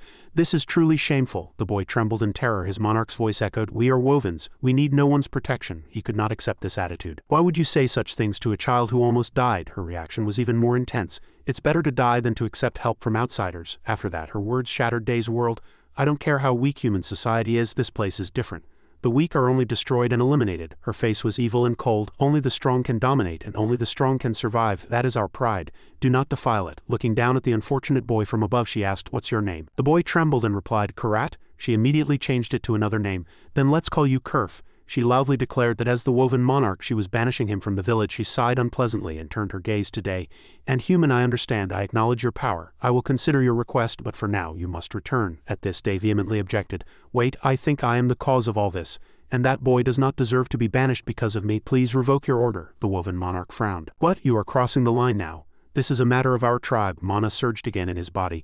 Didn't you say the strong dominate? She pouted her lips. Are you making meteors again? It's just a waste of mana. I will destroy them again. As flames surged, she froze. She couldn't believe the 3 meteor masses behind him. She couldn't believe he still had that much mana. Day said calmly, I am not saying your way is wrong. It was as if his appearance overlapped with someone else's. I don't even want to change your mind. But since you are the leader of this race, I merely ask you to reconsider your decision. At his appearance, the woven monarch stared blankly, and a name slipped from her lips. Day was surprised. You know Ira? The woven monarch seemed to be reminiscing. Yes, that was a very long time ago. Are you curious? Her voice was light. We were here for about 4 million years. Day thought he had misheard. She continued, back then we weren't very interested in interacting with each other. He could guess the mountain range of the Celia kingdom. She nodded. Yes, Ira and I as leaders of our tribes met often and grew closer. Her voice suddenly changed. But I was too careless. One day human slave traders appeared and secretly hunted both races while we were off guard. It didn't take us long to realize their plot. So the woven and the fairy race joined forces to reclaim our tribes. At that time humans were stronger. It was what you call the age of magic. Eventually we won and reclaimed our tribes, but at a great cost. At that time I thought I was too lazy and careless. Without an identity, our future was uncertain. So we decided to part ways as leaders. Since then the woven race has not befriended any other race. We were alone at the pinnacle of strength. As she finished her story, the woven monarch's face was filled with sadness. And I do not regret this choice, but it would be a lie to say I didn't like it back then. We were very close. Her gaze shifted to him with an apology. I almost made the same mistake again. You made me reconsider. Thank you, Day smiled. Tisk, I'll send your regards to Ira when I meet her. The woven monarch meticulously examined his body. But what exactly is your relationship with Ira? At first I thought you were her son. You're quite similar after all. But Ira would never have such a son. Her personality is quite open, damn it. Anyway, let's talk about moving. You are now respected by us, she said teasingly. Besides, I can't ignore a suggestion from Ira's lover. Day hastily explained. We're just friends. Night fell quickly upon the Risha kingdom. A grand banquet was held in the palace as the saint would depart the empire the next day. The king, with a bright smile, raised his glass. I hope all gathered here today will never forget what the saint has done for the empire. Day approached and chastised. Why did you spend so much money holding a banquet? But the king seemed to not regret the money at all. Since the saint is leaving, this is the least I can do. He clicked his tongue again and pulled something out of his pocket. Anyway, thank you for the banquet. It's been a long time since I've eaten so heartily. He took out a piece of paper with special writing. This is a contract written in mana by the woven leader. It will ensure that they will not attack the empire unless the empire attacks them first, of course. Yorger grabbed the paper with trembling hands and stammered excitedly. This, the woven leader? Truly you are the saint. I clearly told you this was something we should do, Day replied calmly. Yes, everything is now handled. Yorger's face flushed red. Is the saint a reincarnation of God? How can you be so benevolent today? He seemed overly excited. Now I must deal with this quickly. This is not your job. Thank you so much. I will never forget this favor. Day smiled contentedly to himself. Of course, another person called him Saint. He turned around. It was Princess Selena. She greeted him politely. I heard you are leaving tomorrow. Day smiled politely. Yes, it's time to go. Selena was slightly moved. Thank you for everything. He frowned and scoffed. Thank you for what? She was flustered. Don't say that. Your Eminence is the benefactor of the empire. Then she said quietly. I was said to have a talent for magic, so I was called the youngest stage 6 mage. So since childhood I had no interest in palace politics and only focused on studying magic. Sad gray eyes stared at him. So I didn't know what was happening in the royal family. All my siblings were falling behind. This was her burden, and he had a great impact on her. Seeing your eminence help the Empire, I thought a lot about your generous heart. Your eminence is an outsider, yet you helped so much. On the other hand, as a member of the royal family, I did nothing. A hint of sadness was mixed in her voice. I was afraid of getting caught in the chaos, so I used magic as an excuse to avoid it. At this, Selena's face was filled with confidence. That's why I decided not to avoid it anymore. I will join the fight and claim the throne. She suddenly became flustered. I've talked too much. I apologize, but I really wanted to tell your eminence about this decision. Thank you for your courage. The Empire will never forget your kindness. Seeing that, Day smiled reassuringly. I knew you would do well, he encouraged her generously. Keep up the good work. Yes, and then the banquet ended. On the other hand, the corridor was gloomy and quiet, and a vase fell to the ground, shattering. Curses erupted. Damn it, a man who hated Day to his core growled. That damn bastard ruined my plan. The throne should be mine now. 3 years suspension. He was boiling with rage. This suspension is too long, especially after the Grand Princess Eliza's bribery case caused the nobles to side with the prince. If this continues, the throne will be Luke's. There were people in white cloaks in the room. He was Grand Imperial Prince Jian. He raged inside the room. That can't be. What should I do now? One person said. I have a good idea. Tell me, how about using the woven race? He suggested. If we provoke them, they will surely attack the Empire. In that case, the Empire will be directly attacked. That means all the armies will be concentrated here. Jian's expression was ruthless. In other words, he's suggesting he directly plot against him. We can start a rebellion. We will suffer minimal losses, because besides our army, the woven race will also fight. We must seize this opportunity, otherwise it will be too late. If we prepare for war in advance, we will have the upper hand. Jian could accept everything. Good, then I'll leave the army mobilization to you. The other person showed a trustworthy attitude.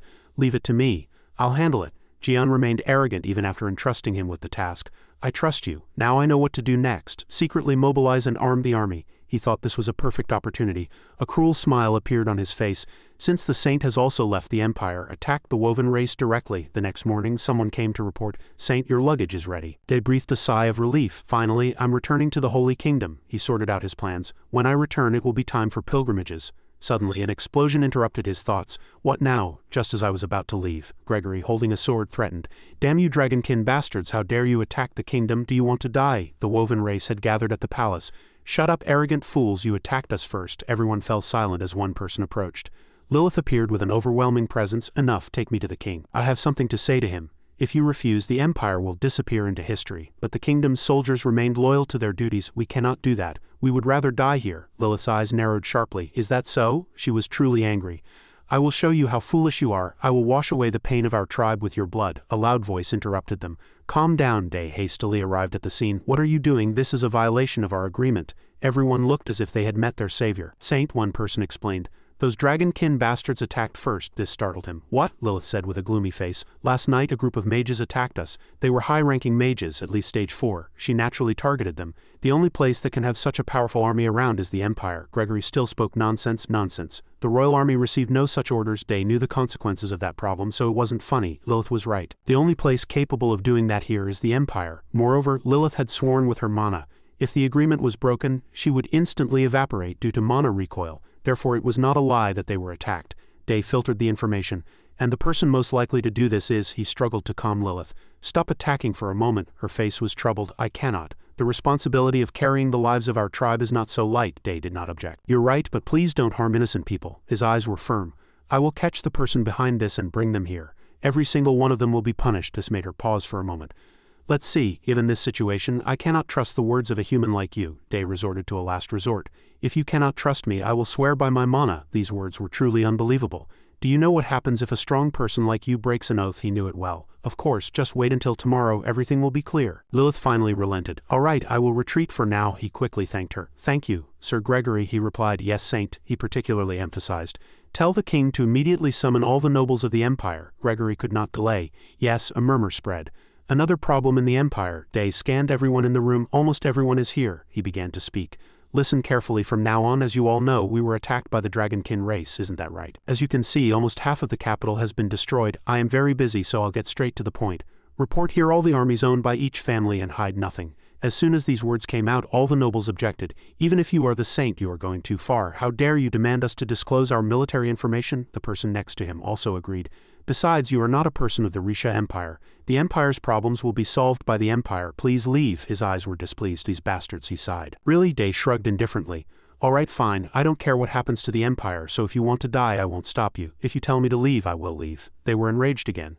These bastards are angry that he's not acting normal. Hey, how dare the saint say that? Enough, go away, goodbye. Is King Yorger just entered? His blood pressure seemed to rise. Shut up, how dare you speak to the saint like that? The Capital Defense Force will immediately obey the saint's orders. If you resist, I will make you disappear from this world immediately in my name. Then he pleaded with pitiful eyes. Saint, please reconsider. He resolutely refused. I cannot. He pretended not to know. I will tell those rude bastards to be dealt with by the dragonkin first. The king immediately became enraged. Saint, I will teach them a lesson. What are you still doing? Apologize immediately. They dared not resist and all hurriedly said, We're sorry, we made a mistake, we are truly sorry. Who would dare tell the saint to leave? Let's see. Day was annoyed. Fools. His voice was cold. Don't you know? He feigned a loss of interest, claiming he had wanted to help the imperial family but now didn't. Under the king's murderous gaze, the nobles were paralyzed. How can we change your majesty's decision? What should we do? Money. The nobles fell silent. What did you just say? He repeated more explicitly, unconcerned. Bring me money. Half of each of your annual fortunes. All right, I'll be merciful. 1/3. The nobles cried out. 1/3, 1/3 of our annual fortune. They immediately changed their tone, demanding money. How blatant, that's too much. How are we supposed to live if we give up 1/3 of our annual fortune? Day scoffed and made a move to leave. Fine, if you don't want to, I'll go. George's eyes nearly popped out and they gritted their teeth, saying, All right, we'll do it to show our sincerity. They flattered him, saying, We were thinking of doing that from the start. As expected, the saint truly understands people's hearts. Day was speechless. Day frowned, urging them, Then hurry up, write it down and bring the money. Hurry. A moment later. Has everyone received the report on each family's private military? Yes, here it is. Day reviewed the stack of documents. Let's see, except for a few families, the reports and troop numbers are a bit different. This many could found a nation. He put it down in annoyance. I thought this could help catch the culprit, but this is too much. I can't find the culprit. The nobles were startled. Your Majesty, what are you saying? In the end, even your Majesty can't find the culprit? Didn't your Majesty say you would catch them? He smiled. I didn't realize the empire was in such disarray. Day pulled out a piece of paper and explained. But fortunately we have this. This agreement will allow us to make one demand of the woven leader in exchange for forgiveness. The foolish people cheered. As expected, the saint is truly amazing. Meanwhile, his cold gaze swept over what appeared to be an ordinary mana agreement to the common eye. All of this was part of his plan. But of course it was fake, just words he had scribbled randomly on mana-infused paper. He was luring the main culprit to reveal themselves. Now what will they do? They dragged the woven race into this problem, so now they'll be in trouble, won't they? In fact, they already had the answer. Who benefits from the woven attack? The answer was clear. Someone from the imperial family and their noble subordinates. It was the Grand Imperial Prince, stripped of his succession rights and fallen into despair. How to turn suspicion into certainty. He quietly cleared his throat. Then he gestured to George. Your Majesty, please listen to me and follow my lead. He looked at him with a hint of surprise. Nevertheless, he clapped his hands. All right, everything is over. It's fortunate that the saint is here, and since all of you are here, I will make an announcement, he declared loudly. Tomorrow morning we will hold a coronation for the imperial prince who will succeed to the throne. As night fell, it was time for mischief. The Grand Imperial Prince Jian in particular fumed. That damned saint, is he really going to block my path? He stormed out of his room shouting. Who knew he would make a mana contract with the woven leader? His subordinate reassured him. There's no time. Your Majesty suddenly appointed a crown prince. But Jian grew increasingly angry. Do you think I wouldn't know? He commanded nervously. There's no time. Assemble the attack squad like last time. The other person also knew it shouldn't be done. Your Highness, surely not. But at this moment, hatred and greed dominated his heart. That's right, we will attack the Woven Mountains again. He didn't know someone was overhearing his plan. It seems he's too desperate to make any correct decisions anymore. So shrugged. He will fall into his own trap again. Wook gave the girl a mission. Tell the saint. I will continue to monitor. On the other hand, Day also quickly received the news. I expected him to act, but I'm surprised by the Grand Imperial Prince's intelligence. Exasperated by the Grand Imperial Prince's low intelligence, he grumbled. I can't believe he's going to pick a fight with the Wovens again. Foolish bastard. Opposite him, Lilith said. Your Majesty should not have come here without reason, she asked. Have you found the main culprit? Day replied honestly. Not yet. Why has your Majesty come here? It's to inform them that they will soon come on their own. Then your Majesty will see. Lilith was also surprised. What? They're coming back again? Day tried to appease her. We don't have much time. Hide in the bushes and attack immediately if you feel mana. We can catch the main culprit and interrogate them. Can you reconsider attacking the Empire? Lilith raised an eyebrow. Your Majesty has already done that? I can't believe it. At this point, Day was in a difficult position. I'm not lying. Have you forgotten the mana oath? She denied it again. No, that's not the reason. Her gaze swept over him. But what does your Majesty gain by doing this? Or is it because your Majesty is the saint? The corner of his mouth twitched. I'll take that as a compliment. Having finished everything, he held his breath and waited. All right, shall we expose the main culprit? It's really annoying this early in the morning. Does he think he can do anything just because he's the saint? Luciella grumbled angrily. There's a limit to arrogance. How dare he summon the imperial family of the empire? Only Selena reminded her. Luciella, watch your words, she directly pointed out. The saint is the one who saved his majesty. You should be grateful and act like a member of the imperial family. But this only made her angrier. Ah, acting all high and mighty. her face flushed red with shame and humiliation. Since when did she care about the imperial family's affairs? Meanwhile, Jian beside her was flustered. Why now of all times? He felt guilty. Why did he summon everyone? What's that damned bastard up to? At this moment, Day slowly entered. Is everyone gathered here? He counted them one by one. Good, all 6 are here. Jian questioned, why have you summoned us this time? We came because His Majesty said there was something important, but Day feigned mystery. This is a very important matter. One person here commanded an attack on the Wovens, and that person will attack again today. At those words, almost everyone was startled. One of the imperial family? Impossible. Jian was already sweating. Damn it, I didn't know he already knew. If I get caught, I'll definitely be executed. No, there's no evidence anyway. I just have to deny it. The moment he firmly believed that. Day's voice echoed again. Your Highness probably thinks you can deny it because there's no evidence, right? He scoffed. But unfortunately, I have evidence. All the soldiers who attacked the Woven Nest have been captured. Interrogating them with magic will soon make them confess. He issued numerous threats. If you're going to be caught anyway, what do you think will happen, Your Highness? The people's hatred will pierce the sky. To appease them, we might have to behead the main culprit and make an example of them for all to see. Hearing these words, Jian's uneasy heart fell into despair. He raised his voice slightly. So I have a proposal. How about confessing to me and resolving this issue quietly? He feigned profundity.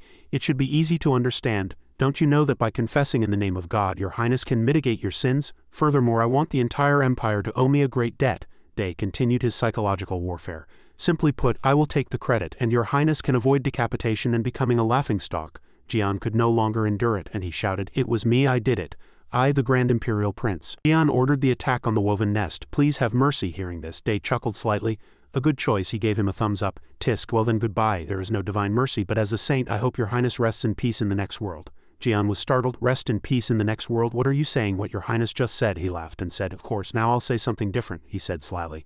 Because I'm lying. Do you think Your Highness can escape your sins? I have no evidence. Thank you for your confession. At this, Jian's brain froze. Day said, Alright, come out anyway. From now on, this is the Empire's problem. As he was being led away, he finally regained his senses. Impossible, this swindler. How can he lie while being a saint? He laughed and denied it.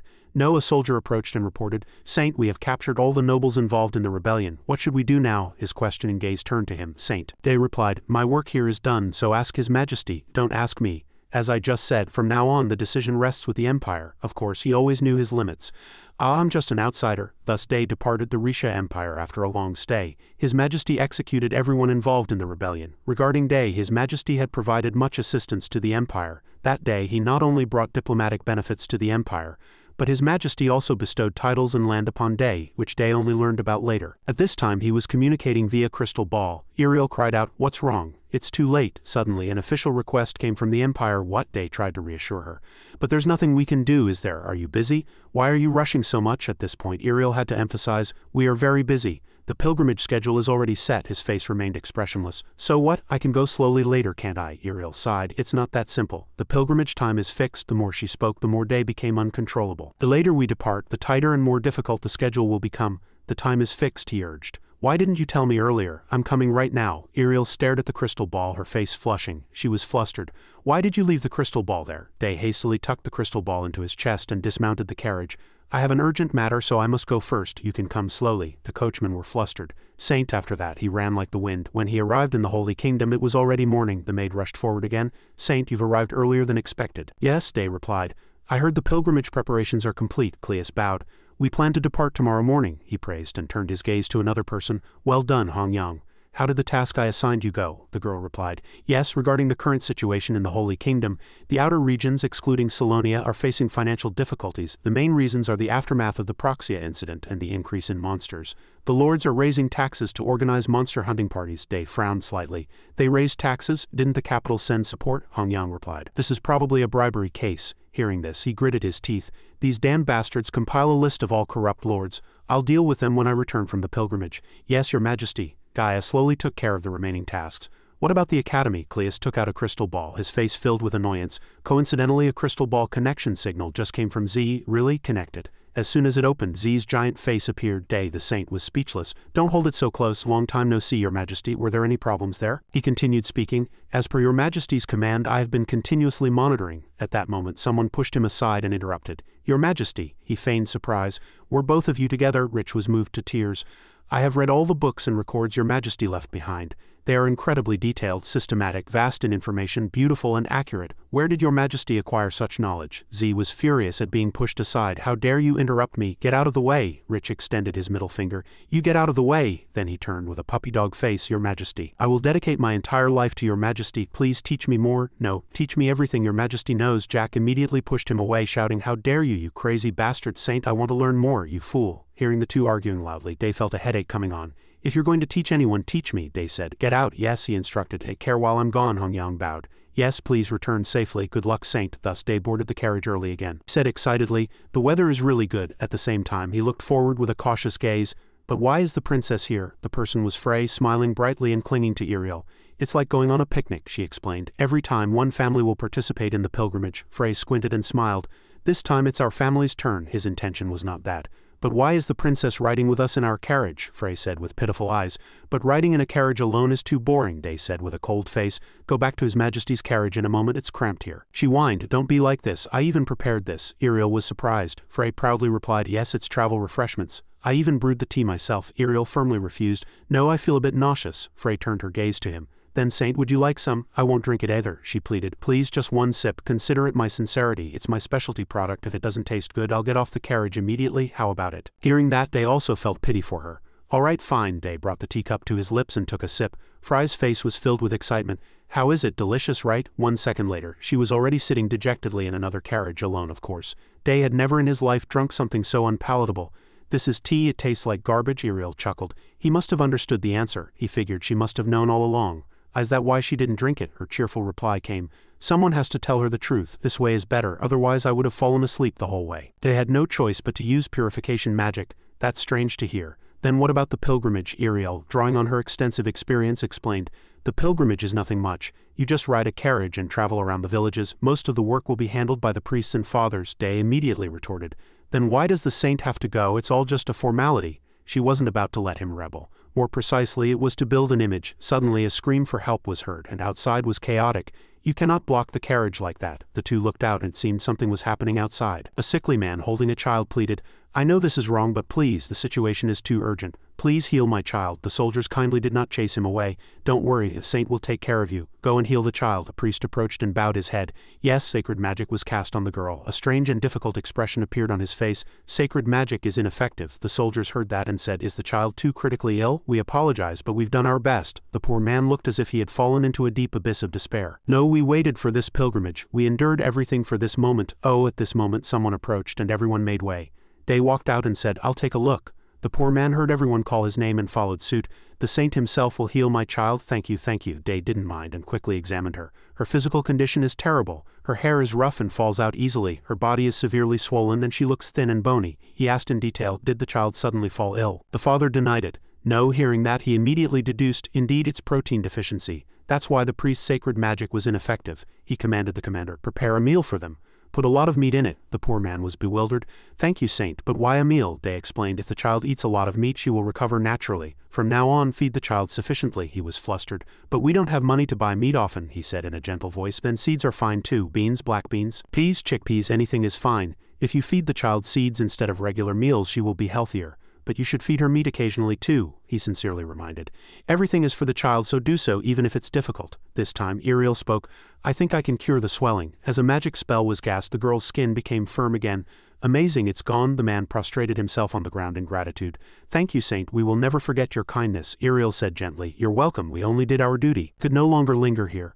All right, let's go to Celia Palace. The carriage procession continued along the path and Day closed his eyes, lost in thought. Iriel tilted her head and asked, what are you thinking about that's making you so troubled? He suddenly asked. Iriel, how much money is left in my treasury? She calculated. About 20 silver coins. Unbelievable. Hearing that, Day was startled. Only that much? It's all gone, she added again. I also have my personal money, so it's about 27 silver coins in total. Hearing that, his face brightened. You're quite rich too. Then that's enough. Iriel's eyes sharpened. Enough? Why are you asking such a thing? Surely not. It was as she had expected. His face was serious. Lend me some money. Iriel was immediately flustered. What are you going to do with that money? Day didn't hesitate to point out that Celia Kingdom was facing severe financial difficulties, and as a result many people were starving to death from malnutrition just like the people they had just met. She wondered if people had to die for such a reason. He said she was right. I also want to help those in need. I will help. Day was delighted. Good. I'll pay you back as soon as we return to the Holy Kingdom. Suddenly, he heard her refuse. No, it's fine. His face went blank. Is she just giving me such a large sum of money? Of course, she proudly thumped her chest. I'm a saintess too, after all. And so the pilgrimage group from the Holy Kingdom arrived in Celia Kingdom. By order of the saints, they purchased many ingredients from various regions and provided simple meals to those in need. This was like refreshing rain on withered bodies for those with little strength. Iriel couldn't hide her astonishment. What do you think the King of Celia wants? When they first arrived here, the King of Celia had sent an invitation.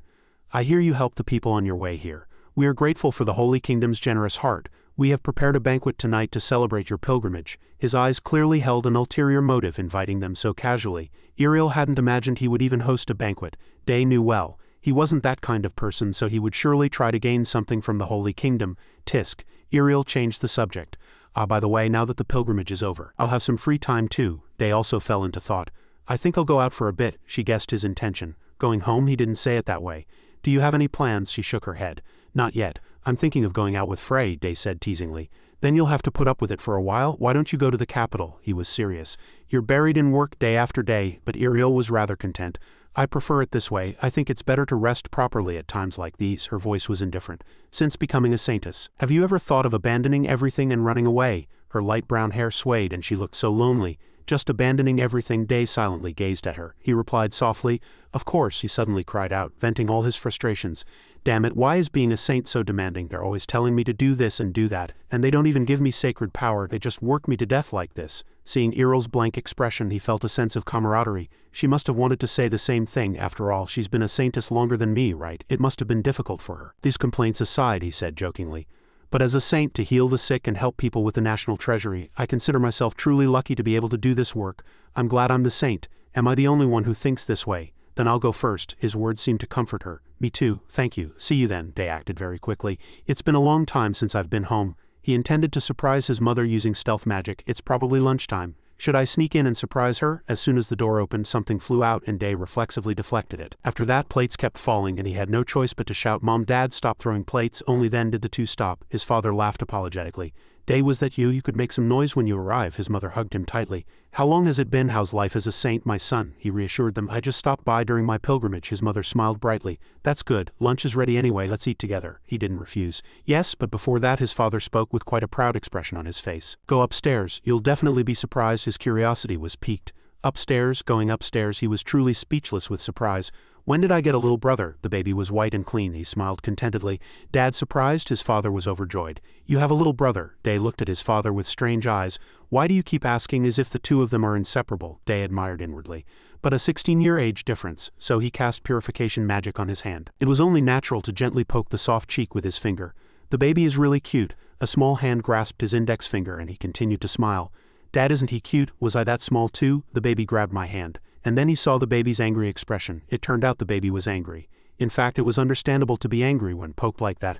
He's bringing back bad memories again. The baby is really small but quite stubborn. He's just like me when I was little. Siblings are indeed siblings. At this moment his mother came down to call them. Were you two playing with Sia? Come down and have lunch. It turned out his brother's name was Sia. He smiled at the baby and said goodbye. See you next time, Sia. His father asked Day how things were in the Holy Kingdom. Anything interesting? He laughed and replied, interesting things? It had been a long time since he was home and he had so much to talk about.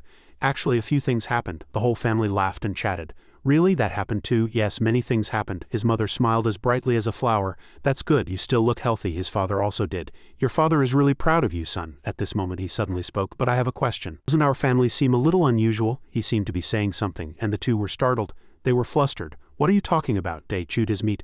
I've thought about it since I was little. Mom is an advanced mage and Dad is a swordsman who has reached the peak of swordsmanship, right? He voiced the question he had held for a long time. Why do you two live in such a secluded place? The couple looked at each other and then spoke. Finally, this day has come. You'll find out anyway, his father said seriously. Day, our family carries the blood of heroes. Day was stunned to hear that. Blood? Heroes? His parents had no choice but to lead him. It's quicker to show you directly, isn't it? Let's go outside, Day. He looked at the two familiar faces of this life, unable to understand. What are they trying to show me? Suddenly he felt something strange. Mana. Orbs of fire, water and earth, the three elements were unleashed. Day couldn't help but be astonished at this sight. 3 elements. He was more shocked than ever. Dad knows magic and Dad's mana is superior to anyone I've ever met. Has Dad been hiding this mana all this time? This time it was the other person. As she leapt, a powerful and decisive sword light swept past the two of them. Sword aura at this level. Day could no longer remain silent. She's an advanced swordsman, he exclaimed.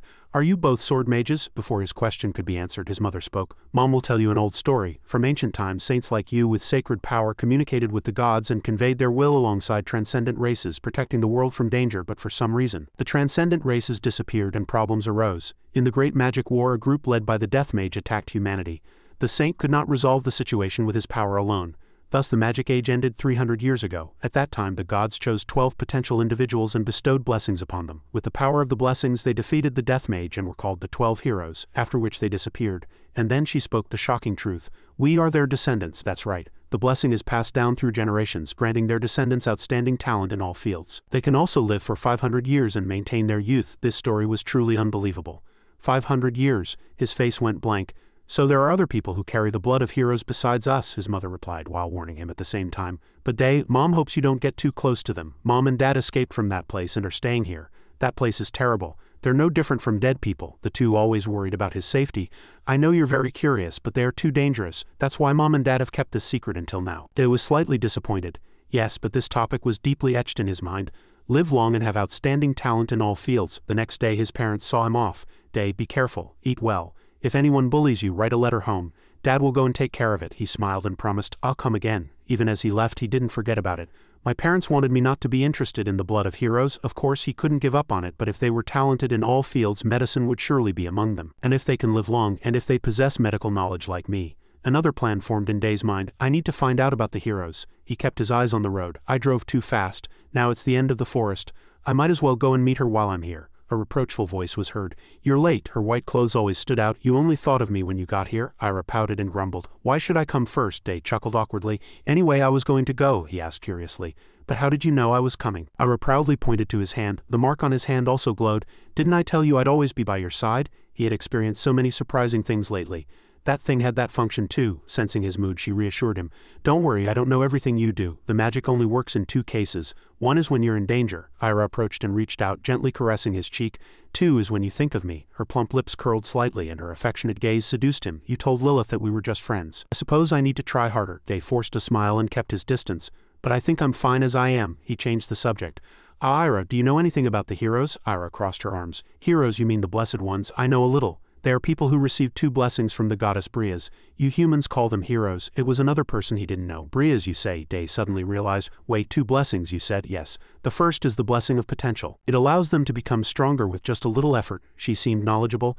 The other is the blessing of ability transformation. People who receive this blessing gain power and experience by killing each other. Day exclaimed. I can't believe such a thing exists. No, then why do they call it a blessing? Ira said casually. It's fitting for humans. Thanks to it, they could defeat monsters, but why are you asking about it? A calm expression appeared on his face. They say I am a descendant of those people. Her eyes widened slightly. Why are you so surprised? She lowered her head. It's nothing. So your power comes from your bloodline. She provided him with information. I know a village in the western continent where their descendants live. If you're interested, visit it sometime. They immediately became excited. Really, I've always wanted to go. Thank you. Ira knew it was time for him to leave. You must be busy. Go quickly. Let's talk again when you return to the Holy Kingdom. Day felt awkward. It's a bit rude to leave right after meeting you. She waved her hand. It's all right, we have plenty of time. Hearing that, he was relieved. All right, I'll be back, but a question remained in her heart. The reason he became a saint, surely not? Watching his back fade away behind the trees, Ira hoped she was thinking too much. His journey this time continued until the afternoon and the pilgrimage carriage was still in its place. As soon as he returned, Ariel scolded him. Why are you so late? Did you go on vacation? Day chuckled. Sorry, it's been a long time since I went home, so cut me some slack. She seemed a little angry. Honestly, everything is ready. Get in the carriage quickly. He quickly complimented her. Of course, you're always so thorough. She announced that the pilgrimage schedule would head to Frias in the western continent. Day was slightly curious. Frias? Is that a kingdom too? Yes, Frias is a holy kingdom like Jir. In the holy kingdom of Frias, which worships the goddess Frias, the goddess of hardship and suffering, devotees awaken their faith through countless hardships. Ariel explained that the goddess Frias had never chosen a saint, so she wasn't very well known externally. Day couldn't understand. She's different from our goddess. She leaves everything to humans, but why do we have to go on a pilgrimage there? A calm expression appeared on her face. Because the goddess Frias is Gur's sister, it wouldn't be wrong to say that our goddess and the goddess Frias have a sisterly relationship. What reason do you need for family to visit each other, right? He had no particular objection either. That's true, a thought popped into his mind. What a coincidence. I'm going to the western continent again. The carriage slowly moved west again.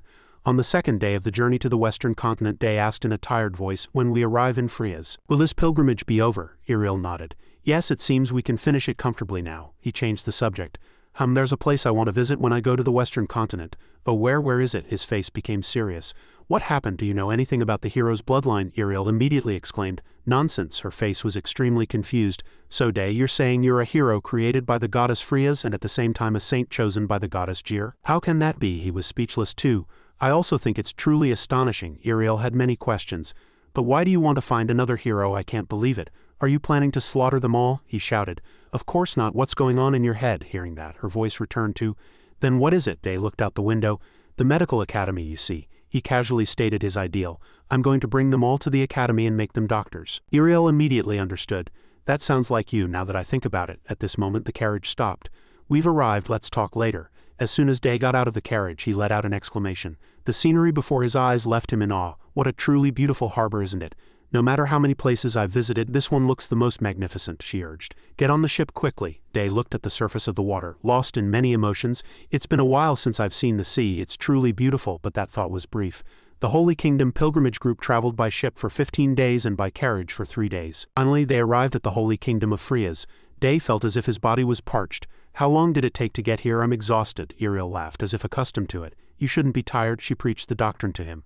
The goddess Frias presides over adversity, hardship, and trials. Those who follow her also regard such struggles as virtues. Her face was haggard as if suffering from the pain of time. And you'll have to prepare yourself too. He didn't even get to ask. Prepare for what? The palace gates opened. Welcome. 3 cloaked figures emerged. Welcome, saints. We will guide you from here. Day breathed a slight sigh of relief. Oh, will I finally get a chance to rest? They spoke first. First, everyone, please clasp your hands, though you too may be tired from your long journey. We must pray to the goddess Frias. Please kneel down. At these words, he opened his eyes wide. What? Suddenly like this, he was extremely confused. Are they asking guests who crossed the sea to kneel and pray? Right then and there, he glanced at Iriel. Hey, Iriel, are you really okay with this? But she had already knelt before him. What was that resigned and obedient attitude? He had no choice but to kneel with her. Damn it, the guide sobbed. O goddess Frias, the saints from the Holy Kingdom of Jir have finally arrived. You always make us vigilant and help us grow through hardship. We sincerely pray. We earnestly hope that they will take strong steps on their pilgrimage and gain great enlightenment, and that they will endure hardships with the saints. Day felt like his head was splitting. When it was finally time to stand up, they bowed their heads in greeting. We will escort the saints to the reception room. The reception room is right next door. At this, he whispered slightly. Iriel, what did they mean by endure hardships with the saints? Iriel replied coldly. Originally, we didn't need to go on a pilgrimage to the Holy Kingdom of Frias. Since they are a holy kingdom like us, they don't need anyone's help during the pilgrimage. We are merely participating in the exchange because the two goddesses are sisters. This exchange means to understand each other's doctrines, and to understand each other. Day's face darkened and he tried to run away, but Iriel grabbed him. No, you can't go. Where are you going? She scolded him in a low, angry voice. I've helped you a lot so far, and now you're going to leave me alone. Day could no longer refute her. I can't argue with that. He finally gave in. All right, but how am I supposed to overcome this hardship? Her face looked tired. Fasting, being confined in a dark cave, or soaking in boiling hot spring water, things like that, you know. He was dumbfounded. I really want to run away. The next day, they led the two to a desolate place. Here, we've arrived for the next week. The saints will have to endure the hardship of consuming only what they can find in this forest. Of course, the use of sacred magic is strictly forbidden. After that, they will have to go to another place to endure hardships. May hardship and adversity be with the saints, Day complained. What an unpleasant farewell. Iriel explained, it's the beginning, so they're making it easy. You understand, right? We did something similar during baptism. Let's see what we can find here. He gave her a task. Iriel, look for drinking water nearby. Understood. 2 hours later, she returned with a tired face and asked, There's not a single drop of water here, we'll just have to endure it. Suddenly, she realized something was wrong. Before her eyes were unimaginable things. What is all this? How did you manage to make such delicious food? Day said calmly. Why are you so surprised? He even meticulously told her where to sleep. You can sleep here. I've laid down some soft leaves. If you bury a hot stone before sleeping, it'll be a bit warmer. At this, Iriel's eyes sparkled. You really can do anything, can't you? Day asked. As for water, for about a week we can manage with food somehow. All right, let's eat. And they endured the hardship relatively comfortably. A week later, Saint, you're back. You've endured well. The guide was extremely surprised. This was because the two's complexions were no different from the first day. They were even more vibrant. It wasn't that difficult. She suspected that they had secretly hidden and eaten food but didn't ask further. We will escort the two of you to the VIP room. Day walked around the spacious room and said, Now it's time to start the investigation, he said. Guard, are you there? A shadow leapt down and appeared. Yes, I obey His Majesty's command. He ordered him to investigate the hero's bloodline in the Western continent and report all details found. As you command, he chuckled slightly. It doesn't matter what the gods created them for. It's enough if I can use them to develop medicine for the entire continent and move towards a brighter future. Time passed, and a month had gone by since they arrived in the Holy Kingdom of Frias. What should we do now? Irel's face looked distraught. At this rate, the Holy Kingdom of Frias will disappear from the map. She felt a little sorry, but didn't know what to do. What an ironic situation. Day was speechless. This is the first time I'm grateful to have become Ger's saint. Irel's face showed despair, but we still have to endure this as saints. We have to set an example, because not only us but others also have to do that. Suddenly he hastened his steps. I can't stand it anymore, I'm going out. She was surprised and flustered. Where are you going? What came back was his triumphant expression. Just watch. A moment later, he brought a pile of cooking ingredients into the room. Irel looked at this pile of ingredients somewhat dumbfounded. Ingredients, and you bought so much? Day merely organized the ingredients and said, we're not the only ones eating. I'm going to share it with everyone. She watched him make a fire, slightly scared. What if you get caught? He continued casually. Don't worry, trust me. He was very focused. It's not easy to control the fire so it doesn't spread everywhere. The fire mustn't spread. Irel, you have to help. This was because he was busy making a fire and cutting and skewering fruits. Her face was awkward. I've never cooked before, he reassured her. It's all right, just do as I say. The 2 Day and Irel busily made something. It's done. Thus a special pot of porridge was made. Irel was so happy she wanted to cry. It's delicious, so delicious, he laughed. Keep eating. I'll go share some with others. A few days later, the rumor spread far and wide. This is truly strange. Penji, the chief priest of Frias, began to feel something was off. I mean, we're all in the same situation, so why do they look so happy? But others refuted. Are you referring to the saints? Although they are young, I think they are doing well. Penji thought they were on his side. Yes, the 2 saints are easy to understand. They're not like us, he steadfastly criticized. But everyone in the Holy Kingdom of Jir was like that. Surely the 2 of them are doing something suspicious. Unfortunately, his subordinates had already been bribed by his food. No, you shouldn't say that. How dare you suspect the saints? He was still firm. There are too many suspicious points to just let it go. Penji was still absorbed in his own world, thinking about the last trial. We need to observe them going together, one person said. Now I remember that the schedule is at Mount Hepria. Everyone was worried. Will they be all right? I heard a monster boss appeared recently. He pointed to the map. It's on the south side of that mountain. We will escort the saints to the east and west. At the same time, we will send an expedition to the south. This opinion also seemed to gain agreement. Then the saints will no longer be in danger, Penji agreed. Yes, I must organize them and inform everyone. Suddenly he paused. He slumped down and all the priests were worried. Chief priest, what's wrong? Healing magic was immediately used on him. He gasped for breath and said, thank you. That illness hasn't gotten better yet. It seems to be getting worse. This situation was not good. How is the chief priest's family? Penji managed to speak.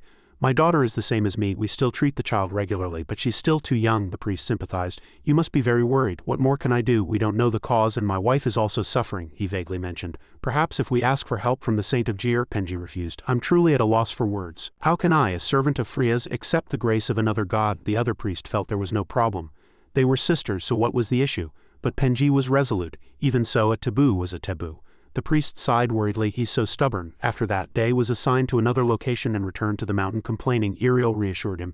This is the last time, so hang in there. I'll go first. The final trial took place on Mount Hepra. This was because many people from Jir had gone through the trial together. The sanctuary became too small, so the team was divided into 3. Irel went east, Day went west, and the rest went south. A priest approached and informed. Saint, you may depart now, Day suddenly asked. Mount Hepra is where monsters live, isn't it? The priest did not deny it and reassured him. Yes, that's right, but don't worry, our holy knights will protect you. He could see that the priests had sent an enormous number of troops, but Day wondered, aren't those the people sent south? That side seems to have more than this side. Upon hearing that, the priest immediately replied, you mean the expeditionary force? Yes, a monster boss has recently appeared and is posing a threat. Day still felt uneasy. That should be enough, he urged. But if something happens in the south, could you inform me? It's not that difficult, the priest agreed. Understood. I don't think anything serious will happen, but if there's a problem, I'll inform the saint first. Day replied, yes, thank you. I have a bad feeling. His ominous premonition was accurate. Immediately after, the scouts shouted, monsters. Tack! The green RCs rushed in with axes, and the priest cast blessings and holy shields. The holy knights noticed something strange.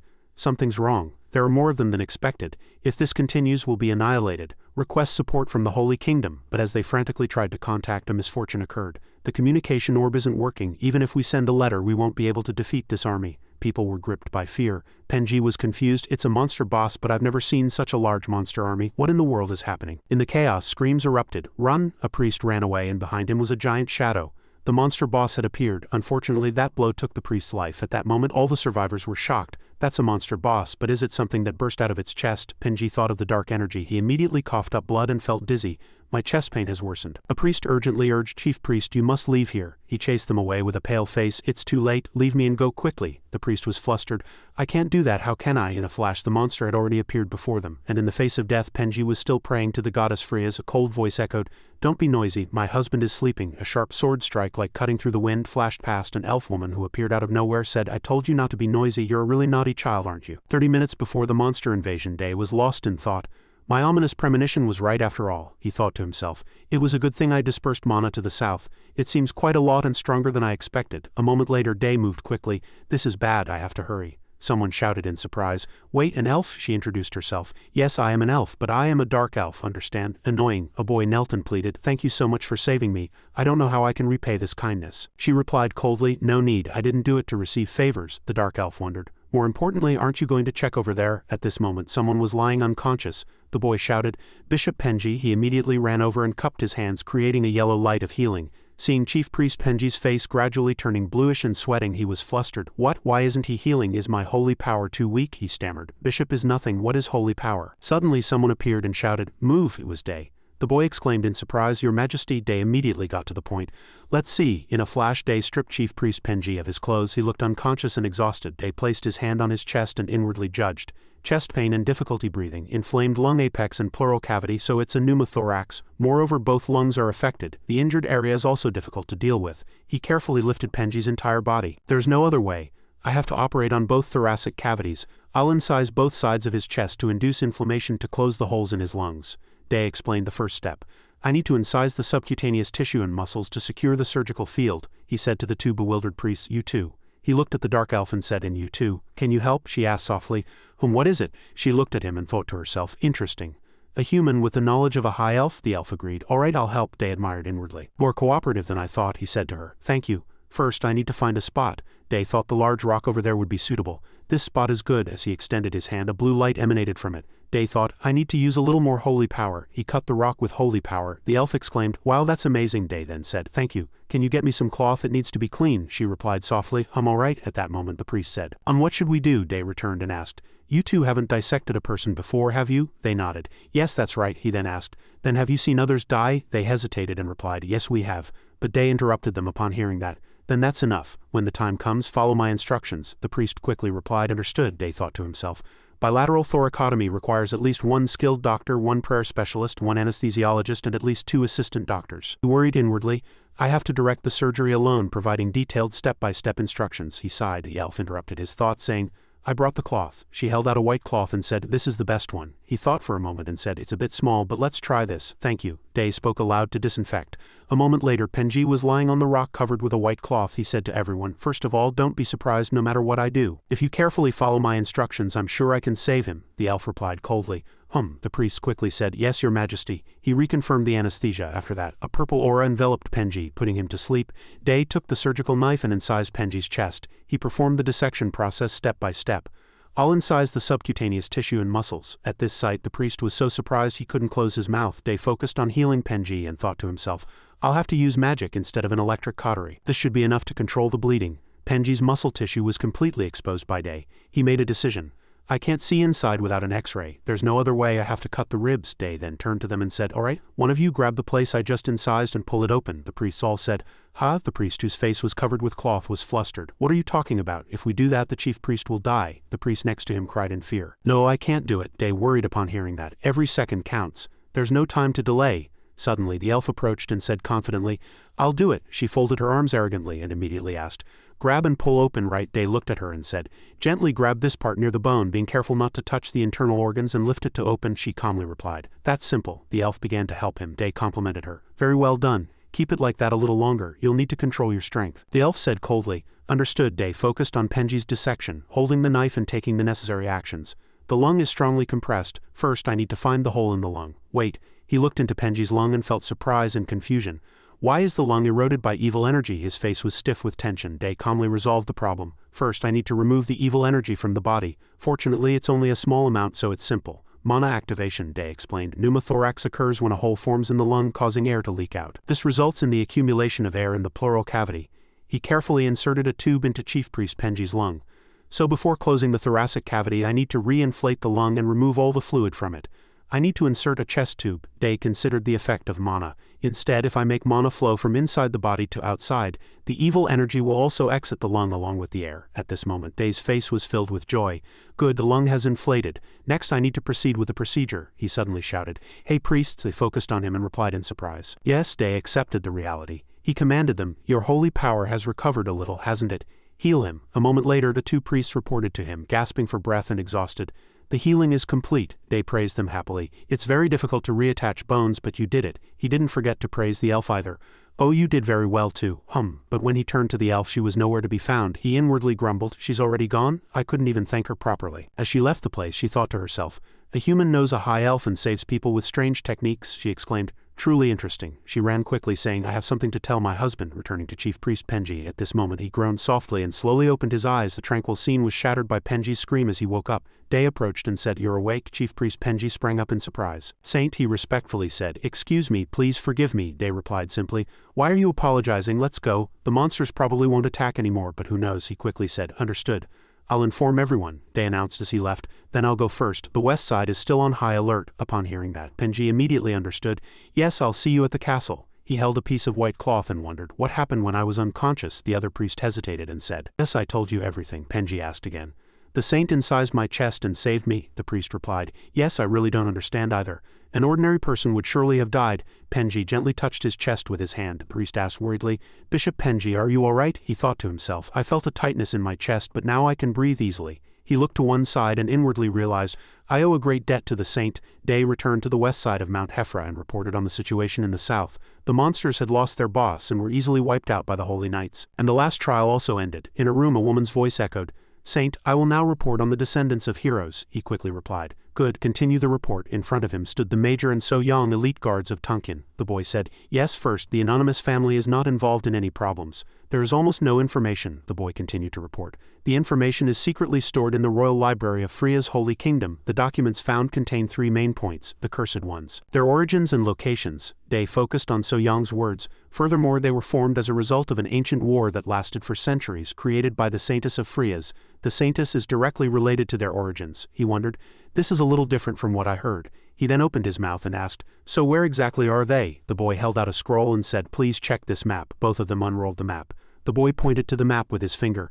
According to the collected information, we determined their location to be here. He was confused. Day was bewildered. In the middle of the ocean, Wook spoke. According to the map, yes.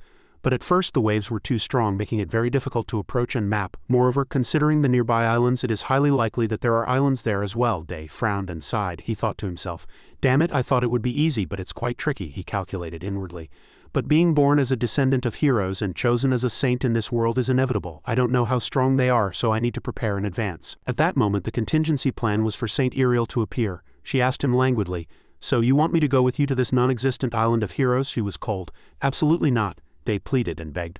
Please, fairest lady of the Holy Kingdom, we need you. Iriel was curious. Do you really need someone else's help? Day quickly replied. Since they are descendants of heroes, things might happen that I cannot control. Iriel listened to him, dumbfounded. So if I die, you'll resurrect me? Iriel asked seriously. Are you really entrusting your life to me?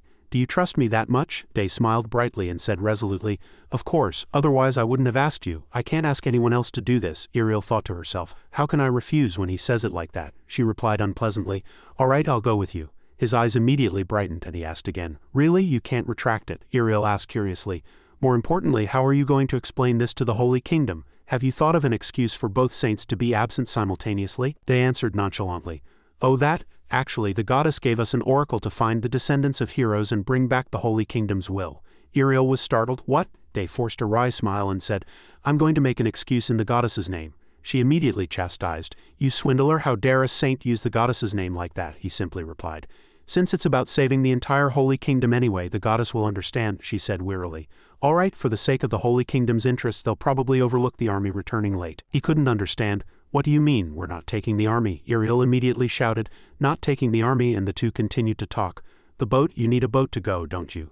Don't you know what reconnaissance is? You'll find out when you go. Iriel clutched her head and shouted loudly. Why didn't you prepare anything? Are you crazy? Day calmly replied. Don't worry, we can prepare tomorrow morning. We have to leave early to make it in time, Day mumbled. We need to arrive when the waves are calmest. About 3 weeks later, there's a sea route, but it's already blocked. There will be huge waves. It will smash the boat to pieces. Iriel was flustered. Blocked? What do you mean? Then she burst into tears again, shouting, No, Day just said bitterly. All right, I'll tell the Holy Knights to go back and rest first. The next morning at the dock, Day asked excitedly, You're here, ready? Iriel couldn't understand. Ready for what? She wondered. More importantly, how are you going to get a boat? Day forced a wry smile. Haha, I handled that. Iriel was startled. It's done? The people on the boat were bustling. Isn't it too small? This size is best.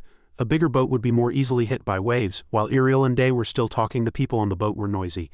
It'll be fine once we reinforce it with magic. Do you know how to steer a boat? At this moment, Wook and So approached the two. Wook spoke. Excuse me, I know how to steer a boat. I will safely guide everyone, So spoke coldly. Hello, Day quietly asked Iriel. Are they family members of people you know, especially these two? She smiled slightly and said, Well, 4 is better than 2, even if we sink, Day shouted. Don't say ominous things. When he finished the reinforcement work, the entire boat was complete, Day said loudly. All right, let's go now. This is the sacred will of Goddess Bria's. Elsewhere a voice was heard. According to the sacred will, right here, right now. The man stood with his arms crossed and said resolutely, The match begins. Gayu dueled H in swordsmanship. H spoke, Are you really trying to kill me? Gayu smiled slightly and replied, If you want to survive. There's no other way. Gayu continued to overwhelm her in the fight. H fought anxiously, thinking, I'm going to lose. A sound was heard, and as the fog cleared, it revealed H with her sword thrust into Guy's heart. She shed tears. Gayu quickly said, I'm very happy. Blood flowed from his mouth. I'm satisfied to die by your hand. Not long after, she knelt on the ground and Gayu gradually faded away. Meanwhile, Day and his team set out to find the descendants of heroes, contrary to their expectations and despite their worries before the journey. The sea route was very peaceful. According to the map, they seemed to be almost there. On the second day of the journey, Iriel was slightly curious. Didn't you say the waves were rough? They're as calm as a lake. Not rough at all. Day gazed at the sea, lost in thought. It's not just calm. Both he and Wook felt something strange. Wook, isn't something strange? Wook replied. Yes, something feels wrong. Day reinforced his eyes with magic, looking a little further and said, I think I need to look a little further. The front was calm, but not that rough. Day looked into the distance, sweating coldly, and exclaimed, I can't see any further, even with enhancement magic. The other person cried out in surprise. Gow, the conversation between the two continued. And what should we do? Is there a way?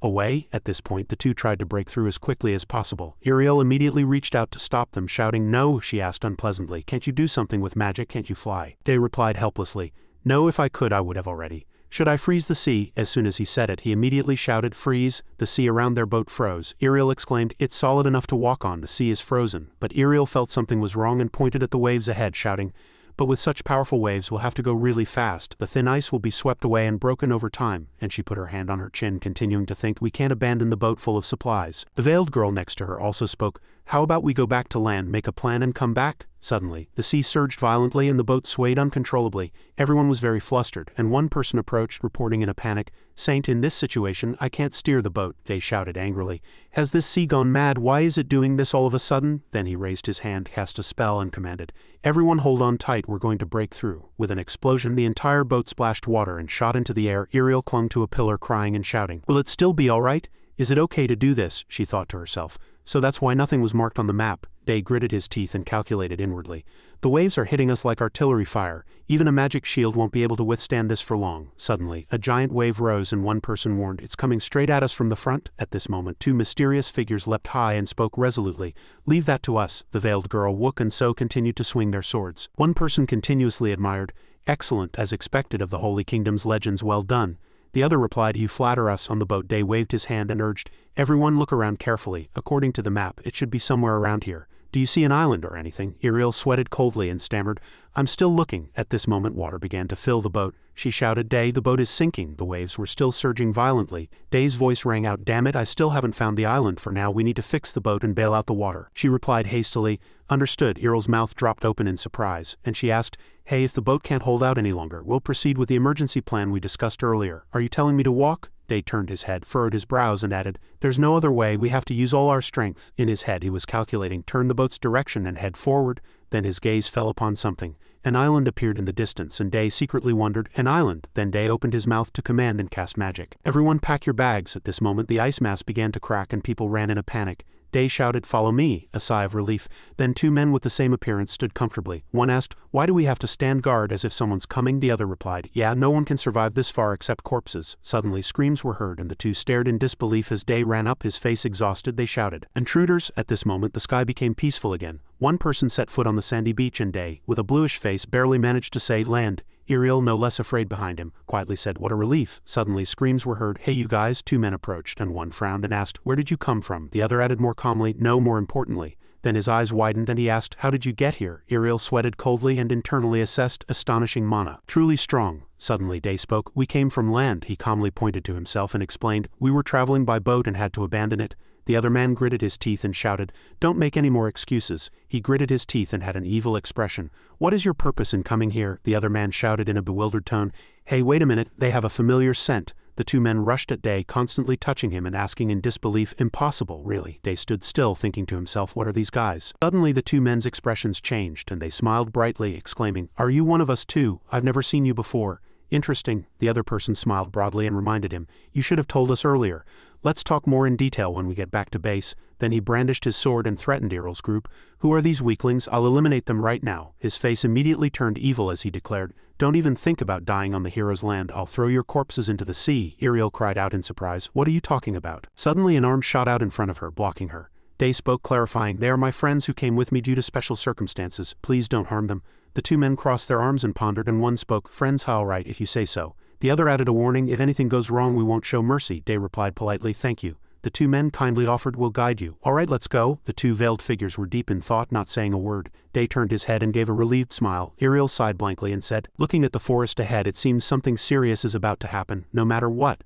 A startled voice was heard. "Did you really cross that ocean?" Day replied nonchalantly, "Yeah, I almost died." His friend next to him rested his chin on his hand and said suspiciously, "You crossed that ocean and still look so healthy." The other person put his arm around his shoulder in a friendly manner and said in an excited voice, "Interesting.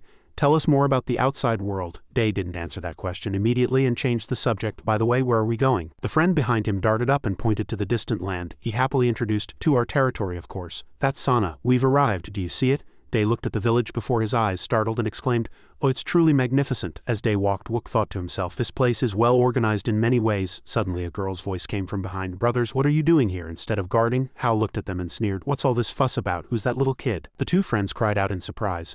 "Elder." One friend stood behind Day, smiling, and introduced him. "We were on our way to find you, sister. This friend is of our bloodline. He said he came from across the sea." She looked at Day suspiciously and evaluated him. "Sounds ridiculous."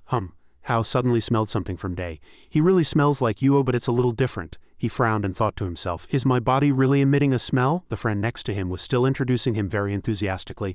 "Look, he smells clean and fragrant. You'll get addicted if you smell him." Hao thought for a moment and then commanded, "Follow me, let's talk at my house. You two go back." They immediately cried out in disappointment, "Oh, but we want to talk to him too." Hao did not give in at all and asked, "If you two don't go back you'll be punished, won't you? Weren't you supposed to be on guard?" They immediately stood at attention and said dejectedly, "Yes, we're going back." After they left, she turned to Day and asked, "What's your name?" He hesitated and replied, "It's Day." Hao smiled brightly and said to him politely, "All right, Day, follow me. Nice to meet you. I'm Hao." They walked to a log house. She looked at him and admired, "You really look exactly like those two." After entering the house, Hao suddenly became excited, startling Day. "You're Shoan and Al's son, aren't you?" He answered honestly without hiding anything, "Yes, that's right." Hao crossed her arms and said softly, "Indeed, the child who returned to the place his parents fled from. Interesting." She asked a series of questions. "Then why are you here? Don't tell me your parents didn't tell you about this place. You two are always the type to cause trouble, always needing to see everything for yourselves." Day closed his eyes and hesitated, saying, "Well, I'd be lying if I said I wasn't curious." As Day looked up and added, the two were surprised, their eyes wide.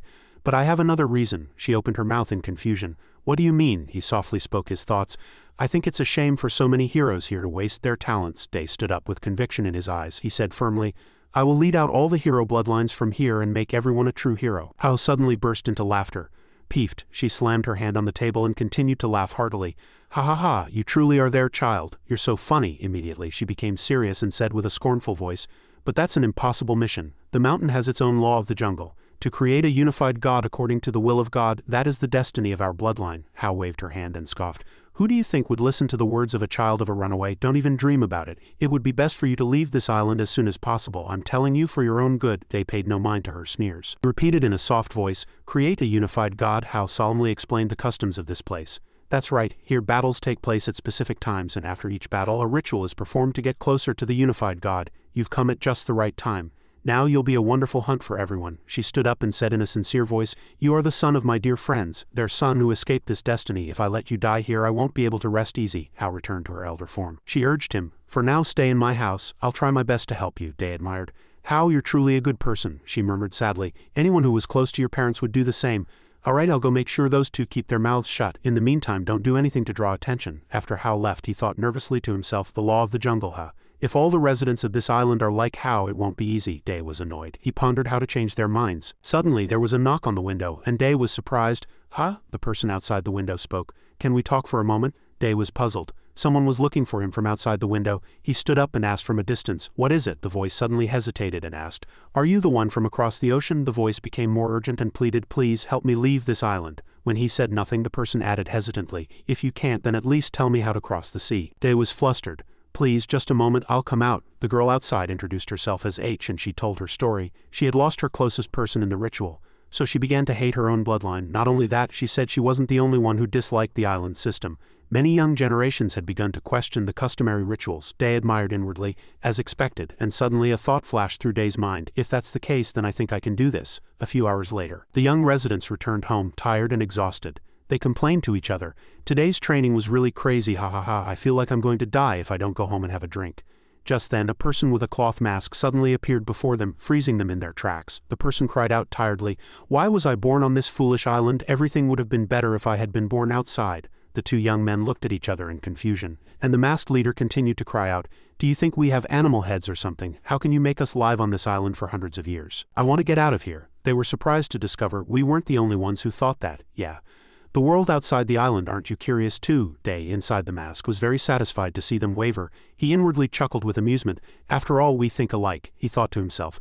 "If I quietly stimulate the younger generation of this island and instill in their hearts a longing for the outside world, soon they will question the rules here and grow to resent them." And his prediction was accurate. Not only did he disguise himself, but he also gave masks to Wook and So Young, so they would do the same. The disguise operation continued to be successful. The masked person cried out in anger. "Living faintly here is truly a waste of youth," he said with a longing voice. "I want to get outside. I heard there's a lot of delicious food." Rumors about the masked people quickly spread throughout the island's small village. Inside the masks there was an argument. "You can't do it, right? How can you give such a terrible example?" Not just one, but three people brazenly spread words that violated the rules everywhere. For the young people who had to undergo harsh training on the island every day, this was like entertainment for them. Before long, another group of sack-wearing people appeared and began running around everywhere. A community of sack-wearers began to emerge. "Actually, I also want to leave this damn place," another person agreed. "You think so too?" "Me too," one person shouted excitedly. "Ha ha ha, let's all go outside together," another added. "Forget being a hero, I'd rather be a merchant." Very quickly, the island turned into an anonymous forum. Elsewhere, one person furiously slammed his hand on the table. "Why is this happening all of a sudden? These masked strangers are spreading strange ideas all over the island," he chastised. "Why didn't you catch them immediately?" The person explained helplessly. "Yes, their actions were very strange, so it was too difficult to catch them." He hesitantly continued his report. "Their numbers also suddenly increased, so we couldn't catch them all." Over here, Hao speculated in silence. "Is that child's plan?" The old man above furiously shouted again. "There must be a mastermind behind this." A person standing in the shadows suddenly stood up and said resolutely, "If even the training instructors can't catch them, I will step in myself." The person from before cried out in surprise. "Yes? The elder will handle it personally." Mei frowned in anger. "Causing chaos in such a sacred place, they deserve to be punished. Lead the way." In the desolate forest, numerous voices earnestly echoed one after another. "Let's all escape this place together." Others wondered what kind of heroes they would be. So Young, who had been observing all of this from the side, thought for a moment in a daze. "This should be enough, they'll act soon," she thought to herself. "They probably went first to escort the saint. I'll take care of everything and then join them." Suddenly, an unexpected light flashed in the distance. It flew very quickly towards the girl, and she narrowly escaped death. Mei, seeing this, immediately laughed and praised. "Oh, your skill is quite good and your head is quick too." Seeing him immediately take a defensive stance and become wary, he thought, "He came faster than I expected and even found my hiding place. This guy is very strong." Just then Mei was filled with murderous intent. He opened his mouth and said, But that's all. I was curious how strong you were. You're nothing special." As soon as he finished speaking, So Young, flustered, took a counterattack stance. I can't read the trajectory of his sword. But before the girl could think too much, a sudden blow struck her arm directly. Mei, on this side, gritted his teeth and threatened. "Invading the land of heroes is an unforgivable sin," he said firmly. "You will die here." As numerous fatal blows followed, a group of people suddenly appeared. They blocked them just in time and kindly asked, "Are you all right?" At these words, So Young hesitated for a moment in a daze. Why are you helping me? Without a moment's hesitation, the masked people said firmly. Masked brothers must help each other, and even the elder won't notice us. If you want to rebel, now is your only chance. Mei, seeing this, scoffed contemptuously for a moment. Hee hee, you're good at joking. I'll catch you and tear off your masks. But what came back to him was the firm words of the group. It won't be easy, even if we are of the same bloodline. But before they could finish speaking, Mei, gritting his teeth, said, Do you know how many rituals I've performed so far? As soon as he finished speaking, he immediately swung his sword straight at the group. Faced with such a situation, the group hesitated for a moment and then laughed awkwardly. Ha ha ha, indeed. Fighting the elder is still too much for us. You run first. But what came back to the group was another threatening word from Mei. No kids, anyone who defies the leader will be executed here. As he spoke, he flashed a chilling smile. Immediately after, a large explosion suddenly occurred, and a familiar voice echoed, Are you really going to kill your own kin? It was Day. He chastised with a displeased expression, You're truly an evil person, don't touch my comrades, this is your last warning. Mei, hearing those words, was surprised and laughed. Oh, it was you, not bad. How many did you kill to gain that power? What came back to him was Day's short answer, No one, he immediately said firmly. I don't want to get stronger by killing people. But at those words, Mei immediately became even angrier and shouted, No one, nonsense, even if you're blessed by God, humans are still humans. Sacrifice is needed to overcome that limit. At these words, Day said with a scornful expression, If you can only get stronger by sacrificing others, then your power will end there. Once again, Mei stubbornly and contemptuously accused, I can't believe it, a descendant of an abandoned child has such power. What came back was, Day couldn't help but let out a long sigh. You keep rambling, we've met, why aren't you taking me yet? Didn't you say you had a lot to say to me? Hearing that, Mei immediately frowned and lowered his voice. All right, follow me. Just then Day suddenly interrupted, Wait a minute. And he immediately cautiously instructed So Young, you've worked hard, be careful with your injuries and treat them. At these words, So Young obeyed without a word. Yes, it's my fault that His Majesty was hurt. Day, seeing this, once again said with a stern face, You did your best, you know what to do next, right? In a word, So Young continued, Yes. Day, seeing this, urged directly, What are you hesitating for? Go now. After speaking, he immediately groaned with a displeased expression, Don't nag, come here, come here. After a while, the scene changed to a house in a desolate forest. Mei, seeing Day's cold face before him, immediately thought with incomprehension, He clearly seems to want to die. He couldn't hold back and directly asked in an instant, What exactly is the meaning of all this chaos? At these words, Day immediately made a bored face and replied, Oh, of course, it's to get everyone out. Mei, seeing this, asked again with curiosity, Us, what exactly is the plan? Without a moment's hesitation, Day lowered his voice, Well, perhaps I could say it's saving people. This immediately pricked Mei's pride. He instantly became angry and shouted, You have no grand vision and you only chase after trivial immediate problems. You're truly young and immature. At these words, Day provocatively scoffed for a moment. Then is your grand plan to live peacefully? Trapped on this island like a tamed pet, even animals, if not trapped, know how to escape. Hearing that, Mei couldn't help but furiously chastise, You truly are arrogant. How dare you do such a thing? As soon as he finished speaking, he immediately said with a stern face, But you must understand the difference between bravery and foolishness, otherwise you will pay with your life. At these words, Day scoffed for a moment, I'm not just good at defense, do you want to test me? Hao suddenly appeared at his side and said, Calm down. What's this fight about? As soon as she finished speaking, she immediately chastised, Do you believe we can leave this place? Without a moment's hesitation, Day replied confidently, Although it seems difficult, we won't know until we try. Hao, with no other choice, also reluctantly agreed, All right, before we decide, let me ask one thing. Is the reason you want to take us out for war? There wasn't much talk, and Day casually replied briefly, It's not about using force. What I need is the hero bloodline's ability to learn. Above all, my greatest wish is to save everyone from this cruel island. As soon as he finished speaking, Mei immediately became angry and shouted, Damn it, he stubbornly said. Our destiny is very sacred, and it was decided by the goddess herself. Who dares to insult it? But before Mei could finish speaking, Day directly interrupted. Even if one person is for 10,000, the 10,000 are still for one person. And one person is also the whole. Slaughter and death, even if hundreds become one, ultimately mean nothing. What is the difference between a leader and the lowest? In the end, everyone returns to dust. The past cannot dominate the future, nor can the future change the past. The effort to determine which of the two is superior is merely the meaningless act of foolish and warlike people. Look, two abilities are like one, and one also comes from two. Hearing these words, Hao was surprised for a moment and wondered, Is that from the goddess's scripture? At these words, Day immediately said, These words are condemning your entire way of life. These words instantly angered those around them, making them shout, What? How dare you? Who are you to overturn the hierarchy by quoting the scriptures? Once again, Jan solemnly emphasized, Is it truly God's will to fight others, taking their strength and lives? Having said this, he instantly unleashed his power. This sight overwhelmed and impressed those around him. This power is sacred, Day firmly stated once more.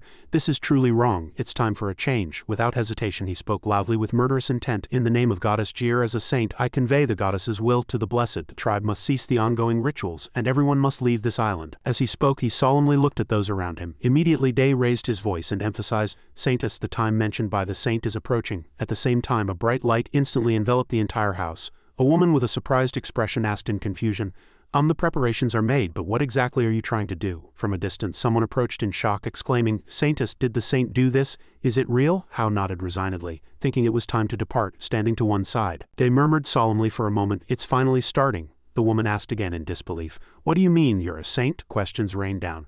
"The level of holy magic can't be faked, but I don't believe this is the goddess's will." They opened his eyes wide and said in a serious voice, "The warning ends here. Since the goddess has been mentioned, I will carry out her will, even if I have to use force, for it is the sacred and noble will of the goddess." He thought of the two words stratagem to himself. Those around him began to back away. "Then this matter must be carefully considered after detailed discussion. What does the elder think?" Day was curious about this person. Elder Hao explained that the elder was the leader of their tribe, and such a significant matter could not be decided without the elder's opinion. He asked where the elder was. She pointed to a large rock in the corner of the room, and blue glowing letters were carved into the rock. "He has been in seclusion for the past 3 years. No one can disturb him until he comes out on his own." Hearing that, Day said in disbelief. 3 years, Hao said. "Yes, so please do not disturb the elder during his seclusion." However, he paid no attention and immediately walked past them, and an ominous premonition enveloped Day. "No one has seen him for the past 3 years? No." He manifested mana to create a sword, and to everyone's astonishment cut through the rock. They cried out in panic, "What are you doing?" "No." Desperately trying to stop him, Day spoke loudly, his face more tense than ever. "Are you kidding me? What seclusion? No matter how much food and water there is, no one trapped for 3 years can be fine." Inside the rock a corpse lay, with long white hair cascading down. Someone cried out loudly, "Elder?" Everyone present was flustered, shouting, "Elder, the elder has died." Day's expression was worried. What he had expected had happened. "Just as I expected, I knew this would happen." Someone said, "Aren't you a saint? What are you doing? Hurry and heal him." May also agreed. "That's right, we asked you to heal him. Why are you only touching his body?" He calmly said, "Are you insane?" His next words struck these people's pride.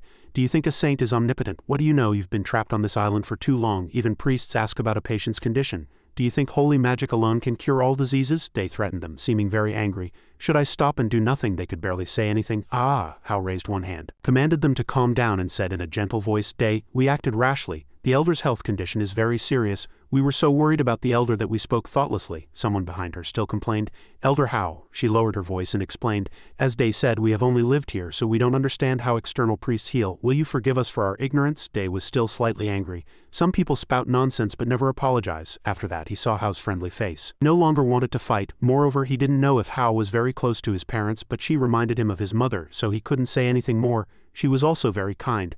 After a long hesitation, Day made a final decision.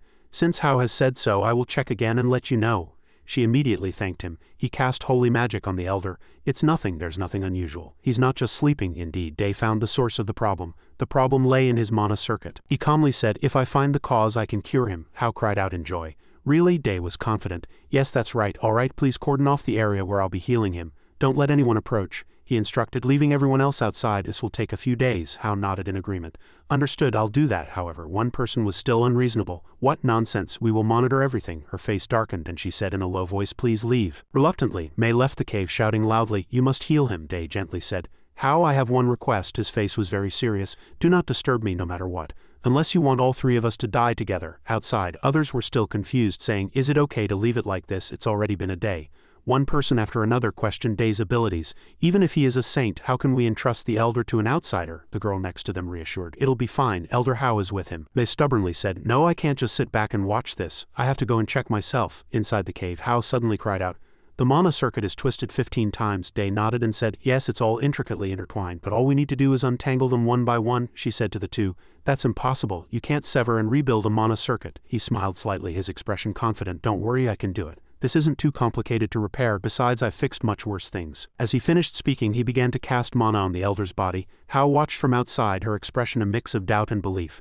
"In this situation we can only rely on luck, but I feel the elder's soul returning. Can the twisted mana circuit really be untangled? It's truly astonishing skill." From a distance, Mei's voice startled her. "How's it going?" He had already entered the cave. "I was worried, so I came to check. How is the elder?" Hao asked angrily. "Why are you here?" "The saint said the mana circuit is twisted." He was startled. "What?" Mei cried out loudly.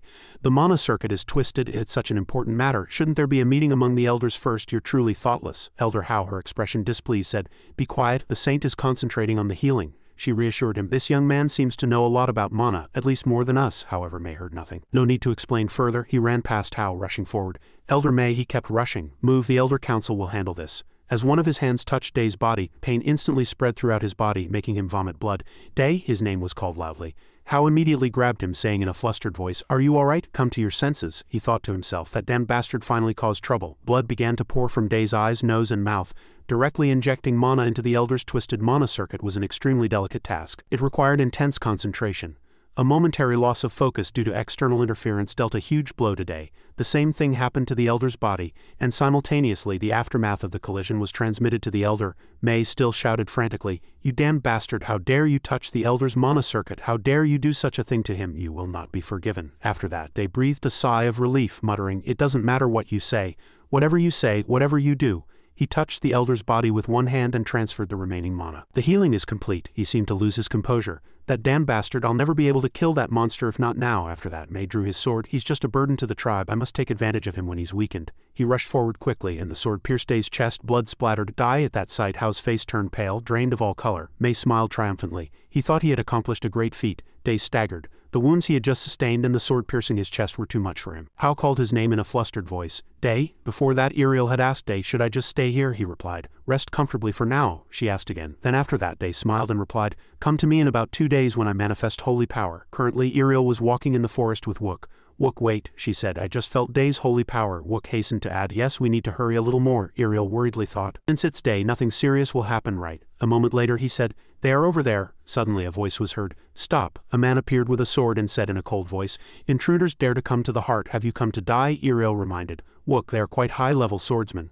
Wook stated his opinion. "Saintus, I will stop them for now." Before he could finish speaking, Hao appeared and quickly rushed forward. She swung her sword at the opponent. "I'll stop them here. Hurry and go." The opponent looked at her and asked, "Hao, what are you doing? Are you defying the center? You know what will happen if you do that." Hao cried out loudly, "I don't care. If I can break this cursed destiny, I don't care." She gripped her sword tightly, her voice firm. "This is the glen I inherited and the will of all those sacrificed in the ritual." After that, she said to Iriel, "Everyone hurry and go." She turned to Wook. "Wook, let's go." He nodded. "Yes, follow me." At this moment inside the cave, Hao was calling Day. "Day, wake up." And she turned to Mei. "Mei, are you crazy? Are you repaying kindness with enmity like this?" He immediately said, "No, aren't you crazy? How, even if he's of the same bloodline, how can you entrust the leader's safety to the son of a traitor? I will bring you to trial before the Central Committee. You will not escape the consequences." Hearing his words, Hao's anger exploded. "How can you say such ridiculous things?" She swung her sword at Mei. "I will no longer recognize you as a member of our bloodline.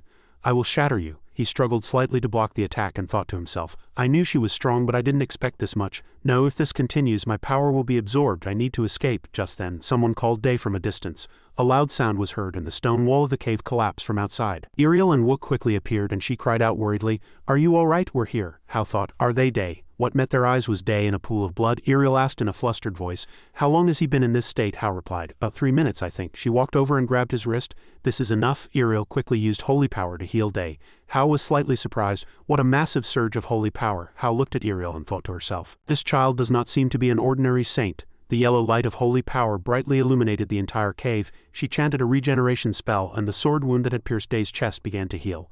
After finishing the healing, Iriel softly said, "Day, wake up." He slowly opened his eyes and sat up. She excitedly asked, "Did I make it in time?" He chuckled and replied, "You came just in time." After that, Day looked at Hao and asked, "Wait, where did the guy who tried to kill me go?" Her face was not good. "He probably ran away when your friends burst in." A hint of melancholy was mixed in Hao's voice. "I'm sorry, Day. I should have stopped him better." He shook his head and said, "No need to apologize. If the opponent attacked that strongly by surprise, I wouldn't have been able to stop him either." Day added, "We can deal with them slowly, right?" Someone asked, "Day, do you remember when the waterway was blocked?" He replied, "We need to deal with it quickly." A moment later he looked at the elder again, then reached out and slapped his face hard. "Before, hey, don't pretend to be asleep. Wake up." Day continued to urge. "Wake up quickly, don't sleep," Hao exclaimed in surprise at this sight. "Day, I think he's awake, don't hit him." After that, Elder Hao, whose cheek was swollen, sat up. She approached and asked, "Chief, are you alright?" He asked her, "Was that you, Hao?" He said he thought he would never wake up again. "Who changed my mana circuit to a new one?" Hao immediately pointed to Day and introduced him. "Chief, this is Day." Elder Hao looked puzzled. "You saved me," he replied. I just slightly touched the mana circuit." Then he suddenly voiced his thought. "Someone like you wouldn't lack mana control, so why did you fall into this state?" He spoke. "I understand, but now is not the time to talk about this. Hao, can you convene an Elder Council meeting?" Hao was slightly confused. "An Elder Council meeting," Elder Hao explained. "The reason I came here alone was not to train." She asked again. "If it wasn't to train, then what was it?" he replied. "I sensed the magic circle crumbling." Hao was startled. "Really? How could such a solid magic circle drawn by our ancestors with ancient magic crumble?" Elder Hao said. "I also doubted it." He recalled when he came here. So I came to check the core and found that the magic circle had been damaged by some interference. I had to repair it quickly, without anyone knowing. So I came here under the pretext of seclusion, but it was a trap. When I tried to connect my mana circuit to the magic circle to restore it, an abnormal power began to penetrate my life force. It was a very dark and evil energy. Day heard this and thought, dark and evil energy, could it be? Elder Hao continued. I circulated that energy throughout my body to fight it off. In the process, my mana circuit became twisted. He guessed that the outside sea hadn't always been rough from the beginning. Centuries ago, it was still a very calm sea, then it gradually became rough, and after I felt something strange a few years ago, it became so violent that no ship could navigate it. A dark and bloody scene flashed in his mind. I believe that was when the true collapse of the magic circle began. Whoever tampered with the magic circle must have predicted this situation and planned to sink me, Chief Hao, in the turbulent sea, turning everyone into miserable corpses. Hearing the story, Hao quickly spoke. That's truly ridiculous. Who would dare do such a thing? Elder Hao was also somewhat helpless. Yes, there are many suspicious points, but the first thing is, his voice became very serious, everyone must leave this island immediately. On the other hand, Mei was hiding deep in the forest. Damn it, Hao, when did she get so strong? He walked, thinking to himself. And that kid also has immense power. He could be a threat to the island. So it's a good thing I killed him. Mana appeared surrounding Mei, and it was unavoidable that he would become an enemy of Hao because of this. Nevertheless, the most urgent task now is to persuade the other elders. As soon as I return, feeling the intense mana flow, he was delighted. This immense power, yes, has the power of the one I killed finally been absorbed? A huge amount of mana began to merge into his body, and with that immense power, the small rocks around him shattered. Mei admired. Truly immense power as expected of the goddess's blessing. He thought that with this power, no one on this island would be able to stop him. If I absorb everything like this, a sinister thought began to sprout in his mind. I will become the one and only god. A few days later, as the sun set, people were building a large ship together on the beach. Saint, where should I put this? Saint, after waiting for a long time, Day shouted. Slow down, I have to direct each one of you. Just a moment. It had been 4 days since the chief was rescued after receiving information from his ancestors. The chief, the leader of the tribe under his management, was carrying out the migration plan. Everyone was working on the most important task of building ships, but he realized that even if the ships were protected by magic, they couldn't carry the mountainous number of people and goods. Hearing this, everyone else also cried, so they only built enough ships to carry people and essentials. However, there were still some who didn't agree with the plan. Some stubborn ones said they would stay on the island even if it sank. The reason was that they believed the words of the two sister goddesses they worshipped were like commands to them and could not be disobeyed. If the goddess commanded it, they were prepared to die without regret, and could even kill everyone else. Day sighed. They are mad beasts, not humans. Iriel approached from afar and asked, Oh, you built the ship so quickly? She praised the ship before her eyes. That's really fast. They worked so hard and now it just needs magic reinforcement. Excellent. But about Mei who escaped? Iriel was annoyed by Mei. He's hiding too deeply. Even the elite soldiers couldn't find him, Day shouted. Then that's strange. He fell silent. He knew Mei wasn't weak, but at least our soldiers should have found some trace of him. Iriel added one more thing. The waterway is about to collapse soon too. Day nodded. Understood. We'll leave here within 2 days at the latest. I'll inform the soldiers. Then she asked again. But are we just leaving behind the people who don't want to leave? He replied helplessly about the matter. Chief said he would try to persuade them, but I don't think they'll listen. Iriel was also disheartened. They said they would rather die here. We can't force them, can we? Then just leave them, he playfully teased. To hear a saint say such a thing. Just then, a loud noise was heard. Iriel and Day simultaneously turned toward the source of the sound and she asked in confusion, What is it? What's that sound? He was also curious. Wait, the mana around the island is moving violently. Has the magic circle collapsed? Why did it collapse so suddenly? Day immediately rushed towards the source of the sound. I can't just stand by and watch. I have to go and check the magic circle. On the other hand, the round crystal ball shattered. Everyone asked in unison, Chief, what are you doing? That's an artifact of our ancestors. Elder Hao asked back, Is my choice still unclear? Who dares to criticize me? Are you trying to destroy the mana core that was left by a disciple directly blessed by the god Los? Do you know how important that is? Are you crazy? He said in a cold voice, Did I not tell you? 3 years ago, this mana core could no longer endure. This island will surely sink someday. Others began to create a ruckus again. That's truly ridiculous. It's a lie. Why would the mana core break on its own? He replied. I don't know, Elder Hao continued. But I know the goddess does not want this island to sink. If you follow me, I will lead you to another place to live a stable life. Just then, Mei appeared and shouted, Don't be fooled by him, all of you. The chief betrayed us and joined the holy kingdom of Jir. Someone asked Mei. What? Murmuring spread again. Joined the holy kingdom of Jir? Chief, is what the elder says true? Did you really betray us? He continued to add fuel to the fire. That's right, he destroyed the magic circle to sink the island and everyone will die. Then he'll absorb the power, our blood and sweat contained in the mana core, right? That's your true purpose? Elder Hao calmly spoke. Mei, you've changed too much since we parted ways. Mei said in a very confident voice. That's because I killed your comrades and absorbed their power. He didn't know why he was still alive, but it's okay. I'll kill him again. Since I've absorbed his power, I'll definitely be stronger than him, May said with conviction. Before that, I'll deal with your traitor first, he said. I don't know why you misunderstand me, but I don't want to fight you. We still have time to talk. But before Elder Hao could finish speaking, others drew their swords and surrounded him. He shouted in despair, "All right, is this your choice then?" Day and Iriel were moving quickly to where the people were gathered, and he said, "I'll go persuade them." But what was he doing? Suddenly a blue light of mana shone on his face, and a loud explosion was heard from where the people were gathered. Day immediately rushed to open the door and shouted, "Elder!" Inside the room, countless corpses lay scattered on the floor. From afar, through the faint smoke, a person appeared.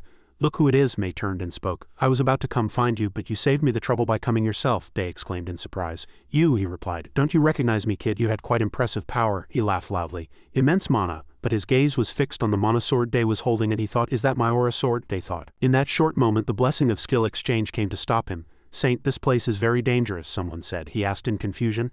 "Elder, what just happened?" he replied. "When I tried to destroy the mana core to persuade others, May appeared and accused me of betraying the island. While those people were fooled by his cunning words and surrounded me, he struck everyone down with a strange power." After Elder Hao finished speaking, May no longer hid. "That's right. It's all right. You two will fall like them too." After that, he advised, "I think we should avoid fighting him right now." But Day thought this was wrong. "No, I must." Seeing him approach him closer, Elder Hao shouted, "Saint," he didn't mind and asked, "Hey, your mana is impure." May replied, "Yes, it will take some time to get used to it. My body felt like it was about to burst because of the mana." He continued to ask, "Aren't you going to use that power for good?" he said arrogantly.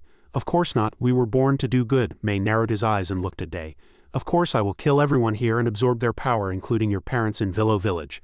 And I will become the strongest being." Day was startled and thought, "He knows Villo Village. They usually only absorb abilities, but he seems to have gained my memories too," he wondered. "Then does he also know?" Then he shouted. "Hey," Day asked him, "do you know what Saw is?" May scratched his head in confusion and asked back, "What? Wait, what's S?" he shouted. "What are you even talking about?" He immediately moved closer to him and said, "Since you can only remember after I mention it, it will probably take you enough time to gain all the memories." May was startled. "What? This isn't all your power?" Day replied, "Perhaps it's because of the amount of mana I have." He gripped his neck tightly and began to use mana. "Do you know why I'm wasting so much time talking to you?" While talking to him, "I was checking how much mana you could contain." A huge flow of mana swirled around the two of them. "No matter how special your body is, there must be a limit. If you keep trying to fill it with mana, it will be depleted and overflow." May hastily shouted, "You damn brat, what are you trying to do? Don't tell me." Day acknowledged that what he was thinking was exactly right. "That's right. It's mana overload." Blue mana flashed and formed a sphere. Then it exploded and the surroundings shook because of this energy source. A long pillar of mana shot up from the ground. After a short while, May was finally eliminated. Day sighed slightly. He felt the mana flowing through his body. It was May's. "Can I absorb these?" His memories entered his head. "Wait, these memories are..." Day glanced slightly at Elder Hao standing behind him. It was the chief's memories. The sails were taut in the wind and a loud scream was heard. "Quickly lower the sails." Immediately, a voice said, "Understood." Wook observed the situation and quickly reported, "The wind is too strong, the sails will tear." Day turned upon hearing this. "It's all right, use magic. And lower all the sails at the back of the ship, quickly." The sea was turbulent, but the giant ship was still sturdy and stable. The elder destroyed the core of the magic circle, and the waves around the island became increasingly violent, but the new ship was stronger than ever thanks to everyone's efforts. Day raised his hand, an orange light appeared, and he cast a spell. "Reinforce, reinforce." Enveloped in a purple light, the ship rose from the water and floated in the air. Day cast magic and instructed the others. "All right, everyone, hold on tight so you don't fall." A brown-haired young man cried out in surprise. "Saint, isn't this outside the plan?" A loud explosion was heard, and the ship immediately shot forward rapidly. The ship flew through the air at incredible speed. Everyone on board kept throwing up from seasickness. Day attempted every method that seemed impossible for such a small ship quickly traversing the rough sea. A few days later, the people on board cheered, filled with surprise, emotion, and joy. Finally, a city appeared before their eyes in the dead of night. "It's a city. We've finally arrived. This is the outside world." Iriel couldn't hide her joy looking at the city before her. "After going through so much, we finally brought everyone out." Day smiled, looking at her. "Yes, thanks to you, the journey was much smoother." "Thank you, Iriel." Iriel replied cunningly. "HMPH, is that all you're going to say? You'll have to treat me to a lavish feast of alcohol and meat when we get back." Recalling Day's purple hair, Day laughed and said, "Haha, of course, I'll tell Risha to treat you." Suddenly, someone called out, "Sir Day," as Day called that person's name. Hao placed her hand on her chest and smiled. "Thank you for bringing us out." "Thank you, Saintess." Hao's voice was heard as she looked at the sparkling city before her. "Leaving the island and coming here, I've realized that everyone's abilities are limitless. I don't know why you brought us here." She crossed her arms, winked mischievously, and laughed. "But it's certainly not for bad intentions, is it?" Day closed his eyes, his lips curving into a smile. Hee hee, of course not, you'll see if you just watch. Suddenly a scream was heard. Stop! Everyone on the ship was startled, and Day also opened his eyes wide in surprise. A soldier armed with a weapon shouted with a fierce face, "Unauthorized ships cannot dock in the harbor. Turn back." Below, soldiers hurled curses. "Why are there so many ragged scoundrels gathered here? Damn it, just how many of them are there?" A young man on the ship said with a worried face, "Ah, what should we do? They're driving us away." May, in rage, rushed out. "We just arrived and we already have to use force." Day quickly stopped him and said, "Wait, I'll handle it." Day jumped off the ship and asked the soldier, "Where can I get a permit?" The soldier was surprised. He just jumped from that height. His voice was contemptuous. "Permits for the Western Harbor are only issued in the Freya's Holy Kingdom. If you think there's a special reception desk, you're mistaken." Day extended a silver card with a cross engraved on it. Then he said, "Really? Then would you mind reporting that we'll be docking in the harbor?" The soldier was curious. "What's that?" The soldier looked at the card and was very flustered. "This is Bishop Penji's silver token. Quickly contact the temple." A moment later the soldiers hastily saluted Day. "Oh Saint, please forgive our rudeness." Day's voice was calm. "It's all right, can we go now?" The soldiers put their hands together and said very earnestly, "Please wait a moment, we will guide you to your resting place." Day was surprised. "Us?" the soldier reported. "Bishop Penji specifically instructed us to treat the saint with the utmost respect. May we guide you?" It was curious. "Bishop Penji," Iriel chuckled softly. "He's probably trying to repay your kindness." Day smiled brightly. "It's impolite to refuse someone's goodwill. Let's go." A table laden with food and many people. Everyone raised their glasses and toasted. Day and Iriel held up their beer mugs and smiled brightly. Inside the large building, cheerful conversation echoed. "Thank you for letting us follow the saint. I'm glad everyone arrived safely." Day asked how. "How does it feel to leave the small island?" How smiled. "Haha, I think everyone is still finding it hard to adjust." Day understood.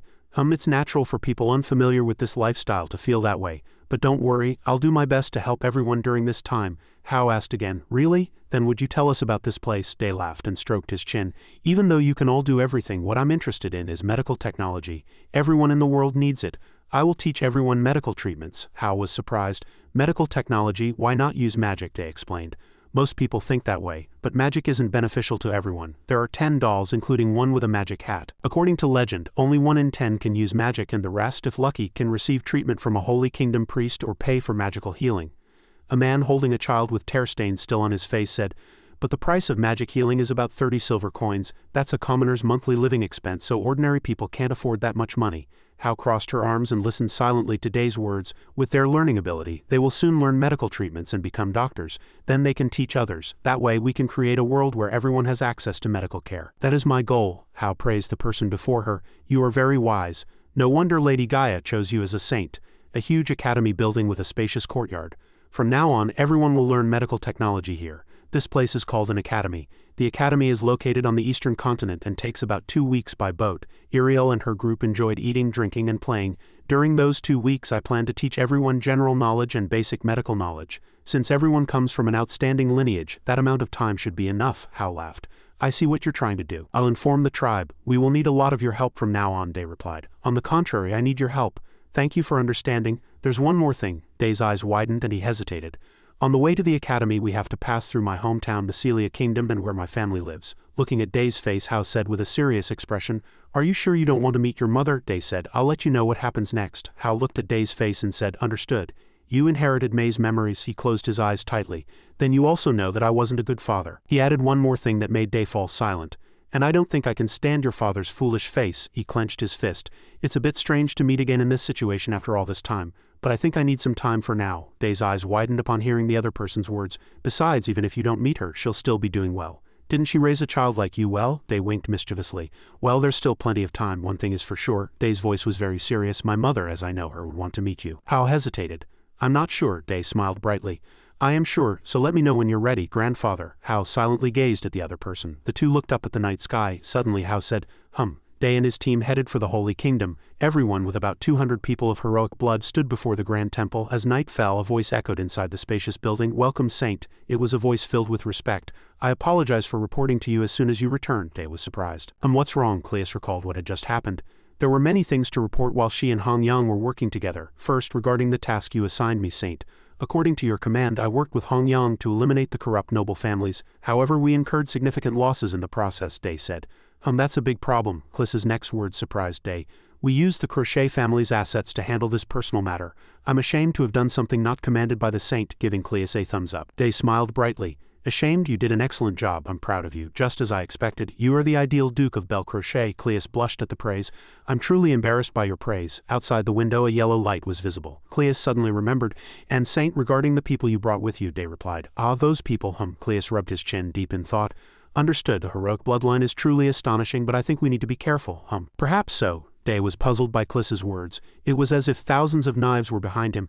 That's right, it's no exaggeration to say that your current influence in the Holy Kingdom is the most powerful, at least as a swordsman, and this is like bringing an army under your command, she continued to analyze. Even without this issue, the power of the political noble families has already been greatly weakened because of you, Saint, therefore they will view you as a significant threat. I predict they will try to control this. Day clutched his head, looking tired. We only brought doctors. Cleus remembered one thing. There's also a report related to that. Day was curious. What is it? Elle was seen holding a list of students and reporting. Recently, there are only 10 remaining spots in the medical academy. The academy is currently very popular, so it's impossible to enroll all 200 people. Cleus proposed a solution to this problem. We can expand the academy by purchasing land from nearby private merchants. Day excitedly pointed his finger. Excellent. Let's start immediately. Thus Day began to acquire land and abandoned buildings around the academy. Day watched Cleus hand scrolls to the merchants, and the merchants, who were initially reluctant to sell, agreed upon hearing the high price Day offered. The merchants were very surprised by the price on the paper in their hands, and on the day of the transaction, a bearded merchant with an awkward expression clasped his hands together and apologized in a weak voice. I apologize, but we cannot sell this land. Cleus earnestly persuaded him. The proposed price is 1.7 times the current market price. But if you wish, we can raise the price even further. The bearded merchant quickly interrupted. Price is not the issue. Day's eyes widened as he listened to the merchant's explanation. Even if I hide it, you will eventually find out. So I will be honest with you. Rumors about the people you brought have spread among the noble families. Frowning deeply, the merchant continued to explain. I am a worker of Jir whom you saved. I also want to sell the land as you requested, but the border nobles have blocked all the hill roads to stop us. His eyes were filled with worry. If we upset them, we will be reprimanded by the border nobles. The border nobles were noble families who received land from the Pope at the time of Ger's founding. After settling in the outer regions of the Holy Kingdom, they had played an important role in the nation's defense for a long time, wielding absolute influence in those areas and considerable power in the political sphere as a whole. The merchant clasped his hands and pleaded, I have many family members to support, so I had no choice but to make that decision. Please forgive me. Day understood the merchant's predicament. Understood, he asked again. The hill roads, I just need to solve that, right? The merchant raised his hands and said in a slightly awkward voice, Solve? The hill roads are currently exclusively owned and managed by the border nobles, so it will be quite difficult. Jay smiled brightly. If you just prepare the documents and seals, I will buy the land at a good price. Inside the spacious building, a conversation was taking place. What is the Saints' plan for this issue? Shouldn't we discuss it first? I mean, with those border nobles, Day was curious, but I don't recall ever seeing them in Konya. Cleus explained. That's right. They are a conservative tribe that places great importance on tradition. They pride themselves on never leaving their territory. Unless it's a truly serious matter, Day was still curious. They won't come even if the saint calls them, Cleus continued to explain. Although they belong to the Holy Kingdom, they can be considered an independent autonomous region. Therefore, they do not completely follow the Holy Kingdom's hierarchy. Day's face was clearly displeased. Truly troublesome. Why are there so many things like this? So I have to go to each one of them myself, Cleus offered an opinion. I don't think you need to go to such lengths. Although they are far from the central noble families, their relationship with each other is very close, Cleus suggested. If you, Saint, meet with their representative, the Kren family, and negotiate, the rest will follow automatically, she volunteered. Saint, if you entrust this matter to me, I will handle it quickly. Day waved his hand. No, it's all right. It would be faster if I did this myself, Cleus reminded him. Talking to the border nobles will not be easy. They are very stubborn and arrogant. They reassured her. I don't expect this matter to be resolved immediately through conversation either. I have another request for you. Cleus continued to speak. The red sunset covered the large white building. Under the sunset, Day was talking to a maid. Is this the Kren family's mansion? It's really big. The maid bowed respectfully. Welcome, Saint. The maid opened the door for Day and at the same time introduced herself. We have been waiting since we received your invitation. I am CBI, your guide. Please come in, Day replied politely. Thank you. I heard their power within the region is immense and the interior is truly impressive too. Suddenly, CBI's voice was heard. Saint, I apologize for saying this. CBI bowed politely and reported, currently the master is busy with an important pre-scheduled engagement and cannot greet the Saint immediately. We would appreciate your understanding. Day's eyes widened and he replied politely. Is that so? The master is very busy. Understood. CBI listened and replied, thank you. Please call me if you need anything. Day's eyes widened and he muttered to himself, I came at the appointed time. I hope my guess is wrong. An hour later, Day waited, bored with his arms crossed. 2 hours later, Day continued to wait, his head bowed and arms crossed. 3 hours later, he sat with his arms ambiguously crossed. My prediction was right. They must be trying to mock me. CBI's voice came from outside. I apologize for the long wait. The master is ready to meet you. Please follow me. Footsteps in high heels were heard, followed by a voice. It's a bit surprising that you've come here. A blonde woman in white clothes smiled and introduced herself. It's a pleasure to meet you, Saint. I am Marchioness Sphera of the Kren family. Day forced a bright smile. Marchioness Sphera, it's a pleasure to meet you. I would appreciate it if you could reopen the hill road. Sphera chuckled heartily. Haha, your words are very concise, Saint. I am frank. I don't like beating around the bush. Sphera's eyes sharpened. Then I will answer you directly. The answer is impossible. Day asked again. Did you say impossible? Day wondered. Impossible? Is it because we are purchasing land around the academy? Sphera immediately replied. That is one of the reasons. It is uncommon for a saint with such great influence to intervene in politics. Day listened quietly to Sphera's words. It is uncommon for a saint with such great influence to intervene in politics, and it has never happened before. Sphera bowed her head, clarifying everything. However, it is not uncommon for us to block the hill roads either. For us who have been on the border for a long time, such things happen occasionally. It is a bit inconvenient for the saint to try and solve this problem himself. Day's eyes sharpened. Inconvenient? Sphera's gaze also grew cold. We border nobles value autonomy and independence. I have no intention of denying the saint's honor and influence. However, if the saint's intervention is related to political matters, it could be a threat to us. Day summarized the problem. In the end, you mean this isn't beneficial to you? Sphera put a hand to her head and laughed loudly. You are truly frank, Saint. I will also be frank with you. She flashed a cunning smile. Then if you wish to reopen the hill roads, a corresponding compensation is required. A suspicious voice echoed. Compensation? Yes, one could see it that way, Sphera said with a smile. Would 1,000 platinum coins be enough? Day asked again, bewildered. 1,000 platinum coins? Are you serious? Sphera replied as if it were obvious. Do I look like I'm joking? Certainly not, Sphera continued. I don't think this demand is unreasonable. This is an important resource for the Holy Kingdom. The saint should know its value, Day replied. 1,000 platinum coins is enough money to fill the treasuries of most kingdoms and then some. She asked, surely as a saint you can afford that much? Compared to your influence, that money is just a trifle, Day quickly replied. Even if I pay that money, I suspect you still won't lift the trade route blockade, Sphera calmly admitted. The saint is truly astute, even if I accept that money. I have no intention of negotiating, Day wondered. Then why make such an unreasonable demand? Sphera suddenly put on a serious expression.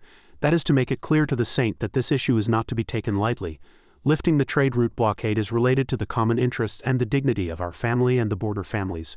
If the trade route blockade continues, it will harm not only merchants but all residents, won't it? The other person replied. We have more important interests.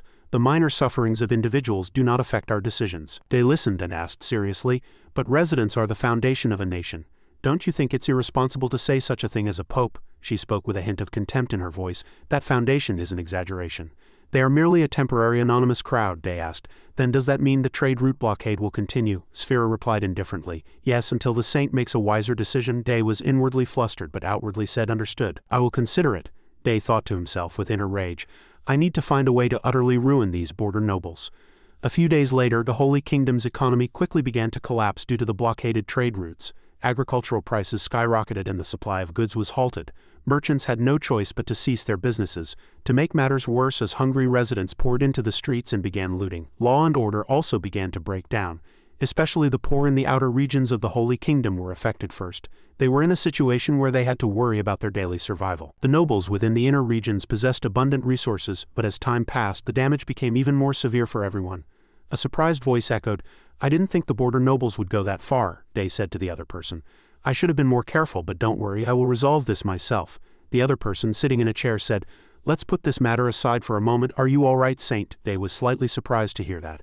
Me, I'm fine, the other person said seriously. Let me be clear. This is not the saint's fault. This is a problem with the Holy Kingdom's current situation and system. First, we must open the national treasury to solve the most urgent problems. If there is anything I can do to help with what the saint is doing, please let me know. I will provide all possible support. Day was probably speechless for a moment. After a brief pause, he replied, Thank you, I'll be going now. Cleus appeared. Saint, what you requested has been prepared, Day asked again in surprise. Really, was everything smooth? Cleus said. I am willing to assist with any plan of the saint, then let's depart. She looked up confidently and said, To catch a tiger, one must enter the tiger's den, evening at a private residence. Man, hearing the call, the man raised his head. Day looked around and quietly assessed, This place is truly shabby. The man, hearing this, became annoyed.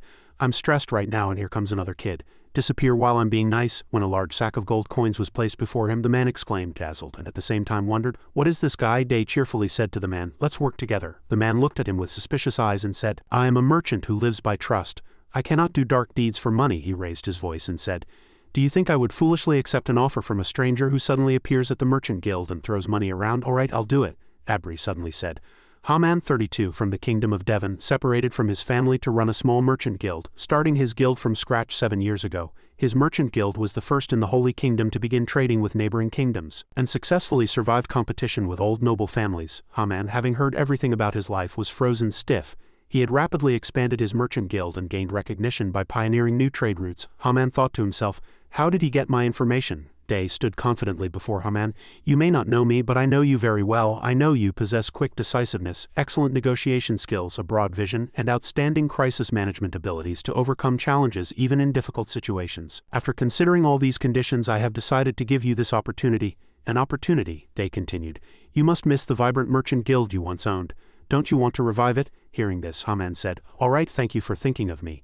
But he said irritably, what exactly do you want me to do? After all, that might be true, but as of now it's nothing short of a storm, he said in a fit of rage. Right now, the high nobles have no intention of reopening the trade routes, so there's nothing we can do. We also have nothing left to sell, Day scoffed. What if we distribute special goods through an alternative trade route? Haman said. What, are you serious? With monsters overflowing the trade routes right now, Day said indifferently. That's not a problem, Day said to Haman with a frown. Let's step outside for a moment. Haman followed, thinking to himself, what on earth is he trying to show me? As the door opened, he saw brown animals wagging their ears. He was surprised by the cute animals before his eyes. They pointed to the cute monster in the back and said, we have obtained the residents' consent and they are willing to help with this. Well done, thank you all, he stammered in utter surprise. Why are orcs here? Day pointed to 2 wooden boxes and said loudly, all right, these are the goods our merchant guild will sell. The boxes were filled with diamonds and colorful jewels. Haman was both surprised and flustered. These are, Day chuckled at Haman, stammering, do you know what these are? Of course. These are magical tools crafted by the Bellis tribe and magic stones found only in Mochai. Haman looked at Day with suspicious and slightly cautious eyes and said, these are not things an ordinary person can easily obtain. How is this possible? Day listened and replied. All right, he said with a bright, confident smile. Do you now feel like cooperating with me? Haman was both surprised and delighted, thinking, what is this? I can't accept it yet, but as a merchant I can't miss this opportunity. Haman looked at Day as if he were money itself. This time I will devote everything to meeting the president's expectations. He changed his attitude in an instant. Day was not particularly surprised by this reaction. That's a good idea. Then register with the guild tomorrow morning and return here, Haman quickly said. Understood. Then what should the merchant guild be named? Day thought for a moment, then snapped his fingers and said, all right, let's do that. It's the Salvation Merchant Guild, the Merchant Guild of Salvation. A month after the Salvation Merchant Company was established, screams echoed from a grand house. Haman said, full of excitement, look at this money. Utilizing the unique resources of the Sia family as a strategic asset, the Salvation Merchant Company successfully pioneered new trade routes with neighboring nations. Using Haman's business strategies, which had dealt with numerous nations, the company established a remarkable foundation in a very short time. Haman praised lavishly. You are truly amazing, President, Ji calmly said. That is thanks to your efforts. I never imagined you would make such a large profit. Well done, Haman, sitting before a pile of gold, said with a satisfied smile. I did nothing. Everything is thanks to the excellent products, Day continued to praise. There's no need to be modest. By the way, how's the reaction? Haman replied. Are you referring to the individual merchants? They are very enthusiastic. Everyone has great interest in our trade routes. All our customers are smiling with satisfaction. How much could we earn if we permitted the use of the trade routes and collected tolls? While saying this, Haman couldn't hide his joy, but Day suddenly said, no, there will be no fees. Haman looked at Day in surprise and asked, what? Why not? Day sighed and explained, the purpose of all this to begin with was to counter the blockade of the existing trade routes. If we charged tolls, we would be no different from the border nobles, wouldn't we? Haman admitted. As if realizing, I didn't think deeply enough, Day cheerfully said, go tell them that the Salvation Merchant Company's trade routes can be used for free. However, they must meet a few conditions. Haman, not understanding, asked again. Conditions? Merchant companies using this trade route must include specific foodstuffs in their cargo. However, the price of these foodstuffs must not exceed the standard price set by the Salvation Merchant Company. Of course, that price will be set very low. Our guild will also actively purchase foodstuffs. The purchased items will not be resold. Instead, they will be sent to warehouses in each region. Haman asked, so are you deciding to make donations? You're very quick. Day confirmed, yes, that's right. The warehouses will serve as emergency relief centers in each region. In the current situation, our guild plans to directly provide relief supplies to those who cannot afford to buy foodstuffs. Haman asked, are you referring to the tenant farmers in my territory? But I'm concerned that the border nobles won't just sit idly by. Day immediately said, exactly. That's why we must use this relief system as a stepping stone to help the residents become economically self-reliant, Day said with confidence and expectation. This is not just a simple donation, but a way to save society and help them achieve economic independence. Haman thought. Economic independence, he says. If the tenant farmers in the territory can become self-reliant, that could weaken the power base of the border nobles. Day continued. Yes, we will first provide free relief supplies, and then support them with land so they can cultivate and manage distribution themselves. He said, as if realizing if they can exchange the agricultural products they cultivate directly with the Salvation Merchant Company, they will be able to feed themselves, Day said. This is just the first step towards self-reliance. Day smiled as if remembering something. Don't worry. Your profits won't disappear just because we're doing this. Haman exclaimed in surprise. What are you doing? What do you take me for? He said with great confidence. Of course, initially I considered financial gain, but I, Haman, am a man who understands the ethics of a merchant. Now that I am involved in this, I will carry it out with responsibility and do my best, Day said, pleased. Good. I think I've found the right person, Haman said confidently. Of course, I will devise a plan according to your chairman's instructions and make it a reality. Thus, Haman planned to transform the relief warehouses in each region into multifunctional spaces, not just simple food storage facilities. They would also be utilized as agricultural support centers. Residents were provided with all the necessary farming tools and seeds for cultivation. In addition, an advisory committee was established, utilizing the experience of farmers. By sharing effective cultivation techniques and distribution methods of each village, a community where the Salvation Merchant Company and the local society could develop together was built. Some time later, Haman's voice echoed in a small street. All right, is there anyone who still hasn't received the necessary supplies? Participate in tomorrow's cultivation training. Everyone around smiled happily, hearing that. Haman thought to himself, good, everything is proceeding smoothly as expected. If commoners in this remote region where the class system is deeply entrenched become self-sufficient at this rate, the accumulated commercial foundation will soon strengthen the entire nation. But the merchant chairman, given his ability to supply goods to those families and his outstanding appearance, he must certainly be a saint. Why doesn't he act openly and directly? Is he perhaps trying to hide his identity as a saint? Suddenly, Haman saw a man in plate armor approaching. He wondered if they were knights of the border nobles. Wait, is that a proclamation they're holding? The paper, posted conspicuously for all to see, drew residents who gathered to read it, and immediately a buzz of murmuring erupted. Is this true? No way, it can't be. Haman too was drawn to the words written on it. He gaped. This is chairman. Haman's exclamation rang out loudly, and Day calmly held a teapot. What's the matter? Why are you in such a hurry? Haman said. The border nobles have reopened the old trade routes, Day calmly asked back. Really? And Haman hesitated. What? Ah well, the armored knight read the proclamation to all the residents. The Lord declares that the trade routes have become unstable due to the increase in monsters. For this reason the trade routes have been closed to ensure safety, people murmured. Is it true? I don't know, the knight continued to read. As the guardian of the border, the Lord cannot remain indifferent to the threats faced by the residents, and has therefore dispatched troops to eradicate all monsters and declared the trade routes safe again. Furthermore, the trade routes managed by the guild named Salvation Merchant Company cannot guarantee safety due to the threat of monsters, and their management is also opaque. Haman froze, listening to the proclamation. What in the world is happening? Not only that, but there are also problems with the food distributed by the Salvation Merchant Company. The foodstuffs and goods they import from overseas are defective products that have not undergone quality inspection. Haman listened, furious. What an outrageous lie, the residents were already murmuring. So that's why they sold it so cheaply? Are you saying the food we're eating isn't safe? The knight continued his speech. The Salvation Merchant Company is using illegal trade routes. They are jeopardizing the safety of residents to maximize profits. In the final sentence, the knight shouted loudly, We must expel these villains who are causing chaos in our community. Haman recounted everything he heard today. They said that. Day suddenly burst out laughing. Haman was puzzled. What is this a time to laugh? Haman was incensed. The border lords have directly intervened and caused this problem. All our efforts have gone to waste. Shouldn't the chairman directly declare that the trade routes are safe? Surely the situation will be resolved quickly, won't it? Day calmly comforted Haman. Oh, calm down, don't worry, trust me. There's no need to do anything. Haman was skeptical. What? Day said. Do you think everything will be so easy? How can people who have tasted freedom return to the old oppressive system? The residents within the territory will choose for themselves. They chose to trade directly through their own trade routes and found a path to economic self-sufficiency. In short, they understood the power of choice. The instability sown by the border lords will surely evoke fear, but we have provided them with the means to overcome that fear. We created an opportunity, didn't we? Day offered Haman a teacup. And if some people want to go back, it's just an opportunity for learning. There's no need to do anything else. We must keep everything as it is. Do you understand, Haman? The residents looked at the knight with eyes filled with hatred as if he were a fool. The knight was silent. Someone shouted, Do you take us for fools? This food is defective. It's all really delicious. Exactly, we haven't experienced any problems. I was almost starving to death, but thanks to them I survived. They're not taking responsibility and calling the relief merchants monsters, a man shouted in anger. They didn't care at all when we were suffering. They're deliberately lying to exploit us. Fira's face turned black with anger upon hearing this. Day laughed and said, True freedom isn't the ability to take care of oneself and reveal oneself. The two, no longer afraid, toasted. The danger of war loomed and the residents harbored discontent. Despite the instigation of the border nobles, the residents steadfastly resisted. By fostering various fields of agriculture and accelerating the commercialization process of rural communities, they began to cultivate strong self-reliance. The border nobles began to feel a sense of crisis due to the rapid change in the current situation. They quickly changed their stance and bowed their heads in submission. At this moment Sphera was bowing her head sincerely. "We are deeply sorry for the recent incidents," she asserted. "We will actively support regional development." Jane fell into deep thought at Sphera's words. Sphera spoke again with convincing words. The Salvation Merchant Company was established with the noble goal of helping residents become self-sufficient. It would be truly wonderful if the nobles decided to participate in achieving such a noble goal. Day suddenly spoke upon hearing this.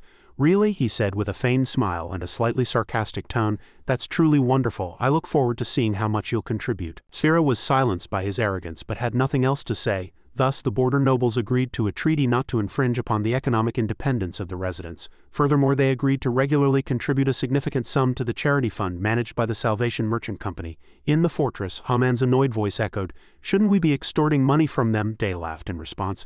"Haha, I suppose we should." Still, Haman was slightly satisfied. After all, they gave up more easily than expected. Day explained, "Well, no matter how arrogant nobles are, they can't go against money, can they? In the long run, if the local economy prospers, it won't be bad for them either. Tricking them at this point is a wise decision." The more Haman listened, the more he admired. "Wow, as expected, the chairman's foresight is truly excellent. I am confident that the chairman will expand the Salvation Merchant Company into the largest merchant company on the entire continent," Day replied humbly. "I'll leave that to you," Haman exclaimed. "Oh my, even if you're saying that out of politeness, I'm truly grateful." Day assured him that his abilities were more than sufficient. "From now on I will leave everything to you." Haman was bewildered by those words. "What do you mean, what? You're talking as if you're going somewhere?" Day confirmed that he had to leave. He smiled. "I'm thinking of leaving the Holy Kingdom." Haman was startled to hear that. "You're leaving the Holy Kingdom, Chairman?" Haman hesitated, but they quickly interrupted him. "I have no choice but to do this." Haman bowed his head, a sad expression on his face. "An insignificant merchant like myself cannot comprehend the chairman's thoughts, but I am sure the chairman has his own reasons," he said softly. "Everyone in the Holy Kingdom will surely feel your absence, Chairman." Day probably guessed that would be the case, but looking back at the past events, couldn't he realize all those events flashed through his mind like a slow-motion film, and Day felt the path where people overcame everything and made choices on their own strength. "I believe in the strength of all people. And of course, Haman, I trust you the most." Day's voice was filled with trust. "Thanks to you I can leave with peace of mind." "So was this the chairman's plan all along, ever since the chairman first discovered me?" Haman frowned and began to complain. The chairman's knowledge, combined with the reputation and honor of the Salvation Merchant Company, Day asked bluntly, "It wouldn't be difficult to achieve the status of the best merchant company. Don't you want that?" But at his question, Haman was uncomfortable. He clenched his fist but didn't answer immediately. Haman, treated like an outcast, left the kingdom of Devon and moved to the Holy Kingdom. Unable to trust anyone, Haman struggled to survive in a place full of merchants' deceptions where trust did not exist. The trade routes were suddenly blocked and everything became chaotic. At the moment Haman thought failure was inevitable, a man came to find him. At first he thought, "Who is this?" But Day had talent and excellent character, and moreover, Day himself was a saint. He recognized Haman and gave him a chance for a new beginning. If someone like Day trusted him again and entrusted him with such an important task, he had no choice but to accept it. Only after a long time did Haman open his mouth. "All right, let's do it. I will make the Salvation Merchant Company the best merchant company in the world." He firmly thumped his chest. "That will be the best way to repay the opportunity you've given me, Chairman. I am confident you will never regret your decision to entrust the Salvation Merchant Company to me." Day smiled contentedly, and his voice was sincere. "Thank you, Haman." The next day, someone's praise echoed in the palace. "Day, you've done a truly magnificent job," praised without reservation. "You've liberated the people of the territory from the border nobles, something no one else could do." Iriel, standing nearby, added, "When I first heard about the Salvation Merchant Company, I wondered what it was, but it was you, Chairman, after all." Iriel asked again, "But you said you had something to tell us, right?" Day replied, "Yes," he said frankly. "I plan to leave the Holy Kingdom." The two were startled to hear that. What do you mean?" Day explained. "Due to me, the balance of the Holy Kingdom has tilted to one side," he continued. "Because of my power and authority, the influence of the central nobles has weakened. Even the hero's bloodline faces misunderstanding and oppression. For their interests and for the interests of the Holy Kingdom, I believe leaving is the right decision." Iriel was flustered, but Day didn't let her continue. "It's not just for this reason. I've been contemplating this problem for a long time. Throughout my journey, this idea has become increasingly firm." He asked back, "You must have seen it too, right? Some people in this world need doctors more than they need the Saint of Jir.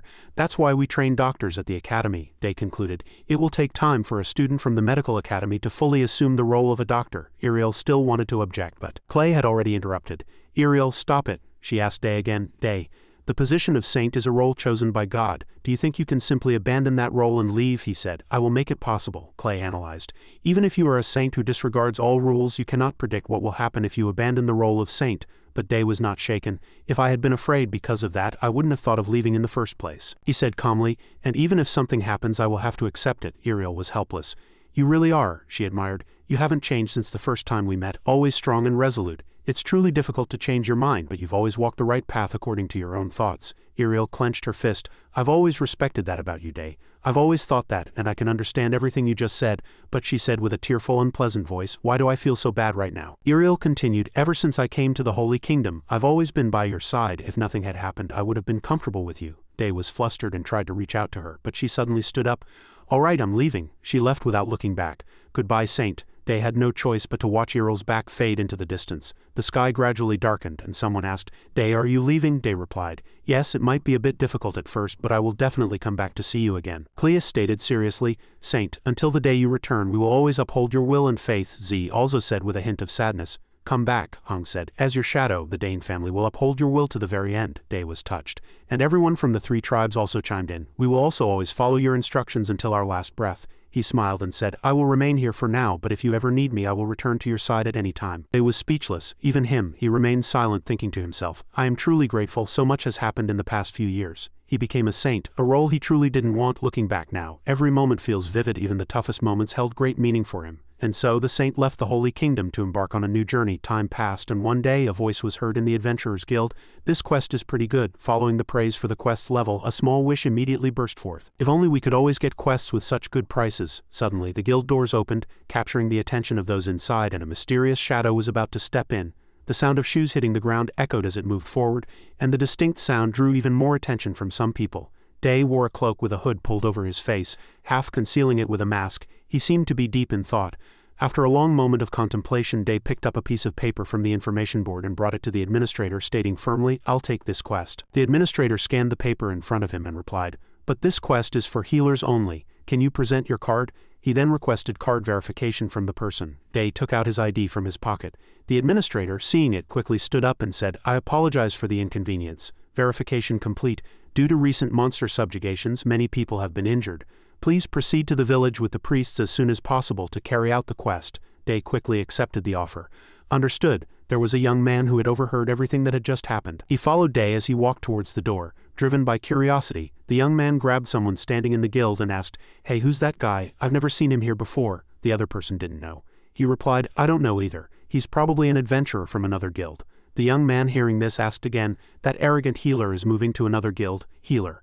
A concept based on healing magic, referring to individuals specialized in restoring others. Healers are typically categorized into 3 ranks. Rank 3 is the lowest rank, representing those who have mastered basic knowledge and skills in healing others.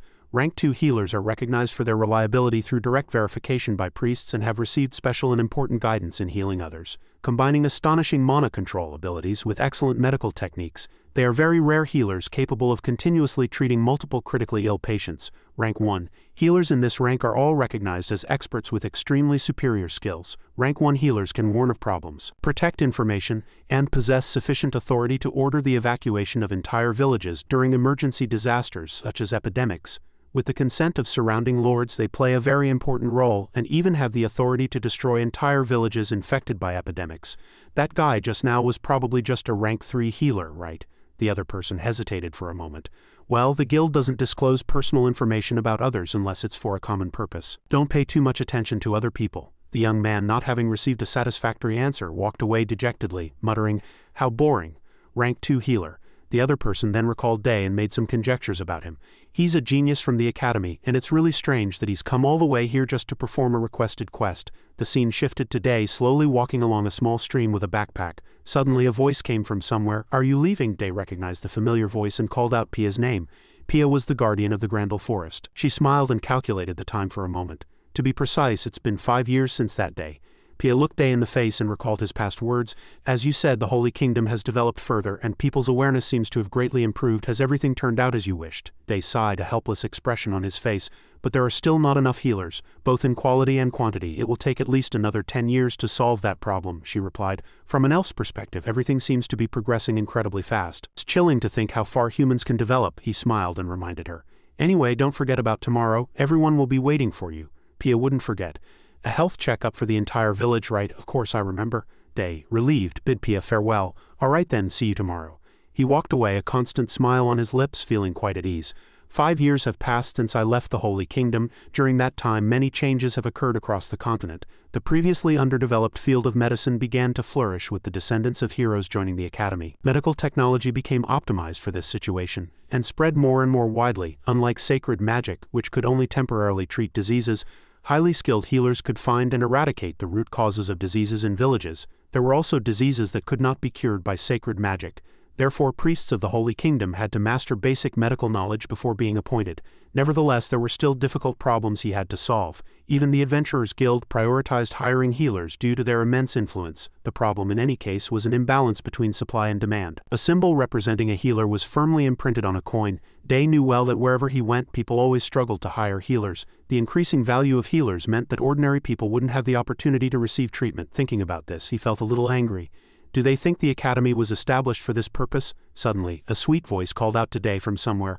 Brother Day, Sia appeared from somewhere, smiling brightly like sunshine. Brother, you came earlier than usual. Day, seeing the girl, quickly called out, Sia. He crouched down and stroked the girl's head, asking, Did you come to see me? What did you do today? Sia obediently and politely listed her activities. Yes, today I read books and practice magic. Brother, can you also help me with swordsmanship? They couldn't refuse the girl's request. I'd be happy to help, of course, you're a good girl, now let's go. Sia grabbed Day's hand, excited and still. Yes, but the girl's face suddenly changed, and Sia asked in a cold voice, Brother, you didn't meet that elf sister today, did you, right? Day stammered awkwardly. He froze. How did you know? Sia replied innocently and without hesitation. Because of the smell. You're going to meet her tomorrow, aren't you? Day, slightly intimidated, muttered inwardly, This child is extremely sensitive to smells due to her racial characteristics. That's right. Sia closed her eyes and smiled broadly. All right, I'll go get the sword. Brother, wait a moment. Day didn't understand what had happened. A big question mark hung over his head. This child is abnormally obsessed with my relationship with Iria. A moment later in Sia's backyard, the girl gently asked about the training. All right, so we'll start with a light practice duel, right? Day slowly removed his mask. He asked Sia, Good, you can use mana as usual. The girl held the sword and expressed her concern about herself. But I haven't improved at all in using mana. At this moment, Day's incomparably handsome face was revealed. He advised the girl, It's all right. As soon as he finished speaking, a source of mana suddenly surged from the ground, enveloping Sia. The girl slowly regulated the energy. Yes, understood. The mana grew stronger and flowed into her sword. Sia was ready. She said, Here I come. Day, seeing this sight, speculated inwardly, Is it because I helped form the child's mana circuit? The child's magic is getting stronger. He smiled and replied to Sia's words, Always ready. After that, Day also rushed forward quickly with all his might. Sia's power was truly immense. She resolutely attacked Day. Day was also not ordinary. Immediately, he blocked Sia's technique. The trajectories of their swords continuously clashed. The surging airflow shook the entire area. Sia's eyes widened in surprise. The sword slipped from the girl's hand and Day meanwhile shouted the signal. The wooden sword flew into the air, spun a few times and then plunged firmly into the ground, as expected. How can you do that without using mana? Day passionately reminded the girl again of what he had said so she could easily understand. I always said this. In swordsmanship, balance is the key to strength. Sia sighed, slightly tired and disappointed.